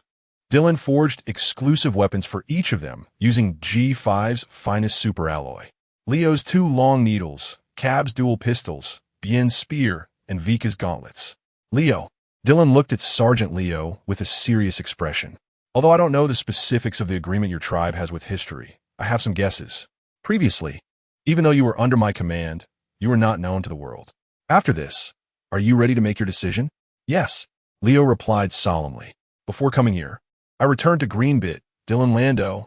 We may not represent all small people, but this is the fate we Greenbit have chosen for ourselves. Good. Dylan stood up, his gaze sweeping over them. For the fate we have chosen for ourselves, let us fight. Greenbit. Gancho and the elder sat in front of a huge stone. Have you decided, Gancho? The leader and king of the dwarf tribe, Gancho, looked up at the stone they had guarded for hundreds of years. Aleph, I believe Nika will return to this world, and I also believe his will has never ceased, but... Gancho leaned on his cane. From that man, I see the mistakes we have made for hundreds of years. Elder Aleph remained silent. Gancho's cane struck the ground heavily. If we always place our hopes on legends, we waste our time. What is the purpose? To wait for someone else's salvation? Why can't we rise up and resist ourselves? Even if we fail, our blood, our will not cease. Generation after generation, someone will succeed. 800 years. Why can't we appear in the world openly? We are also honorable people. Why must we live under the nickname of fairy? Aleph's expression did not change, but his posture seemed to hunch slightly more. This is the fate of the entire dwarf tribe, and of course, this is not a choice I made alone. Gancho turned and gazed at Elder Aleph. This is a choice made by all the young people. It is their right. Belt, Amazon Lily. Vice Admiral Momonosuk stood at the bow of the ship, looking at Boa Hancock. Before coming, Dylan asked me to deliver a message to you. Upon hearing this name, Boa Hancock's body stiffened. That bastard. He told me to tell you that you can refuse the summons. That is your business, and the consequences are yours to bear. But if you accept the summons and act recklessly on the battlefield, Vice Admiral Momonosuk paused. For every attack you make on the Navy, he will take 100 heads in Amazon. After finishing, Vice Admiral Momonosuk waved his hand, and the naval ship turned to leave. Bastard! Boa Hancock watched the departing naval ship, her heart burning with anger. That devil's threat could not be just idle talk. Not to mention that bastard himself. Even those monsters in his base could wipe out Amazon Lily from top to bottom. Luffy, Dressrosa Kingdom. Doflamingo, are you going to accept the summons? The Navy has no right to exempt you from your warlord status, you know? The world government can't force you to be hunted either. Why bother? Vwif, vwif, vwif, vwif. Tory Pole, while the Navy and the world government may not take action against me, that guy is different. Doflamingo chuckled sinisterly. Not going means we would have to abandon Dressrosa and flee to the depths of the sea. And why not go? Looking at the dark clouds in the sky, Doflamingo excitedly raised his arms. That is the center of the era's change. It will be a shame not to witness it. Tory Pole, G5 over there. Doflamingo lowered his arms and turned his head. No. The victor of this war will undoubtedly be the Navy. Don't do anything foolish, Tory Pole. As the war approached, the whole world was filled with tension and anticipation. The people and kingdoms hoped for a Navy victory, as they claimed it would suppress the pirates. The pirates hoped for a victory for the Whitebeard pirates, as it would significantly diminish the Navy's prestige and power. Other organizations waited for the outcome, seemingly indifferent to who won or lost. Who will the winner be? From the perspective of the war itself, the Navy is bound to be the winning side. However, the ultimate beneficiary may not be the Navy. Barman gently pushed a piece on the chessboard. This war is not well prepared for either side. Therefore, I believe it will end in mutual defeat from a profit perspective. The young woman sitting across from Barman smiled lightly. So who will be the beneficiary? The world government? The Revolutionary Army? Other pirates? Or us? Barman placed a second piece down. It's hard to say for the others, but I believe their preparations are equally insufficient. Only we, under Sir's guidance, have been preparing for this great change for over a decade. The woman seemed unconcerned with the chessboard before her, instead looking up at the distant sea. Yes, it's been more than a decade. This kingdom, after years of cultivation and reform, has finally taken on its current form. Although still constrained by the world government, they have long turned this place into the most solid fortress. Be prepared, stay alert, ready to listen to his orders, and prepare for the arrival of peace. Your Majesty. No. The woman shook her head. When there is no one around, you should call me. Commander. Chapter 52. The Unveiling Marineford. In the square below the execution platform, Dylan stood in the center, resting his hands on the hilt of the sword of Azura. The 12 vice admirals, Smoker, Tina, and G5 officers lined up on either side of Dylan. Sengoku had just announced Ace's background and the significance of the execution to the world when he received a report. The gate of justice had been opened. At the same time, pirates under the Whitebeard pirates appeared at the outskirts of Marineford. They're here, entering battle mode. Where's Whitebeard? Keep a close watch on the surroundings. Gurgle, gurgle, gurgle. A cloud of gloom appeared on Sengoku's face, and Admiral Tsuru shook her head. It seems we've made a wrong move. The massive Moby Dick and 3 ships surfaced from a sea. Oh, they have this trick too? They've come directly into the bay. Belmare looked at the suddenly emerging ships in surprise, then glanced at the others. Huh? Why aren't you reacting? Clang, clang, clang. When Edward Newgate, Whitebeard, stepped onto the bow of the Moby Dick, almost everyone felt a wave of pressure. The world's strongest man has appeared. Kualala. It's been decades since we've seen each other, Sengoku. My beloved son, how have you been? Ace looked at the aged Whitebeard and the pirates in the bay. Why don't you just let me be? It was my own reckless actions that brought me to this point. It was I who sent you, Ace. Marco, did you hear that? Ah, yes. We all heard it, Ace. In this sea, everyone knows what happens to those who go against our comrades. Following Marco's words, the pirates on the 4 ships began to stir. Oomph. Dylan glanced at Marco, a dangerous glint in his eyes. Sensing Dylan's malice, Marco stared in that direction, Dark Dragon. Before Marco could react, Whitebeard unleashed the seaquake, and massive tsunamis surrounded Marineford on both sides. Ice Age. The gigantic waves instantly froze, and Whitebeard casually looked at the falling Akiji. Akiji, you little brat. As Akiji fell into the sea, the bay froze over, and the captains led their crews, shouting and leaping onto the ice towards the square. TSK. Watching the fierce expressions of the captains, Dylan turned to Shiryu and said, Hey Shiryu, do you see their tongues? Shiryu looked up in confusion towards the distance. Indeed, many pirates like to stick their tongues out. Cut a few off for me later. Understood. Dylan laughed. Just kidding, relax. But wait, you need to fulfill your original duties. Just as Dylan was speaking with Shiryu, an exaggerated slash flew from the edge of the square towards the Moby Dick. Oh, Mihawk made his move? Shiryu watched the enormous slash, weighing whether he could handle it, and wondered what Dylan would do. After Diamond Jozu of the 3rd Division blocked the slash with his body, all pirates fell into a frenzy. The world's #1 slash. Blocked. Dylan and Shiryu shook their heads simultaneously. Their regular attack. And you used all your strength just to barely block it. Why are you so excited? The attack of a admiral was also blocked. 1st Division, Captain Marco the Phoenix. As Kizuru was knocked back to the execution platform, the pirates became even more exhilarated. The Navy, not so impressive. Come and try to block it, Navy. With a loud shout, Diamond Jozu pried up a giant ice block from the ice surface in the bay and threw it towards the execution platform. What monstrous strength! Watching the shadow that blotted out the sun and the already steaming Akainu, Dylan grinned. Want to compete in strength? Tom. Understood. Just as Akainu was about to move, A chubby figure leaped up from below the execution platform. Huh.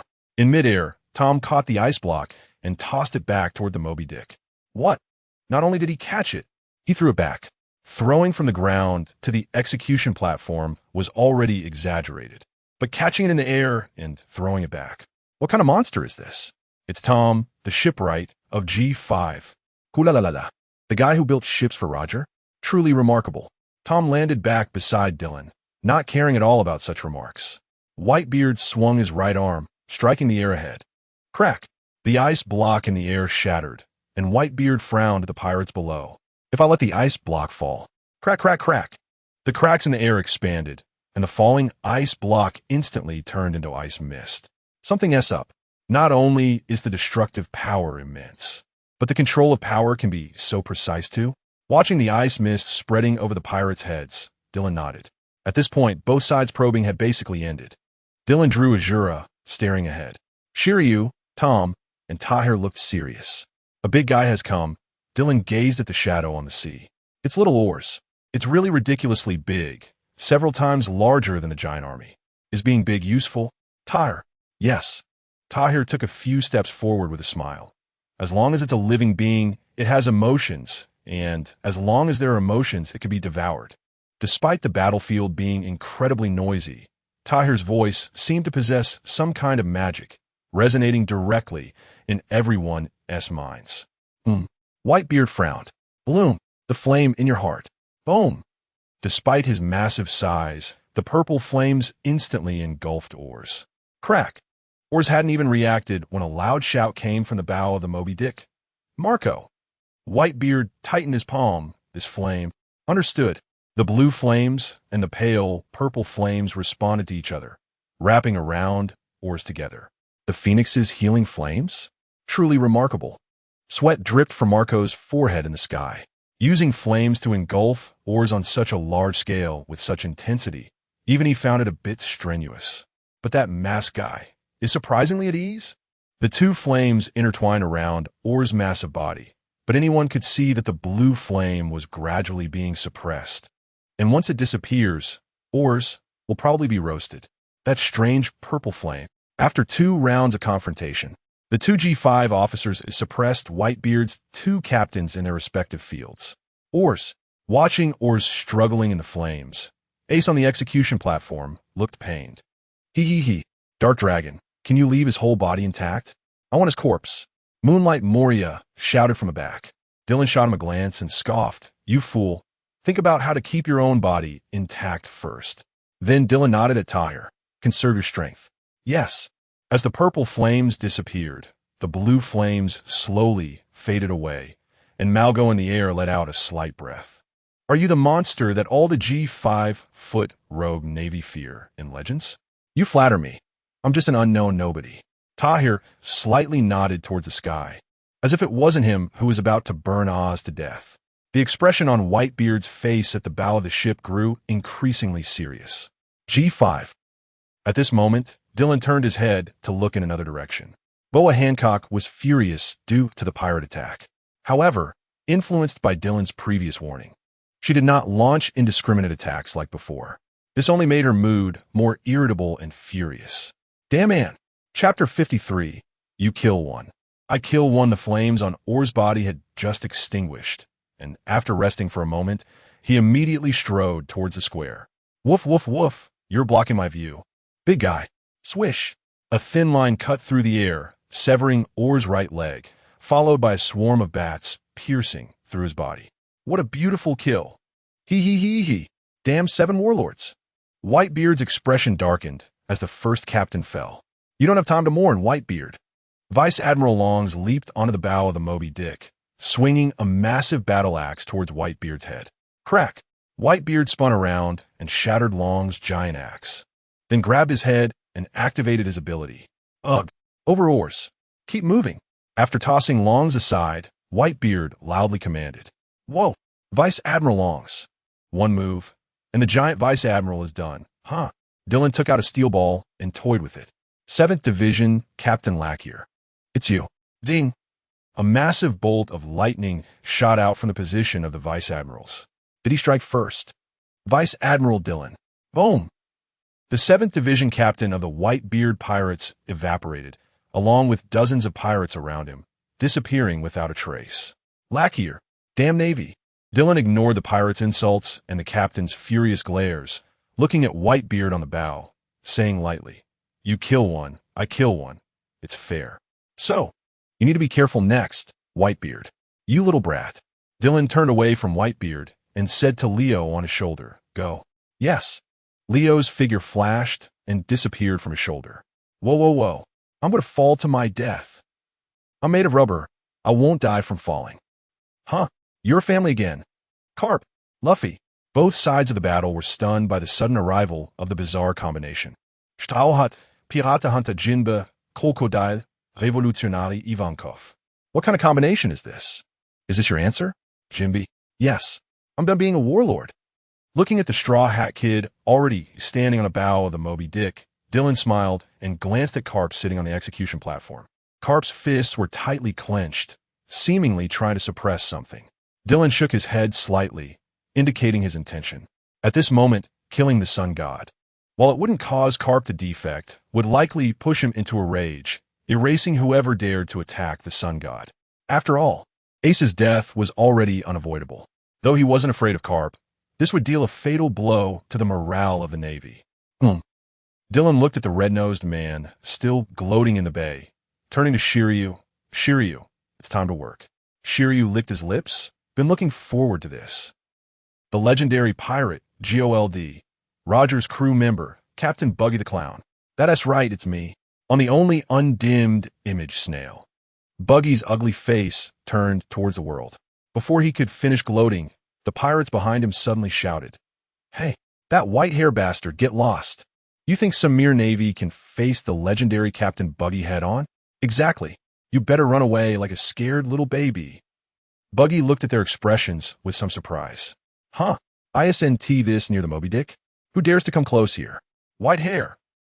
Dylan stepped onto the ice, looking at the group of shouting fugitives behind Buggy, casually saying, "Execute them all." "Understood." A shadow flashed. Thunderstorm was already unsheathed. Shiryu stood in front of the fugitives, his eyes flashing red. "Quite a few old acquaintances here. This is nice." "Yes, Chief Warden Shiryu." At this moment, Buggy had turned around, and upon seeing Dylan, his legs began to tremble. Dark Dragon." The image snail also turned to Dylan, who slowly walked towards Buggy, his expression turning brutal. Clown Buggy, former member of the Roger Pirates. Occupied and destroyed Orangetown in the East Blue, causing civilian casualties. Navy Vice Admiral Dark Dragon Dylan sentences you to execution. Zing! A bolt of lightning flashed, and Dylan appeared in front of Buggy. Before he could react, Dylan's hand gripped his neck. "Dirty and despicable pirate, your luck ends here." Crack! The neck bone snapped, and Buggy's body slumped down. "Dylan!" From a distance, Sengoku shouted. "Got it." Dylan understood Sengoku's meaning and instantly shut off the image snail. Just as he turned off the image snail, a chorus of exclamations erupted. "Old man! Squard! What the hell are you doing?" Dylan looked up. The rift had been successfully created, a Kainu. However, this pod is going to be tough to carry. Shiryu, already bloodied, was surrounded by thick black fog, his teeth transforming, almost turning into fangs. "Shiryu," Dylan snorted coldly. "Let us go." The prisoners who had escaped from Impel Down had already been cut to pieces by Shiryu. And if Dylan hadn't stopped him in time, he would have charged into the pirates' front line in the New World. Smack! Thunderstorm returned to its sheath, and Shiryu flashed to Dylan's side, slightly apologetic. "Sorry, got a bit carried away." When the two returned to the square, Whitebeard had already jumped down from the bow of the Moby Dick. "If you're not afraid of death, follow me. Activate the enclosing wall." The voices of Sengoku and Whitebeard echoed simultaneously. Whitebeard's heart sank. "Enclosing wall? What is?" "The ground. The ground is rising?" "Is it a wall?" "No, it's an exaggerated, thick iron wall." Looking at the already risen enclosing wall, he didn't care about the area pressed down by oars and directly ordered Akainu. "Akainu, make your move. Take away their foothold." Akainu stood up, magma erupting from his body. Meteor volcano. A barrage of magma fists rained down from the sky. The surging magma instantly melting the ice layer in the inner bay and destroying the Moby Dick. In the increasingly boiling seawater, the pirates desperately attacked the enclosing wall. No, it's too thick. What is it made of? Why won't it budge? Crack. Whitebeard punched the air, shattering it, and a massive shock wave slammed against the enclosing wall. Boom! The enclosing wall in front instantly caved in, but it was not destroyed. Blocked? Even Dad's ability can't do anything about it. On the execution platform, Sengoku picked up the transponder snail. Begin the execution. At that moment, little Oars trembled as he supported his body with both hands amidst the enormous roar. Ace Brothers. The yellow monkey looked at Oars, whose finger was as huge as his body, and raised his palm. If I smash your head, you should die completely, right? Just as the light flickered, a column of water shot up from behind the surrounding wall. Oh, water flow? Is it the straw hat? The yellow monkey stopped his laser and looked at the straw hat. Oh, how scary, son of dragon. The yellow monkey kicked the straw hat off the execution platform, and Sengoku turned around and shouted, "Make your move." The executioner turned his long knife, and Ace's eyes were tightly closed. Oof. Two sand blades sliced through the execution platform. Don't get too cocky. Navy. Crocodile had a grim expression in the square. Isn't it you who's getting carried away there? Little Lizard. Chapter 54, What Can Be Whitewashed? The moment he heard the voice, Doflamingo, who was originally prepared to attack Crocodile, jumped aside with a strange laugh. Woof, woof, woof. He has provoked a formidable opponent. Mihawk, Boa Hancock, and Moria all looked towards Dylan. Dylan walked forward while drawing Shura. Even though his malice and killing intent were not directed at the Navy, a powerful wave of energy still surged around him. Dylan. Smoker bit down on his cigar. Tina was surprised. Black Maria stood next to Smoker, watching Dylan, who was emanating a crimson aura. It's rare to see him like this. It seems he really dislikes Crocodile. Sometimes I really don't understand where your confidence comes from. Dylan flashed in front of Crocodile and slashed down in midair. Swish! The poison hook that Crocodile raised above his head did not obstruct Shura in the slightest. The hockey-infused Shura instantly split Crocodile's body from his right arm to his left leg. Why do you notorious pirates think you can gain favor just because you helped the Straw Hats? Shura slowly absorbed the blood still on the blade, emitting a tremor of excitement. After glancing at Crocodile, who was unable to close his eyes in death, Dylan turned and left.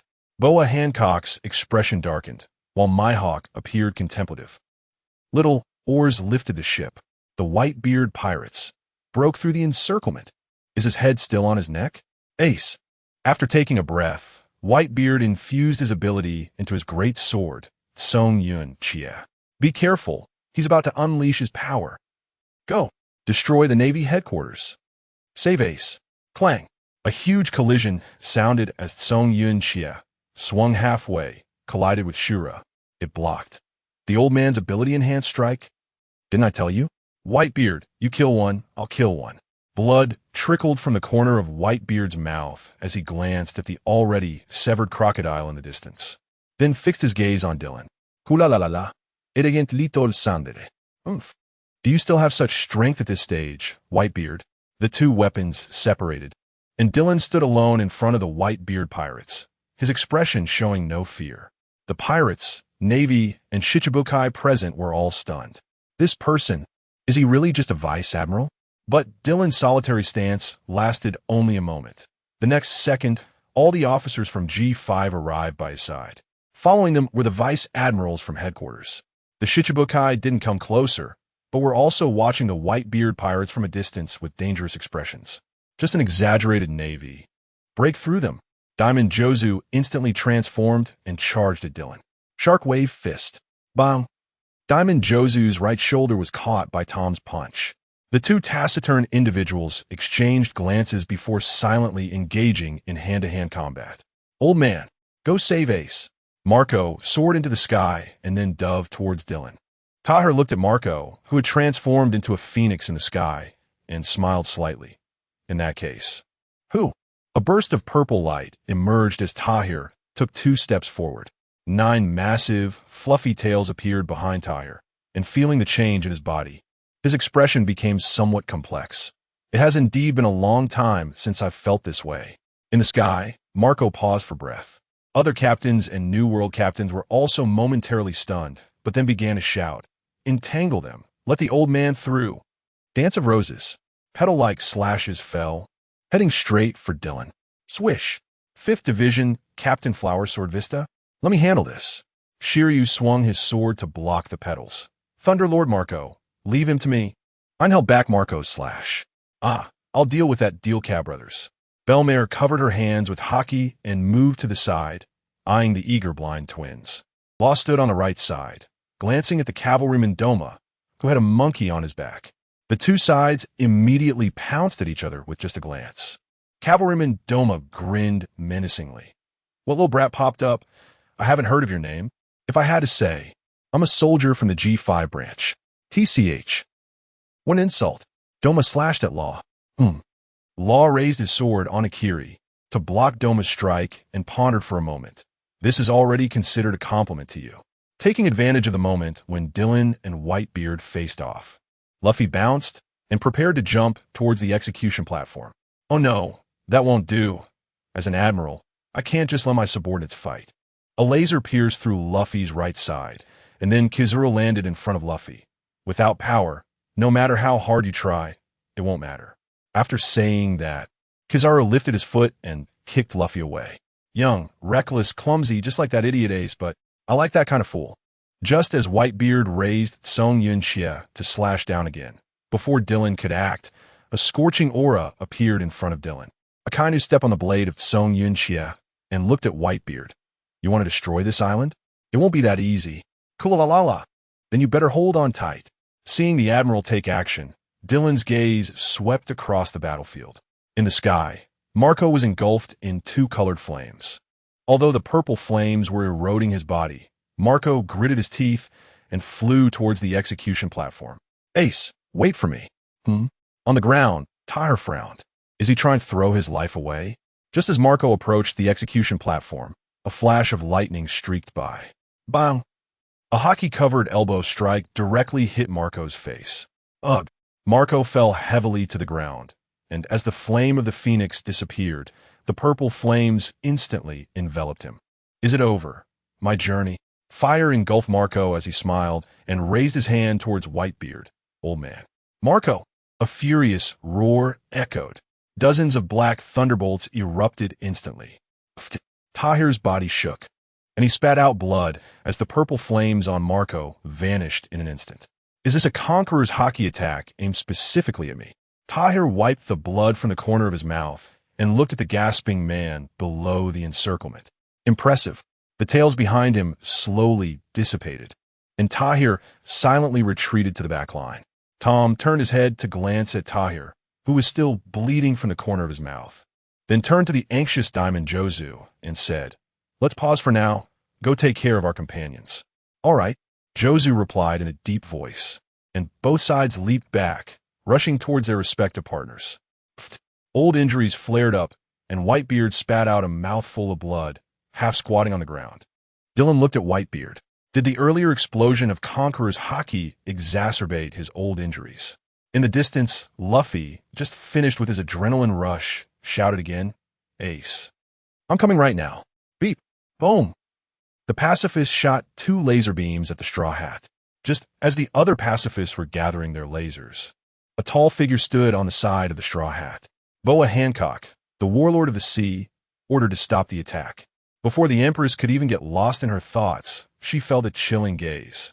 Below the execution platform, Dylan looked at him and extended 2 fingers. Chapter 55. Strategic goals achieved in the gap where Dylan warned Boa Hancock. Margao was once again severely injured by Kizaru due to concerns about Whitebeard's injuries, and Joe's was frozen by Akiji. Whitebeard himself was struck in the chest by Akainu's Hellhound. At this point, the high-end combat power of the Whitebeard pirates had basically fallen into a disadvantage. "Take off his head." The Navy surged forward, and Whitebeard stood tall in front of them. "How can I die before seeing the children walk towards a bright future?" On the execution platform, Sengoku looked down at Whitebeard. "You want to see their future, right? Then I'll show you plenty. Move. Ace. Ace." In the despairing eyes of the pirates, the executioner's long knife was raised again. "Stop it." A burst of Conqueror's hockey exploded, and the executioner collapsed. The scene fell into silence for a moment. The king's potential? This little brat. Whitebeard looked at Carp sitting on the execution platform, then glanced at the straw hat rushing forward. You little ones. Protect Straw Hat Luffy with all your might. That position, no one here can break through anymore. Carp, just look at. Seeing the eager G5 members. Dylan shook his head. Don't mind that idiot. Go take care of the others. After saying this, Dylan took out a cigarette, lit it, and took a deep breath before looking at the Straw Hat who had already run to Carp. Hey, Dylan, the Straw Hat has made it. Is it really okay? After knocking back the Dire Caban brothers with a punch, Belmare jumped to Dylan's side. Dylan shook his head. If we force Carp to change his stance now, then the Navy will be completely defeated. Besides, Dylan shook his head. The Straw Hat might have a way out, but Ace. Seeing the Straw Hat ascend the execution platform, all the G5 members returned to Dylan's side. A gigantic Buddha statue raised its hand to crush the balloon, and Dylan cut it. Where the hell is your shockwave? You weren't like this when you were hitting others. As the execution platform collapsed, a huge flame erupted. You always cause such chaos, Luffy. Dylan shook his head and stepped back a couple of steps with the G5 members. Manshelley. Yes, Dylan Lando. Manshelley, hidden in Dylan's hair. Sprinkled tears all over Tyre. Thank you. Manshelley, we are all companions. Dylan looked at Ace, who was clashing with Akiji, and said to everyone, wait for my order. Kill Ace, or let Akainu take the blame himself. Don't get caught up in battle. Ace. At the moment Ace was about to run away, Akainu emerged from the thick smoke. So you just want to run away after saving someone? Truly a bunch of cowards. The Whitebeard pirates. Whitebeard himself is a complete failure. Ace paused, turned around with a gloomy face. Take back your words. Dylan crossed his arms. Watching this familiar, yet unfamiliar scene. Dad created a place for us to stay. How could you understand Dad's greatness? If you live without following the right path, then there is no value in living. You are pirates. What do you need a place to stay for? Luffy. Akainu's magma pierced through Ace's chest, and Dylan remained unmoved with his arms crossed. Below the execution platform, Carp had already been pinned down by Sengoku. The members of the Whitebeard pirates were all stunned. Their mission failed at the last moment. Dylan's ears twitched slightly. He had sensed Saint One Wolf hiding behind Marineford. Oomph. Seeing Ace's death and hearing his last words, Whitebeard could no longer control himself and instantly arrived behind Akainu. Admiral Sakazuki. A massive shockwave shattered Marineford directly, and the nearly frenzied Whitebeard punched Akainu to the ground. Hellhound. The magma fist hit Whitebeard's head, directly taking half of it off. What kind of power? Belmare exclaimed, standing next to Dylan, as the square was split in two. However, this scene seemed a bit familiar. What is that? There's something behind the fortress. As Marineford tilted, a giant face appeared behind it. Huh? Have we been discovered? There are also people on the execution platform. Bwahaha! A loud, arrogant laugh rang out. You only just noticed us now? Blackbeard looked down at Whitebeard, his face revealing an excited expression. I'm so glad to see you before you die, old man. Whitebeard lifted his head to look at the figure in the distance, whom he once regarded as a son, but who had pushed his family into the abyss. Teach, only you. I will not call you my son. Crack, crack. A violent shock wave surged toward the execution platform where Blackbeard was. Wahahaha. You really show no mercy, old man. Originally at the outskirts, Margao and Vista turned around the moment they saw Blackbeard appear. Don't come over.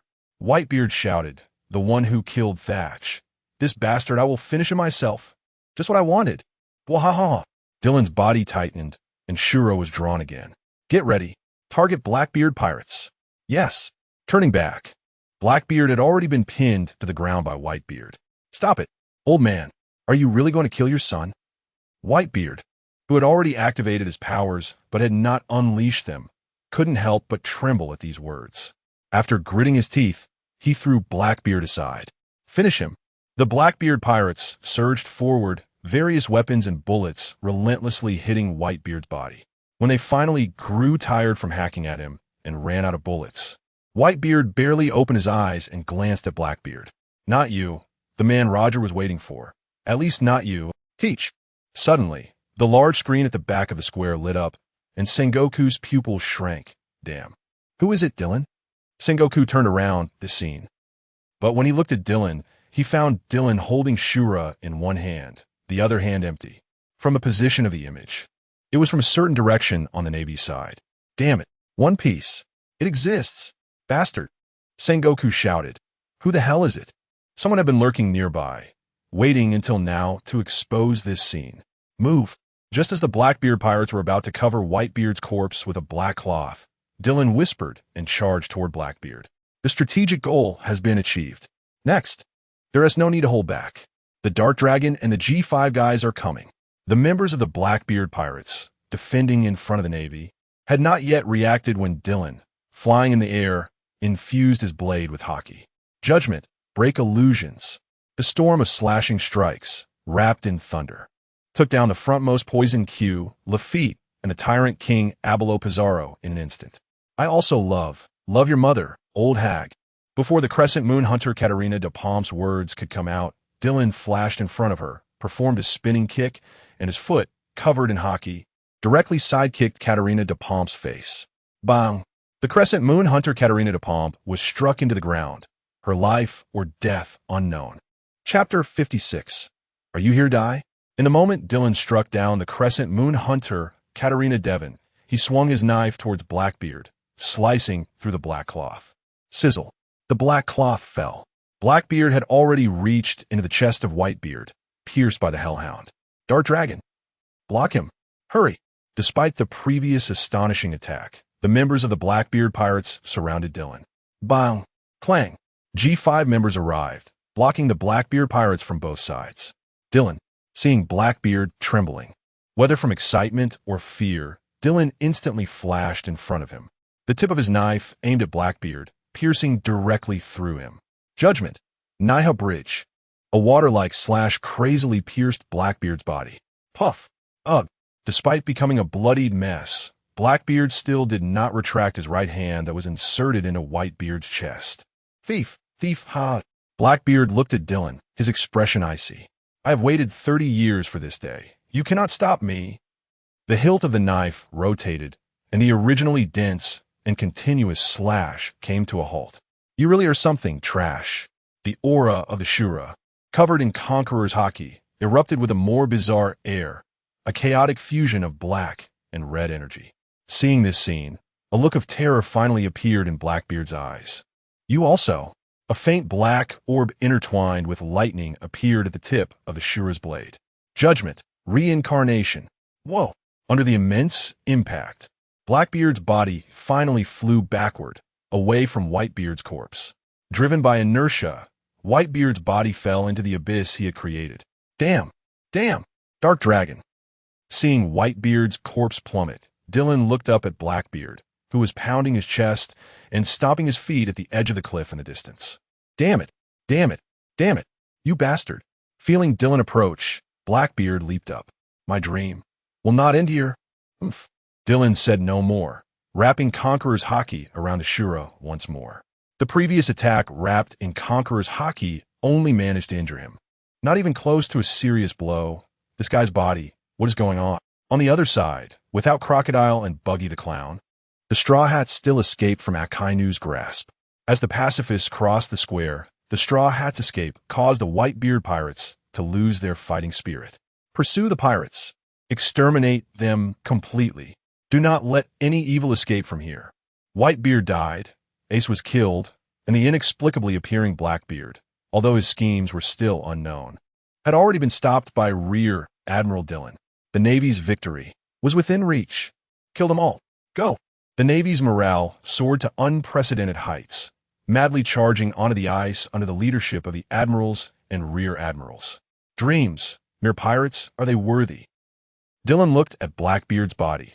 Despite being hit by his Niha Bridge and reincarnation, he still did not die, since there's a problem with the body. Combined with Whitebeard's previous attack, a red light flashed in Dylan's eyes. Then let's cut off his head. Swish! Dylan leaped into the air, and Blackbeard's expression stiffened. This ends here. Stop. Don't fight anymore. Stop. Don't trample on life any further. The goal has been achieved. Such meaningless sacrifices. Isn't that foolish? Kobe raised his arm and shouted loudly. The entire battlefield momentarily froze. Many of the originally high-spirited Navy soldiers fell into confusion. Glug! Akainu appeared before Kobe. You've wasted a few seconds. The Navy doesn't need soldiers who can't distinguish between good and evil. Clang! Just as Kobe closed his eyes, waiting for death, a magma fist was blocked by a sword. Well done, young Marine. Red-haired Shanks appeared in front of Kobe. A powerful conqueror's haki erupted, and Kobe instantly fainted. The entire battlefield fell into a daze. The four emperors. Red-haired Shanks? Why is he here? I am here too. A thunderous roar rang out, and dark clouds instantly covered the sky above Marineford. Are you here to die, red-haired? Thick lightning seemed to carry a sense of agitation, churning in the clouds. A bolt of lightning instantly struck down, and Dylan grabbed Kobe by the head, lifting him into the air. Sakazuki, buy us some time. Oh, for Dylan, Sakazuki was very appreciative, and he could vaguely sense Dylan's intention, immediately responding. Carp, Sengoku. Dylan looked at the G5 members entangled by the Blackbeard pirates and shouted towards the execution platform below. Aren't you going to do anything? Everyone looked at Dylan in shock. This guy actually dared to address the Navy heroes, the Navy admirals, and the fleet admiral. Finally, Dylan turned to Kizaru. Borsellino. Oh, I understand, Dylan. Kizaru turned to look at Ben Beckman, who was sitting on the mast of Whitebeard's fleet wreckage. You better not run around, or else he will really get angry, and I won't have an explanation. Seeing that the situation was basically under control, Dylan slowly floated into the air, his eyes wide open, and Conqueror's haki erupted. Cough. The originally unconscious Kobe woke up again. Rear Admiral Dylan. Dylan glanced at him coldly, gripping his head tightly. Bien. Yes. A huge projection screen unfolded. Just as everyone felt puzzled, the screen showed two Navy figures trembling in a corner of the battlefield. No, I can't do anything. They are so strong, yet they fall one after another. If I stay here, I will die. Immediately afterward, the screen showed Kobe and Belmare attempting to escape from the fortress amid the war. As the Whitebeard pirates attacked, all the Navy fought desperately, risking their lives. And you chose to flee. When the Navy gained the upper hand and prepared to pursue and strike the evil, you want us to stop? Kobe in midair opened his mouth wide. Why is someone recording this? Who is it? If you really have the courage, why not go stop Whitebeard's invasion? You worthless piece of trash. Saying something about trampling on life. The pirates burn, kill, and loot day and night. Harming civilians. Why don't you go tell them your grand principles? Floating in midair, Dylan took a deep breath, looking at the still battlefield below. Navy. Behind this fortress is the home of our loved ones. This land, this sea, all the ordinary people without support. Aging parents, young children, they are all waiting for our news. No one's sacrifice is meaningless. Every pirate we slay is a comfort to our fallen comrades in heaven. It's all to create even just one more minute of peace and security for the helpless civilians. Don't stop. Keep picking up the weapons and fight. Fight! Bang! Kobe's head shattered with a sound, and a mixture of crushed bones and blood splattered all over Dylan's hands. Oh no! Fight! Chapter 57 Heartbreak Kobe. Standing not far from Akainu and Sengoku, Carp was intimidating the other members of the red-haired pirates alongside Sengoku. Watching his disciple's head vanish, his expression darkened once again. I really am not a competent teacher. The morale of the Navy surged once again, even higher than before. Below, the red-haired pirates had slowly retreated to the periphery. Marco, teach, with a grim face. Shanks looked at the dark clouds covering the sky. Whatever else there is, let's talk about it later. We need to escape from Marineford first. Although Carp's fighting spirit was not strong, and Sengoku had little desire to act, the power of the 3 admirals, the 12 vice-admirals, and G5 was still terrifying enough. Ha ha ha. Team up with you? Although it's quite rare, I agree. On the other side, the remnants of the Whitebeard pirates all looked at Marco. Everything was up to him to decide. Seeing his wounded comrades behind him, Marco gritted his teeth. We need to escape from Marineford first. We can't let Dad's sacrifice be in vain. Escape? With a thunderous roar, a grand voice echoed. Who said you can escape, you bastards? Shanks looked at Dylan, who was floating in the sky, surrounded by thunder, with anger in his eyes. Dark Dragon, you. Kazan. Ice Age. The sea's surface, stretching for several kilometers, was once again frozen. And all the warships on the periphery and pirate ships in the New World were all encased in ice. Dylan. Sengoku, looking at Dylan, who had merged with the lightning in the sky, showed a hesitant expression. What exactly are you planning to do? The dark clouds accompanied by rolling thunder drew closer to Marineford. Many people's body hair began to stand on end, and weaker pirates even started showing signs of paralysis. The power of the awakened natural system? This is too chaotic. This is Marineford. Wrong. From the thunderclouds, a voice like a deity rang out. Fortresses can be destroyed and rebuilt. Islands can sink and be relocated. As long as we have not fallen, justice resides in Marineford. At the last word, it seemed as if all the thunder responded to that voice. No, all the thunder formed that voice. A sound like a great bell slowly resonated. Great law of heaven. The originally shining white lightning instantly turned azure, and many pirates' bodies began to emit white smoke. Cold sweat streamed down Doflamingo's forehead in the distance. To directly manipulate the electricity inside a human body. This is so exaggerated. Roar. Countless roars erupted from the thunderclouds. In that moment, Shanks remembered that day years ago in the West Sea. Hey, Teach. Even though it's said that abilities are ineffective against him, Blackbeard still showed a hint of fear. Such high intensity and such a large range. Using the Dark Fruit ability to absorb also requires physical strength. Looking at the Navy officers who were subtly surrounding them, Blackbeard steeled his heart. Shanks, Marco, they definitely want to kill me. Once I activate my ability, you better protect me. Shanks nodded solemnly. I promise, your grudges will not erupt here. Ha ha ha, still so manly. Then I'll trust you once. But Blackbeard looked at the approaching beastly figure in the sky. Right now, even if I exert all my strength, I can't protect so many people. Shanks' heart sank. Thousands of pirates were spread around the periphery of Marineford. Only his crew, Blackbeard's crew, and the captains of the Whitebeard pirates were nearby. Let's do our best. We will work together. That's right. If you want to live, you better get your spirits up. Ha ha ha. As soon as the words fell, those beastly shadows bound by the thunderclouds instantly pounced down.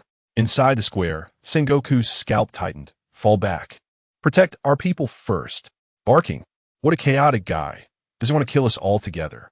Although the beast's targets were the Peripheral Pirate Alliance, the Navy, who were entangled together, still inevitably suffered the fallout. Roar. Dark Heaven's curtain. Blackbeard raised both hands, and a massive circular dark curtain opened, barely blocking the lightning beasts. Creak. No good. Blackbeard's pupils contracted, spitting out a mouthful of blood. Quickly find a way to attack him. Take advantage of the Navy resisting his power.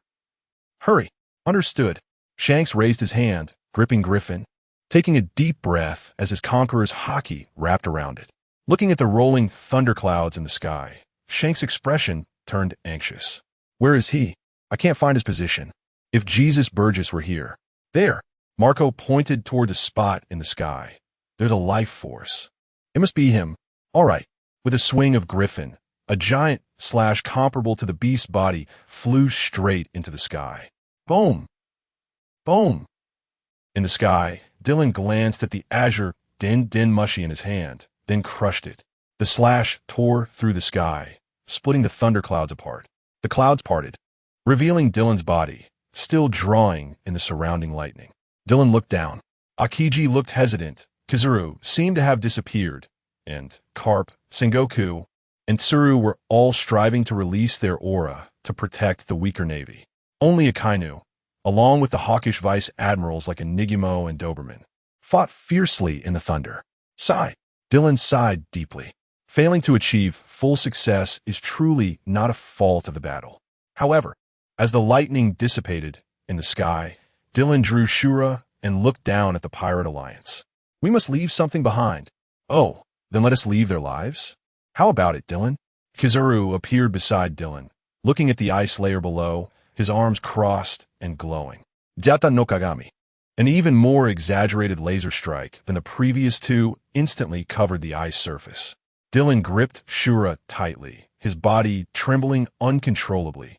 Although it looked grand, this Yada no Kagami was paving the way for the pirates to break the ice. Kizaru and Dylan stood side by side in the sky. It's the intention from above, Dylan. Hey! Shura returned to its sheath, watching the retreating pirate alliance. Dylan slowly descended to the ground. Akiji remained silent, while Sengoku and Karp's expressions grew inexplicably tense. Bastard! A kind of burst from the ground, his eyes blazing. Why? They're only paralyzed and not in life-threatening danger. Why? Why not take the opportunity to eliminate those pests? Seeing the scene gradually splitting into a standoff, Sengoku walked to the middle, looking at Akainu and Dylan. Whitebeard is dead. Fire Fist is also dead. Our objective has been achieved. If we completely annihilate Red-Haired and Blackbeard here, it would be equivalent to handing over the new world to Big Mom, Kaido, and those people. What a political statement. At this moment, Dylan's imposing aura had faded, but his words and expression made even Sengoku and Garp feel uneasy. The G5 branch members came behind Dylan, and Shiryu was holding a few severed heads. Gulu Gulu! Shiryu threw the heads to the ground. I brought you something. Dylan looked at the heads on the ground, their tongues sticking out, and smiled slightly. Forget it. Just as Dylan was about to turn around, he saw Belmeber crying over Kobe's corpse in the distance. Shiryu, Dylan nodded towards that direction. Execute the deserter. Yes. B. Garp clenched his teeth and prepared to act. A hand pressed on his shoulder. Sengoku slowly shook his head at him. Let him do it, Garp. He didn't do anything wrong. Thus, the Marineford War ended with a Navy victory. Although Marineford Fortress was destroyed and nearly 10,000 of the 100,000 Navy personnel sacrificed. The achievements were: Edward Newgate, captain of the Whitebeard Pirates, was killed in action. Portgas D. Ace, captain of the 2nd Division of the Whitebeard Pirates, was killed in action. Thatch, captain of the 7th Division of the Whitebeard Pirates, was executed. 12 captains affiliated with the Whitebeard Pirates were killed. Former warlord of the Sea Crocodile was executed. Former Roger Pirates crew member Buggy the Clown was executed. Blackbeard Pirates crew member Poison Q was executed. Blackbeard Pirates crew member Lafitte was executed. Over 3,000 crew members from the Whitebeard Pirates and affiliated New World pirate crews were executed. After the war, that person's name echoed across the sky once again. Marine Vice Admiral Adamus Dillon. Chapter 58. The Pass to the East Sea General? I don't need it, and I don't have that kind of spare time. Kazan has already left the Navy, Dillon. Sengoku, who decided to resign as Fleet Admiral, no longer dyes his hair. On the Den Den Mushi, Sengoku looked at him with his head of gray hair. Sakazuki's promotion is in 2 months. Before Kazan left the Navy, he recommended you as his successor. Others also think you're suitable. Others? Dillon scoffed. So, if others think I have no reason to live, should I take my own life? Dillon, I know. You know nothing. Dillon rudely interrupted Sengoku, picked up the Den Den Mushi, and said to him, Aren't you planning to recruit for the world military? Then go ahead and recruit. I'll still be the branch chief of G5. I want to be promoted to admiral one day. I'll let you know. After saying this, Dillon hung up the Den Den Mushi and looked at the CP0 standing in front of his desk. Is this also the opinion of the Gorosei? Yes. CP0 nodded. The Gorosei said, Even if you're promoted to admiral, you only need to stay at Marineford and handle special tasks. They're 1 TB. Oomph. Dillon snorted coldly and interrupted CP0 with his gaze. Becoming an admiral means running errands for the Celestial Dragons. And maybe even being stationed at Mariewa. Do you think I would do that? How the hell would I know? CP0 screamed inwardly, but obediently nodded. It's indeed not your style. After taking a puff of smoke, Dillon reached out to CP0. The Den Den Mushi, the one in front, is broken. CP0 said with some doubt. The Azure Den Den Mushi is very difficult to cultivate, and I heard that you crushed it yourself. Dillon glanced at him and sneered. Then let me borrow yours. You make the call. The one answering the phone was still the blonde Gorosei. Adams, Dillon?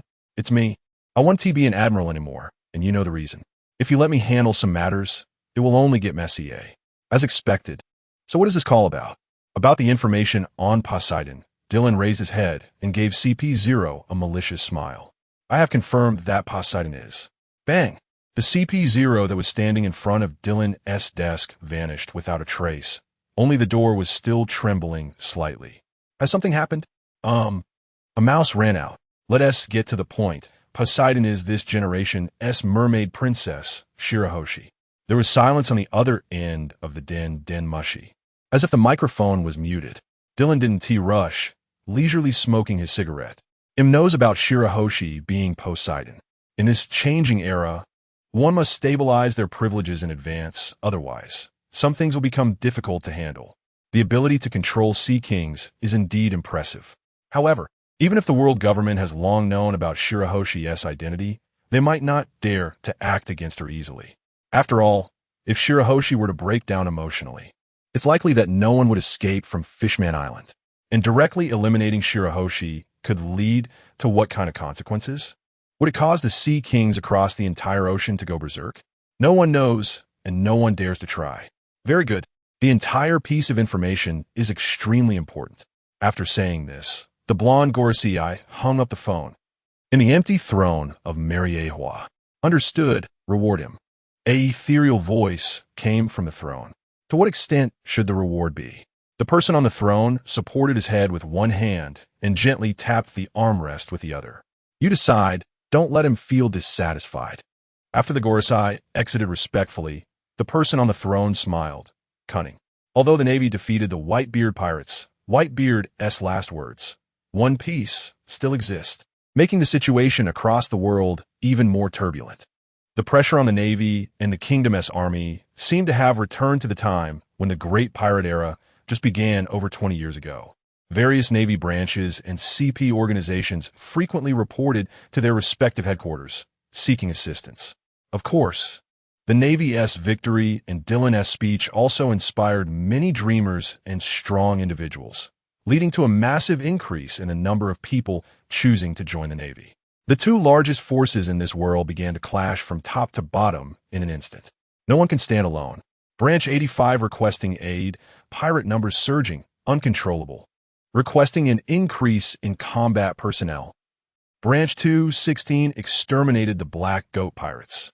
Non-member countries seeking help. Pirates have already reached their capital gates. Another newcomer with a bounty over 100 million has appeared. The kingdom of Kujia was destroyed. East Sea, Kingdom of Verona. At the highest lookout tower of the palace stood a slender woman against the wind. Her hands were clasped together, gazing in the direction of the Grand Line, as if anticipating someone's arrival. It's the windy season, Your Majesty. This is not good for your health. Barman. The woman did not turn around at the sound coming from the stairs, still staring into the distance. When will I see him again?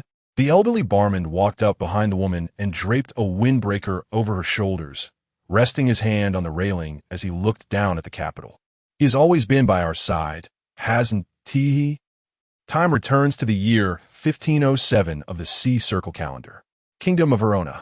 This once great country of the East Sea has now become a ruined kingdom, removed from the world government's member nations due to its inability to pay the heavenly gold. Rampant pirates, swarming bandits, the royal family still immersed in fantasies of their ancestors' glory, and lifeless commoners made up the entirety of the country. Despite having vast territory and fertile land, the common people of this country were all emaciated, with lifeless eyes. Break in, even if they are poor. They are still the king. Maybe they're a beautiful princess. Ha ha. Let me also taste the flavor of a princess. The palace had long lost its former glory. All the gold ornaments, famous paintings, jewels, and even silver candlesticks have been sold off. Protect the majesty, protect the princess. Dozens of the last guards were tightly guarding the broken palace door. Princess, Barmond, whose hair had begun to turn gray, tightly held the trembling Camilla. Burp. Are we all ready? At the step, under the massive ancestral portrait, the king slumped over in a worn-out chair, pouring the remaining wine from the bottle. No more wine. Who? Barmond looked at the king who had fallen asleep, despair filling his eyes. As the sounds of battle grew closer, Barmond's hands began to tremble. Princess Camilla, let this old minister escort you on your last journey. The young Camilla raised her head. Years of hunger had dulled her originally deep blue pupils. A poorly fitting floral dress bore faint patches. but it is clear how gentle the person who patched her up was. If you didn't look closely, it would be hard to tell. Beaumont, are we going to die? If we die, we won't be hungry anymore, right? In Camilla's eyes, who had tasted suffering at such a young age, there suddenly appeared a glimmer of hope. Will I be able to see my mother soon? Chapter 59. The one to rely on as the sounds of slaughter outside gradually faded away. Beaumont embraced the slender figure of Camilla, closed his eyes, and began to pray. The frail Camilla curled up in Beaumont's arms, gazing up at the ancestral murals depicting battles on the palace's ceiling. Ancestors, please bless my people that they may no longer be bullied by the wicked, and also bless me to see my mother, Princess Camilla. Beaumont, now over 50, was moved to tears.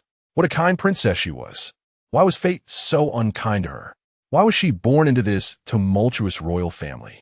Creaking, the old door of the palace was slowly pushed open. Beaumont first felt sorrow, then keenly sensed something was amiss. How could pirates push the door open? They usually stormed in directly, and why was it so quiet? Footsteps echoed from the palace entrance, and Beaumont opened his eyes to look. A boy of about 15 or 16 entered, carrying a long knife that was disproportionately large for his body. Who are you? I'm a Navy officer. The kingdom of Girona was known for its fertile land, although it lacked the scarce minerals or rich fishing resources found in other countries. The climate here was ideal for abundant grain production. Such land became a target for pirates to raid regularly. The people living here suffered greatly but were powerless to resist. Hundreds of years ago, the ancestors of the kingdom of Girona arrived on this land, leading their knights to establish boundaries, drive away robbers, and create rules. The people adored the Girona royal family and vowed eternal loyalty to it. The warm land suited the growth of grain, but also made valiant warriors prone to becoming overweight. More than 200 years later, the once mighty Girona knights vanished, and their descendants had turned into nobles who needed assistance even to walk. The royal family was even worse off. With the help of enormous grain production, they collaborated with warring nations for high income. Finally, in a certain year, they became a member of the world government. With the protection promised by the world government's navy, the kingdom's army became a complete joke. Although the people's lives worsened each day, they could at least make ends meet. Life continued like this, even though the royal family increased the grain tax, and some were already starting to go hungry. But the people knew clearly that if they could not continue to pay the heavenly gold, they would return to hell like their ancestors. Everyone gritted their teeth, striving to gather the heavenly gold demanded by the world government while maintaining the lavish lifestyles of the nobles. The fragile support point that upheld all of this finally collapsed one day. The pirate king Gold Roger was executed.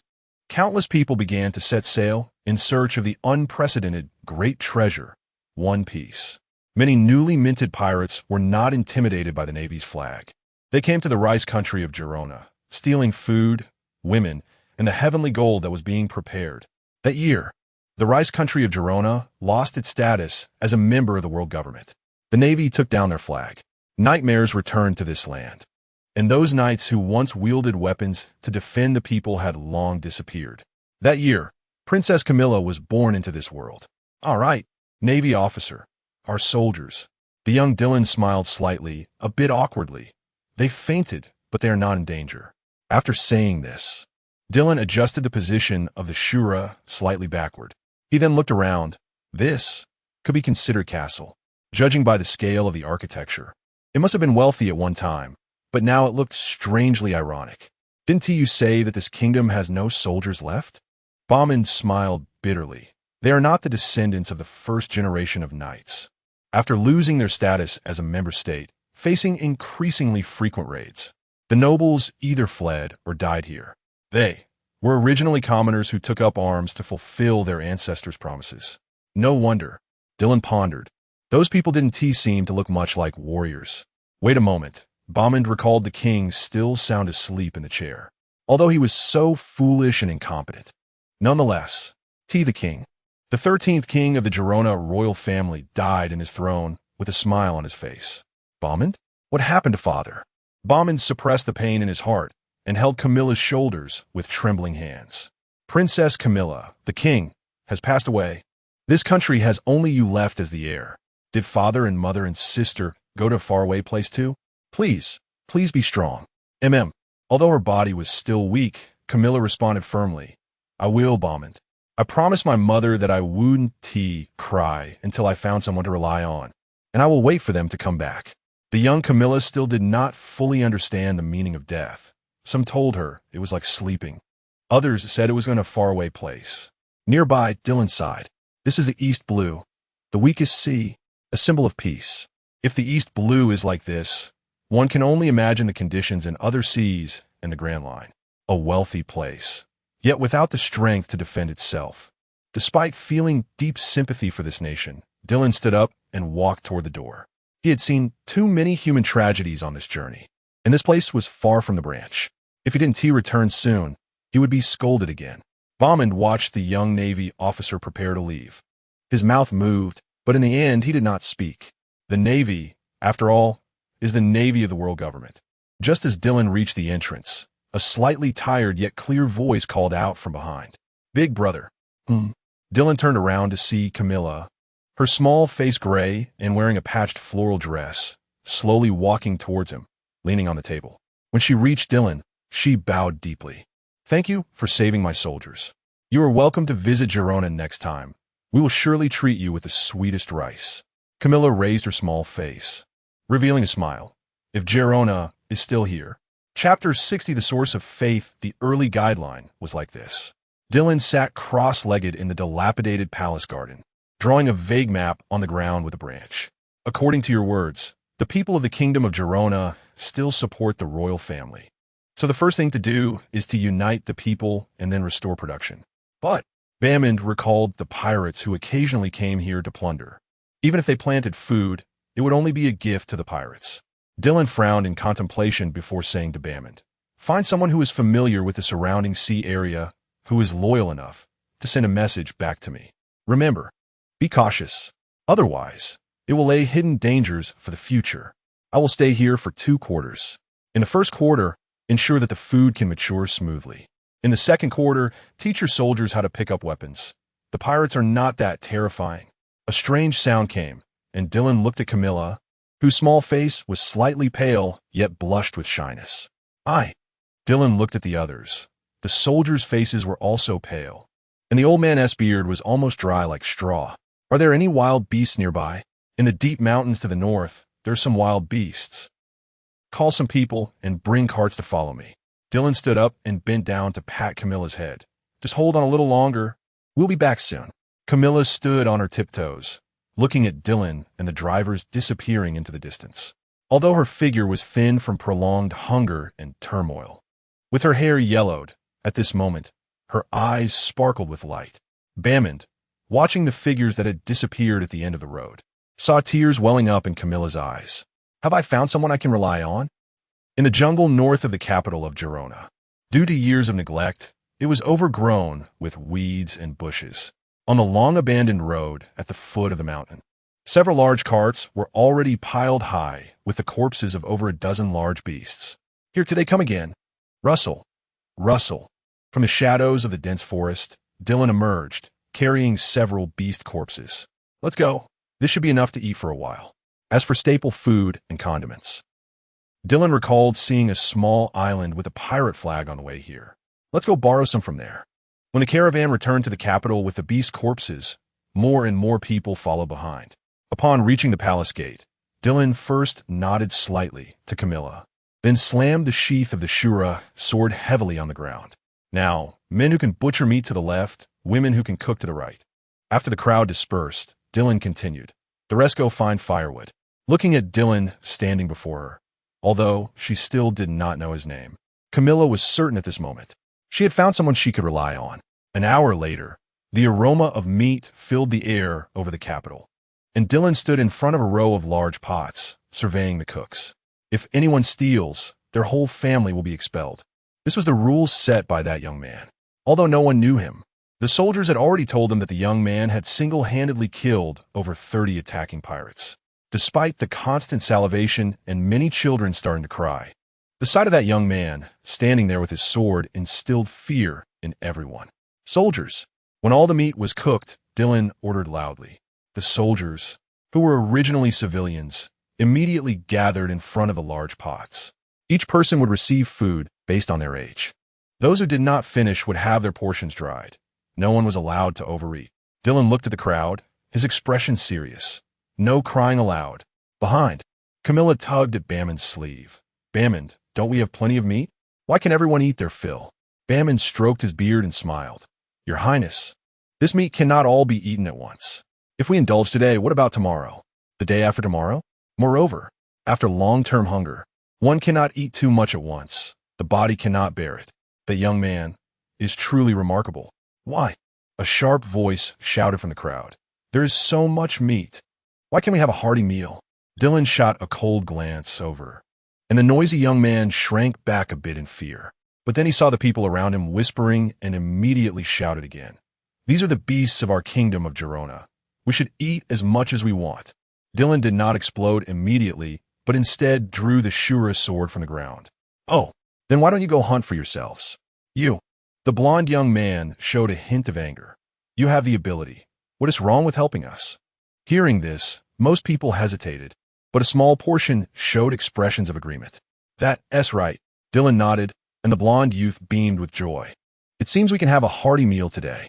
But then Dylan's next words sent chills down his spine. "I have strength, so I help you. Similarly, the pirates have strength, so they can plunder you at will. Right? What if I choose to become a pirate now?" The previously hungry people instantly panicked. Dylan slowly walked forward, and Camilla tightly grasped Bamon's sleeve, gritting her teeth. In life, one can lack power, one can lack knowledge. But there is one thing that, if absent, can be deadly at any moment. Swish! The blond youth's head flew high. His expression in the sky was still filled with panic and fear. If one does not have a clear understanding of oneself, one can fall into the abyss at any time. After this commotion, the originally noisy crowd fell silent. Even the children who wanted to cry were tightly covered by their mother's hands. Distributing food. Yes. In the palace. After Camilla ate some meat with a heavy heart, she hesitated and glanced at Dylan. "What's wrong? Do you think I'm too brutal?" "No." Camilla shook her head. "I believe that big brother must have his reasons. I want to know the specific reason." Camilla finally looked up and met Dylan's gaze. "I am no longer a child." Dylan was taken aback and looked at Bamon beside him. "Princess Camilla." "No. According to the law, she is now Queen Camilla." "I see." Dylan picked up a small knife for cutting meat and placed it next to a piece of meat. Then, "Queen Camilla, what do you think is necessary to rule a kingdom?" Camilla looked up in confusion.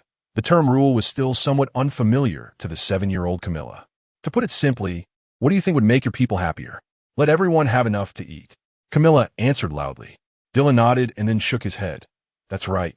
Having enough to eat is a necessity for everyone. It is the most important and fundamental thing.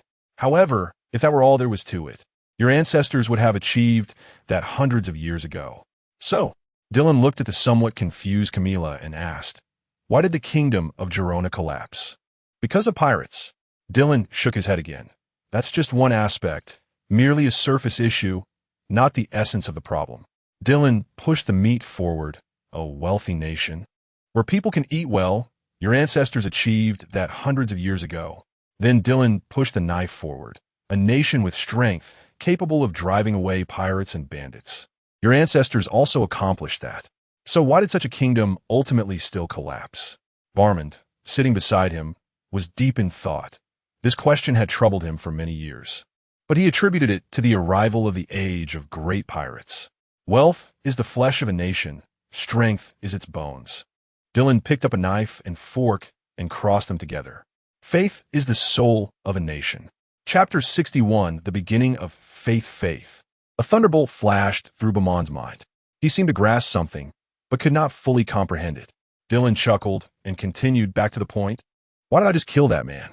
Seeing Camilla still somewhat bewildered, Dylan turned to Bamont. "In this chaotic era, if the ruler of a country is filled with nothing but benevolence and morality, even if it does not perish, the nation and its people will always be in danger. Striking down the enemy is certainly important. However, uniting the internal factions is equally important, and one could even say it is a prerequisite for striking down the enemy. This country is so broken that there is no time or conditions to correct all those foolish and harmful people one by one. Beaumont, do you think the populace is intelligent or foolish? After pondering for a moment, Beaumont replied, it should be viewed from different angles. If they are instigators, they will certainly tout the populace as intelligent, like the Revolutionary Army. From the perspective of the rulers, perhaps they would view them as foolish, like the Celestial Dragons? Dylan was slightly surprised. This old man was not simple. Indeed, in essence, the populace and the rulers are not different. But why do many in the populace appear more ignorant, dull, barbaric, and rude? The scenery of his hometown flashed through Beaumont's mind. It's education. Beaumont blurted out. They have not received an education. Exactly, but education does not simply refer to ancient and obscure knowledge. Anything that can broaden one's horizons and be applied in life can be called education. Anything that can shape character and establish beliefs can also be called education. Dylan held a piece of stew in his hand, looking at the old and young across from him. Sometimes, the needs of the populace are frighteningly simple. They only pray to fill their bellies. So we must create such an environment for them. Then, Dylan picked up the dining knife and held it in his hand. We need to create a cohesive environment connecting you, them, this castle, and this land together. They need to feel a sense of identity, and mere loyalty to the royal family or aspirations for wealth and power are not enough. They need to fight for their beliefs, for their descendants, for this land, for this whole. When they truly realize what they are fighting for, they will have faith. In the year 1512 of the Sea Circle calendar. Are we leaving the East Sea? Yes, it's about time. I need to go to the Grand Line to retrieve something. Moreover, I will not be staying in the East Sea often in the future. Dylan patted Camilla on the shoulder. After a while, my identity will become sensitive, attracting a lot of attention. To ensure your safety, I will not return to Girona until the final goal is achieved. Take care of yourselves. I will send someone back to help you, but it will not be me. I will work hard on the other side of the sea to change this world. Camilla gazed into the distance against the sea breeze, even though they had agreed not to meet again before that day arrived. But every day, after handling government affairs, Camilla would still come to this high tower, looking in the direction he once left. By the way, Beaumont, the world government has invited us several times. When will we respond to them? Next year, I suppose. Regarding this question, Beaumont seemed to have anticipated it long ago. We just need to follow his wishes and participate in the next World Conference. Before that, it will be fine for others to represent us. Beaumont looked somewhat drowsy. Recently, CP members have frequently appeared in the East Sea. Aside from the Revolutionary Army, it seems some of our actions have begun to attract their attention. At this time, we must be more cautious. I understand your eagerness to see him and help him. But the more it comes to this moment, the more we need to keep our composure. Beaumont's eyes seemed to close. Combined with his judgments and the secret investigations over the years, it showed that the East Sea was definitely not as calm as imagined. The next task is to advance toward the New World. Note, this is not about occupying territory. Too much territory will become our burden and shackles. Our main goal is to eradicate pirates. In the G5 conference room, the main members sat together. Dylan pointed to the area near the lower part of the doldrums. The first target is the area ruled by the Whitebeard pirates. Yes. Additionally, Dylan picked up the nearby Shura and looked towards the entrance. Shiryu, Tom, come with me to collect debts. Tahir, guard the house. Tom's expression showed little change, simply moving to stand behind Dylan, while Shiryu gripped the hilt of Raijin. The Empress, I really hope she can resist a bit. The still present Belmir glanced at Shiryu. What happened to you? You've become weirder after the war. After the Marineford War, Shiryu's body underwent significant changes. His teeth began to sharpen, and his skin started to darken, revealing many strange and terrifying patterns on the exposed skin. If we're talking about devil fruits, your current appearance fits well. After Belmir spoke, Ain and Luo left, while the 07 combat team had long disappeared after Dylan announced the mission. Shiryu did not mind Belmir's teasing. Instead, he followed closely behind Dylan and said, I really like the current state. I can feel my power growing. Dylan, Shiryu looked at the fluttering cloak ahead. After I complete the awakening you mentioned, shall I challenge you again? Don't cry. Dylan raised his hand and jumped onto the warship first. Dylan, I have a question. After the warship set sail, Tom sat on the deck looking at Dylan. That ring can carry living things, right? Why we still have to take a boat every time? Ah, everyone wants to know. Dylan sighed. With your speed, taking us would save a lot of time, right? Shiryu wiped Raijin while turning his head. This was a question they had privately discussed many times. Dylan turned the sturdy ring on his finger and shook his head. Vegapunk has said that while brute force cannot destroy it, it does not rule out the possibility of devil fruit abilities. The devil fruit abilities in this world are all kinds of strange. Taking you along would just take more time. If we get used to putting you in the ring every time, it would become a hidden danger. There's a major at headquarters named Huan. You all know him, right? Don't know. TSK. Dylan shot them both a glance. Compared to CP0, these two were much less interesting and not qualified to be good foils. His devil fruit ability is called the Rust Fruit, which turns all metals into rust. There are also abilities like the Backward Fruit that can revert matter to its original state. Dylan leaned against the ship's railing. The ring itself is merely a lifeless object and does not possess thought. I need to focus when using it. If the enemy makes targeted plans against it, I may not have time to release you from the ring. If the ring is destroyed, you could very well be crushed in the void. So unless we encounter extremely special circumstances, there is no need for us to save this bit of time. And this is likely to become one of our means for a surprise attack in the future. Chapter 62, Collecting Debts, Amazon Lily. Boa Hancock anxiously paced in the palace. That demon, looking towards the sea behind her, she sighed again. Lord Luffy, I can only help you this far. The arrival of G5 is inevitable, and if the Dark Dragon sees Lord Luffy here, I'm afraid. Snake Princess, have you made up your mind? Gorgoriosa leaned on her cane as she walked out from the side hall, accompanied by her two younger sisters and other warriors. Everyone was fully armed.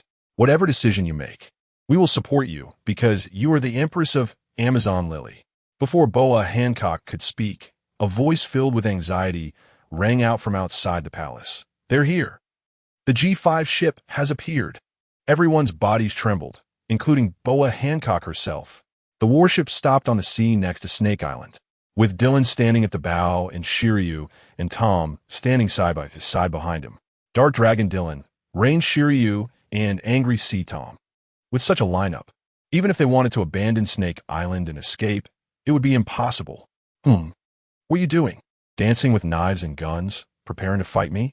Dylan squinted at the slowly approaching perfume serpent. Standing behind Dylan, Shiryu emanated a dark mist. The Empress Boa Hancock. I've heard she has considerable strength, and according to that stupid woman Belmare, she also possesses a miraculous power. On the distant beach, the people of Snake gathered anxiously, waiting for their fate. Remembering their king's usual style and the legend of that man, many had already turned pale. The end of Amazon Lily might be today. Dark Dragon Rear Admiral Gorgoriosa stood beside Boa Hancock, watching the three men at the bow of the ship. Dylan coldly glanced at her, interrupting her words, then looked at Boa Hancock. You damn it at this point. You still want to act like a king in front of me? Shiryu. Bang. A pair of pitch-black wings spread from Shiryu's back, and he leaped into the air, flying towards the beach. New power, not bad. Let us use Snake to sharpen the blade. Wait! A trembling voice rang out, and Boa Hancock covered her face with her hands. Wait! When she lowered her hands, tears streamed down her cheeks. The infamous reputation of Rain Shiryu in the pirate world is enough to make people tremble in fear. If he reached the beach, it would be hard to find a complete corpse. The snake is willing to compensate. Compensate? Dylan sneered at this point. You know how to play the victim? When you snuck into Impel Down with Straw Hat, did you think about today? When you attacked pacifists during the war, did you think about today? Where's your Lord Luffy? Did he just leave? Is Rayleigh with the fat guy too? You playing the victim is because my fist is bigger than yours.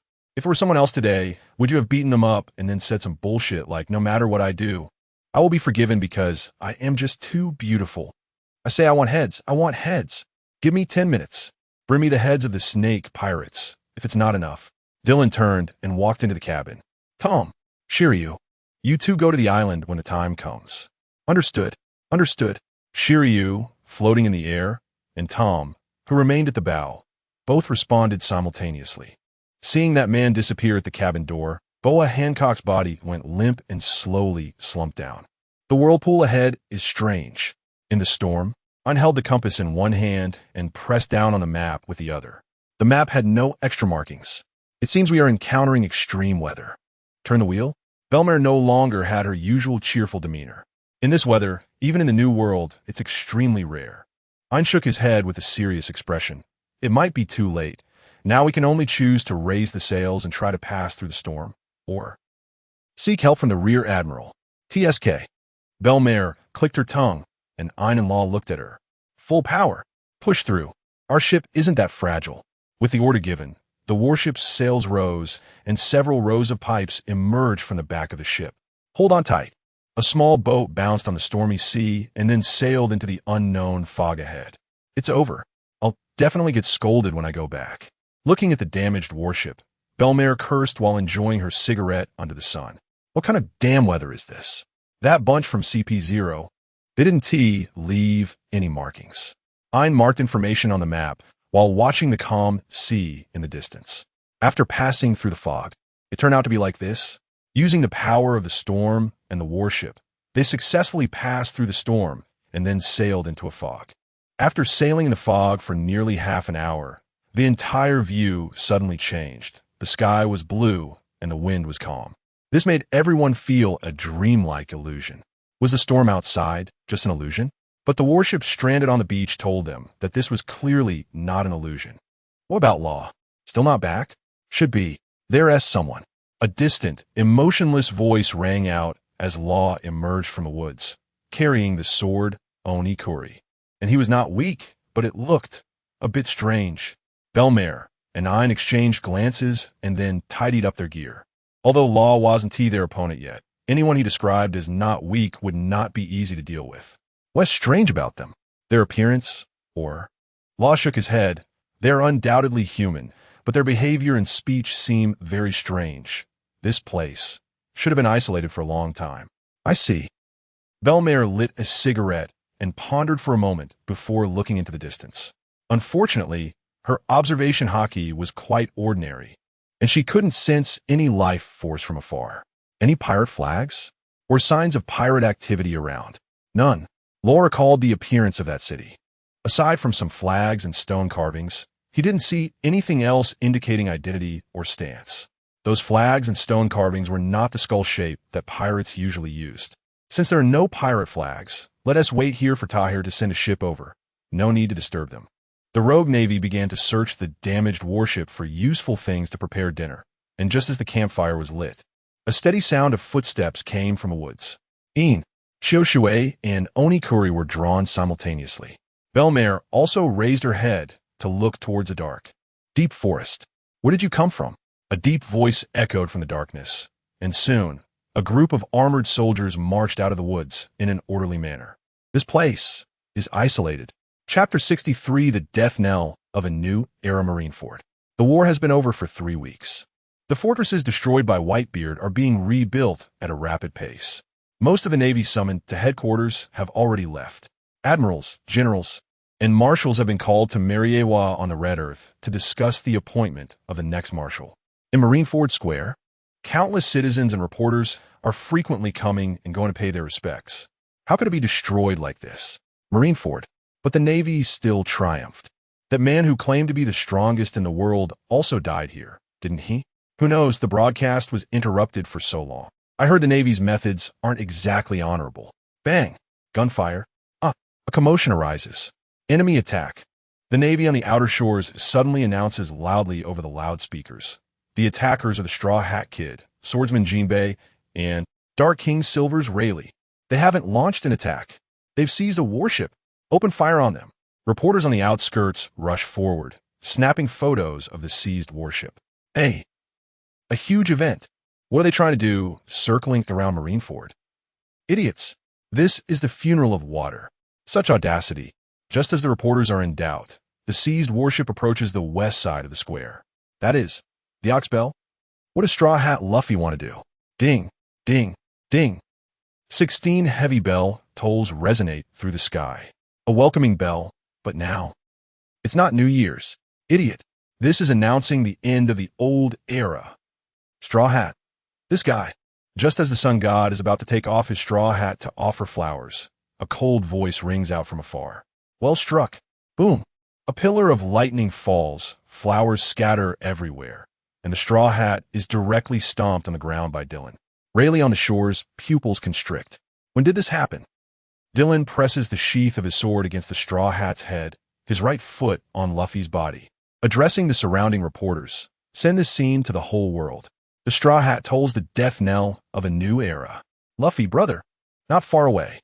Jinbei's heart skips a beat as he watches Dylan stomp on the straw hat. That's right, that guy is a devil fruit user. If it's seawater. Sea current. 7,000 tile, spinning kick.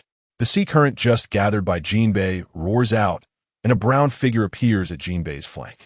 Bang! Jinbei, caught off guard, is kicked into the wall by Tom. You cough. A mouthful of blood spurts out, and a serious look appears in Jinbei's eyes. This guy has become stronger. Rayleigh slowly draws his sword and moves forward. Dark Dragon, don't. Dylan's eyes widen. You say don't, so I won't. You say don't, so I'll definitely do it. As he speaks, the armament color on Dylan's foot intensifies, and the old wounds on Luffy's back burst, a scream echoing. Ugh! Rayleigh's eyes flash with anger. Let go of Luffy. Otherwise, what will you do? Are you going to sink Marineford? As Dylan glances at the reporters frantically snapping pictures around, he thinks the effect is about done. Sun God, it's time to go. Seeing the expression in Dylan's eyes, Rayleigh's body moves and instantly appears beside him. They're going to cause a huge disaster. Clang! The two weapons clash, and while Dylan defends against Rayleigh's sword, he continues to exert force with his foot. Old man! The straw hat beneath his feet has lost consciousness and is bleeding through the bandages. Sweat beads on Rayleigh's forehead, this young man's strength. Can't care about that anymore. The black lightning-infused Conqueror's hockey wraps around Rayleigh's sword. Dylan smirks. Are you serious? As in?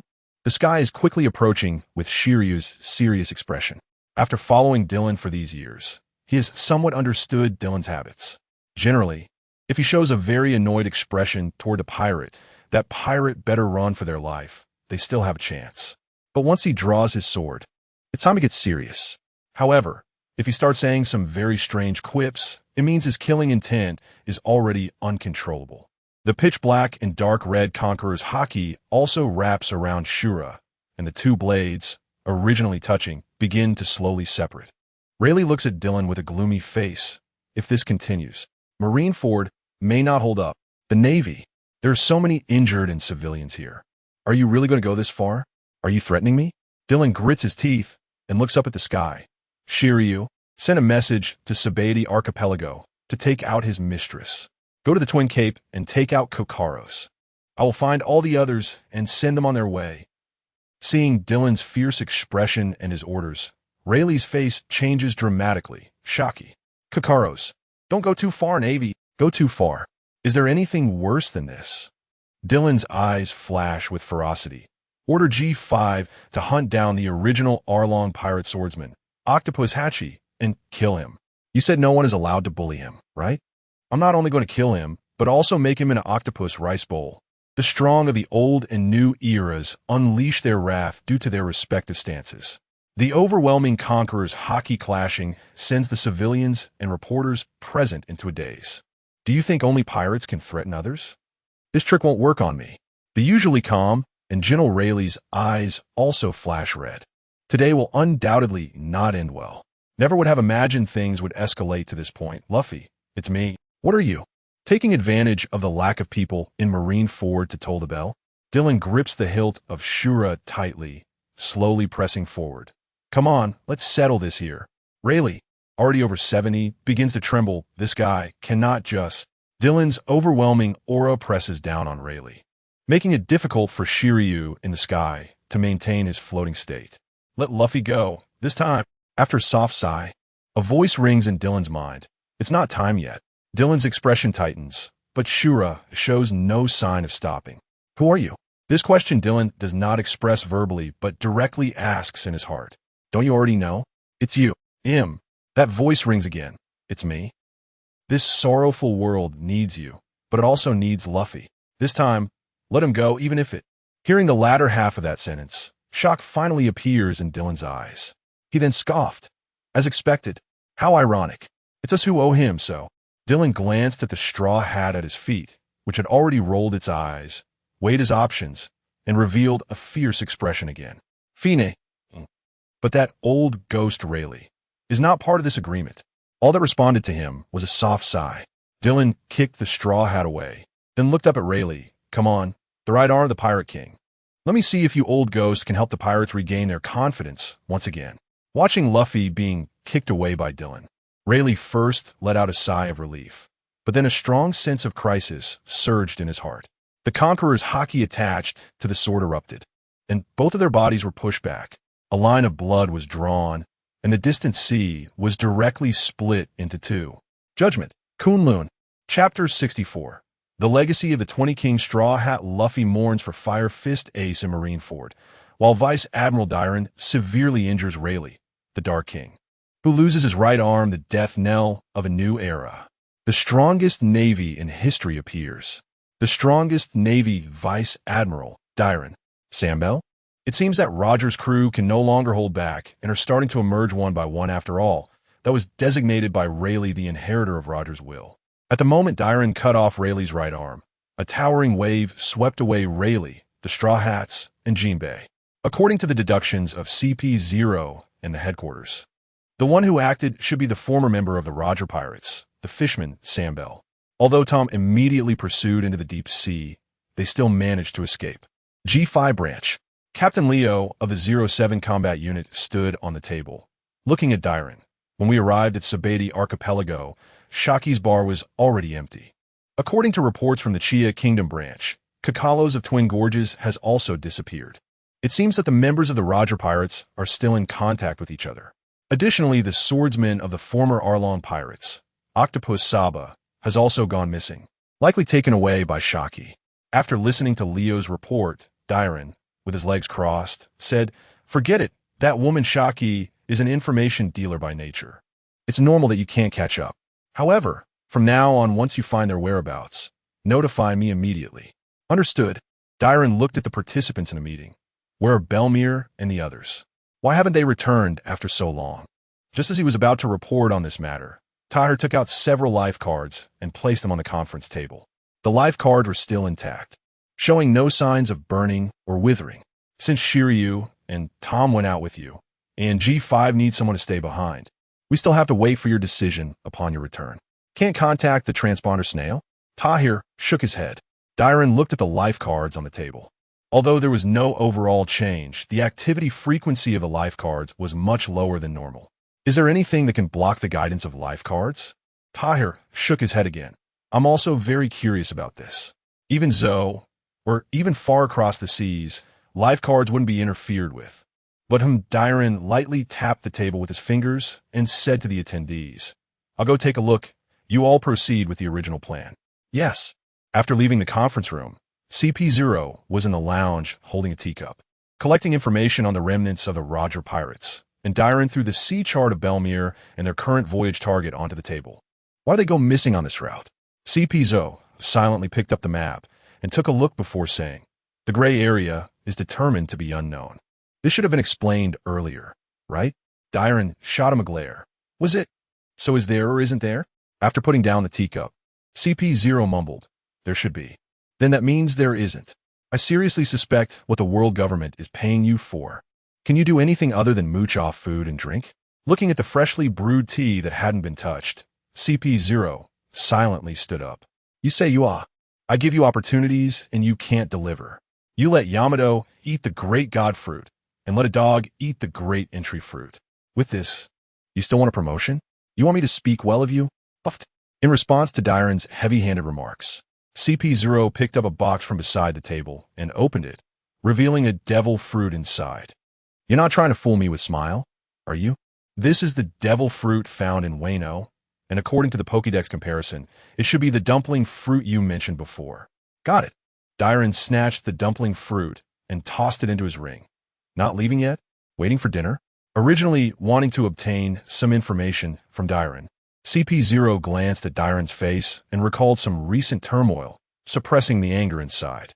There is one more thing before Dyron could glare at him. CP0 quickly spoke up. According to the original plan, Moonlight Moria would be stripped of his title as warlord of the Cian, executed after the Marineford War, but he managed to escape. According to our leads, he should have fled to the New World. If you encounter him, you will talk about it when we encounter him. Dyron left the base and took out the life cards of Belmir and the others to observe. The life cards gently moved toward a certain direction every few seconds. Joy Boy. What is it? He is an incredible person, but too naive. By the large bonfire, Belmir, Ro, and several elders, along with a few strongmen, sat together. After sorting her thoughts, Belmir looked at the elder across from her. So, your ancestors neither supported the so-called Duin nor the 20 Kings Alliance? You are a third-party force? The elder fiddled with the bonfire, non-committal. Third party? Perhaps, but our overall strength is still significantly inferior compared to them. After all, Joy Boy led the strong from various races.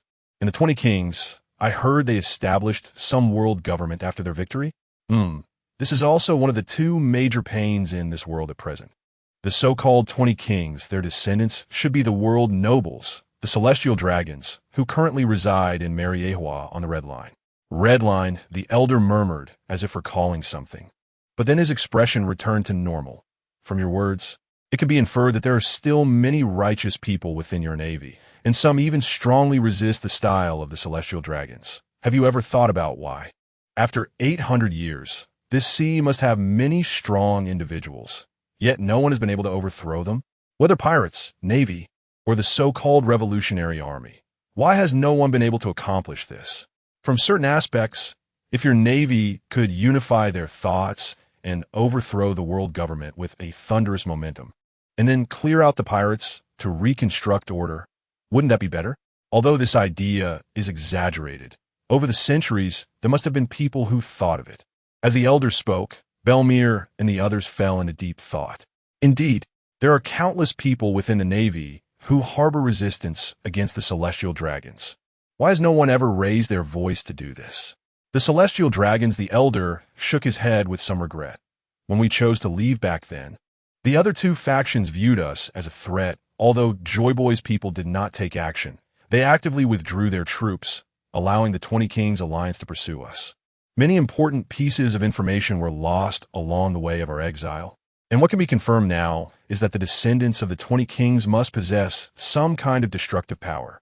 This is also the greatest wealth and guarantee left to their descendants by the 20 Kings. And you? Belmir looked at the strong figures around her. The aura emanating from them was like that of wild beasts. Our strength has been greatly diminished, and it has taken us hundreds of years of cultivation to barely reach today's situation. Perhaps it is time. The old man's face flickered in the reflection of the flames. It is time to return to the sea. But before that, we must meet him. Him? Who is he? Your leader, he is coming. Chapter 65, Third Party. It's really exhausting. They can even block the heart network. A figure descended from the sky. Dylan glanced at Belmir, the three of them, and the rogue navy that was reveling in the distance before sitting down on the spot. I think I just heard that you wanted to see me. The old man did not immediately respond to Dylan's words, but smiled after examining him. The heart network? Huh?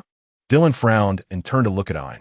Receiving Dylan's signal, Ein reiterated the information he had previously obtained. You don't seem surprised by this information? The old man was somewhat puzzled. The young man didn't show much surprise or solemnity after hearing it. Some of this information, how should I put it? Anyone with a brain can figure it out.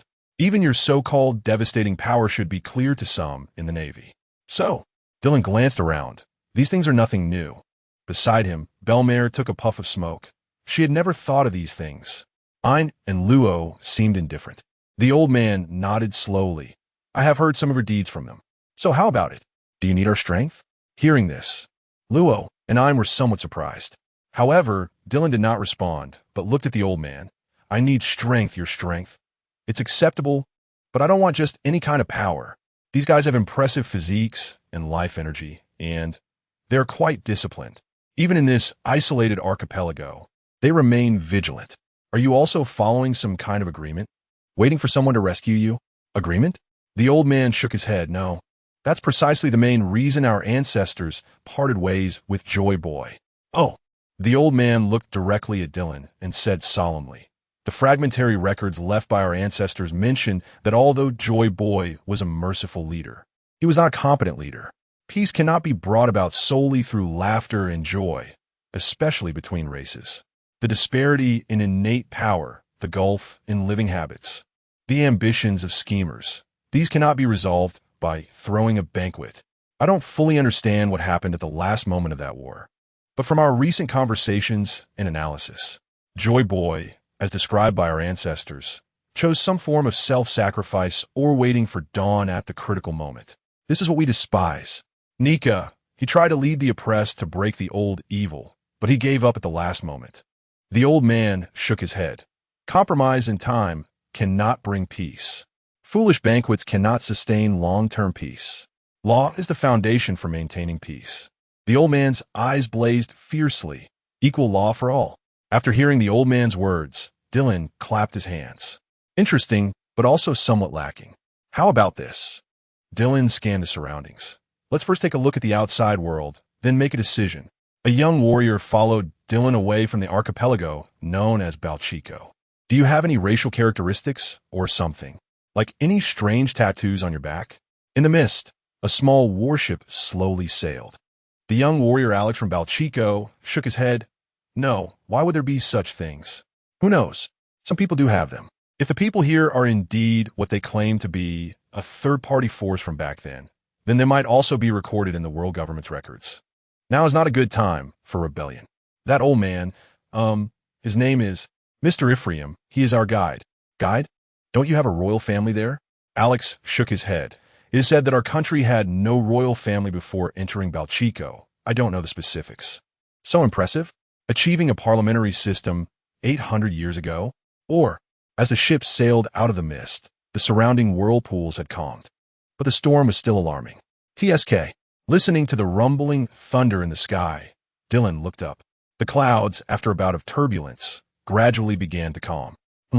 The recently calmed thunderclouds condensed together again as Dylan passed by. Looking back at the clouds, Dylan frowned. No wonder this place is designated as an unknown area by CP0. It is indeed full of oddities. On the other side of the New World Sea, on an island once occupied by the Whitebeard pirates. Boom!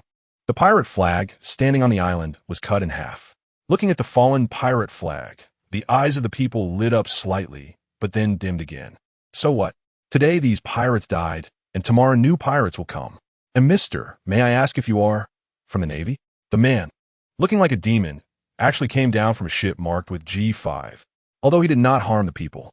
His brutal methods of slaughtering pirates shocked the spectators hiding in the distance. "Ah, I guess so.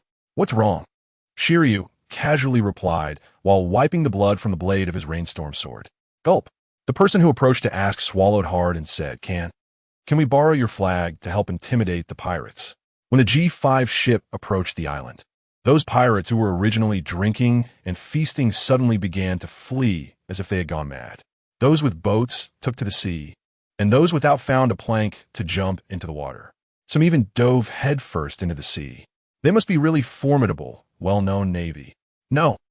Shiryu shook his head. "My task is just to clean up pirates." The middle-aged man's expression grew even grimmer. How long can a stable life last? Watching Shiryu leave, the middle-aged man looked towards the rogue navy on the other side. Although these people don't look like good guys. But, after he made his request again, the Navy man's face showed a struggling expression. He was just Shiryu's aide, the deputy commander of the 04 combat unit. And didn't he have the authority to directly use the G5 flag? But the people here, remembering how those impoverished citizens had sent them food and supplies earlier, the aide gritted his teeth. All right. Upon returning to the warship, the aide's legs were already trembling. The G5 branch people all knew that in the base, apart from Major Belmare, who dared to argue with Major Dillon, only Miss Au and Princess Manshell could act cute in front of the Major. The others almost executed orders according to ironclad rules. As Shiryu's aide, he certainly understood the current strategic policy. Only clean up pirates, do not occupy territory. This was a direct order from Major Dillon. On the warship, Shiryu sat on a deck chair, biting a cigar while watching the trembling officer tie him up and throw him in the prison. Just as the officer was in despair, Shilio turned and walked towards the cabin. Return to port. Major General Shilio. The officer's eyes were filled with tears. He did not retrieve the G5 flag. He took this responsibility upon himself. Chapter 66. Slave Nation Building Violation of Military Orders? Yes, he planted the G5 flag on that island, but I did not retract it. Dylan leaned back on the sofa, arms crossed, looking at the adjutant tied up on the ground and the nearby shrew, who was waiting to face his wrath.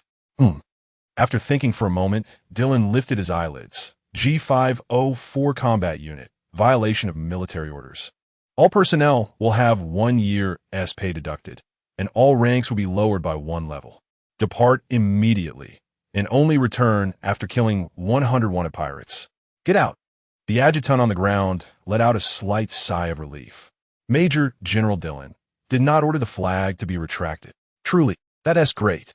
After the 04 unit left, everyone else remained silent, while Dylan continued to ponder on the sofa. Although some islands had been occupied previously, they were still within a controllable range. Moreover, they were all near the G5 branch. Formally speaking, they could not be considered occupied, but rather as outposts. The headquarters in Mariehua turned a blind eye to this. But Dylan was well aware that some things, once taken too far, would lead to problems. The territory was too vast, and G5 could not manage it all. If someone with ulterior motives destroyed the islands protected by G5, regardless of whether G5 avenged the bloodshed afterward, it would damage G5's prestige. Moreover, those islands were territories of non-member states or simply ungoverned areas. According to the laws of the world government, the Navy was not required to provide protection for them. If they boldly expanded their territory and these territories could not become member states, not paying the Heaven's Gold, it would become a huge hidden danger. Belmel couldn't help but prepare to speak first, but Tom, sitting opposite her, gently shook his head to stop her. The map. As the map slowly unfolded, Dylan's hand gently explored the surface, seemingly searching for something. Others showed puzzled expressions, but no one spoke. Here, Dylan pointed to an area on the west side of Dressrosa, marked as the Kingdom of Elsino. Intelligence. Tahir glanced at it and said, "The Kingdom of Elsino, formerly a member of the world government, lost its membership and naval protection 6 years ago. Its capital was destroyed by pirates, the royal bloodline was severed, and it is now a lawless land." The royal bloodline severed. Dylan rubbed his forehead. Should they mobilize forces from the East Sea? No, that would be too abrupt. It's not the time to expose themselves yet. Magnetic Drum Island. Also not feasible. The royal family. After pondering for a while, Dylan lifted his head and looked at Mancherry. Tom, escort Mancherry to Greenbit. Invite King Gansho to G5 for a meeting. Although it feels a bit rushed now, it's also a good opportunity to test the attitudes of the world government and various races. When Gansho arrived at G5, he was accompanied by hundreds of soldiers from the Dong Tata tribe. Dylan looked at the expressions on their faces and felt somewhat strange. Why does it feel different from before? Gansho's expression was somewhat serious. For the past several hundred years, we have been waiting for the day our promise is fulfilled, following our nature. But this has brought us too much misfortune and sadness. In these 10 years, we have begun to search for our own path. Fighting against injustice and discrimination is the only way out. ISNT it. Major General Dylan? The hundreds of warriors behind him all had solemn expressions and strict discipline. Clearly, they had also overcome the naivety of their racial nature with great perseverance. Over the years, they had taken turns following Leo into battle, witnessing this world. This has made us even more steadfast in our choice. Prepare for migration. A new green bit is about to be born. At the same time, be ready to join the world government. As you wish. Migration of the little people? Doflamingo's face darkened. Although he didn't know why G5 had not taken any extra actions against the Don Quixote pirates before and after the war. Directly relocating all the little people would completely sever that path, and moreover, those despicable slaves are actually going to build a nation? Is that so, Doflamingo? The G5 fleet has already set off, led by angry Sea Tom. What about the factory? Torpole sniffed and said with concern, "It's not optimistic. The number delivered to Kaido is very small after removing the defective products, and Kaido is already quite dissatisfied. Moreover, he has also cut back on our weapon supply. After pondering for a moment with his fingers crossed under his chin, Doflamingo said, use the power of hearts to gather the locations of other little people. Or, trade with Big M.O.M. We cannot continue to delay. Understood. After Torpole left, Doflamingo suddenly smiled sinisterly. Let the slaves join the world government. Dark Dragon, you are really daring to think. Ha ha ha. Let me see your ambition and skill. Alabasta Kingdom. Nefertari Cobra looked at the news in the World Economic Journal and fell into thought. With the support of the G5 branch of the Navy, the Dongtata Nation of the Little People announced that it would migrate to the unclaimed land of El Sino and establish the Kingdom of Greenbit.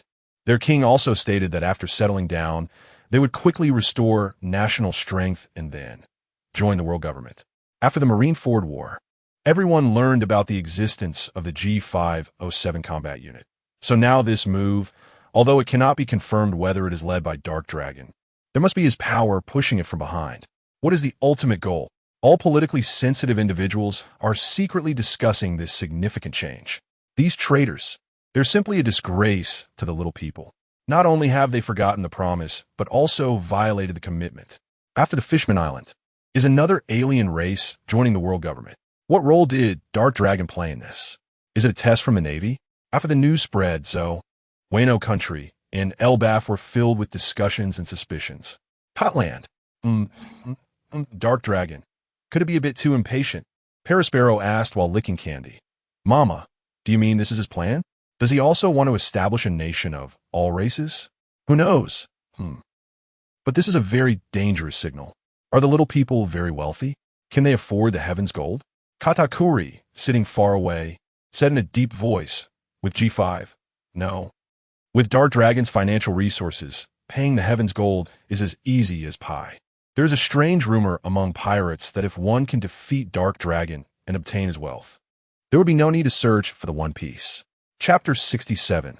The Crazy Pool Manager Ein. Do you still keep in touch with Zephyr and the others? Yes. Even though it's been several years since I joined G5, Ein remains the quiet type. The swordsman seems to speak very little. Dylan tapped the table. Does Binz have the devil fruit? Shouldn't have. Let me confirm. The meticulous Ein immediately picked up the Din Mushy and dialed Zephyr's number. Oh, is that you, Ein? Zephyr looked even older than before. However, upon seeing Ein, he still showed a joyful expression. Although Ein had followed him for a short time, in the Navy, Ein could be considered a strong fighter. After all, he was the one who practiced the swordsmanship of that man, the Crescent Moon Ein. Although Ein's ranking among the officers in G5 wasn't high, he was still among the best of the new generation of the Navy. Zephyr Sensei, Vice Admiral asked me to inquire if Binz has consumed a devil fruit. Binz? Zephyr was slightly taken aback and showed a puzzled expression.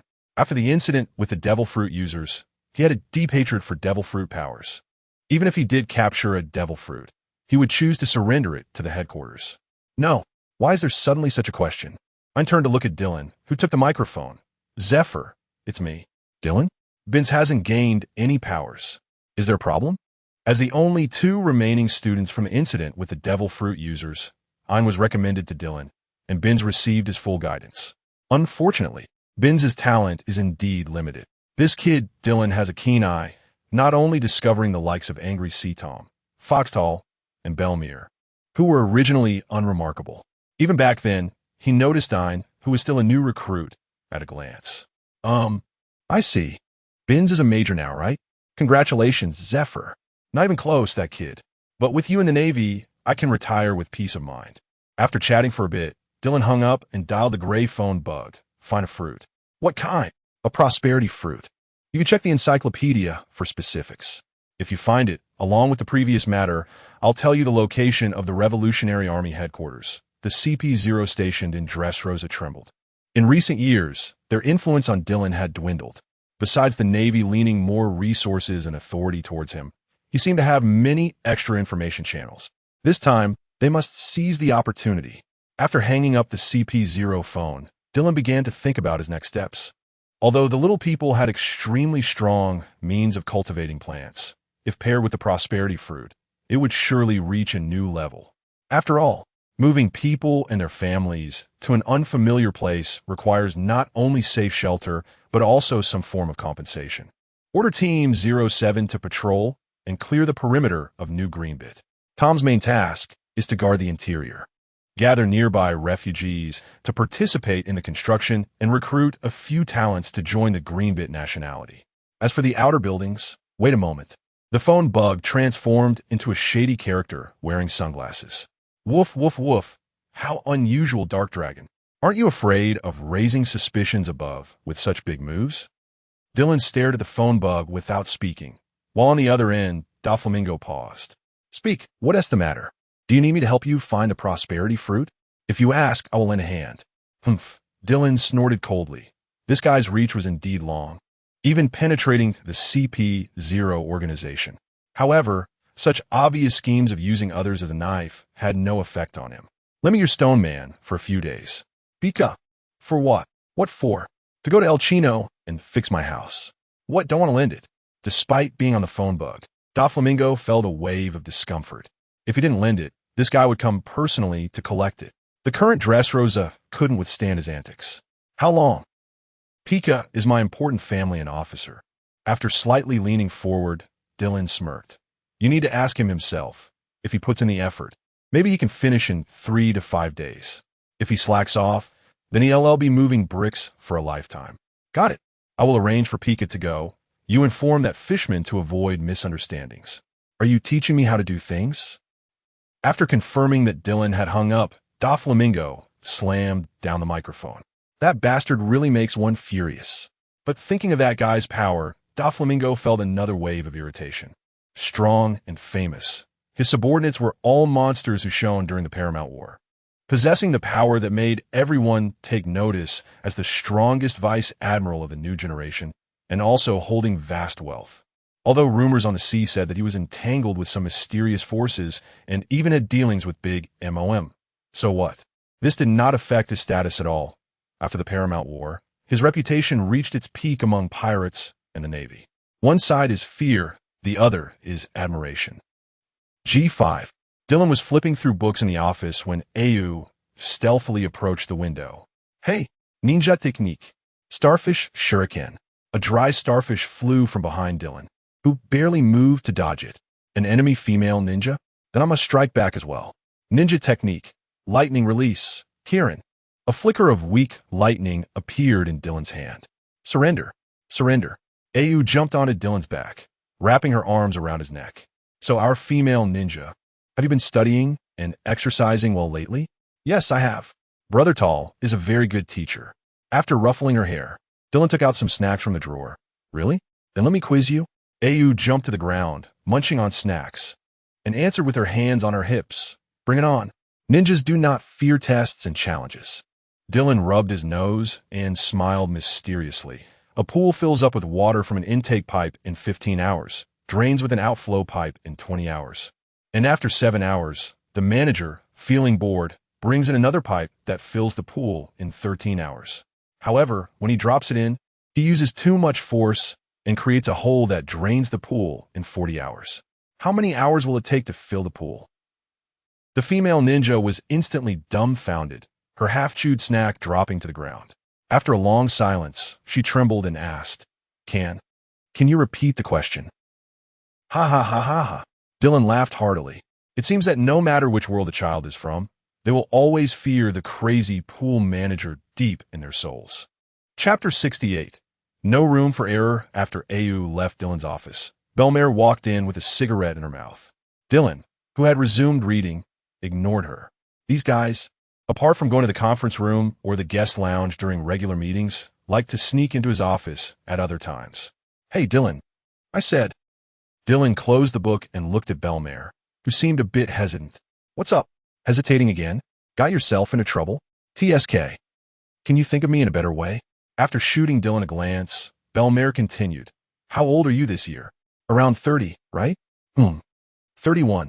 What's it to you? Although he was already 31, under the refining of lightning, he still looked about 25 or 26. After a moment of hesitation, Belmare said, Au is a really good kid, but have you thought about leaving your bloodline behind? Although Dylan often disappeared, They all knew he was off doing his own things or training. This promising man had almost reached the pinnacle of the world. Why was there not even a woman by his side?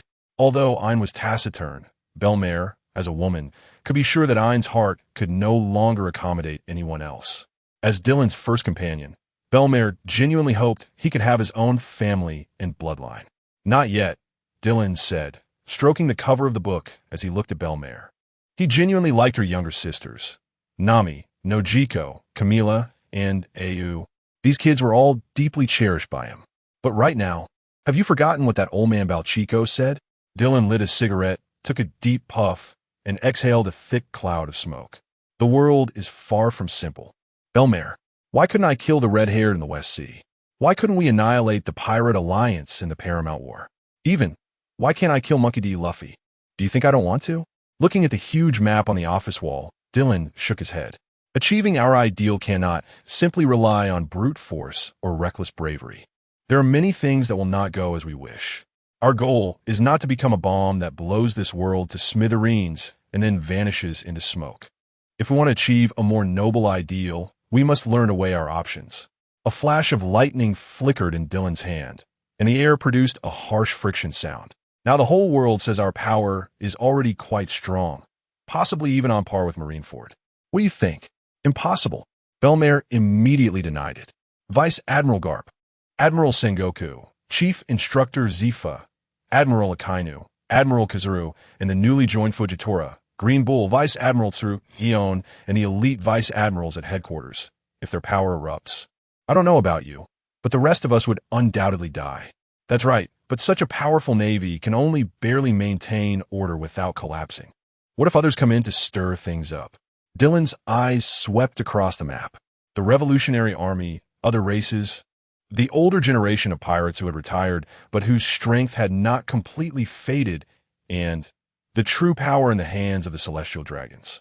We need to leverage this position, stand on this ground, and use its name to resolve part of the visible troubles first. During this time, no. Before achieving the ideal, I cannot leave myself any room for error. Room for error. Belmare was momentarily stunned, then felt a bit heartbroken. He was worried too much, bearing too much. Look at Garp. Dylan shook his head. What has he done? Although I don't know if he made some agreement with others back then, there's no doubt that Dragon and Luffy greatly interfered with his position and decisions. After saying this, Dylan stared at Belmare and said word by word, If one day, Belmare, if one day the enemy threatens me with your life, I will not compromise. Just as I told them, I will use double, tenfold, 100-fold heads to honor you, but I will not compromise. Hearing Dylan's words, Belmare did not show any signs of disappointment or anger. Instead, she nodded firmly. That's what we hope for. Dylan, that's you. Someone worth following. Dylan shook his head and sighed. I have never been a husband or father. I don't know what kind of feelings that entails, but I am very afraid. If I really had a wife and children, and the enemy threatened me with their lives, would I be able to harden my heart? So, before that day comes, I will not leave the enemy any room for error. Even if I disappear from this world, I will not have let anyone down. My children should not be born in this damned era. Kazan, having left the Navy, was traveling around the world with his penguin, carrying a small backpack and riding his bicycle, in an ordinary fishing village somewhere in the East Sea. Should we try to approach him? The sir seems to have a good opinion of him. No. His stance is hesitant and not our choice. Moreover, his identity is too sensitive and conspicuous. Approaching him now will only bring trouble. What about CP0 and the Revolutionary Army? It seems both sides have noticed something, but they suspect the other is setting a trap, and we have managed to erase some traces because of that. Don't underestimate the enemy. Also, according to orders from above, start collecting information on former members of the Roger Pirates. Report immediately if you find any clues. Yes. G5 branch. Kazan and Dylan sat face to face. This guy, is he here to mooch off food and drinks again? Kazan placed a small bag aside and slumped onto the sofa. I just happened to pass by, planning to check out the deeper sea later. The deeper sea? Dylan frowned. Although he didn't know why Kazan ultimately chose to partner with Teach. It was clear he had ulterior motives. Taking down Blackbeard. Isn't that just a cripple? Wait. Here, Kazan didn't become a cripple because of his father. Doesn't that mess up the script? Dylan maliciously swept his gaze over Kazan's legs. Which one should I interrupt? Yeah, what's wrong? You thinking of something bad? Oomph. Why didn't you cross your legs like Kizaru and Akainu that day? Are your legs not good? Huh. After teasing, Dylan's expression turned serious. Speak, Kazan. What's going on?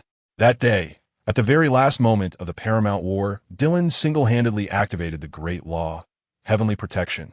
But except for Akainu and a few other vice admirals, other high-level combatants chose to stand by for various reasons and beliefs. If at that time, besides Akainu, there had been just 2 more people to act, he wouldn't have been hit by the red-haired slash. Even at the last moment, if everyone could rush up together. It's a pity. Many things don't always go as one wishes. Just wait a little longer. Until I become stronger. Until I find that guy.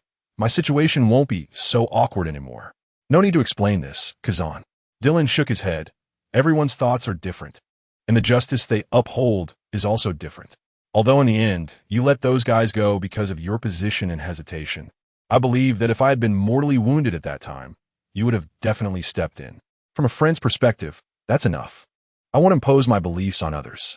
Chapter 69 Relocation Plan, however, I still have a personal question. Dylan frowned.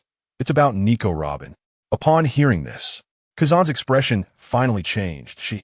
After escaping from O'Hara, Nico Robin frequently moved between gangs, robbers, and pirates, being betrayed by others or betraying others every day. Before the Justice Island incident, Kazan even decided to personally end her life. At that time, he believed that Saul's idea was wrong. Despite the vastness of the sea, Nico Robin had not found a place to belong for so many years. Therefore, the mistakes he made should be corrected by himself. Destroying Justice Island, breaking into Impel Down, intervening in the Marineford War, and the previous incident with Rayleigh breaking into Mariewa. The Straw Hat crew was no longer just a group of pirates pursuing freedom and adventure as he had claimed. As his crew member, if Nico Robin couldn't change her stance, I wouldn't hold back. What about your foster sister? That navigator named Nami. After hesitating for a moment, Kazan finally asked this question. Back then, he specifically returned to the East Blue, and over the years, the entire Navy knew about his fondness and care for Belmir's adopted daughter. Everyone still has a bit of time. Dylan pulled out a newspaper from the drawer, which was the previous headline from the World Economic Journal. The straw hat was trampled underfoot by Dylan, flowers scattered all around, and the arm of the straw hat had 3D2Y written on it. 2 years, find her. Whether to lock her up, break her legs, or even kill her yourself is fine. If I see her still on the Straw Hat's ship 2 years from now, consider her a pirate. Dylan pointed at the newspaper. After a year, if you think you want to find her but can't, come ask me, and I'll tell you her location. As for this woman, I can only concede to this point. The same goes for Nami. I will find time to locate her. If I can't convince her, I will lock her up to let her see whether this world is changed by the Navy or by pirates. I understand. After pondering for a moment, Kazan shook his head. I won't go looking for her. From the day she escaped O'Hara, I told her to live cautiously, and I am not her companion. Her journey should be decided by herself. It would be best if that were truly the case, Kazan. Dylan leaned forward, staring into his eyes. I don't want to fight you. After all, you are one of my few friends. Having made his decision, Kazan returned to his lazy demeanor. Slumping down again, it shouldn't be the case. After all, you are different from that Sakazuki guy. Let's hope so. By the way, since you're wandering around the New World anyway, if you encounter Moria and that guy with the transparent fruit, help me take him out. Fighting and all that. Hey, don't slack off just because you've left the Navy. Kazan. Kazan picked up a small backpack and stood up, walking towards the door. Got it. Got it. Seriously. One after another. Even though I've left the Navy, they still won't let me go. As Kazan's voice faded, Dylan frowned slightly. What does that mean? Is he revealing something to me? However, based on Kazan's character, he probably wouldn't be cooperating with Teach as an undercover agent. It seems there are other reasons behind this. With the improvement of the El Chino Kingdom, more and more attention from the world began to gather here. Many forces also started attempting to infiltrate, but they were all blocked by CP0. You can arrange a few people on the outskirts. This is my honesty towards Mariewa. But you need to be responsible for cleaning up the other random guys. Can you do that? A bit. If you can't do it, your people are not allowed to get close. Otherwise, if I catch CP organization's people, it will be on your head. I will apply. Under the premise that the personnel are not too complicated, we are responsible for screening. However, once the population increases, although the Dongta Kingdom has not completed its relocation, the world government has already tacitly approved its joining. They even raised the world government's flag on the unfinished capital. Of course, what intimidates the pirates is not the flag of the world government. On one side of the capital's port, there is the glaring base of CP organization, and on the other side is the G5 base's branch. In the office of Admiral Marineford, the justice of ruling the world has turned into absolute justice. Relocation? Akainu bit his cigar and looked at Dylan. Why this sudden idea? Pushing deeper into the new world. Aren't you also planning to swap the headquarters with G1? Indeed, it seems we are on the same page, but the position of G5 is also very special and cannot be vacated easily. Akainu looked at Dylan, who was shaking his leg.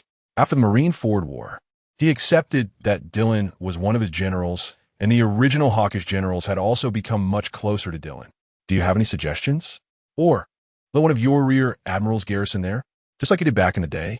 8 years ago, Dylan was promoted as a G5 branch commander with the rank of rear admiral. If it weren't for one of the warlords of the sea, Don Quixote da Flamingo, being nearby, that area would have long become a pirate's forbidden zone. Although the rear admirals under Dylan may not be as strong as him, they would definitely surpass the average vice admiral. No, Sakazuki, my people all have tasks to execute. Let us swap for others. My new base is just a few hundred kilometers away. Anyone can go. Even Smoker, that weakling, would work. In that case, who? Akainu exhaled a puff of smoke. Let Tina go. You are right, you are nearby, so there is no need to waste too much upper-level combat power nearby. Black Hole Tina? It doesn't matter. Just as he said, his new base is not far away. Even if the old base is left empty, no one would dare to cause trouble. Tina seems to be from Granny Crane's side. Tina is willing. As a member of the Navy, she should go to more dangerous places. In the office, Tina stood at the side of the desk, looking serious. Dylan lifted his head. If you say that, I won't be happy. Tina didn't mean it that way. What Tina meant is that being able to go to the forefront of the new world to combat evil is something I've always hoped for. I understand, but where I am, although no small fry come over, there might be a big pirate showing up one day. So, if you say it's dangerous, that's not wrong. Understood. Also, before receiving the transfer order, someone commissioned Tina to apply for a transfer order. Sakazuki took out his cigar. Who? Tina straightened her body. It's Major Dashki under Smoker. She said she wants to enter G5 for a while to learn, but since her rank is not enough, she cannot directly contact the Admiral and Dylan. She just encountered me outside and commissioned me to apply together. To find you. Akainu remained non-committal. He didn't care about such trivial matters. Dashki, huh? Let her in. Major Dashki of the headquarters reporting. When the four-eyed girl walked into Akainu's office, although she was a bit anxious, she still completed her military salute meticulously.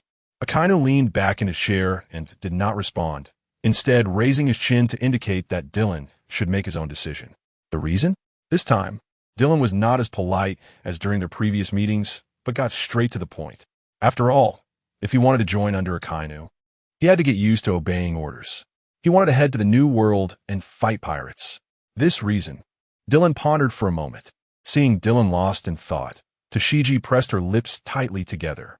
After a while, she could no longer hold back and loudly asked, "Is it because the rear admiral thinks I'm too weak?"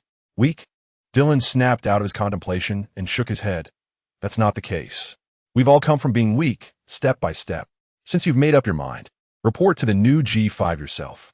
All right, when you went to G5, what did Smoker say? Although Akainu was a pure soldier and did not care much for faction disputes, Smoker was not necessarily in a good position either. After all, Kazan had run off. Oof. The previously silent Akainu snorted coldly.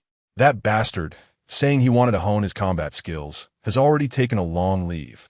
Truly foolish. Chapter 70. The Swordsman's Intuition Midway in the New World. Almost there. Based on the remaining supplies, we should head back. Looking at the pile of bounty notices on the ground, Belmare felt somewhat helpless. It's really strange. Why do these guys bring their bounty notices when they go out? Luo, while treating the injured nearby, casually remarked, for them, It's probably a form of honor or symbol of strength, right? Phew.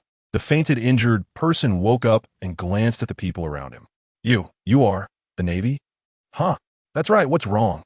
Save my family. They are not far ahead in the kingdom of Sovia. Please. Belmare looked at this man, who had just woken up and still seemed quite weak, and then looked up at Ein. Ein opened the map and observed. Sovia. Indeed not far, but please, I beg you. The man heard Ein's words and suddenly rolled off the makeshift stretcher onto the ground, starting to kowtow. My daughter was taken by pirates. I was blown here by the wind and waves. I don't know. The man's face was stained with murky tears. I don't know how long it's been. Anyway, I beg you. Hearing the word daughter, Belmer's heart tightened. Seeing her expression, Luo and Ein began to pack their things. The kingdom of Sovia. Ein confirmed the information again. It was not an area occupied by the four emperors, nor was it a red danger zone marked by CP0. Set sail. As for rest and supplies, let's take them from the pirates. In the kingdom of Sovia, a secluded fishing village port. This place had been abandoned for a long time, and those pirates had not sent anyone to monitor it. Despite his wounds not having healed, the man named Bart gritted his teeth and walked ahead.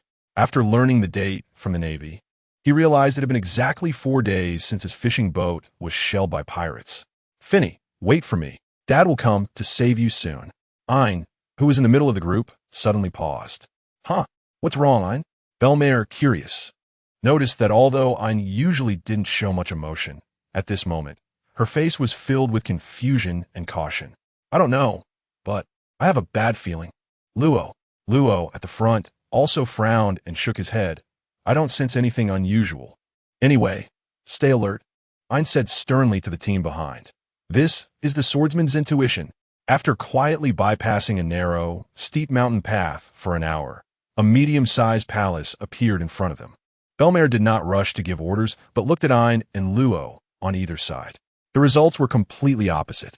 Ein still looked serious and nodded. Luo frowned and shook his head again. Among the three of them, Luo's observation was the strongest. This strange situation was a first for them, usually carefree. Belmare turned to the fisherman Bart and said, "Wait for us here." "No, I want to." "Foolish." Belmare whispered fiercely. "What are you going to do? Go to your death? Do you want us to send someone to protect you?" After hesitating, Bart finally nodded. Then, "I'll wait here. My daughter is named Finny. She was wearing a dress with a starfish print when she was taken." "Understood. Let's move."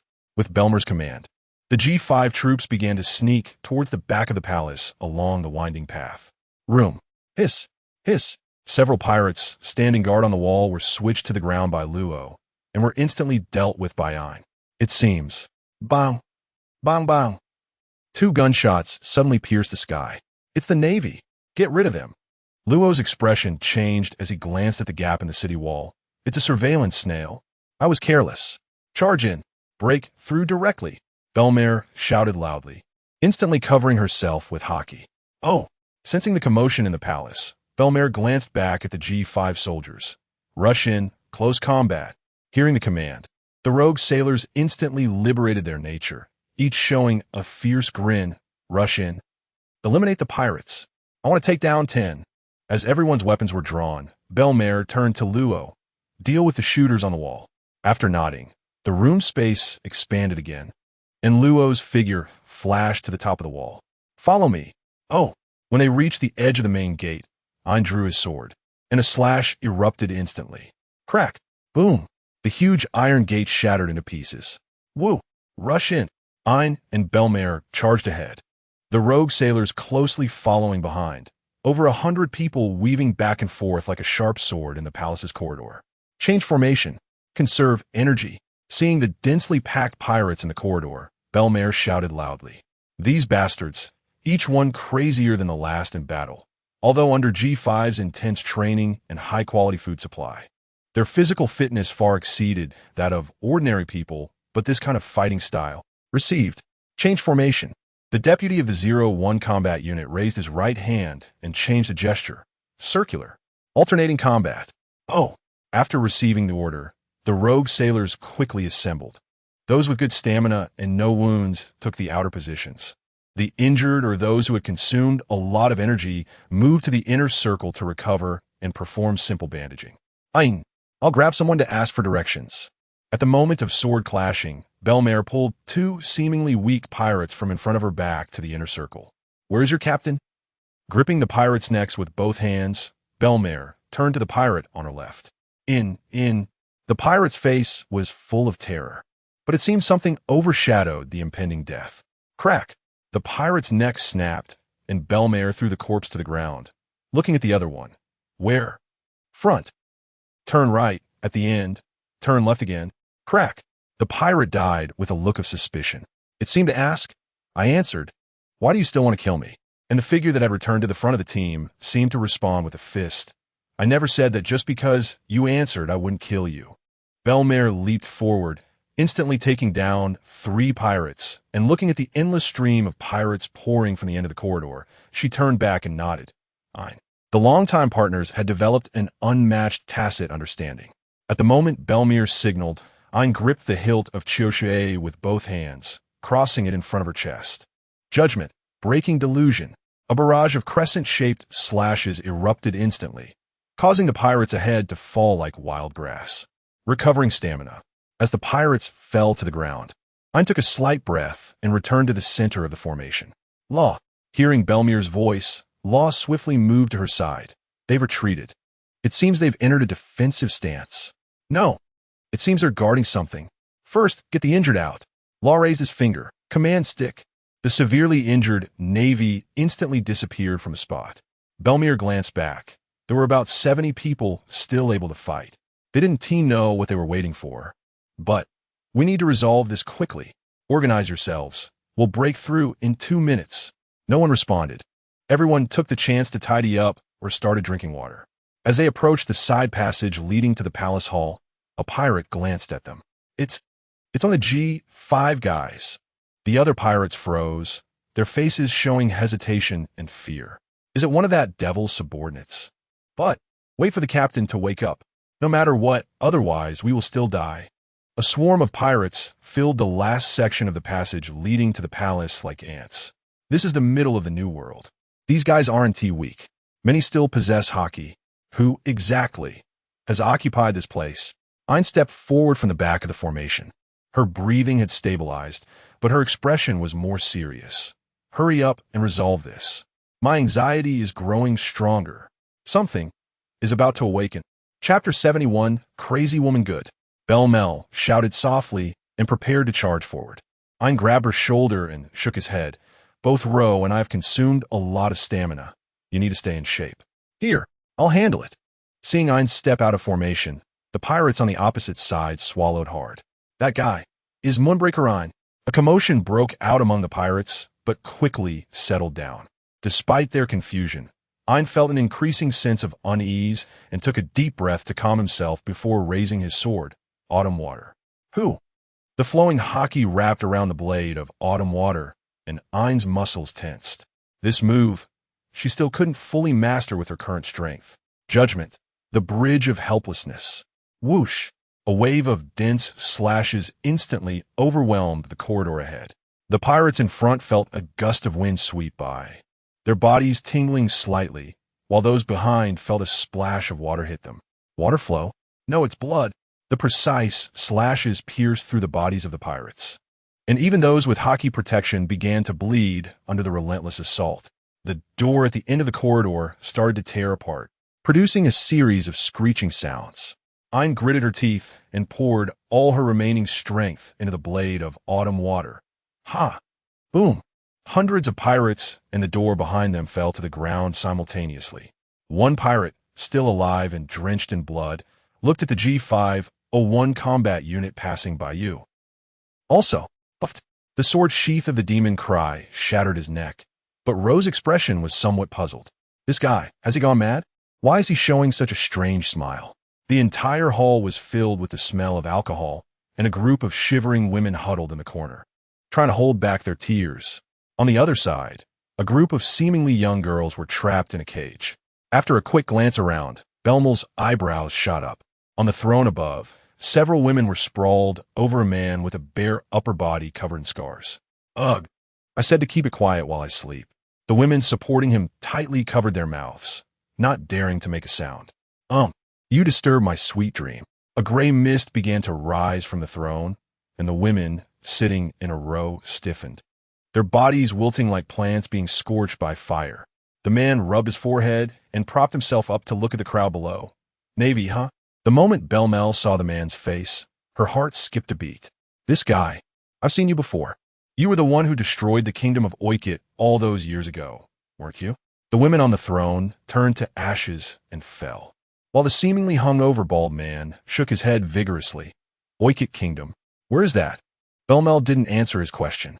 Although she hadn't faced this man directly back then, there was no mistaking that face. Finny, a trembling voice echoed from the corner of the hall.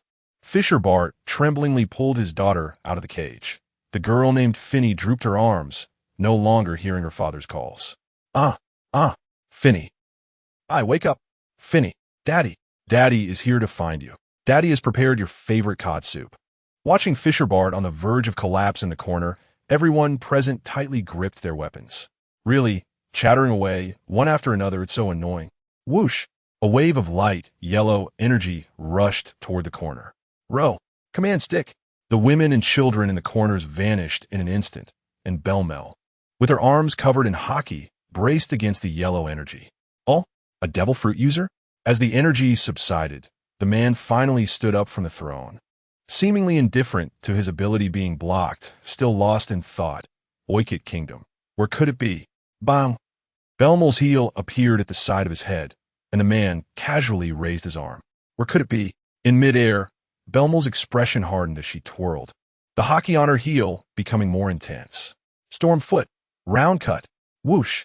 A dull sound cut through the air. Boom! The man's eyes lit up. I remember now. It should be nearly 20 years ago. How nostalgic the days in the East Blue. Then he grabbed Belmel's calf. Were you there too? Didn't the Navy get wiped out? Belmel let out a muffled grunt. This guy's strength and hockey. After finally enjoying a good drink. Seriously, since he's a fish that slipped through the net back then. You should die? Zah! A powerful wave of energy erupted, and the man swung Belmel's body down to the ground. Surgical knife. No life. The man grinned. Blackbeard. Bang! Belmel was smashed into the ground, while the man leapt high, dodging row and nine slashes. Is the Navy this strong now? No one in the Navy below fainted from that conqueror's hockey shock, which surprised him a bit. This level of conqueror's hockey, from the rubble on the ground. Belmel, covered in hockey, stood up again. It hasn't worked on us for a long time. Swish! Belmel's figure flashed above his head, her right foot raised high once again. Bang! Really, you never learn. Your weak body, the strength of your hockey, is simply laughable. The bald man raised his arm to block above his head, but then realized something was wrong. It wasn't just a simple clash of strength. Within this hockey, there was a peculiar power. Internal destruction. No, it's a more complex transformation. Crash! The bald man's arm shook, and the stones beneath his feet shattered and flew. Shaking off the pain in his arm, the bald man looked up at Belmel. What kind of power is this? It's quite novel. Row and in the hall showed a more serious expression. This move is said to be able to break the ice continent. And this guy, he only seems a bit uncomfortable in his arm. Forget it. It has some tricks, but that's about it. Is it not enough? Before Belmel could finish her thoughts, the bald man instantly flashed in front of her. Oh no! Instinctively raising her arms, a tremendous force struck, and Belmel felt a fiery pain in her arms. Boom! At the other end of the palace, Belmel, who had been kicked away by a turn, was buried under rubble and debris. The moment Belmel was sent flying, Ein and Luo's bodies disappeared simultaneously.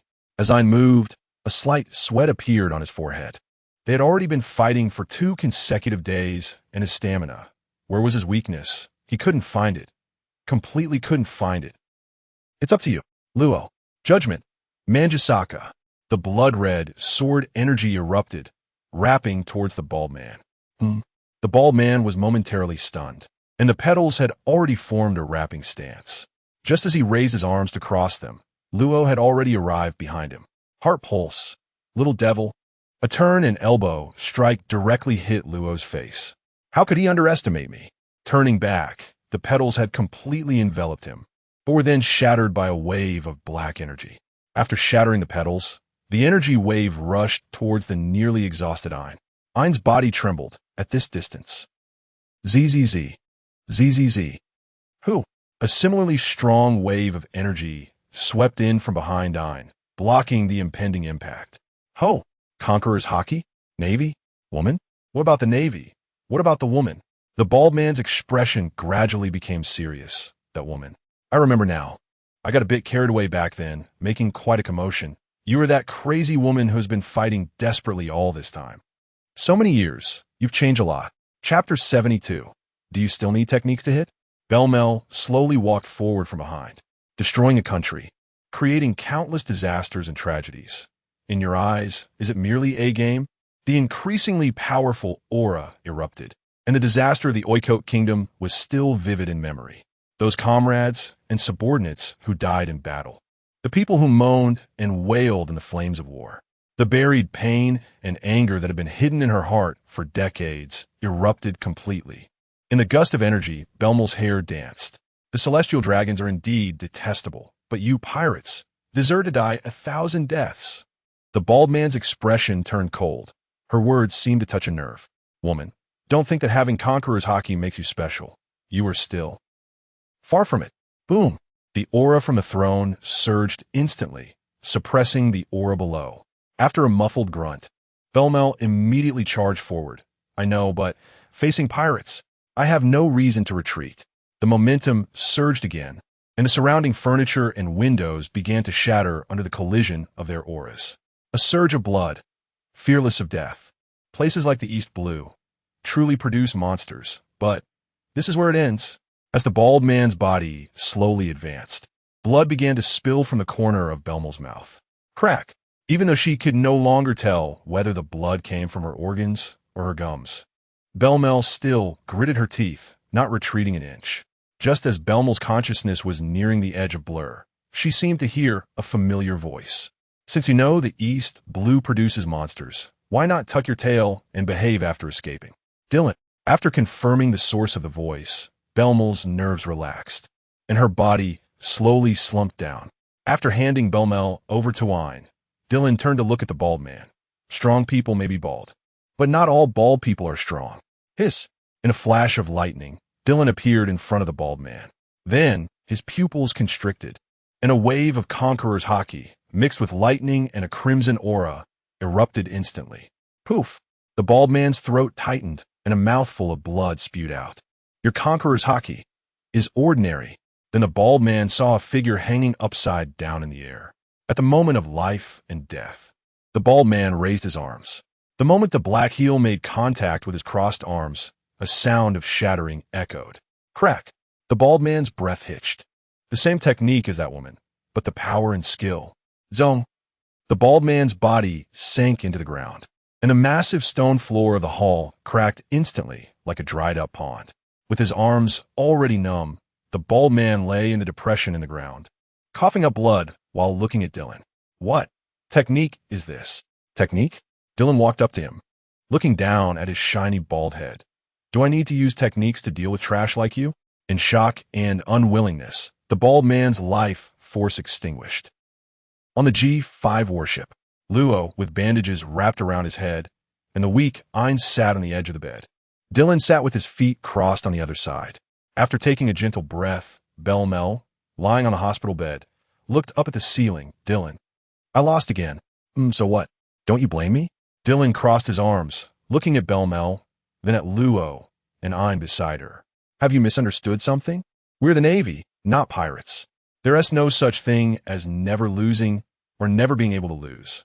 Am I not allowed to lose? If I truly couldn't, I would fly to Totland for a good slaughter, then fly to Wano for some fun, and finally fly to... Even the world's strongest Whitebeard ultimately lost to time. Lost to the Navy? Dylan frowned, looking at the three of them, who seemed downcast. Everyone can lose. As long as you haven't lost your life and haven't lost your fighting spirit, even if you lose 1,000 times, 10,000 times. Those who can stand up and continue to fight are not losers. Don't listen to that nonsense about never being able to lose or never having lost. Who the hell hasn't lost in this world? Even God has changed several times. In the astonished eyes of the three, Dylan waved his hand. Just pretend you haven't heard that. Looking at their puzzled expressions, Dylan shot them a glance. Your strength is not enough right now, knowing this is not a good thing for you. After a moment of silence, Dylan looked at them again. You must remember, experiencing failure is not scary, nor is it shameful. Being able to find a breakthrough direction from pain is what is valuable. Each of you has opportunities and potential. After returning this time, you don't need to take on missions for a while. Take some time to seriously consider your direction. Don't squander a good hand of cards. Right, smoker. After Luo and I left, Dylan looked at Belmel, who still seemed a bit dazed. I was your first chosen subordinate, but I increasingly feel the gap between myself and Tom, Shiryu, and Tahir. Even Ein and Luo probably won't be long before they surpass me. Dylan, will I become your burden? Dylan opened the window, tossed a cigarette to Belmel, and lit one for himself. Once you truly start to think that way, your strength will begin to decline, even disappear. Taking a deep breath of smoke, Dylan stared at the somewhat confused Belmel. The world is so vast. It has never lacked people with talent, but very few can make it to the end. Why is that? Because no one is immune to failure. But most people lose themselves in power or authority, and after experiencing one or two failures, they begin to doubt themselves, even abandon their inner selves. From that moment on, they lose their qualifications as strong individuals. Crying, sadness, helplessness, anger, these are unavoidable for anyone. After experiencing these, being able to regain confidence is the hardest thing. Belmel, lying in bed, smiled faintly. What about you? Dylan, have you ever experienced that? Me, looking out at the calm sea and the soaring seagulls, Dylan smiled. Of course I have. In my youth, I craved blood and adventure, hated the constraints and nagging of my family. But when I truly arrived in this world, I realized its cruelty and ruthlessness. Our family merchant ship was sunk by pirate cannon fire. I barely survived, clinging to a piece of wood, relying on rainwater and wild fruits to stave off hunger. My small body was insufficient to support me living alone. I worked for others, was deceived, sold, and enslaved. When I awoke, I had almost lost my humanity. I began to realize that this world is not so beautiful. No one is waiting for me ahead. No one will be infected by my smile and help me unconditionally on the road of wandering. I had to think about how to survive while snatching wild fruits from monkeys and avoiding slave traders. After joining the Navy, no matter how difficult or heavy the tasks were, I couldn't show a hint of cowardice outside. I could only hide and secretly wipe away my tears. Because I'm the only one left in this world. It's been over 20 years. I really want to see them one more time. Mom and Dad. Chapter 73 G5 Fortress. At the moment Dylan took down the bald man, life cards were burning in the hands of different people around the world. Luke is dead. In a mountain in the East Sea, a robust figure sat in the shadows, looking at the telephone worm in front of him. What happened? He said that the days of waiting were too boring, and he wanted to go out for some fun, encountering a subordinate of Dark Dragon. After a brief silence, the person in the shadows stared at the telephone worm. I told you back then that he was not suitable to join us when you wanted to recruit him. Arrogant, conceited, but without the strength to match. He almost exposed our arrangements in the East Sea when he destroyed the kingdom of Oikot.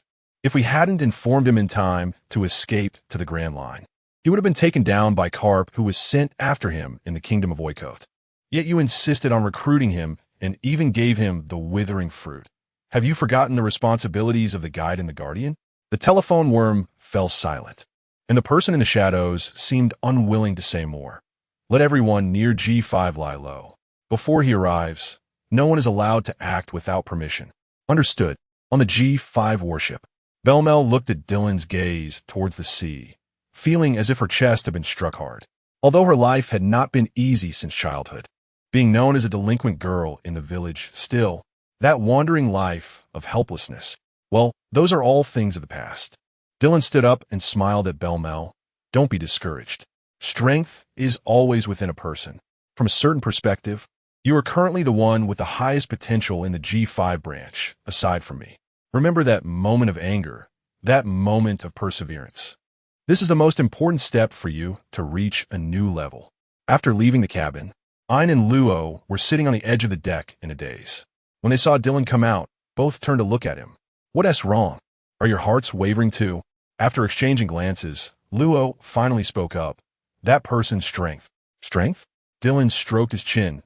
If I had to describe it, probably at the upper level of the 7 warlords, similar to Doflamingo and Boa Hancock, but definitely much stronger than your previous opponents. During the Marineford War, their main targets were still the captains and crew of the Whitebeard pirates. Dylan once evaluated the first generation of the warlords of the sea. Mihawk stood alone in the first tier, while Doflamingo, Boa Hancock, and Jinbei were in the second tier. Crocodile and Gecko Moria, who had lost the heart of a strong man, were at the bottom. As for Kuma, he was floating between the first and second tiers. Later, Dylan also explained that this ranking was purely based on the combat power they displayed at the moment, but it cannot be generalized. For example, in the sea, others combined might not be able to defeat a fat-headed fish. When controlling, Doflamingo and Moria were far superior to the others. And when it comes to cleaning up minions, Crocodile, with his Logia fruit, was the most efficient. As for Kuma, at that time, Dylan's evaluation was that his ability was too akin to a certain character and was forcibly deleted. Although they couldn't fully understand what that meant, they could vaguely guess. Our combat strength connection still has some issues. Dylan paused and said, Tom, Tahir, Shiryu, any one of them could easily take down those 7 warlords. You guys need to work harder. Go train, go fight, go summarize, go imagine. I believe that in the near future, no. After experiencing this setback, I believe you will soon find your own direction and path. You can always consult me and the others in the base. Don't be discouraged, don't hesitate. The world is waiting for us to change it together. After leaving Balchico, Alex followed Tom to the old land of Elsino Kingdom. Tom did not impose any additional restrictions on his freedom. In New Greenbit, he could come and go freely. The people in the base were curious about this suddenly appeared young man and maintained a certain level of awe. After all, he was someone who could occasionally listen in on officer meetings. The deputies of various combat units could only participate after being summoned. Although the higher-ups did not clarify his position and rank, and the vice admiral rarely paid attention to him, he himself did not wear the G5 uniform. Yet this mysterious person sparked many speculations. Even CP0 took notice of him. Don't mind him, the division leader of CP0, who had collaborated with Dylan for several years, waved to stop his subordinate's report. That guy has a kind of magical insight, always able to find powerful individuals in some inconspicuous places. Don't provoke him for no reason. After hesitating for a moment, the subordinate nodded and left. Meanwhile, CP0 was still troubled by the issue of the prosperity fruit. The world is so vast. Where could they find such a fruit? In the palace of Mariewa, the 5 elders looked at the submitted documents. It was the agreement for the Dong Tata Kingdom to officially join the world government, along with an order for the G5 branch's relocation. The elder wearing a hat asked in a deep voice, with the power of the little people, do we really want to grant them the qualification to participate in the world conference? No. Not just the little people. The elder sitting beside him, polishing his long sword, said while examining his blade. This is a signal of our victory. The alien races are collapsing from within. But Dylan's actions could have crossed the line? What does it matter? The elder with a birthmark on his forehead leaned back on the sofa. Even if he truly possesses the heart of a king after the end of history, we can grant him territory if he has rebellious intentions. After witnessing true power, he will understand how to make choices. After the lethargic Pika left on the ship of the Don Quixote pirates, Dylan looked at the neat and uniform buildings in the royal capital. With that strength, why be a pirate? Isn't it better to build houses for people? A few years of that could make him a wealthy man. The already relocated G5 base stood on the left wing of the former Elsino, now Greenbit. The base was established on a huge, steep cliff, with tens of thousands of square meters of massive mountains reinforced and shaped repeatedly by Pika.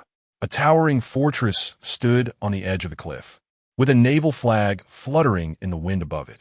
In the center of the fortress was printed its number G5. Behind the massive fortress was an exaggeratedly large training ground and auxiliary buildings. Below the cliff was the military port belonging to G5 and the world-famous G5 alloy workshop. Quite efficient, Tom. Aside from the 04 combat unit, which was still out on the battlefield, the other personnel had already gathered. No, it was mainly Tahir's credit, including the design of the fortress and some other arrangements. I was just responsible for the on-site construction. Thousands of G5 soldiers stood in the large square, looking at the fortress that pierced the clouds. Dylan glanced at the sparse crowd around and then looked back at the fortress. Is it a bit too big? Chapter 74. World conscription of G5 conscription? Yes. Aren't you conducting a world conscription? G5 can participate too. Sakazuki twirled the cigar in his mouth. Sure. Dylan, according to the current division, the new headquarters is located beneath the Red Earth continent, considered the end of a new world, while your G5 guards the midsection of a new world and should have a more complete system and stronger combat power. Do you need headquarters to assist with publicity? Yes. Of course, the bigger the momentum, the better, Sakazuki. Understood.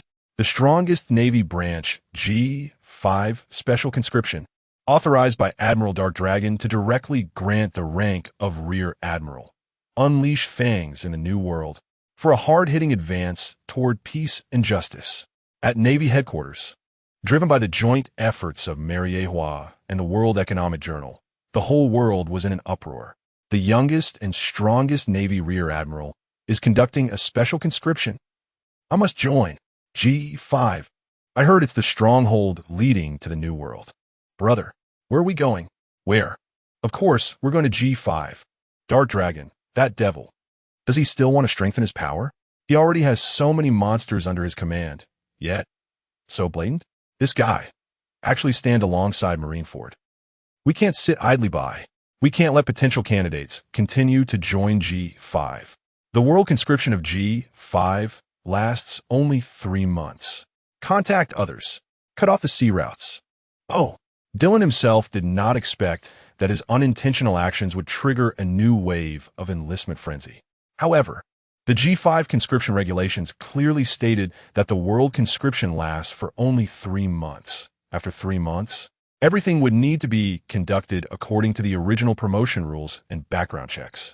Mom, should we send someone to infiltrate? No need, that guy's observation hockey. There's no need to provoke him. However, we can send someone to participate in the interception battle initiated by those kids. Interception battle? What is that? Asked Krija, sitting aside while stuffing food into his mouth. It's a disruption plan launched by the pirates of the Grand Line, targeting G5's special conscription, intercepting those from the Four Seas or other regions heading to G5 to enlist. On the other side, Katakuri, wearing a fluffy scarf, still remembers the scene of that man coming to the nations alone and battling with Mom. The current me. No, I should still have a gap. According to intelligence, that guy displayed his power during the Marineford War, and his subordinates, Angry Sea Tom, Rain Shiryu, Sky Fox Tire. The sea routes leading to G5 are filled with pirates. Another ship is coming.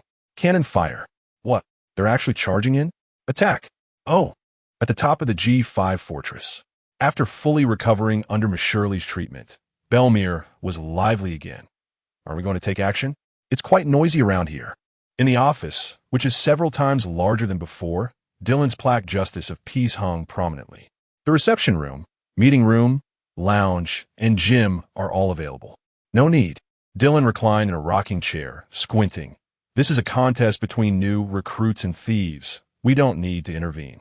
Since they decided to participate in the special conscription, they must have the courage and strength to forge ahead.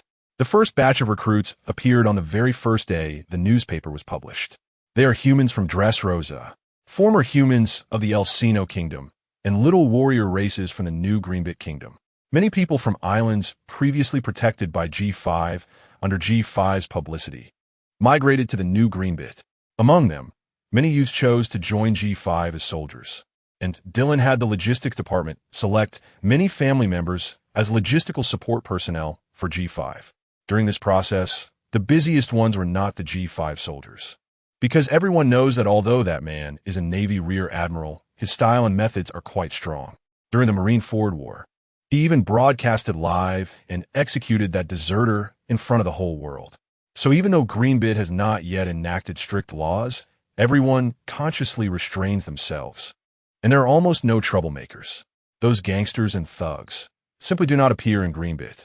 The busiest ones are still the CP organization, who are constantly worried. If those from other organizations infiltrate and they identify them themselves, that would be fine, but if that guy finds out, their qualification to be stationed could be revoked, and if that happens, being held accountable by Mariehua is not something they can bear. Although the Dong Tata tribe publicly claims to be the royal family of the new Greenbit, they have hardly ever appeared in front of the people. People only know that they are peace-loving and kind-hearted little races. They reside in the huge jungle at the very center of the capital. The governance of Greenbit Kingdom is temporarily being handled by G503 Combat Unit Commander, Skyfox Rear Admiral Tyre. This has also consumed some of Dylan's energy, and in the end, he still drew some administrative personnel from the East Sea. However, these people are not members of the Roundtable Conference. They're just borrowed from the East Sea kingdoms he has friendly relations with. The interception and breakthrough battles in the outer circle of G5's waters are becoming more intense, even starting to affect farther places. However, the pirates remain disunited, and more people are breaking through the pirates' blockade to reach G5. The new G5, the throat of the new world. Are there any particularly strong individuals? Not at the moment. Rear Admiral Dasky pushed up her glasses, but those heading to the special conscription channel all possess unique fighting skills. Understood. Arrange teams for them to participate in Navy training. Yes. As more and more people flock to G5 from all over the world, the pressure on the pirates also increased. Once the breach is opened, those heading to G5 will instantly tear apart the previously blocked areas. And Major, giants are coming to enlist. Dylan was somewhat puzzled. Giants. Elbaf, known as the strongest country in the world. But this title, although their hero, Whitebeard, had already grown old when he was taken down by Ling Ling, it still seems unreasonable for him to be killed in an instant, especially by a 7- or 8-year-old Ling Ling, large in size, slow in movement. I don't know if it's due to physical reasons or something else, but the so-called giant star, Helding, seems to have not shown his dominance. However, since it is the power that Ling Ling has always longed for, it should be quite considerable. After all, there are so many large human nations, yet Elbaf has maintained its title as the strongest in the world for hundreds of years, indicating they must possess unique power. Only, the giants seem not to harbor hatred toward the world government like other races. Upon careful thought, they seem to be in some form of division. Among the known giants, there are mercenaries, pirates, navy personnel, and gourmet chefs. The lifespan of giants is long, usually living for 300 to 400 years. If we have to talk about history in the blank period of 100 years, they definitely have the most say. After all, in their village, it's possible that some old man's grandfather is a figure from over 1,000 years ago. Perhaps even more knowledgeable than that guy, the Elephant Master. What is his name? Aubron. If we include his full name, it's Salpadi Aubron. Chapter 75. The Conjecture of God D. Dylan instinctively felt like rejecting it. After all, in his speculation, it mostly referred to the remnants of the so-called Great Kingdom from back in the day. It always felt strange to be associated with them, as if he was inexplicably burdened with some deep-seated hatred. At his age, with his combat characteristics, Darsky said while flipping through the documents, 60 years old, armed with a giant sword. No tests have been conducted. After all, he is from the giant race. You should know that giants are a rare and sought-after combat force in any faction. The Navy has fewer than 10 giant warriors, and they all hold the rank of Rear Admiral. 60 years old. This is still considered quite young among giants, right? That's right. Darsky adjusted his glasses. According to legend, the average lifespan of a giant is 300 years. At 60 years old, it's equivalent to about 25 to 30 years old for humans. Indeed, very young. A guy this young joining the Navy. If he were to join the pirates, it would seem quite normal instead. Why does it still feel off? Let him, settle down first. We'll talk after the recruitment is over. How is it, Grand Commissioner? When Dylan walked into Tahir's office, he was deeply engrossed in reviewing documents. I have some thoughts, but let me finish what I'm doing first. Tahir did not look up. Although Dylan was quite strong and domineering when issuing orders, he appeared very casual in everyday matters. Dylan looked at Tahir, who was draped in an egg-yellow cloak. He exuded two very complex and contradictory auras, alluring like a witch yet dignified and untouchable like a goddess. The two auras intertwined continuously, but fortunately, after the top war, Tahir's state of mind gradually became complete and calm. Besides his external beauty, his enigmatic charm was now well controlled, although it would still occasionally seep through. This guy is almost awakening. He just needs to truly achieve perfection in divinity to perfectly awaken the Tamamo no Me fruit. There's even a possibility that he will become Tamamo no Me. Just like Nika, you've changed a lot recently, but it seems like you're still missing something to take the final step. Tahir walked to the reception table and rolled up his long sleeves to pour hot tea for Dylan. I don't know, but I can indeed feel that something is lacking in my heart. It seems just one step away. Dylan picked up the teacup and gently blew on it. Did you often read when you were young? Are there any records about gods in the ancient texts of Zo? God? Tahir certainly understood that the god he referred to was definitely not those currently residing in Mariewa, and should not be the ones vaguely mentioned in the ancient texts. More distant records. Unfortunately, I don't think I have seen the kind of classics you mentioned. Then what are your views on gods? Seeing Tahir frown lightly, Dylan took a sip of tea. To put it another way, what do you think about the will contained in Zoan-type devil fruits? Dylan had told him and Shiryu about this notion long ago.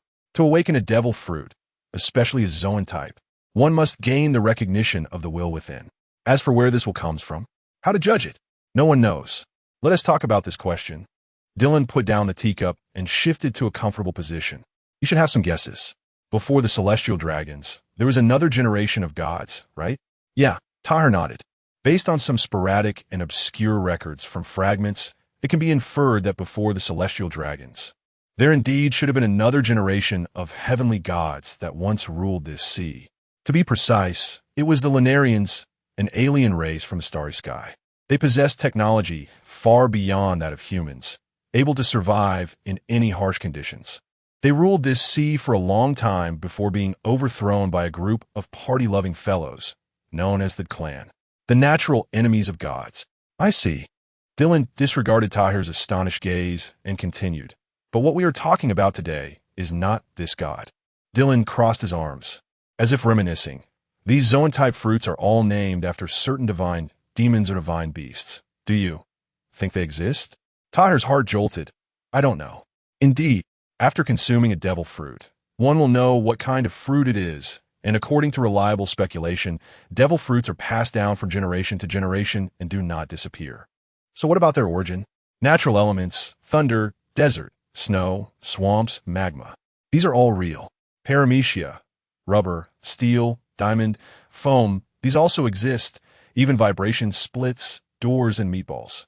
These are all real. Ordinary Zoan types, whether ordinary or ancient, are all based on something. It's just these mythical Zoan types. Do you think they exist, or rather, did they ever exist? If they still exist, where are they? If they once existed, where did they go? Tahir's long fingers intertwined. These questions, the divine demons or divine beasts named after these mythical Zoan types, I believe they may have truly existed, but in a distant ancient era. One day, they were defeated by a stronger life form, all defeated, or perhaps all melted away. There's also a second possibility, that they are merely folk legends. In countless years of oral transmission, a certain resonance was created. That kind of power, expected or feared by people, truly came into being and became a devil fruit. So, what is the legend of Tamamo no Me? In the middle of a new world, former Whitebeard pirates' territory, on a medium-sized warship, a large pile of human heads was densely packed.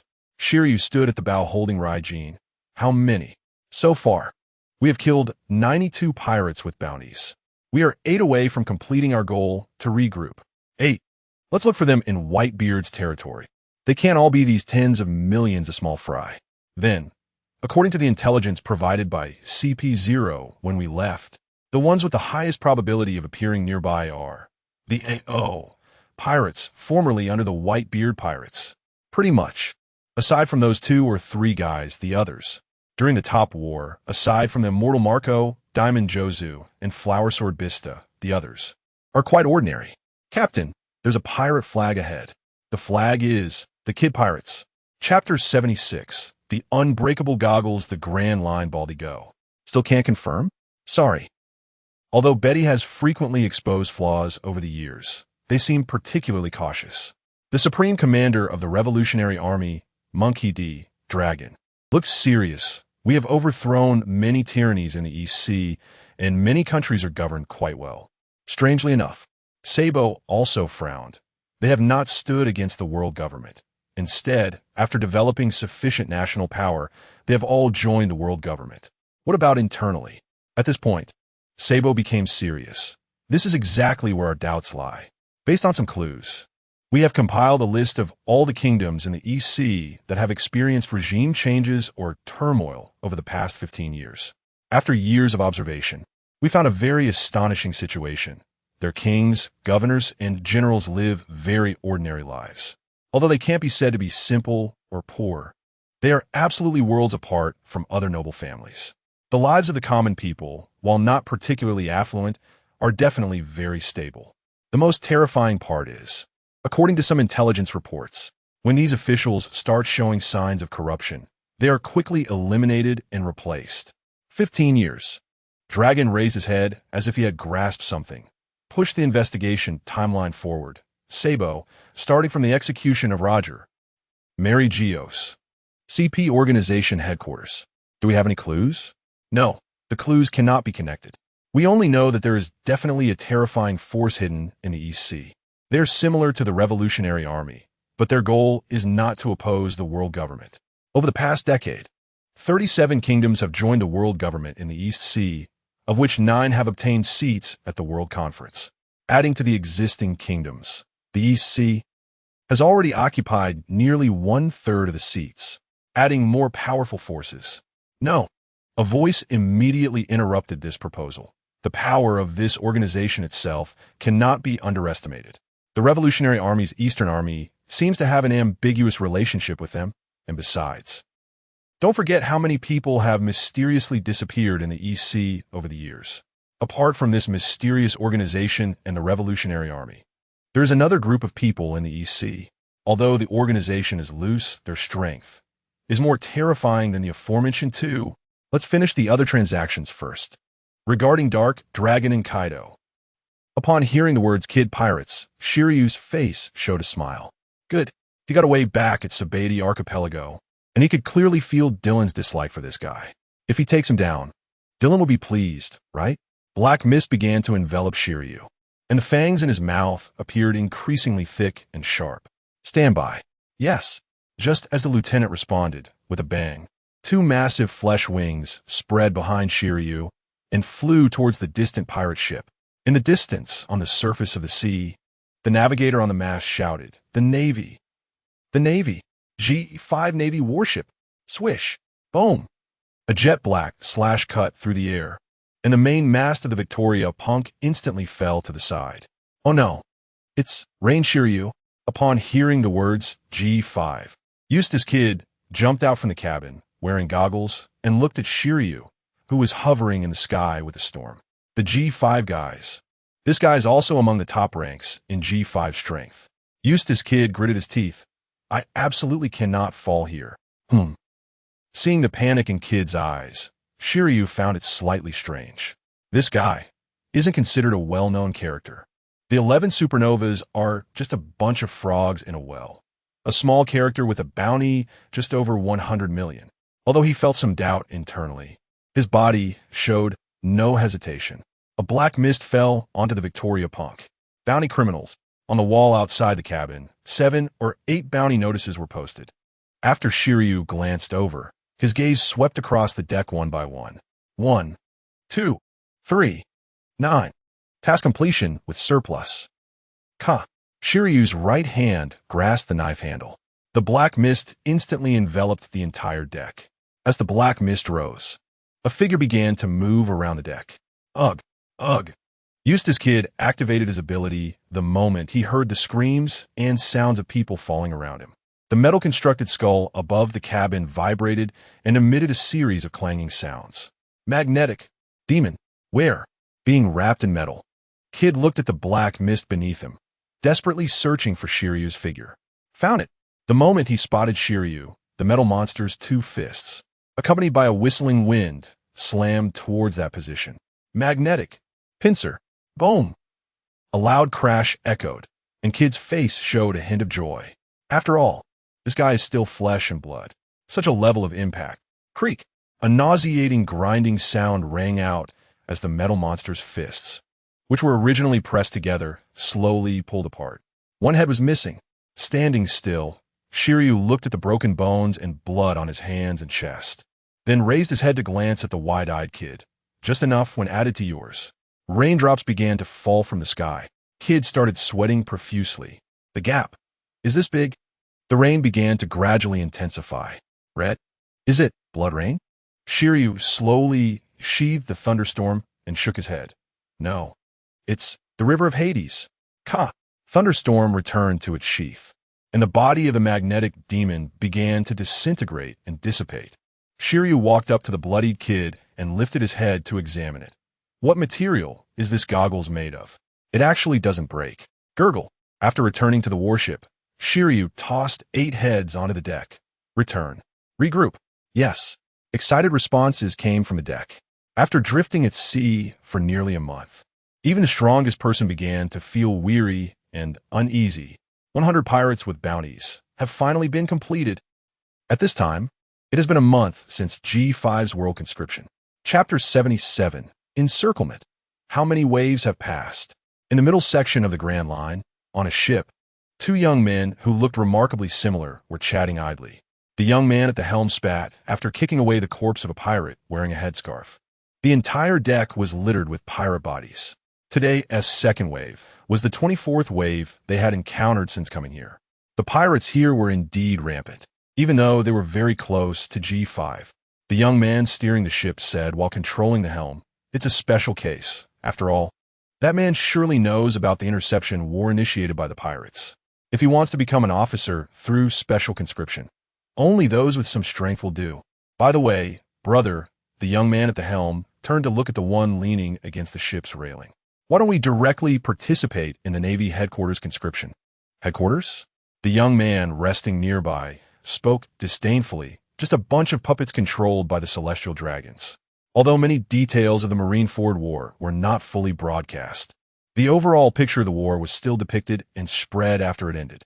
A kind of maybe a hardline soldier and a qualified naval commander, but what about Dark Dragon? Can he really change this world? Their hometown had never received recognition and protection from the Navy and the world government due to their inability to bear the high costs imposed by the celestial dragons, suffering from years of famine and endless wars. Who knows? But the young man by the railing closed his eyes. "We must try. We can't be stuck in the West Sea for a lifetime." Before the young man at the helm could respond, another ship flying the pirate flag approached them from a distance. "Here they come again." The young man leaning against the railing stood up and gazed at the pirate ship on the distant sea. After more than a month of probing and skirmishes, both sides had become locked in a fierce battle.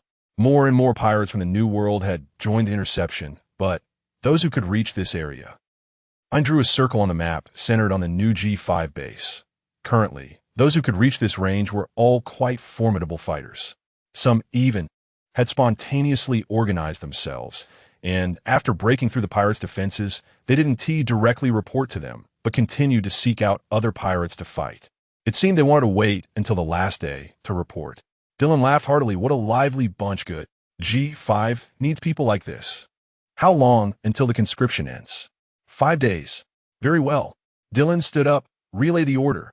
All combat units of the G5 branch from 01 to 07 are to be reorganized and enter a state of readiness. After the conscription ends, we will clean up the outside for 10 days. This is my territory. They can come, but they cannot leave. The pirates outside were also clashing with the new recruits that had come to enlist. These guys had gathered from all over the seas, including some well-known contenders. Pirate hunters, fighting champions, royal guards, famous adventurers. Although many of them were strangers to each other, they formed partnerships for a common purpose, trusting each other with their backs as they moved in the same direction. Slowly, the pirates were actually pushed in the middle ground between G5 and the new recruits, getting encircled. Tina was surprised. In Dylan's office, Tina stared at Dylan. "Could this be your scheme?" "Huh? A scheme?" Tina took a cigarette and looked at the red circle on the map. "Isn't it?" using conscription to stimulate the pirates' fear and sense of caution, luring them to intercept the new recruits, and then forming an encirclement. A very successful battle plan. I admire you. Dylan chuckled. It was purely accidental. You really are that kind of person, Dylan. No wonder you have the respect of all the Navy. Huh. Tina, with a cigarette in her hand, looked at the plaque above his head and said slowly, young, powerful, tolerant, and kind to the people, ruthless and decisive to the enemies. Possessing vast wealth yet not focusing on personal enjoyment. Tina felt ashamed and deeply aware of her own weakness and shallowness. Dylan shook his head. These are merely outsiders' views. I'm not that noble. I have desires and selfishness too. Don't believe in saints, Tina. Sometimes saints are scarier than devils. Tina did not respond to this. Instead, gazing at the large plaque and the concept of peace. Will there really be a day of peace? Who knows? You are from Granny Crane's side. The intelligence channel's from Grand Advisor must be quite rich, right? Dylan shook his head at the somewhat dazed Tina. She was a responsible naval officer with a clear sense of right and wrong. Although her strength was average, she was still quite reputable. It seemed she had come across some secret news that had shaken her confidence. Some things can only be understood after experiencing them. Tina left with her thoughts, and Dylan did not say much to her. The older generation of strong ones. 7 years ago, after Dylan severed Weevil's arm, he disappeared with Miss Backen. The current news is that guy is hunting down the remnants of the Whitebeard pirates in the New World, claiming to reclaim his father's wealth. The Wind of Reconstructing the Warlords of the Sea has also been released. The first generation of warlords now only includes Mihawk, Hancock, and Doflamingo. Crocodile has been killed. Jinbei has defected.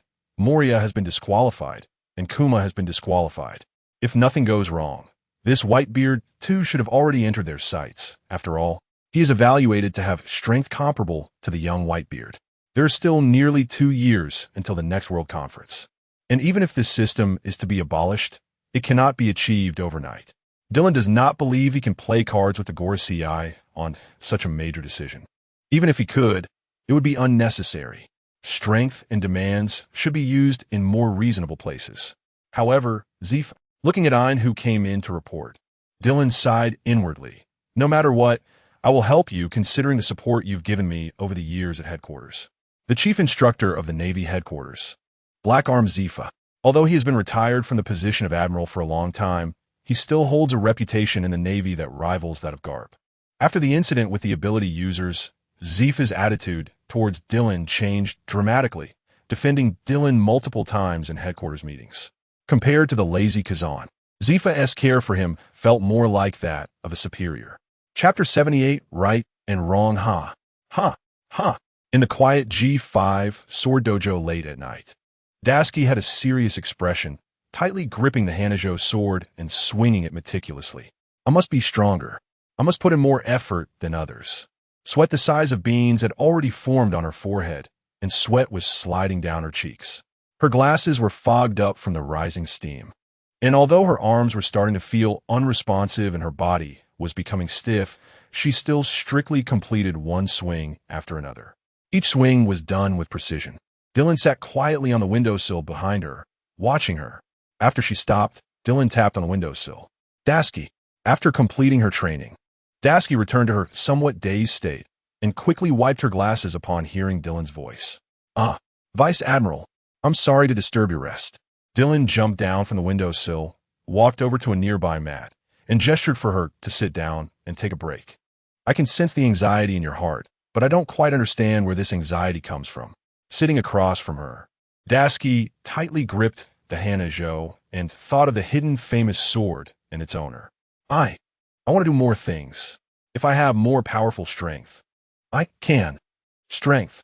Looking at Dasky's unwilling expression, Dylan took out a devil fruit and placed it between them. This is a very powerful devil fruit, comparable to Tahir and Shiryu. If you simply want power, I can let you eat it without any cost or return. Regarding Teach's body, he had once speculated that the reason the Garuda fruit had always been left on him was not only due to the lack of a suitable candidate, but also because he wanted to try it himself when the conditions were ripe. After all, in some aspects, he and Teach's body might have commonalities. Looking at the golden devil fruit before her, Daski hesitated for a moment, but then shook her head. Although I know that Mr. Shiryu's fighting power has increased a lot because of the fruit, I still want to be a simple swordsman. Looking at the sweaty Daski, Dylan put the fruit back into his ring and took out another sword. Then, try to tame it. When you can tame it, you will be a powerful swordsman. The second generation of the Demon Slayer sword, crafted by the swordsmith Tenguyama Hichiro from Wano Country, as a token of gratitude. The second generation. Demon Slayer, such a famous sword. Daski. Seeing her hesitating, Dylan shouted, "Don't underestimate yourself, but also don't overpressure yourself. Everyone has their own stage.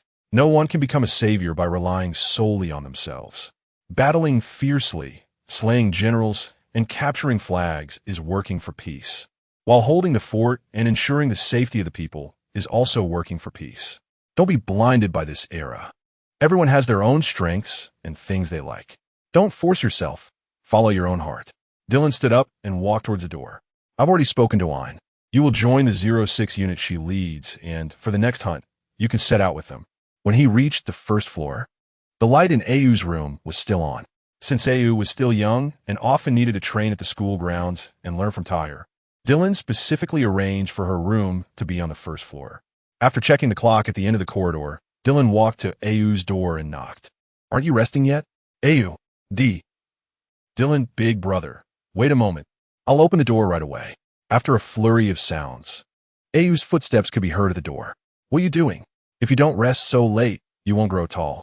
Dylan stood at the door, not intending to go in immediately. The child has grown up and started to have her own privacy. Ayu bit her lip and turned her body to let Dylan in. Inside the room, a thin, small blanket was neatly folded on her small bed, with a few pieces of clothing that hadn't been hidden properly nearby. They were all luggage prepared for her by Tenguyama Hichiro when they left Wano Country 2 years ago. The clothes and blanket were almost faded from washing and were covered in patches. Looking at Ayu's red eyes, Dylan sat down beside her and gently patted her head. He was usually very busy. Although most of the matters of G5 were handled by others, there was still the East Sea, Water City, Magnetic Drum Island, and his own training, which combined left him with very little free time each day. The time he could spend with Ayu was also very limited. "Are you worried about Hichiro?" Ayu buried her head, and tears as big as beans slid down her cheeks. "Big brother, Ayu lives this kind of life in G5 every day, but everyone in the village."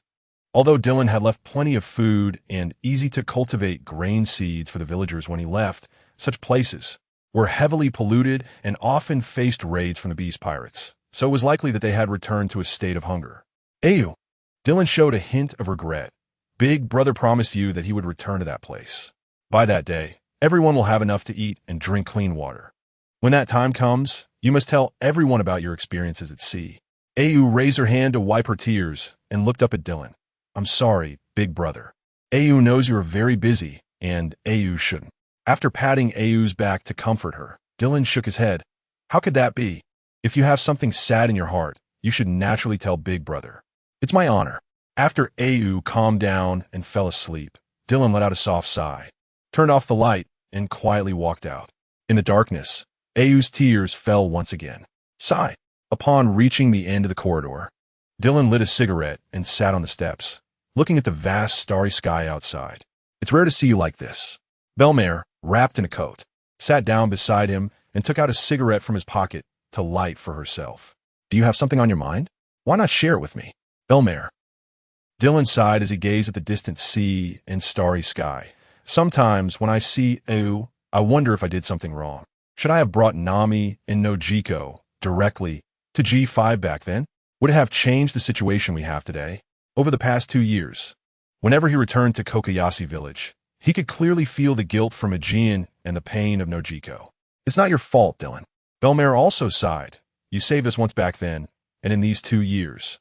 I've talked about some things with Tahir, and he shared some of his speculations with me. The speed of your eyes back then and your hardline methods, if you had brought them to G5 from the start. Unless you were by their side every step of the way, even Tom at the base might not have been able to take care of him. After all, Tom also needed to train and look after the dock and workshop. If people find out that Dark Dragon Dylan's adoptive sister is right in the base.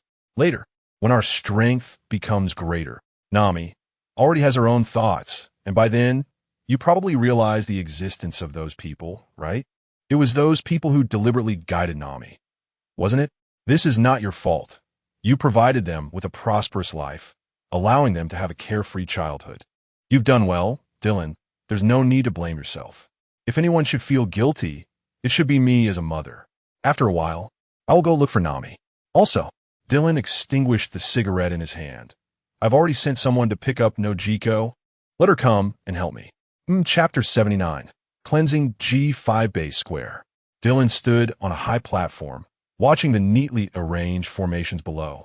Major General Scarlet Sky, Belmare, led the 0-1 combat force. Major General Angry Sea Tom led the 0-2 combat force. Major General Sky, Fox Tahir, led the 0-3 combat force. Brigadier General Rain of Shiru led the 0-4 combat force. Colonel Scalpel Trafalgar Law led the 0-5 combat force. Brigadier General Broken Moon Ein led the 0-6 combat force. Brigadier General Captain Leo led the 0-7 combat force. The extrajudicial team was led by Black Flag Alex. As the first rays of sunlight rose from the horizon, everyone's expression turned serious. This was G5's first large-scale advance into the New World. Although some new recruits had just arrived yesterday and hadn't even had time to rest or receive their ranks, I believe that those who come to G5 are not here for positions or power. We stand here for only one purpose. Crack, crack, crack. In the center of the fortress, beneath the G5 emblem, a giant plaque rose. Justice for peace. Fight for peace. Fight for the defenseless. Fight for those who cannot fight. All Navy personnel's breaths quickened, and their eyes sparkled with fervor. What we carry on our shoulders is not just rank or power. It is the hope of countless people. It is the shield that guards peace, the sword that shatters evil. Now, bang! Everyone straightened their bodies. The tremendous sound pierced the sky, and the heartbeat in their chests drummed like war drums. Take up arms, board the warships. Battle. After a second of silence, the roar erupted like a giant wave sweeping in all directions. Battle. Battle. Dylan raised his right hand, clenched into a fist, set off. Back in the office, the map was divided into 8 areas centered around G5. As the giant lift on the cliff activated, G5's combat forces entered the port to board their respective warships.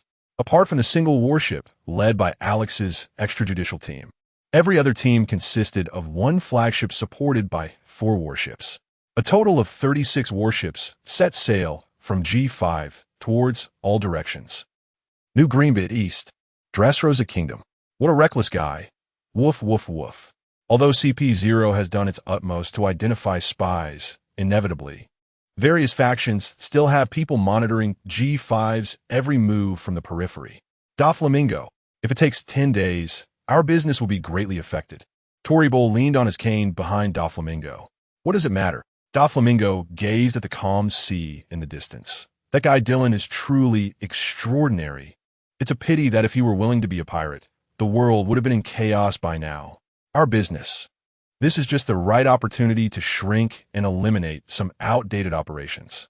Doflamingo raised his arm. Woof, woof, woof next. We don't need to act. Just wait for this guy to stir up the sea. Bastard Dark Dragon. Our nation's war is at a critical moment. If we block the sea routes like this, we won't be able to buy weapons from Joker. Where's Joker? Isn't he one of the 7 warlords of the sea? The title of 7 warlords of the sea is useless in front of that guy. These rules can't restrain him. The 8 teams setting out struck like tigers into a flock of sheep. Although there were some notable pirates among them, the subordinates of the great pirates had long since retreated or simply didn't participate. During the interception battle, G5's combat power did not enter the fray. While the great pirates did not directly join the battle, some fringe characters were involved to some extent. Now that G5 has taken action, the great pirates wisely chose to leave early. That's how pirates are. They're not comrades. Pirates are enemies to each other. When the first pirate crew saw G5's warship approaching them, the people on board began to weaken. G504. It's rain Shiru. Turn the helm quickly. Shiru stood at the bow, fiddling with the thunderstorm, but then put it down. If I cut the ship directly, I won't be able to collect bounties. Before setting off, All the commanders of the combat forces agreed to compete internally. Objective: first in total bounty. Although there were no stakes involved, everyone was sharpening their knives. This was not only internal competition, but also a great opportunity to showcase the Navy's power to the world. After this, pirates will be stopped within 1,000 kilometers of G5's jurisdiction. Countless pirates cried out as they fled into the distance. But the propulsion of pirate ships was worlds apart from that of G5. The metals provided by G5's alloy workshop. The power systems supplied by the chief scientist Vegapunk from the Navy Headquarters Scientific Unit. Manufactured by the special production line of the world's #1 shipbuilding center, Water City. All fleets followed one command. Kill only, don't capture. I don't have the spare food to feed them. Remember to bring back all the bounties. I have use for them. Originally gathered pirates from various places, before they could retreat, were directly pierced by G5's fleet at full throttle. Although G5 was outnumbered compared to the pirates, their combat power was not on the same level. To the east, the pirates who couldn't retreat rushed towards Dressrosa. There is a member country of the world government, one of the 50 countries of the World Conference. G5 shouldn't cause trouble there, right? Join me? Woof, woof, woof. You guys really know how to take advantage of opportunities, but I refuse. As the birdcage opened, the entire Dressrosa was instantly sealed off. No one could enter from the outside, nor could anyone leave from within. Damn Doflamingo, he actually sealed off Dressrosa. Run, angry Sea Tom's fleet is coming. The pirate ships had just raised their sails when the sea suddenly surged violently. A brown figure stood on the crest of the waves, watching the pirate ships swaying in the sea. No, the current. He has controlled the surrounding currents. Attack together. Take him down. Oh, Tom, on the crest of the waves, was slightly taken aback. They were actually charging at him. Watching the swaying pirate ship approaching, Tom raised both arms. In an instant, the sea surface within several kilometers sank slightly. Sea drum sky. Boom. As his palms pressed down, countless ripples spread from Tom's center across the sea surface. Crack, crack. The pirate ships surrounding them made cracking sounds in the waves. Snap. Watching the countless disintegrating pirate ships and the pirates floating on the water, Tom rubbed his hands together. Not a small number. Watching some pirates sinking, Tom leaped from the crest of the waves. At the moment he plunged into the sea, he remembered a joke Dylan had made back in the day, after he defeated Jean Bay, and Dylan said to him, "Tom, from today on, you're the strongest corpse collector on this sea." Chapter 80, The Request of the Elderly New Marine Headquarters beneath the Red Earth continent. The commotion is quite significant. ISNT it, Dylan. After this cleanup, no pirate ships will appear around that shipping lane, except for the Don Quixote family. They probably won't dare to sail under the pirate flag anymore, and will most likely switch to the Dressrosa Royal flag. Regarding the reconstruction of the 7 warlords of the sea matter. At this point, everyone in the conference room fell silent. The list for Mary Geos had already been issued. Others might not care, but one name made everyone a bit resistant. Edward Weevil, the second Whitebeard. This guy, who caused Admiral Zepha to lose a hand, ultimately appeared on the proposed list. Zepha. Outside the conference room, Sengoku, Garp, and Tsuru were also looking at the list placed on their small table. If this goes through, it might deal a tremendous blow to Zepha's beliefs. How is Zepha doing? Admiral Tsuru sighed with her chin resting on her hand. I heard he has stopped training and hasn't left his house for days. Sengoku slammed his teacup down heavily. We can't hurt Zepha like this. Garp, with his arms crossed, lowered his head in silence, while Admiral Tsuru unexpectedly said, "Do you have a plan?" Sengoku, this is the list drafted by Mary Geos. Huh, that's right, Sengoku, when you were fleet admiral. You couldn't do anything against the higher-ups. Now we are all semi-retired. Do you still want to reject the proposal from above? Garp laughed heartily, but there was a hint of disappointment in his expression. Zepha, this man who has nurtured the entire Navy. A glimmer flashed across Sengoku's glasses. That's right, we're all semi-retired and can no longer directly participate in decision-making, but don't forget. Sengoku took out a pen and crossed out Edward Weevil's name. There's a guy who is currently in the spotlight and enjoys the trust of Mary Geos. Admiral Tsuru smiled slightly. Indeed, and this list is just a draft, not yet published or implemented. Given his strength and character, there is still room for maneuvering. Garp and Sengoku turned to Admiral Tsuru simultaneously, revealing an expression of anticipation. Admiral Tsuru rolled her eyes at them. All right, I get it, you guys. I will discuss this with little Dylan, even if it means sacrificing my old face. Sengoku and Garp's expressions froze. After the war on the top, Dylan had not contacted them again, and when he returned to Marineford, he had ignored both of them. During the war, their hesitation and stance, although it did not lead to a complete break with Dylan, had created irreconcilable differences. Bloop, bloop, bloop, bloop, hello. Is this Dylan? It's Tsuru. The transponder snail turned into a shriveled old lady. Granny Tsuru, what is up? Although Admiral Tsuru hadn't charged into the enemy S lines during the war, how should I put it? Women are still different from men, and Admiral Tsuru is not known for her combat strength. Sitting beside them, Garp and Sengoku exchanged glances upon hearing Dylan's tone, both showing a hint of joy. If it were the two of them, although Dylan wouldn't directly hang up, he definitely wouldn't be in a good mood. Business matters are one thing. Discussing personal matters would probably be out of the question. Dylan, wait. Before Admiral Tsuru could finish her sentence, Dylan on the other end frowned. You? Admiral Tsuru revealed a hint of disappointment. Yes, it's us old folks who have a little matter we'd like to ask of you. Sengoku and Garp's expressions grew tense. What if Dylan hung up the phone at this moment? On the other end of the transponder snail, Dylan paused for a moment before asking, "Is it about Zifa?" Admiral Tsuru nodded. "It seems we can't hide it from you, Dylan. We want to ask you to eliminate Edward Weevil." To everyone's surprise, Dylan responded without any hesitation. "Sure." However, the next sentence made Garp and Sengoku furrow their brows. "But I have a condition. Sengoku and Garp need to go to Akainu and apply. I demand that Zifa be transferred to the G5 branch under the guise of retirement reappointment. Can you do that?" Before Admiral Tsuru could respond, Dylan narrowed his eyes. "Sengoku, Garp, you two stay aside. Is this your justice? A man who has devoted his life to the Navy and justice, a purer soldier than you both. If I refuse to act today, what will his fate be? You two, if you were willing, could easily take down Bakine and Weevil, right? In 10 days. I will take action, and I also want to receive Zifa's transfer order." Bloop. The transponder snail closed its eyes, and after Garp and Sengoku exchanged glances, they fell silent simultaneously. "You old geezers." Admiral Tsuru tapped the table. "What he said makes sense. Let us be understanding." Additionally, Admiral Tsuru looked at Sengoku and Garp with unusual seriousness. "Old folks, go warn those old ghosts not to act rashly over Bakine and Weevil's matter. Since we are asking the young people to do things, we cannot let them be attacked from all sides." "Understood." Sengoku nodded in response. And after a moment of silence, Garp nodded as well. "In any case, we cannot let the situation develop unchecked. Otherwise, Zifa will completely lose faith in the Navy. It will also deal a massive blow to the morale of the Navy."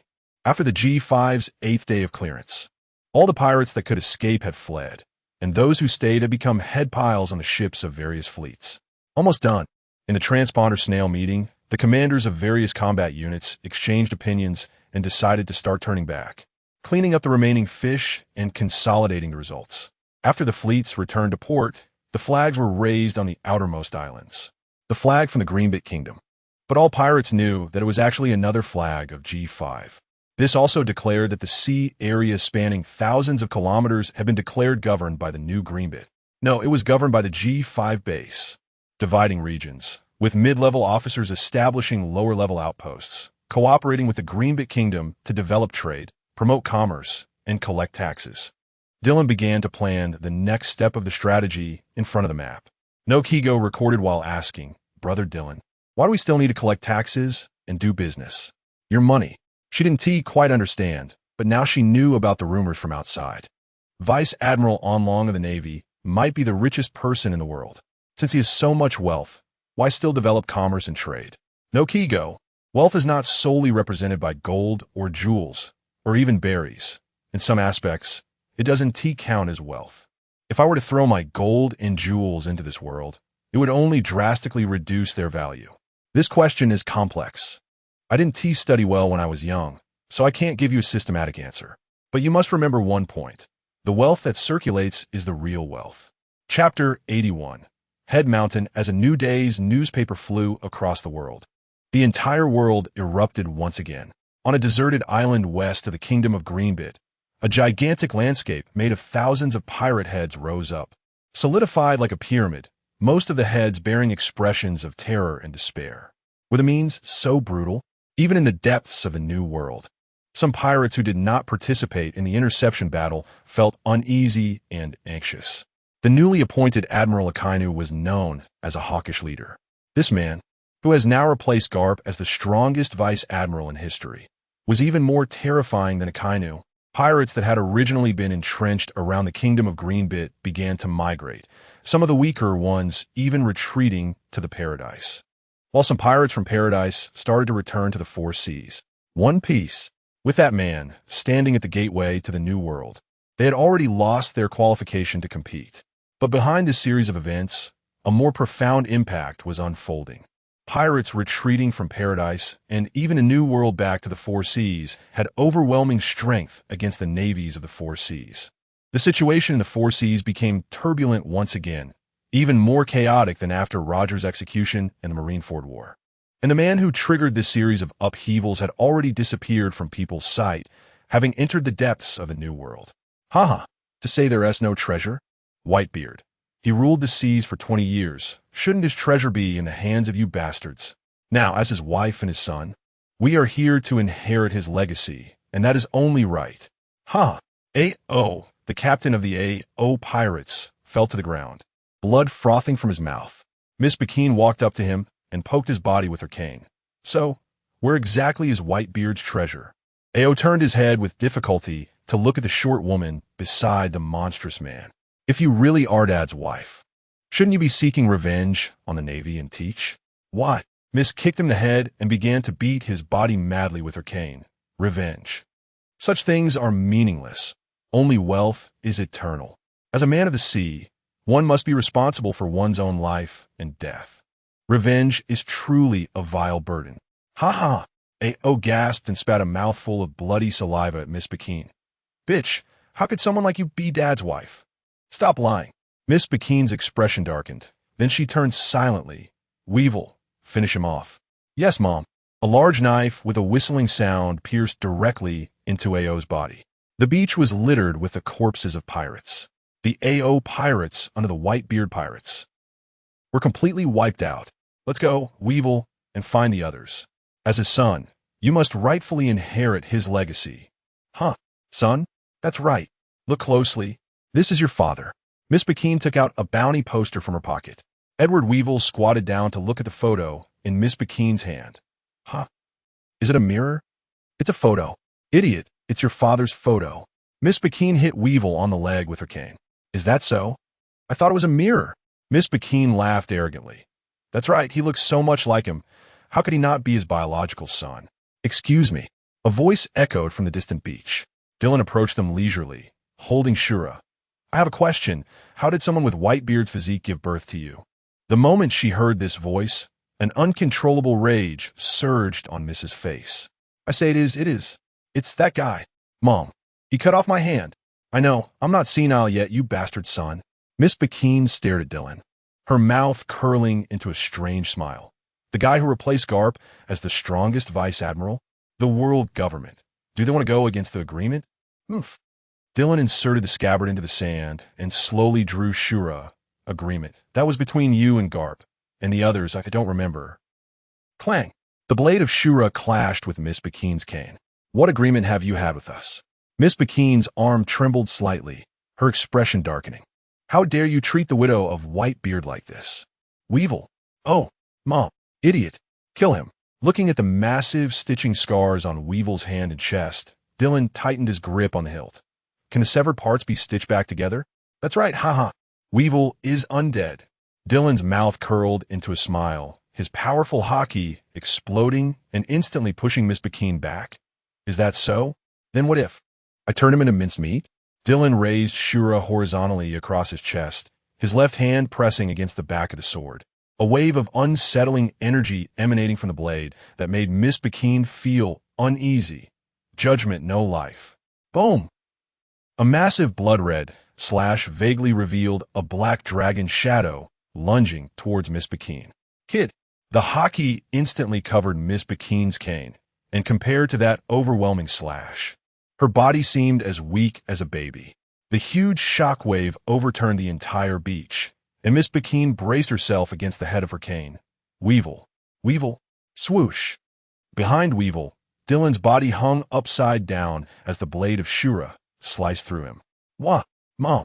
Hearing Weevil scream, Miss turned her head with difficulty. Damn, this little brat. His body is quite good, Dylan said, as his blade struck down, but did not sever Weevil's body, merely exposing the dense bones beneath the skin. Want to see a thrilling show? Shura twisted. The crimson energy entwined with hockey began to surge wildly. Ugh! With a muffled grunt, the blade of Shura plunged into Weevil's body.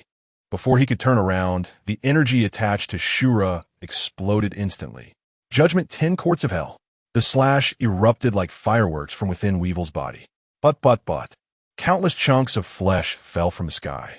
In just the span of 2 sentences, the man claiming to possess Whitebeard's strength in his youth, Edward Weevil, was dead.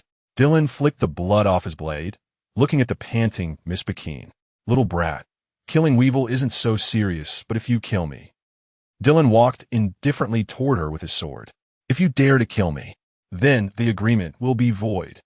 Rocks. Swoosh. A line of blood flew, and Miss Bikini's head soared into the air. Judgment Kunlun.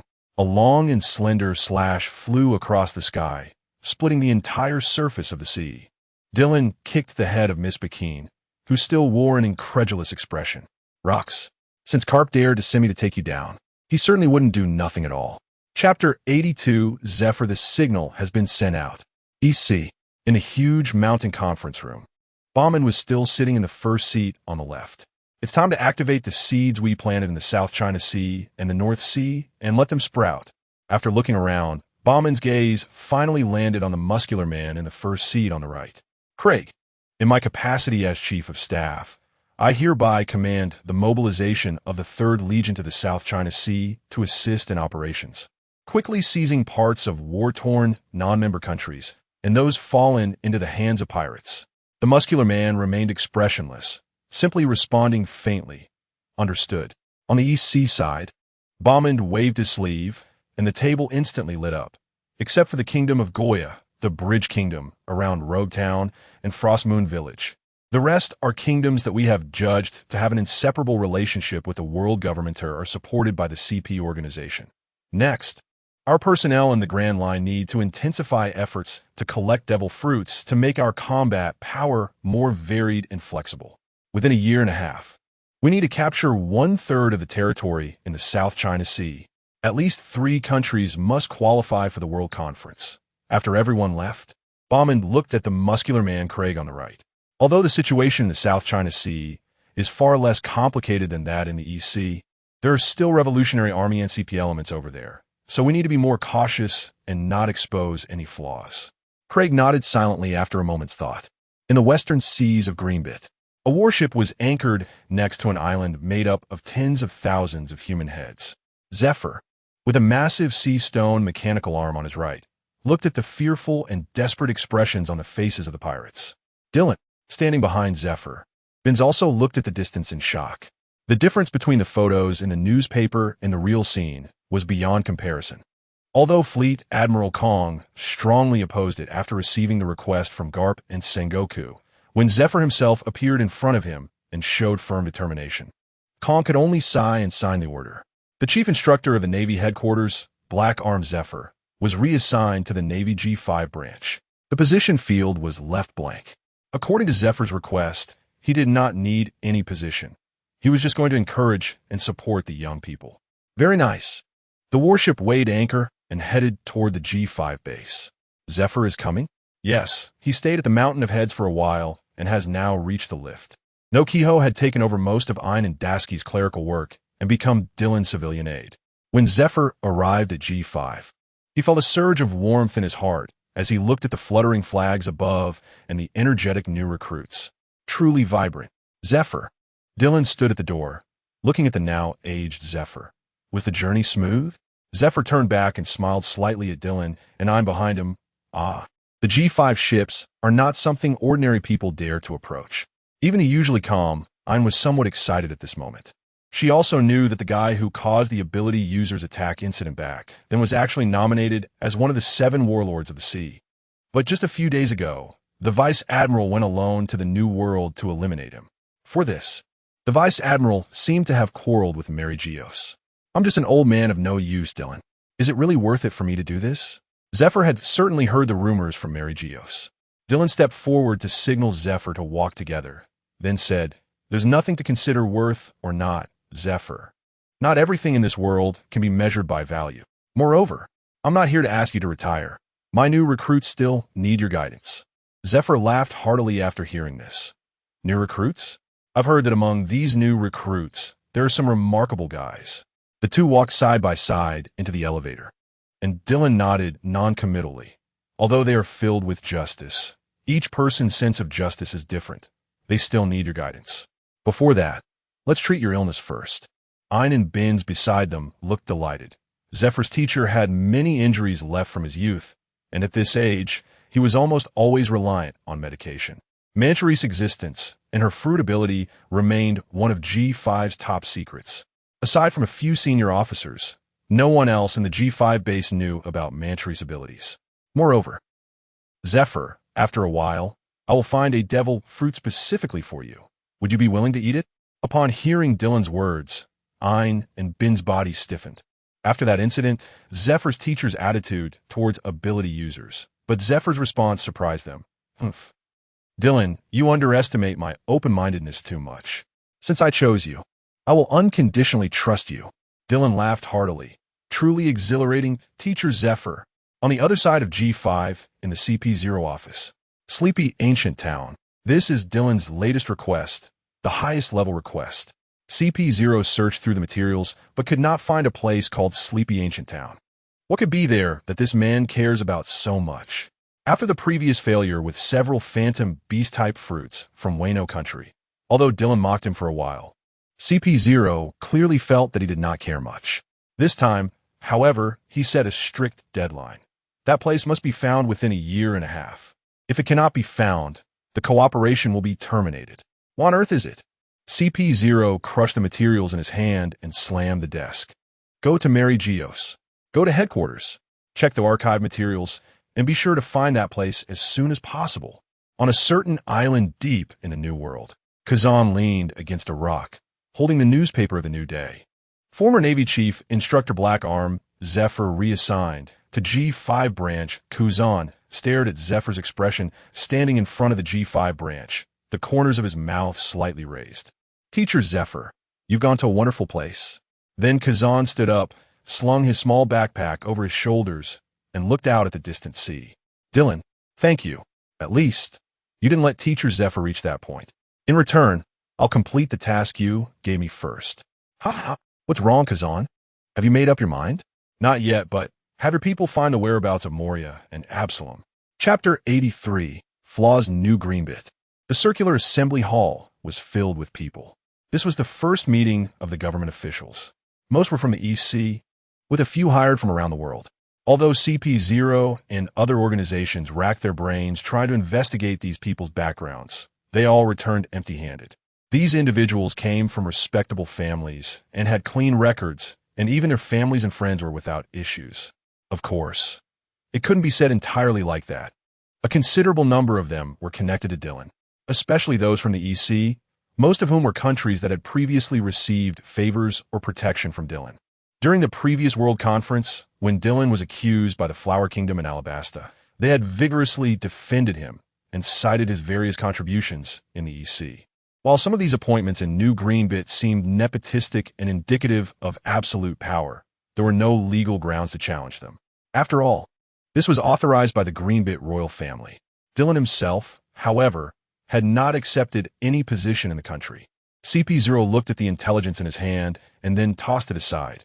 This is not our job. How many times have I said that investigating him is not our task?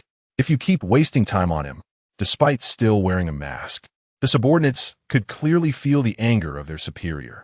Who in the world didn't know that this guy was the true king of Greenbit? But so what? He was legally impeccable and had even brought a powerful and vast nation to the world government, the Kingdom of Greenbit.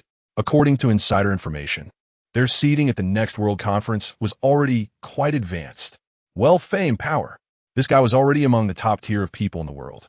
Sometimes, CP0 would even doubt that if it weren't for the reckless style of On Long, he might suspect that this guy was a pawn placed in the lower realms by the elders, and the elders' attitude towards him. Thinking of this, CP0 held his breath. Although the elders were somewhat dissatisfied with him unilaterally erasing Edward Weevil, it seemed Dylan had provided them with a plan that was even more satisfactory. This matter was surprisingly left unresolved, and even the proposal to reconstruct the 7 warlords of the sea was shelved. What terrifying power!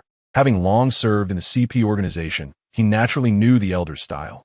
And this man, since the Tom incident, seemed to have always been able to grasp the psychological activities of the elders. Although he sometimes did outrageous things, he always managed to resolve them at the last moment. After years of training in the CP organization, his heart had become quite hardened. But in recent years, after being tasked to cooperate with On Long, his mentality had become increasingly strange. Looking at a certain location on the map, CP0's eyes behind a mask slightly closed. Was it really you? The King of Greenbit? Although the World Economic Journal didn't explicitly say so, there were obvious implications in that direction. Would this? Nokigo looked worried. Although it was indeed the case, if the World Economic Journal spread it this way, it might damage his brother's reputation. Dylan shook his head and then pressed a button on his desk. A CP member quickly arrived at his office. Find Morgans and have him come see me. If he doesn't come, I'll send someone to turn him into honey-glazed wings. CP0 lowered his head and fell silent for a moment. Morgans is from the dark world. Before he could finish, Dylan raised his head and interrupted him. I sent Queen Stussy of Pleasure Street one of yours? If you can't handle such a simple matter, then get the hell out tomorrow. CP0's body shook. Queen Stussy of Pleasure Street? Is she CP0? This. He didn't know about this. Just as CP0 was trembling and leaving, he seemed to hear even more astonishing words. These useless people are sometimes really useless. It would be simpler to collaborate with Lingling. Hearing this, the CP0 at the door hurriedly quickened his pace, fleeing towards the division. This was not something he could afford to hear. Who can give me a pair of ears that haven't heard this sentence? Seeing CP0's fleeing figure, Nokigo smiled slightly. This was a senior member of the CP organization, feared by over 99% of the world's population. In the outside world, they were more unsettling than a plague. After all, wherever CP0 appeared, it symbolized that something bad was bound to happen. It seems my brother doesn't mind Morgans describing you like this. Dylan picked up the specially brewed tea from the Dongtada tribe and took a sip before sitting down on the nearby sofa. Nokigo sat across from him. Nokigo, if I appear to have no flaws today, that will be fatal. Upon hearing this, Nokigo looked slightly puzzled. Is it wrong to have noble character? Dylan shook his finger. While noble character is indeed important, when you possess great power, you must have some kind of flaw, or rather, a chink. The young Nokigo seemed not to understand the deeper meaning and could only silently watch Dylan, waiting for him to provide an explanation. If a person possesses overwhelming power, has great charisma, and wields astonishing wealth, and this person has no flaws in character, who do you think they would be? Nokigo furrowed his brows in thought and then raised his head with a look of suspicion. Then, that's right. Dylan smiled slightly. Then he is a king, not the king of a kingdom, but the king of the world. Nokigo was first delighted, but then his face instantly showed unease. Therefore, I must have flaws: bloodthirsty, warlike, greedy, lustful, power-hungry, or other traits. I must make people feel that I am not an invulnerable person. Only then will others relax their views of me. Otherwise, our situation will become increasingly dangerous. Fortunately, my current reputation for being bloodthirsty and warlike is already widely known, but that's still not enough. The more flaws I display, the more Mary Geos will like me. Just wait. Soon, there will be new news coming down. They will indulge me even more and grant Greenbit more power. Mary Geos, the king of Greenbit? What did that guy Morgans provoke him for without reason? The elders looked at the newspaper and then asked the CP0 on standby next to them. How did Adams Dylan respond? He was very angry and demanded we inform Morgans to come to G5 to explain to him. After waving away CP0, the hat-wearing elder smiled. Is he angry? greedy for power. So, he has been waiting for today for so long. Another blonde elder responded with his legs crossed. From the events in the kingdom of Chia and the Water City, it can be seen that he indeed has a strong desire for power. According to CP's report, the army of the kingdom of Chia is completely under his control, and even the weapons are forged by his alloy workshop. Since he likes power, let's grant Greenbit greater authority, which can also be seen as a form of appeasement to him. In the future, let him truly be the king of Greenbit. Chapter 84. The prototype of the Empire. 1 month after the Interception War, merchant ships from all over the world began to depart towards the G5 branch, towards the new Greenbit. According to the latest news from the World Economic Journal, Greenbit will expand its foreign trade. In addition to the super high-yield grains and seeds unique to their royal family, they also obtained exclusive cooperation and authorization from G5 to sell the mysterious G5 alloy.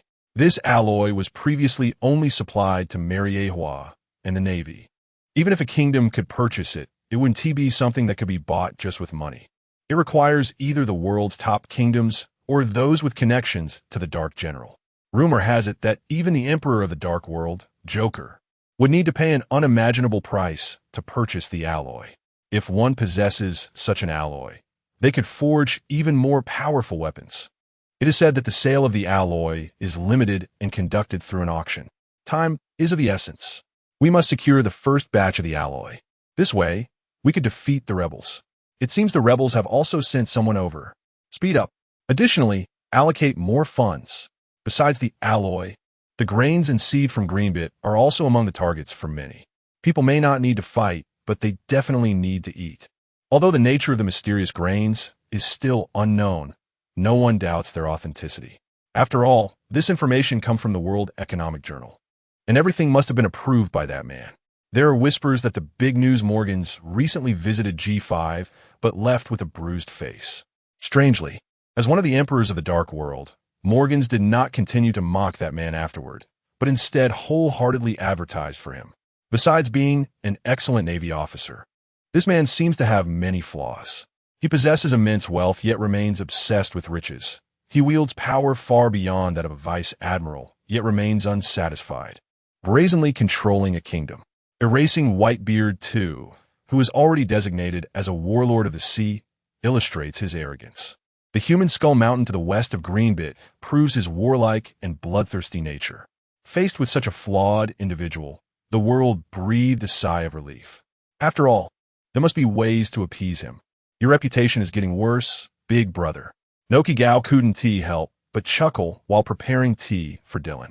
Dylan, with his feet up, nonchalantly said, "Reputation is something that becomes a burden when there is too much of it. As for now, if I do something outrageous again, the whole world will just say, he is indeed such a guy, and that would be just fine." Nokigao shook his head. Although Dylan had explained it to her before, she still couldn't fully grasp the deeper meaning. Isn't it good to be a revered hero? By the way, Paika isn't slacking off, right? Nokigao walked to the window and looked into the distance, where the mountains in the north of Greenbit were continuously undulating. Nokigao couldn't help but smile. It seems he isn't. After the news of the auction for the alloy and grain spread, Dylan borrowed Paika from Doflamingo. Auction? Of course, there has to be an auction hall. Besides the auction hall, there also need to be accompanying hotels, restaurants, and small shops. And a cultural tourism street cannot be less. How long would it take to build it relying on ordinary people? G5 earns money. G5 spends money. Do they think they can leave without spending it all? What? You're sleeping on a ship. Sorry, without a hotel registration, you can't participate in the auction. No outside food or drinks allowed.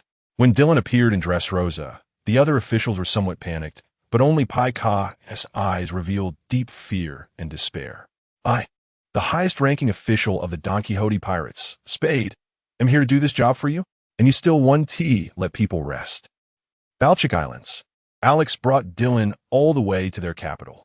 The guide, Ephraim, looked at Dylan after hearing Alex's report. The world has indeed changed greatly. I just didn't expect that pirates have become so rampant now. Dylan, while using a stick to poke the campfire, asked, "I heard you don't have a royal family here?" Ephraim nodded. "That's right. Over 1,000 years ago, we did not have a royal family. Because one person's wisdom is limited, and one cannot always remain rational. Most importantly, if rulers are decided by bloodline, there is no guarantee that they possess other necessary abilities besides bloodline.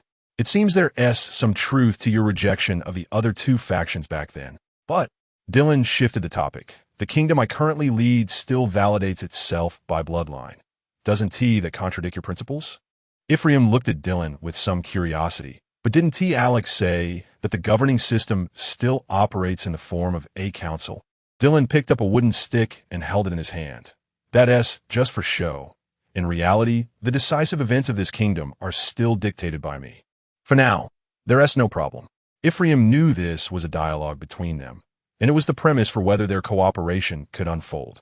Oh, then isn't that abandoning legal principles?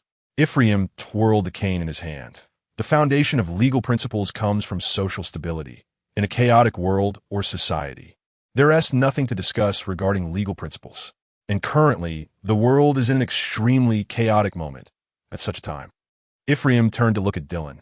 Someone needs to stand up first, lead people out of chaos, and rebuild order. Legal principles are established on the basis of basic order. If I become that person, but demand to pass down the throne like the 20 kings, what then? Ephraim smiled. But you aren't. At least not now. The reason is simple.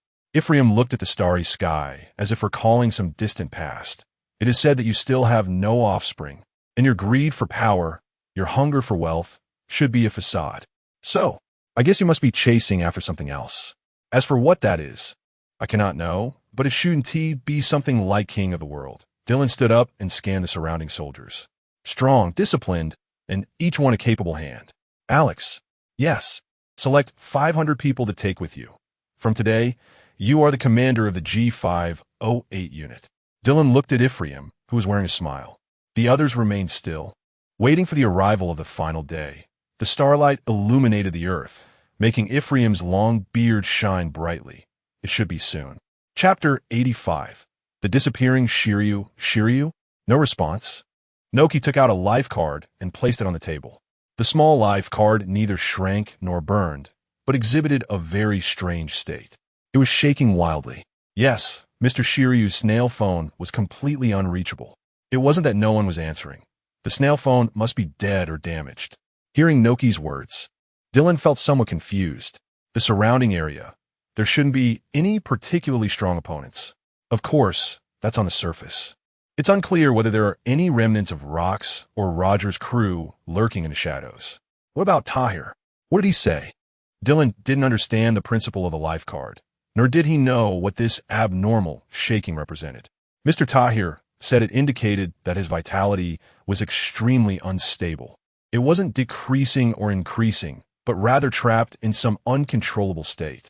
Although the life card was still moving in a certain direction, it was very chaotic. This thing seems not to be so omnipotent. What about the direction of the 04 unit's departure? Noki pulled out a map and marked the route. According to the plan, it's right along this line. Dylan picked up the life card and compared it. Fortunately, the general direction was correct. After retrieving the Azura from the table, Dylan tightened his cloak. I'll go take a look. Don't alert anyone else. Understood. On the endless sea, mist swirled around, and the life card in Dylan's hand shook more frequently and violently. What madness is this? Half a month ago, unable to bear the loneliness, Shiryu requested to set sail once again. Dylan did not stop him. After all, when he took him away, the promise was to satisfy his bloodlust. Although his bloodthirsty desire hadn't changed, Shiryu had adhered to Dylan's bottom line over the years. He wouldn't attack anyone outside of pirates unless provoked or given orders by Dylan. Last time, losing to that guy Tom was truly infuriating. Having completed a round of hunting, Shiryu stood at the bow, still brooding over the bets made with the various combat units during the previous cleansing operation. This hunt had gone a bit far, venturing into an area previously untouched. There were no other pirates to be found within the G5 range. The fog that enveloped this sea area also made Shiryu's mood particularly irritable. Just a few more pirates, this is completely insufficient. In the thick fog at the bow of the ship, Shiryu emanated a dense black mist, intertwining with the swirling fog. The fangs in his mouth glimmered with a chilling light amidst the mist, and curved horns sprouted from the sides of his hat. Come on, hurry up, let me kill. On the deck behind, the rogue navy of G5 also wore peculiar expressions. Some were eating frantically, others had bloodshot eyes and seemed extremely angry. Some had drool dripping from their mouths while grinning foolishly. However, most had not yet lost their sanity, as the murderous intent emanating from the bow suppressed their bizarre thoughts. An island. The lookout on the mast gripped the binoculars tightly, seemingly restraining some emotions. Officer, there's a small island on the flank. Standing at the bow, Shiryu gripped Reijiki tightly, his body beginning to tremble slightly. Theirs. After grinding his teeth, Shiryu seemed to be straining to control his emotions. Is there a pirate flag? The lookout strained to look in that direction, but the thick fog obscured his vision. He could see that there was indeed a flag, but couldn't make it out clearly. Change course. Let's go check it out. Shiryu took a deep breath, struggling to endure the violent emotions within him. I hope there are people to kill there. As the warship sailed, the mist grew thicker, and the black mist on Shiryu's body almost condensed into a liquid, beginning to spread and flow. The strange patterns on his skin also began to flicker with alternating light. Gah! Corpses. There are corpses at the dock. Likely done by pirates. Shiryu's nostrils flared. There was indeed a faint smell of blood in the air, both fresh and old. As the G504 unit's personnel stepped onto the dock, a sea breeze swept by. Even though his muscles were already tense, Shiryu maintained a strong sense of reason. This wind is strange. Ugh! A dull sound of slicing through the air rang out. A Navy soldier, with bloodshot eyes, charged at Shiryu from behind.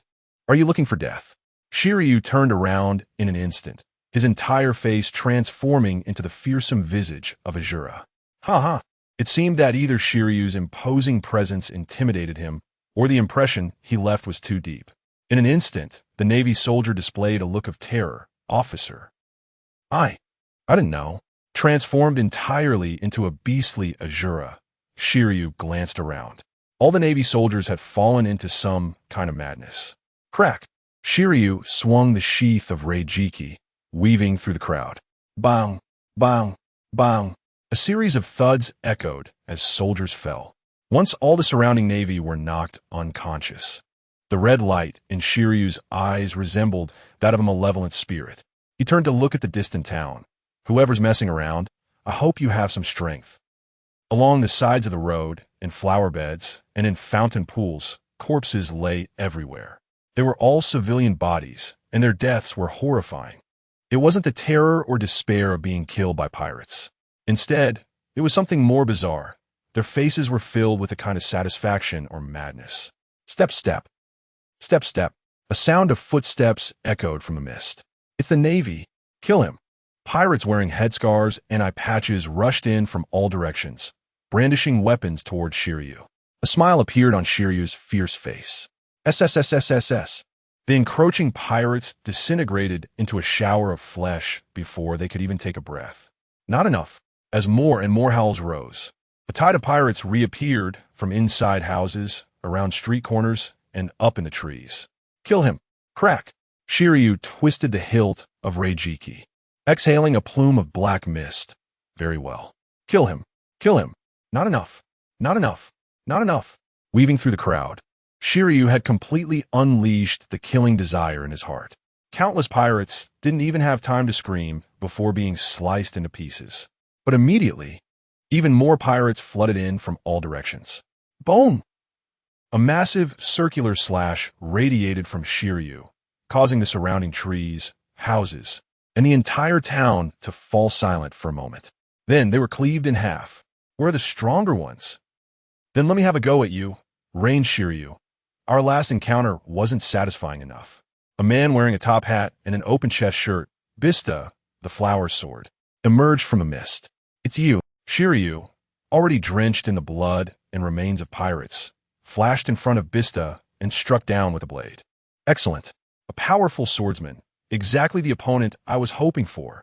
Bista used Shiryu's strength to propel himself into the sky, and then petals began to fall. Dance of Roses. The underworld. The fallen petals were shattered by a slash that surged from the ground. Dance of the Tulips. The collision of petals and spring water was not yet over, as a swirling slash charged directly at Hiliu's body. River of the Underworld. As the flower sword, Bista, fell to the ground, Hiliu's expression grew increasingly frenzied. It seems you made a lot of progress these past few years, Hiliu of the Rain. Are you ready to challenge my position? In the darkness, a pair of eagle-like eyes lit up. Chapter 86, Desire on the Dock. The Navy soldiers who had been knocked out by Shiryu regained consciousness and fell back into madness. Dylan landed nearby, frowning as he looked around. Oof.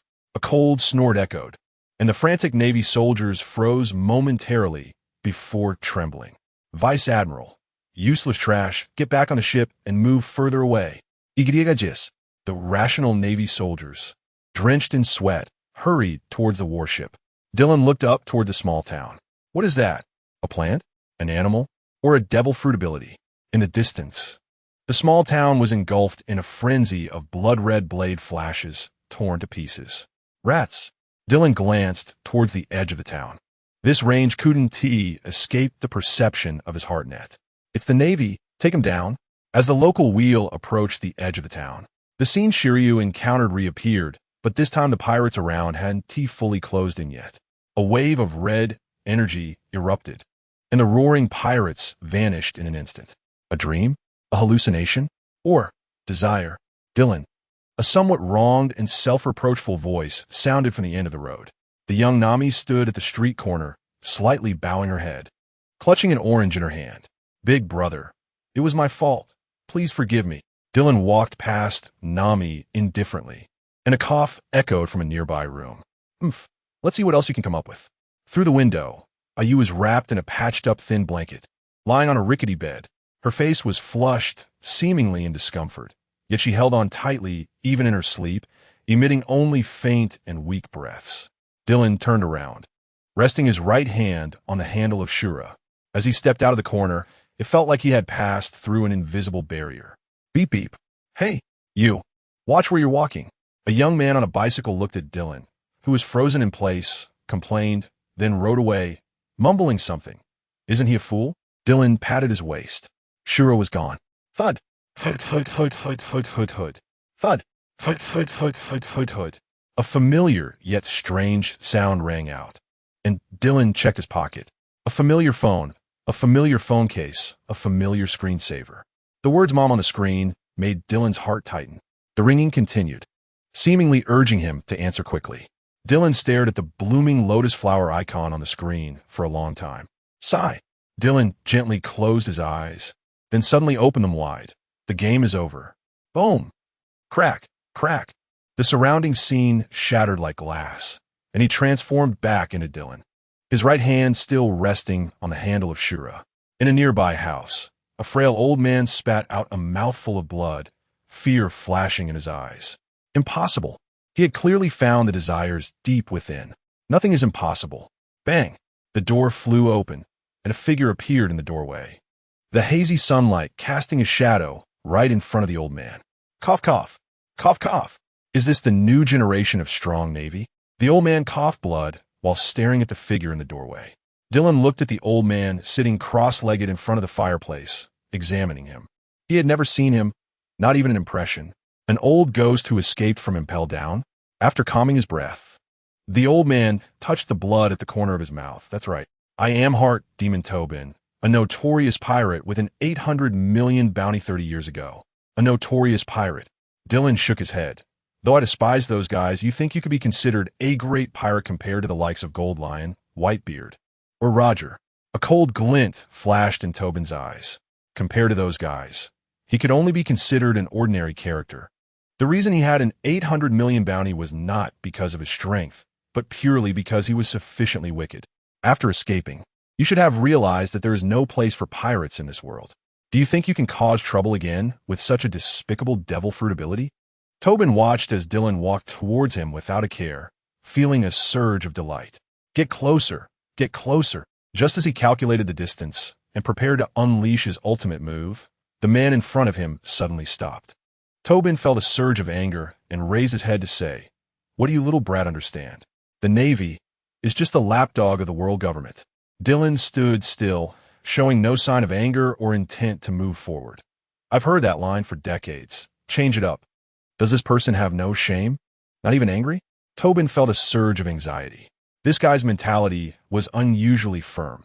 The previous haze of desire only limited him for a few seconds, and he couldn't pry into the other's heart at all. Is that all? Dylan sneered, slowly raising his left hand, then closing his palm. A wave of tingling sensation instantly spread throughout Tobin's body. Ah! Bang! Bang, bang, bang! Countless lightning bolts flickered, and all the hair on Tobin's body began to curl, emitting a peculiar stench. Ah! When the lightning extinguished, Tobin had already turned into charred remains, collapsing to the ground in a pile. After stepping out of the small house, Dylan took out a din mushy. This is Dylan. The operator on the other end stood up immediately upon hearing Dylan's voice. Yes. Is this Vice Admiral Dylan? This is Marineford. Dylan looked at the thick fog that had dispersed outside, glanced back at the charred remains on the ground, and said, "A guy named Heart Demon Tobin is dead. Remove him from the wanted list. Heart Demon. Tobin." The operator quickly flipped through the documents. Criminal who escaped from Impel Down LV6. Responsible for dozens of extermination cases over 30 years ago. Bounty of 800 million berries. Executed by Vice Admiral Dylan. After hanging up the phone, Dylan looked at the small town in the distance. The blade flashes had calmed down. He then took out Shiryu's life card to check. Huh, it's different again? No burning, no withering, and not going mad like before. It just lay motionless in Dylan's palm. Chapter 87, The Will of Azura Hut. Huh, what an incredible illusion. Looking at the fallen Mihawk, Shiryu stood up with Thunderstorm. This isn't him. After easily defeating Flower Sword Vista, Shiryu realized he had fallen into some sort of illusion. Although he had his suspicions at the dock, he confirmed this guess only after arriving in the town. Flower Sword Vista, although their last encounter was not life-threatening, should not be this weak. However, he was quite pleased, as even in an illusion, it was a joy to fight against such an opponent. Unfortunately, Shiryu looked at Mihawk's body. These guys' bodies were simply not right, and cutting them did not give the same thrill as slicing through real flesh and blood. Moreover, someone like Mihawk. Shiryu closed his eyes and sat at the edge of the flower bed. That guy should be more than this. It seems this illusion is constructed based on my memories or assumptions. It should be about time. After all, I've killed enough people. And experts too. Tap, tap. Hearing footsteps, Shiryu's brow furrowed. Who else is there? Aren't these things supposed to come from my heart? Mihawk has been killed, so there shouldn't be anyone left. From mist, a figure dressed in black, cloaked in a vice admiral's cape, emerged. Is that so? Shiryu? Shiryu's pupils contracted sharply. Dylan, is this the true opponent of my heart? Crack, crack, ha ha ha ha ha. Shiryu laughed out loud. Then his body began to tremble and transform. Bang, bang, bang. A dull drumbeat seemed to resonate in the sky. It was the war drum.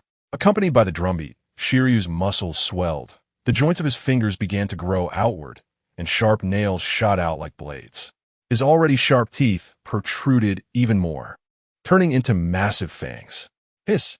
His shirt exploded, revealing a body like iron, with muscles twisted and intertwined in a way that was entirely different from human. Blood-red patterns exuding an ominous aura in the mist. As Shiryu transformed, the surrounding black mist slowly seeped into his body. Although it's a dream, I don't know if it will affect my flesh, but to fight with you once is indeed my dream. Dylan, huh? When Shiryu lifted his head, Dylan was still standing in the same place, looking at him. Are you ready? Shall we begin? A terrifying smile appeared on Shiryu's face. Are you really this confident, even in the illusion? It really is you. Dylan, boom! The ground sank, and the surrounding buildings trembled. A pitch-black figure instantly lunged toward Dylan. Clang! Dylan easily blocked the thunderous strike with one hand gripping Shura. You could be stronger. Although Shiryu's body had already reached about 4 meters, he still felt a sense of being looked down upon. Of course, Shiryu roared, grasping the hilt of Thunderstorm with both hands. Bang, bang, bang, bang. The war drums in the sky became more intense, and Shiryu's heart beat in rhythm with the drums. Clang, clang, clang. After dozens of fierce slashes, Dylan hadn't even budged an inch from his spot. Yawa! As if influenced by the Azura fruit, a strange cry escaped Shiryu's throat, and the war drums in the sky suddenly intensified. Sanzu River. A torrential rain fell from the sky, blood-red slashes pouring down. You're starting to show some promise, Shiryu. Dylan smirked, twirling Shura in his hand. Judgment Mandala flower. A gigantic blood-red flower bloomed above Dylan's head.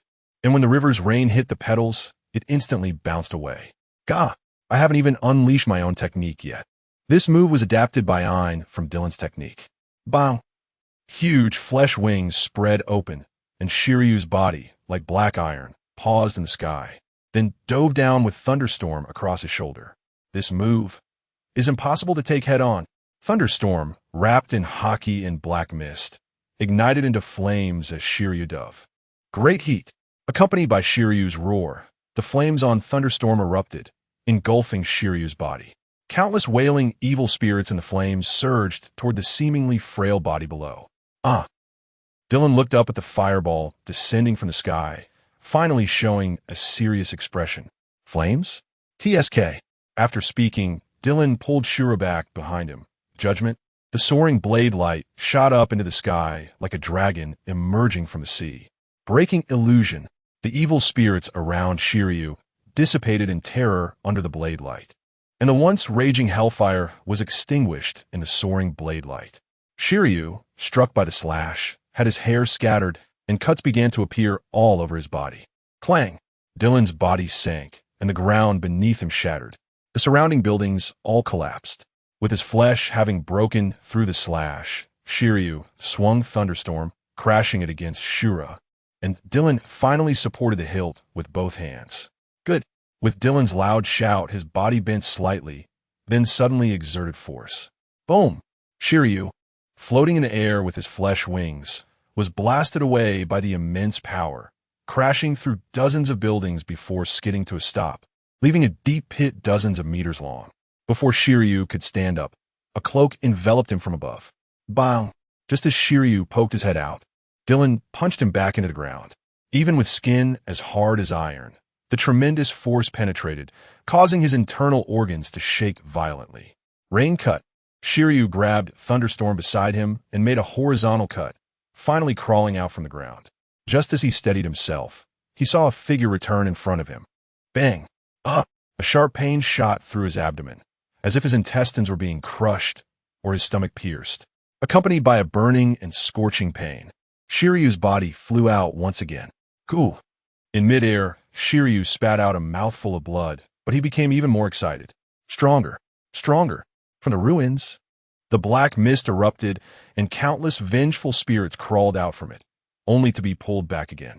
Yellow Springs by Arasaka. Who?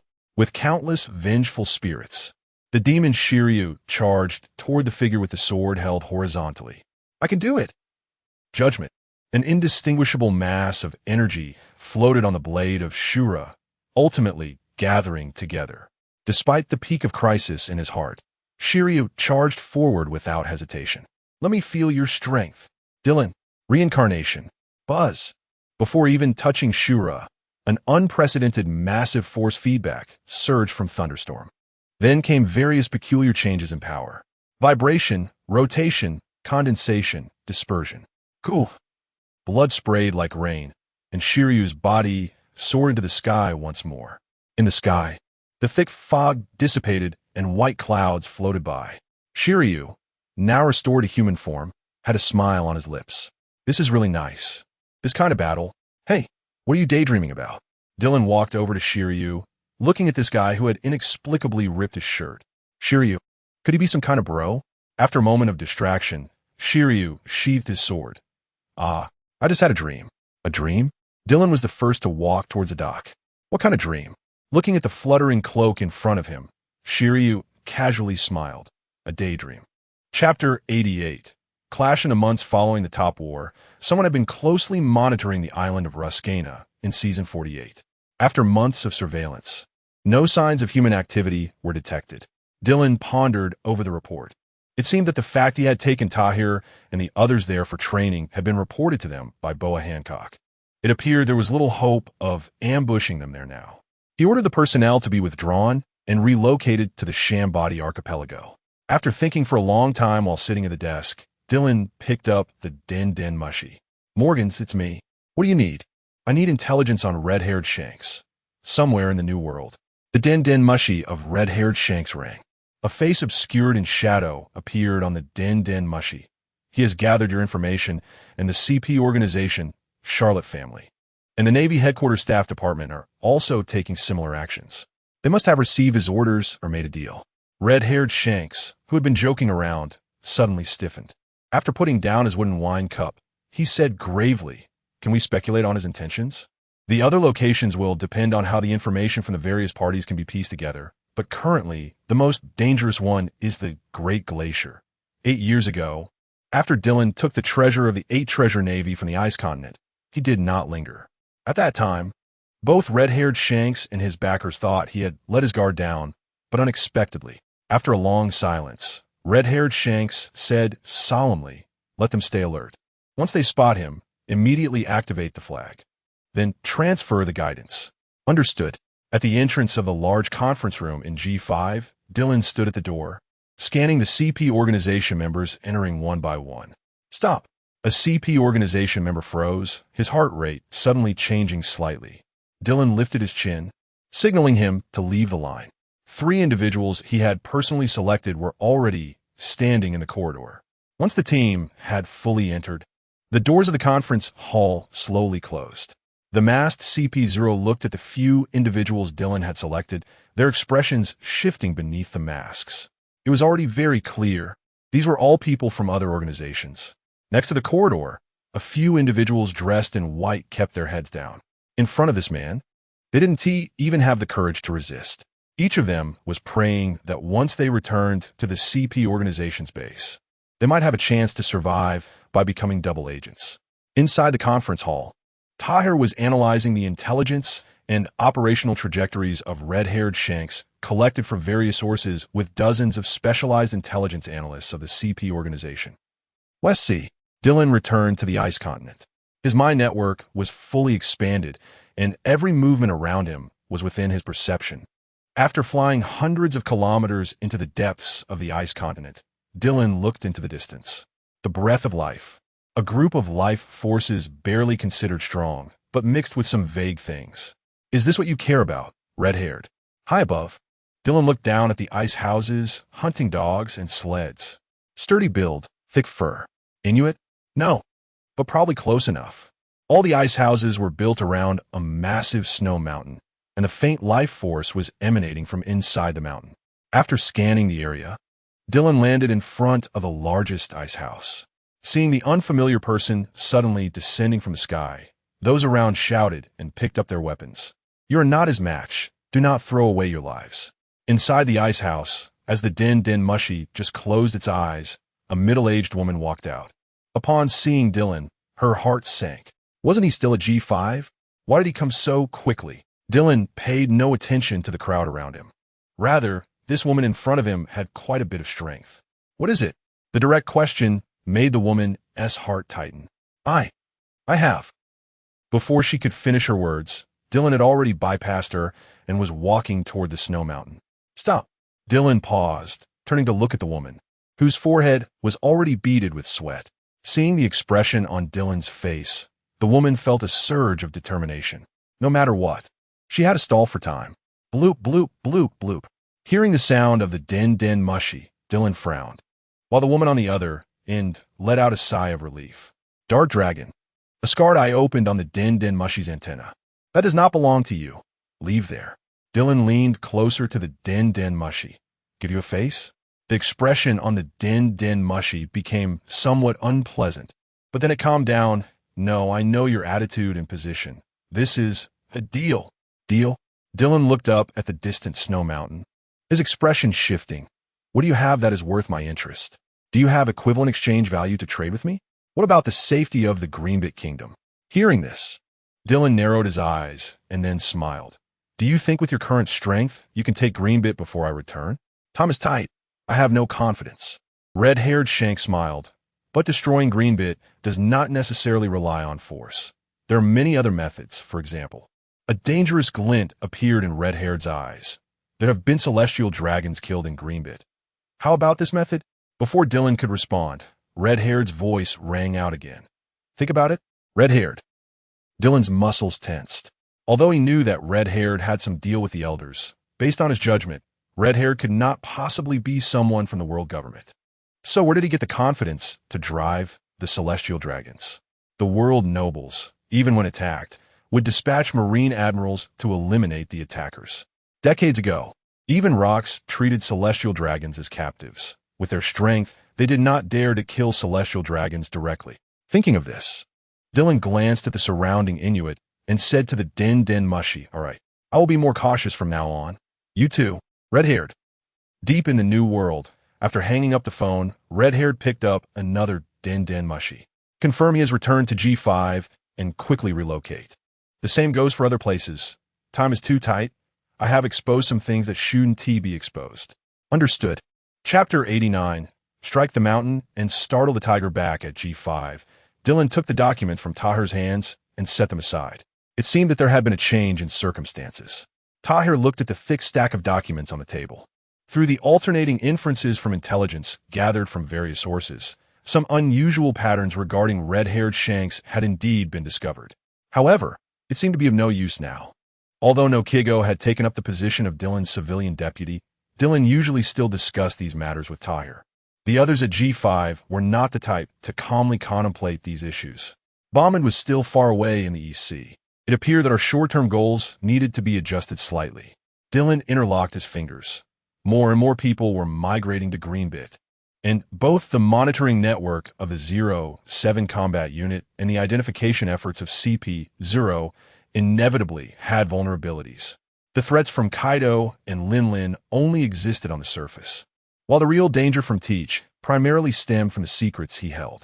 The Whitebeard pirates had disbanded, and having lost the War of Termination, they no longer posed a threat. What remained was our main target for this year. Red-Haired. That's right, but not just him, apart from the Red-Haired pirates. He was also entangled with many other matters. We need to cut off their hands and feet and tentacles first. Dylan looked up at Tahir. You lead. Within a year, try to identify the main cadres of the Roger pirates, and send someone to the East Sea, Windmill Town.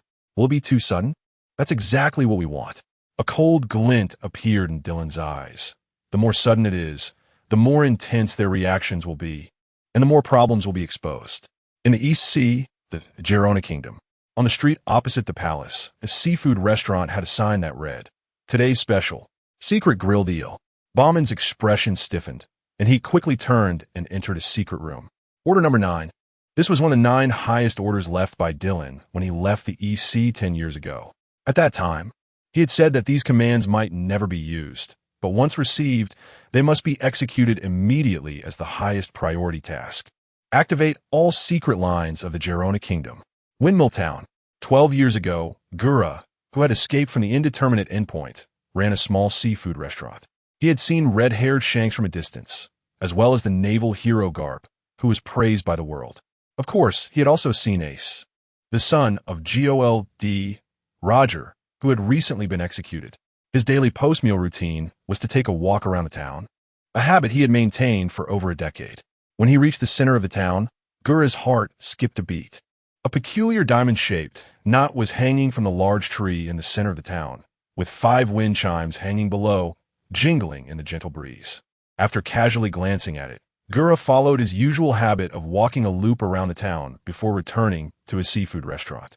After the sun set, Gura closed the shop, turned off the lights, and walked into his basement in the dark. He took out a stack of materials from a hidden compartment. Bandit Dayton, Mayor Slap, bar owner Machino, and many others over the age of 40 were included in this material. The G5 warships were heading towards the Girona Kingdom. Who was leading the team? No high-ranking officers were sent. It was a regular mid-level officer. What was the action directive? Investigate the growth trajectory of Fire Fist Ace and arrest the criminals involved in the cover-up. After hanging up the phone, the figure in the shadows took a puff of smoke and lightly tapped the wooden table. Arresting civilians who sheltered Ace. No, this is not the style of Dark Dragon. It seems they are coming for us. In the darkness, a curly-haired figure exhaled a puff of smoke. Shanks, look at the good things you've done. What they go all in. After arranging for the warships heading to the Girona Kingdom to set off, Tahir returned to Dylan's office once again. Going all in? Dylan scoffed. Tahir, I've seen too many stories in this world. This sea is not lacking in power or miracles. What it lacks is precisely the blood and courage of going all in. Everyone is waiting for the one who will bring them redemption and dawn. Roger triggered the great pirate era with his death, because the time was not yet right. He did not consider himself a happy boy. Whitebeard violated his iron law and spared Teach, because he believed that the clan must be an indispensable part of the Great War. Kaido, he willingly became the gatekeeper of the new era, not even knowing who the person pushing open the door would be, yet willing to wait over 20 years in Wano country, all just to validate the legend. At this point, Dylan shook his head. Just watch. Once we stir those people, they will only continue to hide, because their mission is this. They are waiting for their king, their god, to bring them hope. After nodding, Tahir looked up at Dylan. But regarding the Girona Kingdom, it seems closely related to Garp and Windmill Town. It seems he's been there recently. He plays his game. I play mine. I can't control him, nor can he control me. The only thing to pay attention to is whether Red-Haired can really summon the Celestial Dragons. Logically, this is difficult. After all, the Celestial Dragons rarely leave the Red Line except to lie around or show off their wealth in the Sabaody archipelago. After thinking for a moment, Dylan took out a blue transponder snail. What is it? Regarding Red-Haired, Dylan paused before saying, do you remember what happened in the West Sea a few years ago? His behavior was quite unusual. I went to the ice continent. However, Red-Haired stopped me for some terrifying reason. The bald-headed Gorosei on the other end of the transponder snail frowned slightly. What reason? In their impression, this man was not so easy to deal with. He said that if I insisted on touching the things there, he would bring a celestial dragon to Greenbit to die, thus destroying Greenbit. Such a thing. The other side of the transponder snail was clearly shocked. Although they had dealings with Red-Haired, they never expected him to take it to such an extent. So I suspect there are problems within the celestial dragons as well. If a celestial dragon really dies here, it would probably be difficult for